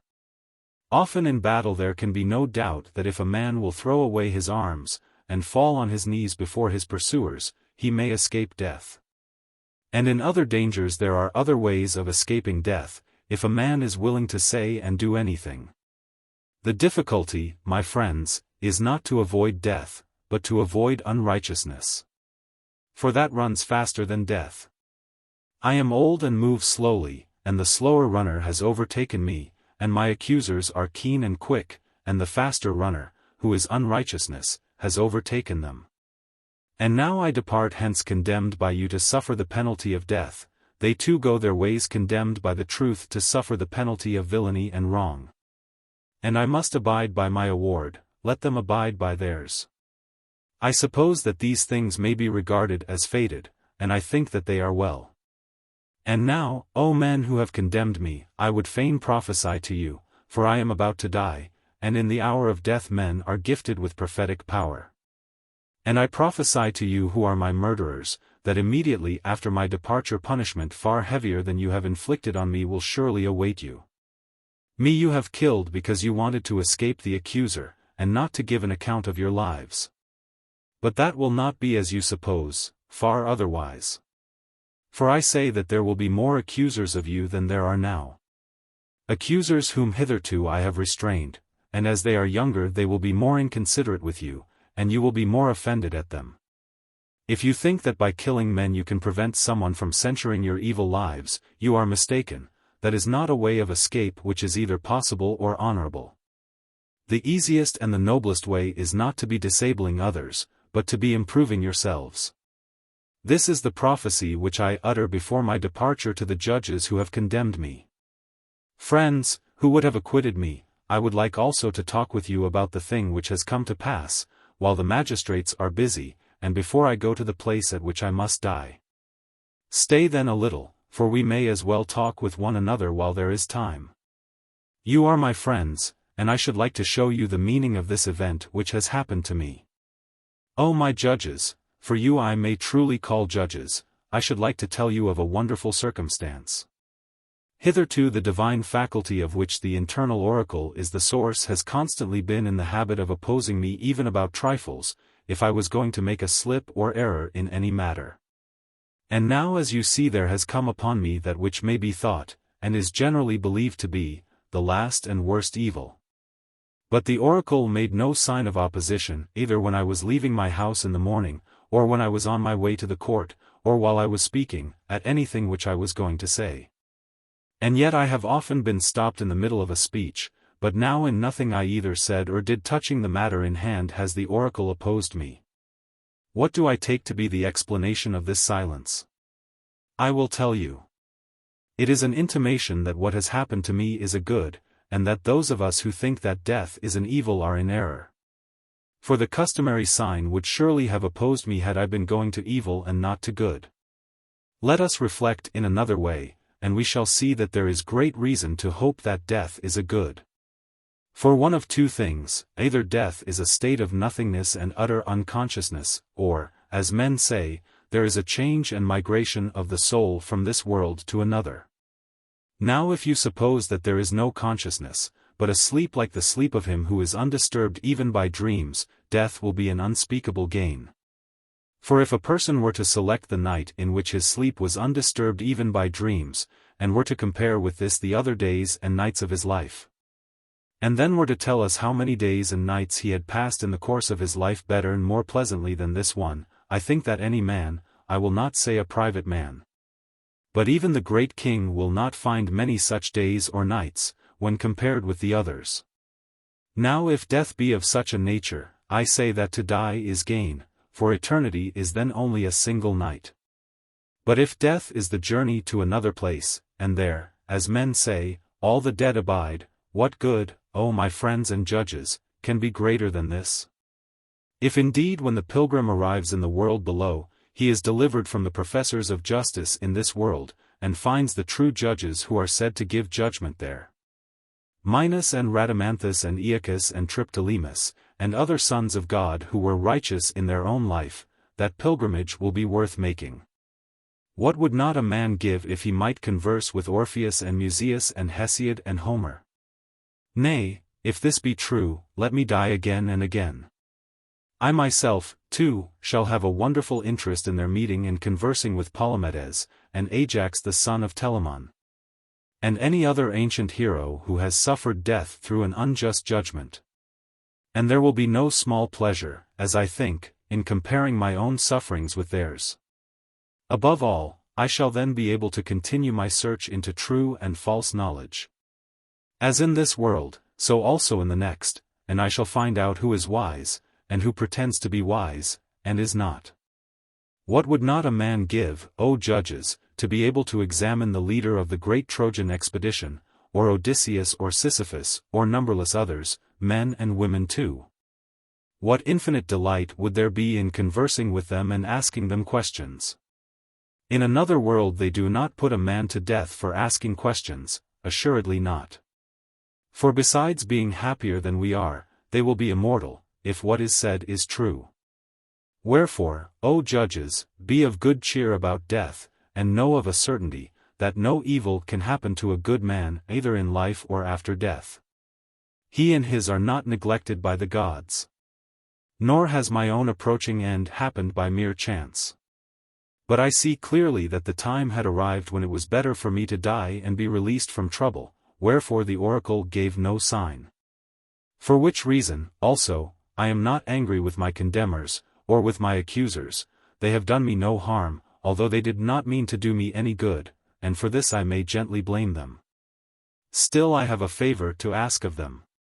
When my sons are grown up, I would ask you, O my friends, to punish them. And I would have you trouble them, as I have troubled you, if they seem to care about riches, or anything, more than about virtue.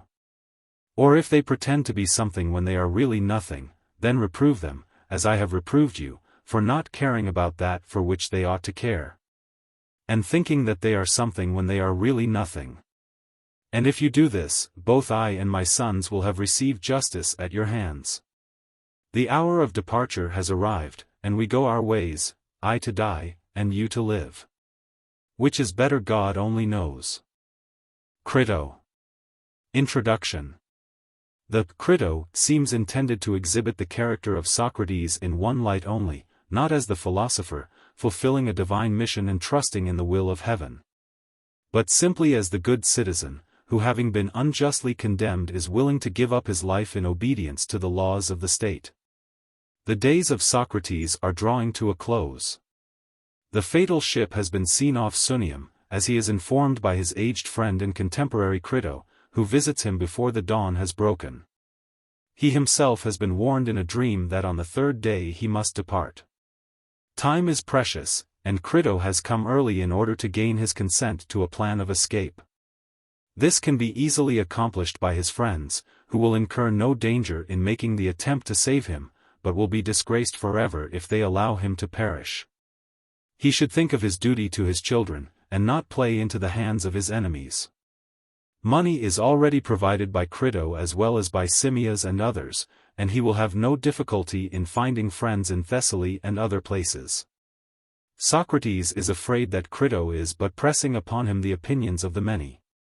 Whereas, all his life long he has followed the dictates of reason only and the opinion of the one wise or skilled man.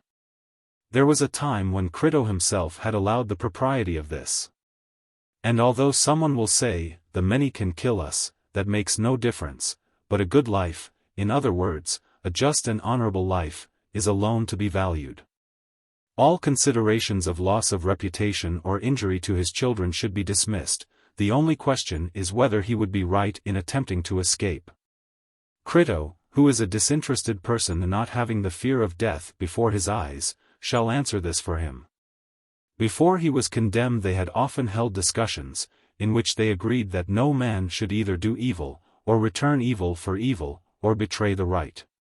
Are these principles to be altered because the circumstances of Socrates are altered? Crito admits that they remain the same. Then is his escape consistent with the maintenance of them? To this Crito is unable or unwilling to reply.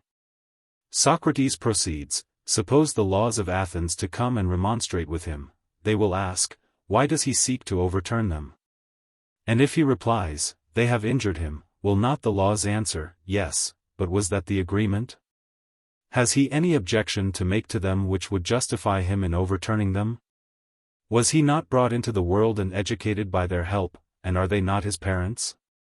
He might have left Athens and gone where he pleased, but he has lived there for 70 years more constantly than any other citizen. Thus he has clearly shown that he acknowledged the agreement, which he cannot now break without dishonor to himself and danger to his friends. Even in the course of the trial he might have proposed exile as the penalty, but then he declared that he preferred death to exile. And whither will he direct his footsteps? In any well-ordered state the laws will consider him as an enemy.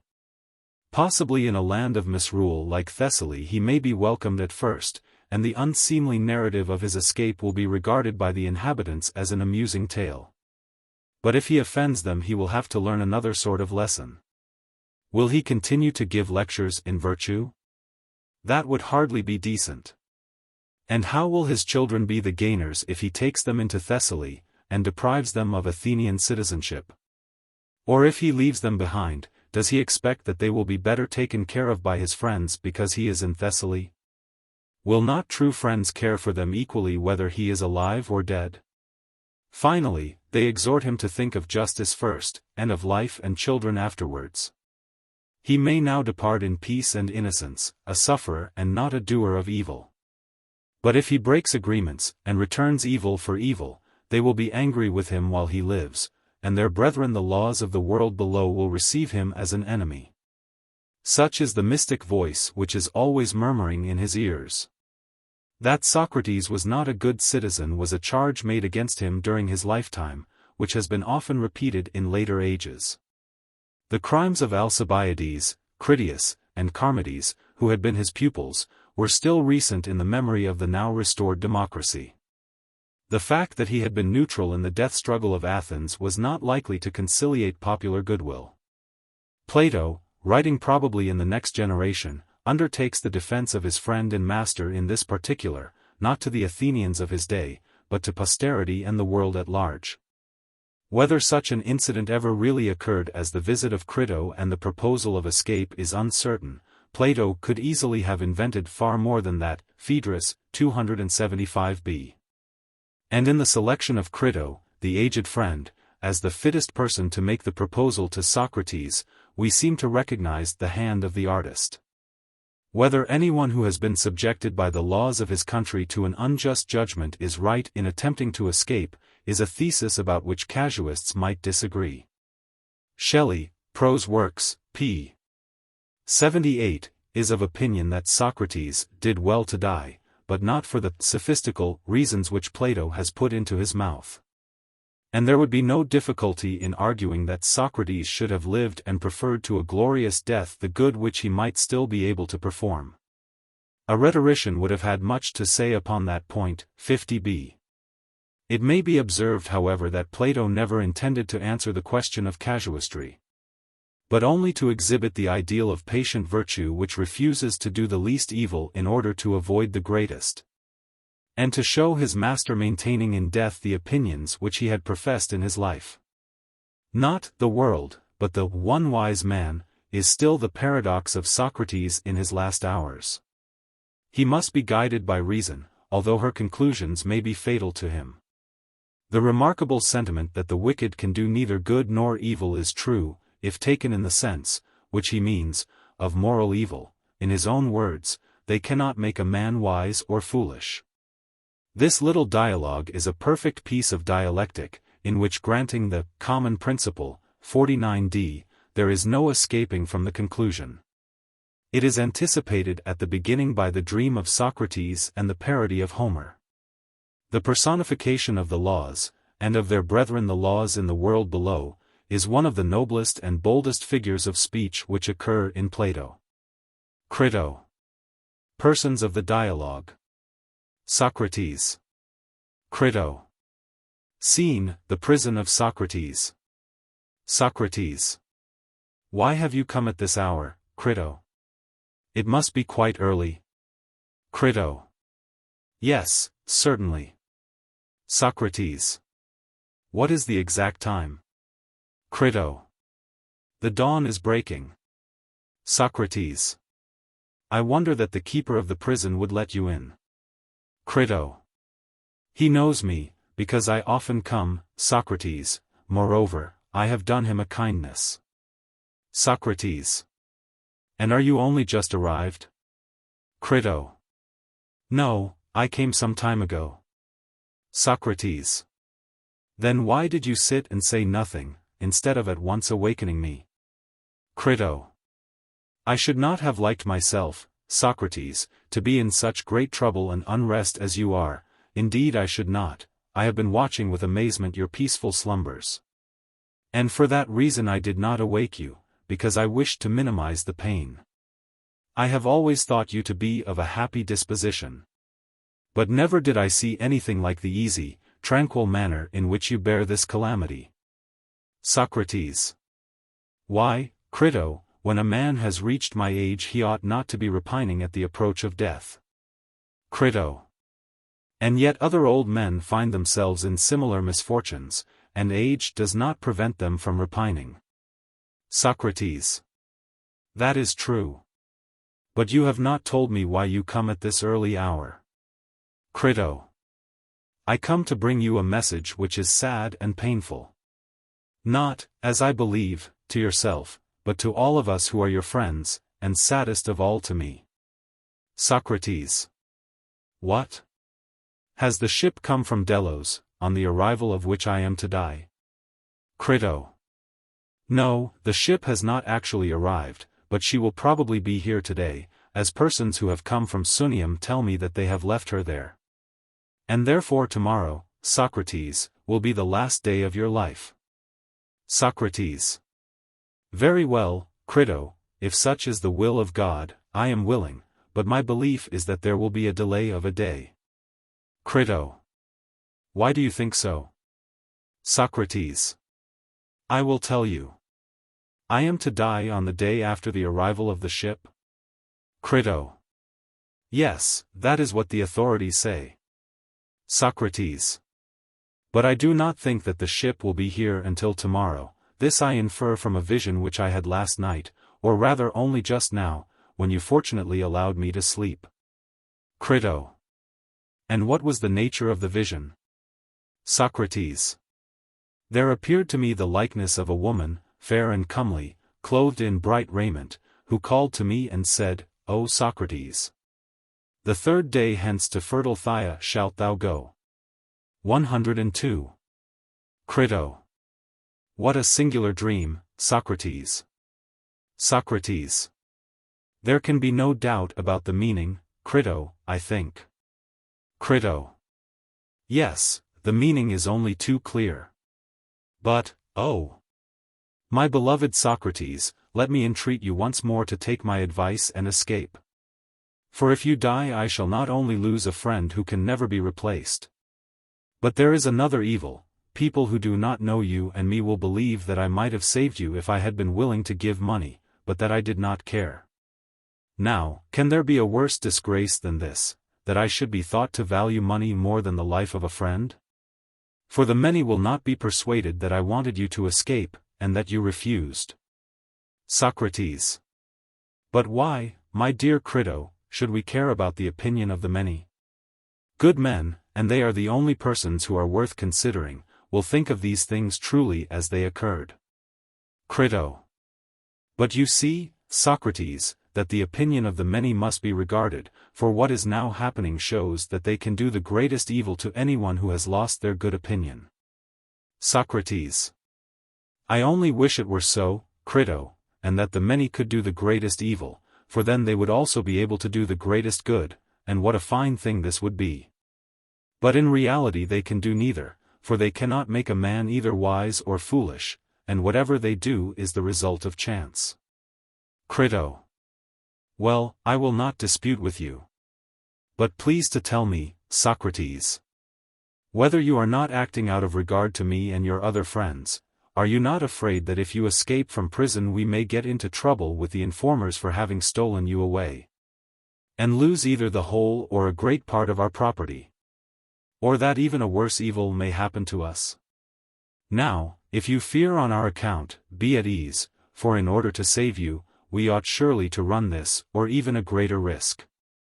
Be persuaded, then, and do as I say. Socrates. Yes, Crito, that is one fear which you mention, but by no means the only one. Crito. Fear not, there are persons who are willing to get you out of prison at no great cost. And as for the informers, they are far from being exorbitant in their demands, a little money will satisfy them. My means, which are certainly ample, are at your service, and if you have a scruple about spending all mine, here are strangers who will give you the use of theirs. And one of them, Simmias the Theban, has brought a large sum of money for this very purpose, and Cebes and many others are prepared to spend their money in helping you to escape. I say, therefore, do not hesitate on our account, and do not say, as you did in the court 103 that you will have a difficulty in knowing what to do with yourself anywhere else. For men will love you in other places to which you may go, and not in Athens only. There are friends of mine in Thessaly, if you like to go to them, who will value and protect you, and no Thessalian will give you any trouble. Nor can I think that you are at all justified, Socrates, in betraying your own life when you might be saved. In acting thus you are playing into the hands of your enemies, who are hurrying on your destruction. And further I should say that you are deserting your own children. For you might bring them up and educate them, instead of which you go away and leave them, and they will have to take their chance. And if they do not meet with the usual fate of orphans, there will be small thanks to you. No man should bring children into the world who is unwilling to persevere to the end in their nurture and education. But you appear to be choosing the easier part, not the better and manlier, which would have been more becoming in one who professes to care for virtue in all his actions, like yourself. And indeed, I am ashamed not only of you, but of us who are your friends, when I reflect that the whole business will be attributed entirely to our want of courage. The trial need never have come on, or might have been managed differently. And this last act, or crowning folly, will seem to have occurred through our negligence and cowardice, who might have saved you, if we had been good for anything. And you might have saved yourself, for there was no difficulty at all. See now, Socrates, how sad and discreditable are the consequences, both to us and you. Make up your mind then, or rather have your mind already made up, for the time of deliberation is over, and there is only one thing to be done, which must be done this very night, and, if we delay at all, will be no longer practicable or possible. I beseech you therefore, Socrates, be persuaded by me, and do as I say. Socrates. Dear Crito, your zeal is invaluable, if a right one, but if wrong, the greater the zeal the greater the danger. And therefore we ought to consider whether I shall or shall not do as you say. For I am and always have been one of those natures who must be guided by reason, whatever the reason may be which upon reflection appears to me to be the best. And now that this chance has befallen me, I cannot repudiate my own words, the principles which I have hitherto honored and revered I still honor. And unless we can at once find other and better principles, I am certain not to agree with you. No, not even if the power of the multitude could inflict many more imprisonments, confiscations, deaths, frightening us like children with hobgoblin terrors. 104 What will be the fairest way of considering the question? Shall I return to your old argument about the opinions of men? We were saying that some of them are to be regarded, and others not. Now were we right in maintaining this before I was condemned? And has the argument which was once good now proved to be talk for the sake of talking, mere childish nonsense? That is what I want to consider with your help, Crito, whether, under my present circumstances, the argument appears to be in any way different or not, and is to be allowed by me or disallowed. That argument, which, as I believe, is maintained by many persons of authority, was to the effect, as I was saying, that the opinions of some men are to be regarded, and of other men not to be regarded. Now you, Crito, are not going to die tomorrow, at least. There is no human probability of this, and therefore you are disinterested and not liable to be deceived by the circumstances in which you are placed. Tell me then, whether I am right in saying that some opinions, and the opinions of some men only, are to be valued, and that other opinions, and the opinions of other men, are not to be valued. I ask you whether I was right in maintaining this? Crito. Certainly. Socrates. The good are to be regarded, and not the bad? Crito. Yes. Socrates. And the opinions of the wise are good, and the opinions of the unwise are evil? Crito. Certainly. Socrates. And what was said about another matter? Is the pupil who devotes himself to the practice of gymnastics supposed to attend to the praise and blame and opinion of every man, or of one man only, his physician or trainer, whoever he may be? Crito. Of one man only. Socrates. And he ought to fear the censure and welcome the praise of that one only, and not of the many? Crito. Clearly so. Socrates. And he ought to act and train, and eat and drink in the way which seems good to his single master who has understanding, rather than according to the opinion of all other men put together? Crito. True. Socrates. And if he disobeys and disregards the opinion and approval of the one, and regards the opinion of the many who have no understanding, will he not suffer evil? Crito. Certainly he will. Socrates. And what will the evil be, whither tending and what affecting, in the disobedient person? Crito. Clearly, affecting the body. That is what is destroyed by the evil. Socrates. Very good, and is not this true, Crito, of other things which we need not separately enumerate? In questions of just and unjust, fair and foul, good and evil, which are the subjects of our present consultation, ought we to follow the opinion of the many and to fear them? Or the opinion of the one man who has understanding? Ought we not to fear and reverence him more than all the rest of the world, and if we desert him shall we not destroy and injure that principle in us which may be assumed to be improved by justice, and deteriorated by injustice? There is such a principle?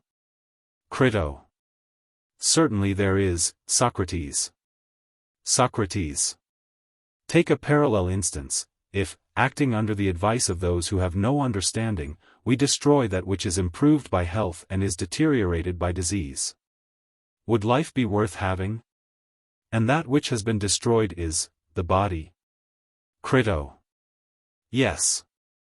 Socrates. Could we live, having an evil and corrupted body? Crito. Certainly not.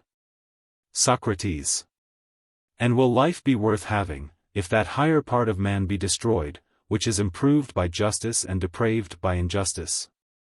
Do we suppose that principle, whatever it may be in man, which has to do with justice and injustice, to be inferior to the body? Crito. Certainly not. Socrates. More honorable than the body? Crito. Far more. Socrates. Then, my friend, we must not regard what the many say of us, but what he, the one man who has understanding of just and unjust, will say, and what the truth will say. And therefore you begin in error when you advise that we should regard the opinion of the many about just and unjust, good and evil, honorable and dishonorable. Well, someone will say, but the many can kill us. Crito. Yes, Socrates, that will clearly be the answer. Socrates. And it is true. But still I find with surprise that the old argument is unshaken as ever. And I should like to know whether I may say the same of another proposition, that not life, but a good life, is to be chiefly valued? Crito. Yes, that also remains unshaken. Socrates. And a good life is equivalent to a just and honorable one, that holds also? Crito. Yes, it does. Socrates. From these premises I proceed to argue the question whether I ought or ought not to try and escape without the consent of the Athenians, and if I am clearly right in escaping, then I will make the attempt. But if not, I will abstain. The other considerations which you mention, of money and loss of character and the duty of educating one's children, are, I fear, only the doctrines of the multitude. Who would be as ready to restore people to life, if they were able, as they are to put them to death, and with as little reason? But now, since the argument has thus far prevailed, the only question which remains to be considered is whether we shall do rightly either in escaping or in suffering others to aid in our escape and paying them in money and thanks, or whether in reality we shall not do rightly. And if the latter, then death or any other calamity which may ensue on my remaining here must not be allowed to enter into the calculation. Crito. I think that you are right, Socrates. How then shall we proceed? Socrates. Let us consider the matter together, and do you either refute me if you can, and I will be convinced, or else cease, my dear friend, from repeating to me that I ought to escape against the wishes of the Athenians, for I highly value your attempts to persuade me to do so. But I may not be persuaded against my own better judgment. And now please to consider my first position, and try how you can best answer me. Crito. I will. Socrates. Are we to say that we are never intentionally to do wrong, or that in one way we ought and in another way we ought not to do wrong, or is doing wrong always evil and dishonorable? As I was just now saying, and as has been already acknowledged by us? Are all our former admissions which were made within a few days to be thrown away? And have we, at our age, been earnestly discoursing with one another all our life long only to discover that we are no better than children? Or, in spite of the opinion of the many, and in spite of consequences whether better or worse, shall we insist on the truth of what was then said? That injustice is always an evil and dishonor to him who acts unjustly? Shall we say so or not? Crito. Yes. Socrates. Then we must do no wrong? Crito. Certainly not. Socrates. Nor, when injured, injure in return, as the many imagine. For we must injure no one at all. 105. Crito. Clearly not. Socrates. Again, Crito, may we do evil? Crito. Surely not, Socrates. Socrates. And what of doing evil in return for evil, which is the morality of the many, is that just or not? Crito. Not just. Socrates. For doing evil to another is the same as injuring him? Crito. Very true. Socrates. Then we ought not to retaliate or render evil for evil to anyone, whatever evil we may have suffered from him. But I would have you consider, Crito, whether you really mean what you are saying. For this opinion has never been held, and never will be held, by any considerable number of persons. And those who are agreed and those who are not agreed upon this point have no common ground, and can only despise one another when they see how widely they differ. Tell me, then, whether you agree with and assent to my first principle, that neither injury nor retaliation nor warding off evil by evil is ever right. And shall that be the premise of our argument? Or do you decline and dissent from this? For so I have ever thought, and continue to think, but, if you are of another opinion, let me hear what you have to say. If, however, you remain of the same mind as formerly, I will proceed to the next step. Crito. You may proceed, for I have not changed my mind. Socrates. Then I will go on to the next point, which may be put in the form of a question: ought a man to do what he admits to be right, or ought he to betray the right? Crito. He ought to do what he thinks right. Socrates. But if this is true, what is the application? In leaving the prison against the will of the Athenians, do I wrong any? Or rather, do I not wrong those whom I ought least to wrong? Do I not desert the principles which were acknowledged by us to be just? What do you say? Crito. I cannot tell, Socrates. For I do not know. Socrates. Then consider the matter in this way: imagine that I am about to play truant, you may call the proceeding by any name which you like. And the laws and the government come and interrogate me. Tell us, Socrates, they say. What are you about? Are you not going by an act of yours to overturn us, the laws, and the whole state, as far as in you lies? Do you imagine that a state can subsist and not be overthrown, in which the decisions of law have no power, but are set aside and trampled upon by individuals? What will be our answer, Crito, to these and the like words? Anyone, and especially a rhetorician, will have a good deal to say on behalf of the law which requires a sentence to be carried out. He will argue that this law should not be set aside, and shall we reply, yes, but the state has injured us and given an unjust sentence. Suppose I say that? Crito.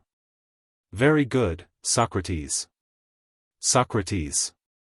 And was that our agreement with you? The law would answer, or were you to abide by the sentence of the state? And if I were to express my astonishment at their words, the law would probably add, answer, Socrates, instead of opening your eyes, you are in the habit of asking and answering questions. Tell us, what complaint have you to make against us which justifies you in attempting to destroy us and the state? In the first place, did we not bring you into existence? Your father married your mother by our aid and begot you. Say whether you have any objection to urge against those of us who regulate marriage? None, should reply. Or against those of us who after birth regulate the nurture and education of children, in which you also were trained? Were not the laws, which have the charge of education, right in commanding your father to train you in music and gymnastic? Right, should reply. Well then, since you were brought into the world and nurtured and educated by us, can you deny in the first place that you are our child and slave, as your fathers were before you? And if this is true, you are not on equal terms with us, nor can you think that you have a right to do to us what we are doing to you. Would you have any right to strike or revile or do any other evil to your father or your master, if you had one, because you have been struck or reviled by him? Or received some other evil at his hands? You would not say this. And because we think right to destroy you, do you think that you have any right to destroy us in return, and your country as far as in you lies? Will you, O professor of true virtue, pretend that you are justified in this? Has a philosopher like you failed to discover that our country is more to be valued and higher and holier far than mother or father or any ancestor? And more to be regarded in the eyes of the gods and of men of understanding? Also to be soothed, and gently and reverently entreated when angry, even more than a father, and either to be persuaded, or if not persuaded, to be obeyed? And when we are punished by her, whether with imprisonment or stripes, the punishment is to be endured in silence, and if she lead us to wounds or death in battle, thither we follow as is right.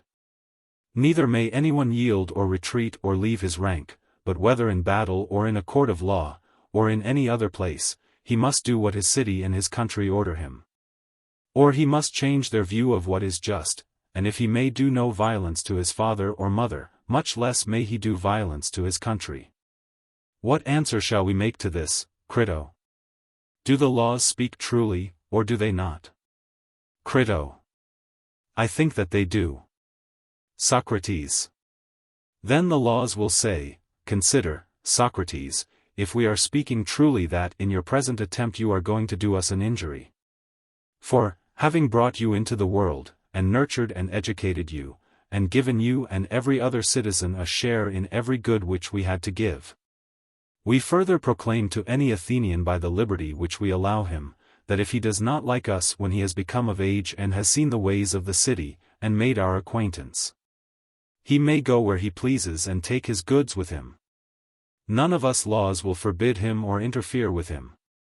Anyone who does not like us and the city, and who wants to emigrate to a colony or to any other city, may go where he likes, retaining his property. But he who has experience of the manner in which we order justice and administer the state, and still remains, has entered into an implied contract that he will do as we command him.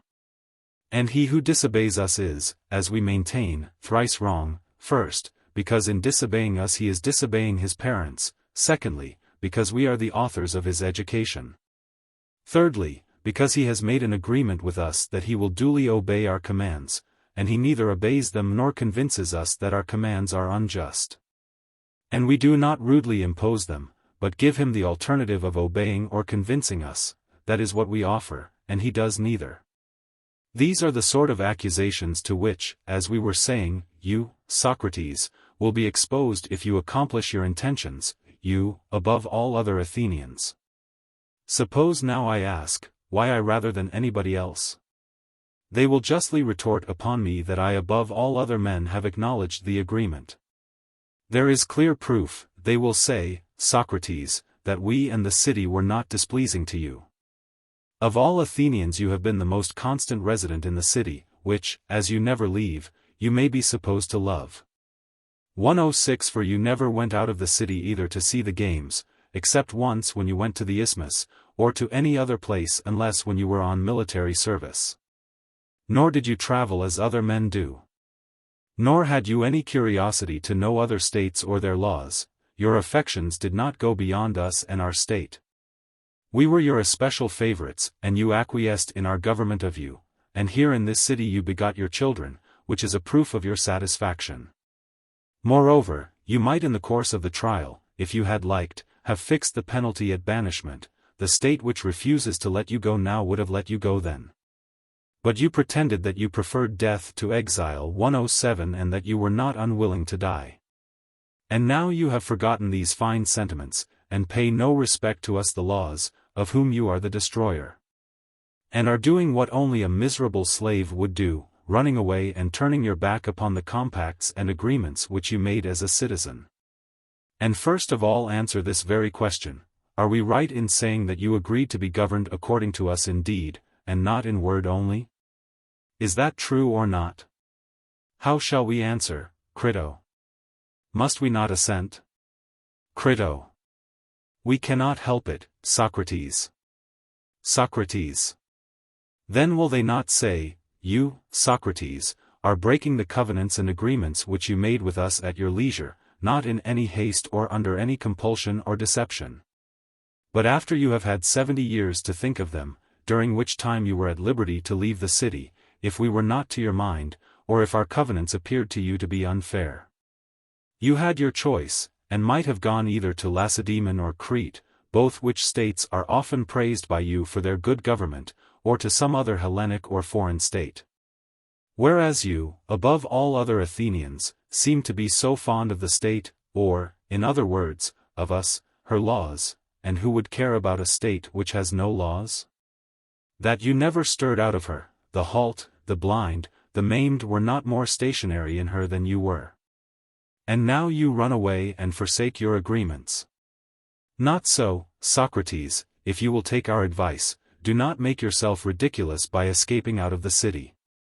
For just consider, if you transgress and err in this sort of way, what good will you do either to yourself or to your friends? That your friends will be driven into exile and deprived of citizenship, or will lose their property, is tolerably certain. And you yourself, if you fly to one of the neighboring cities, as, for example, Thebes or Megara, both of which are well governed, will come to them as an enemy, Socrates. And their government will be against you, and all patriotic citizens will cast an evil eye upon you as a subverter of the laws. And you will confirm in the minds of the judges the justice of their own condemnation of you. For he who is a corrupter of the laws is more than likely to be a corrupter of the young and foolish portion of mankind. Will you then flee from well-ordered cities and virtuous men? And is existence worth having on these terms? Or will you go to them without shame, and talk to them, Socrates? And what will you say to them? What you say here about virtue and justice and institutions and laws being the best things among men? Would that be decent of you? Surely not. But if you go away from well-governed states to Crito's friends in Thessaly, where there is great disorder and license, they will be charmed to hear the tale of your escape from prison. Set off with ludicrous particulars of the manner in which you were wrapped in a goatskin or some other disguise, and metamorphosed as the manner is of runaways. But will there be no one to remind you that in your old age you were not ashamed to violate the most sacred laws from a miserable desire of a little more life? Perhaps not, if you keep them in a good temper, but if they are out of temper you will hear many degrading things. You will live, but how? As the flatterer of all men, and the servant of all men. And doing what? Eating and drinking in Thessaly, having gone abroad in order that you may get a dinner. And where will be your fine sentiments about justice and virtue? Say that you wish to live for the sake of your children, you want to bring them up and educate them. Will you take them into Thessaly and deprive them of Athenian citizenship? Is this the benefit which you will confer upon them? Or are you under the impression that they will be better cared for and educated here if you are still alive, although absent from them? For your friends will take care of them? Do you fancy that if you are an inhabitant of Thessaly they will take care of them, and if you are an inhabitant of the other world that they will not take care of them? Nay. But if they who call themselves friends are good for anything, they will, to be sure they will. Listen, then, Socrates, to us who have brought you up. Think not of life and children first, and of justice afterwards, but of justice first, that you may be justified before the princes of the world below. For neither will you nor any that belong to you be happier or holier or juster in this life, or happier in another, if you do as Crito bids. Now you depart in innocence, a sufferer and not a doer of evil, a victim, not of the laws, but of men. But if you go forth, returning evil for evil, and injury for injury, breaking the covenants and agreements which you have made with us, and wronging those whom you ought least of all to wrong. That is to say, yourself, your friends, your country, and us, we shall be angry with you while you live, and our brethren, the laws in the world below, will receive you as an enemy. For they will know that you have done your best to destroy us. Listen, then, to us and not to Crito. This, dear Crito, is the voice which I seem to hear murmuring in my ears, like the sound of the flute in the ears of the mystic. That voice, I say, is humming in my ears, and prevents me from hearing any other. And I know that anything more which you may say will be vain. Yet speak, if you have anything to say. Crito. I have nothing to say, Socrates. Socrates. Leave me then, Crito, to fulfill the will of God, and to follow whither he leads.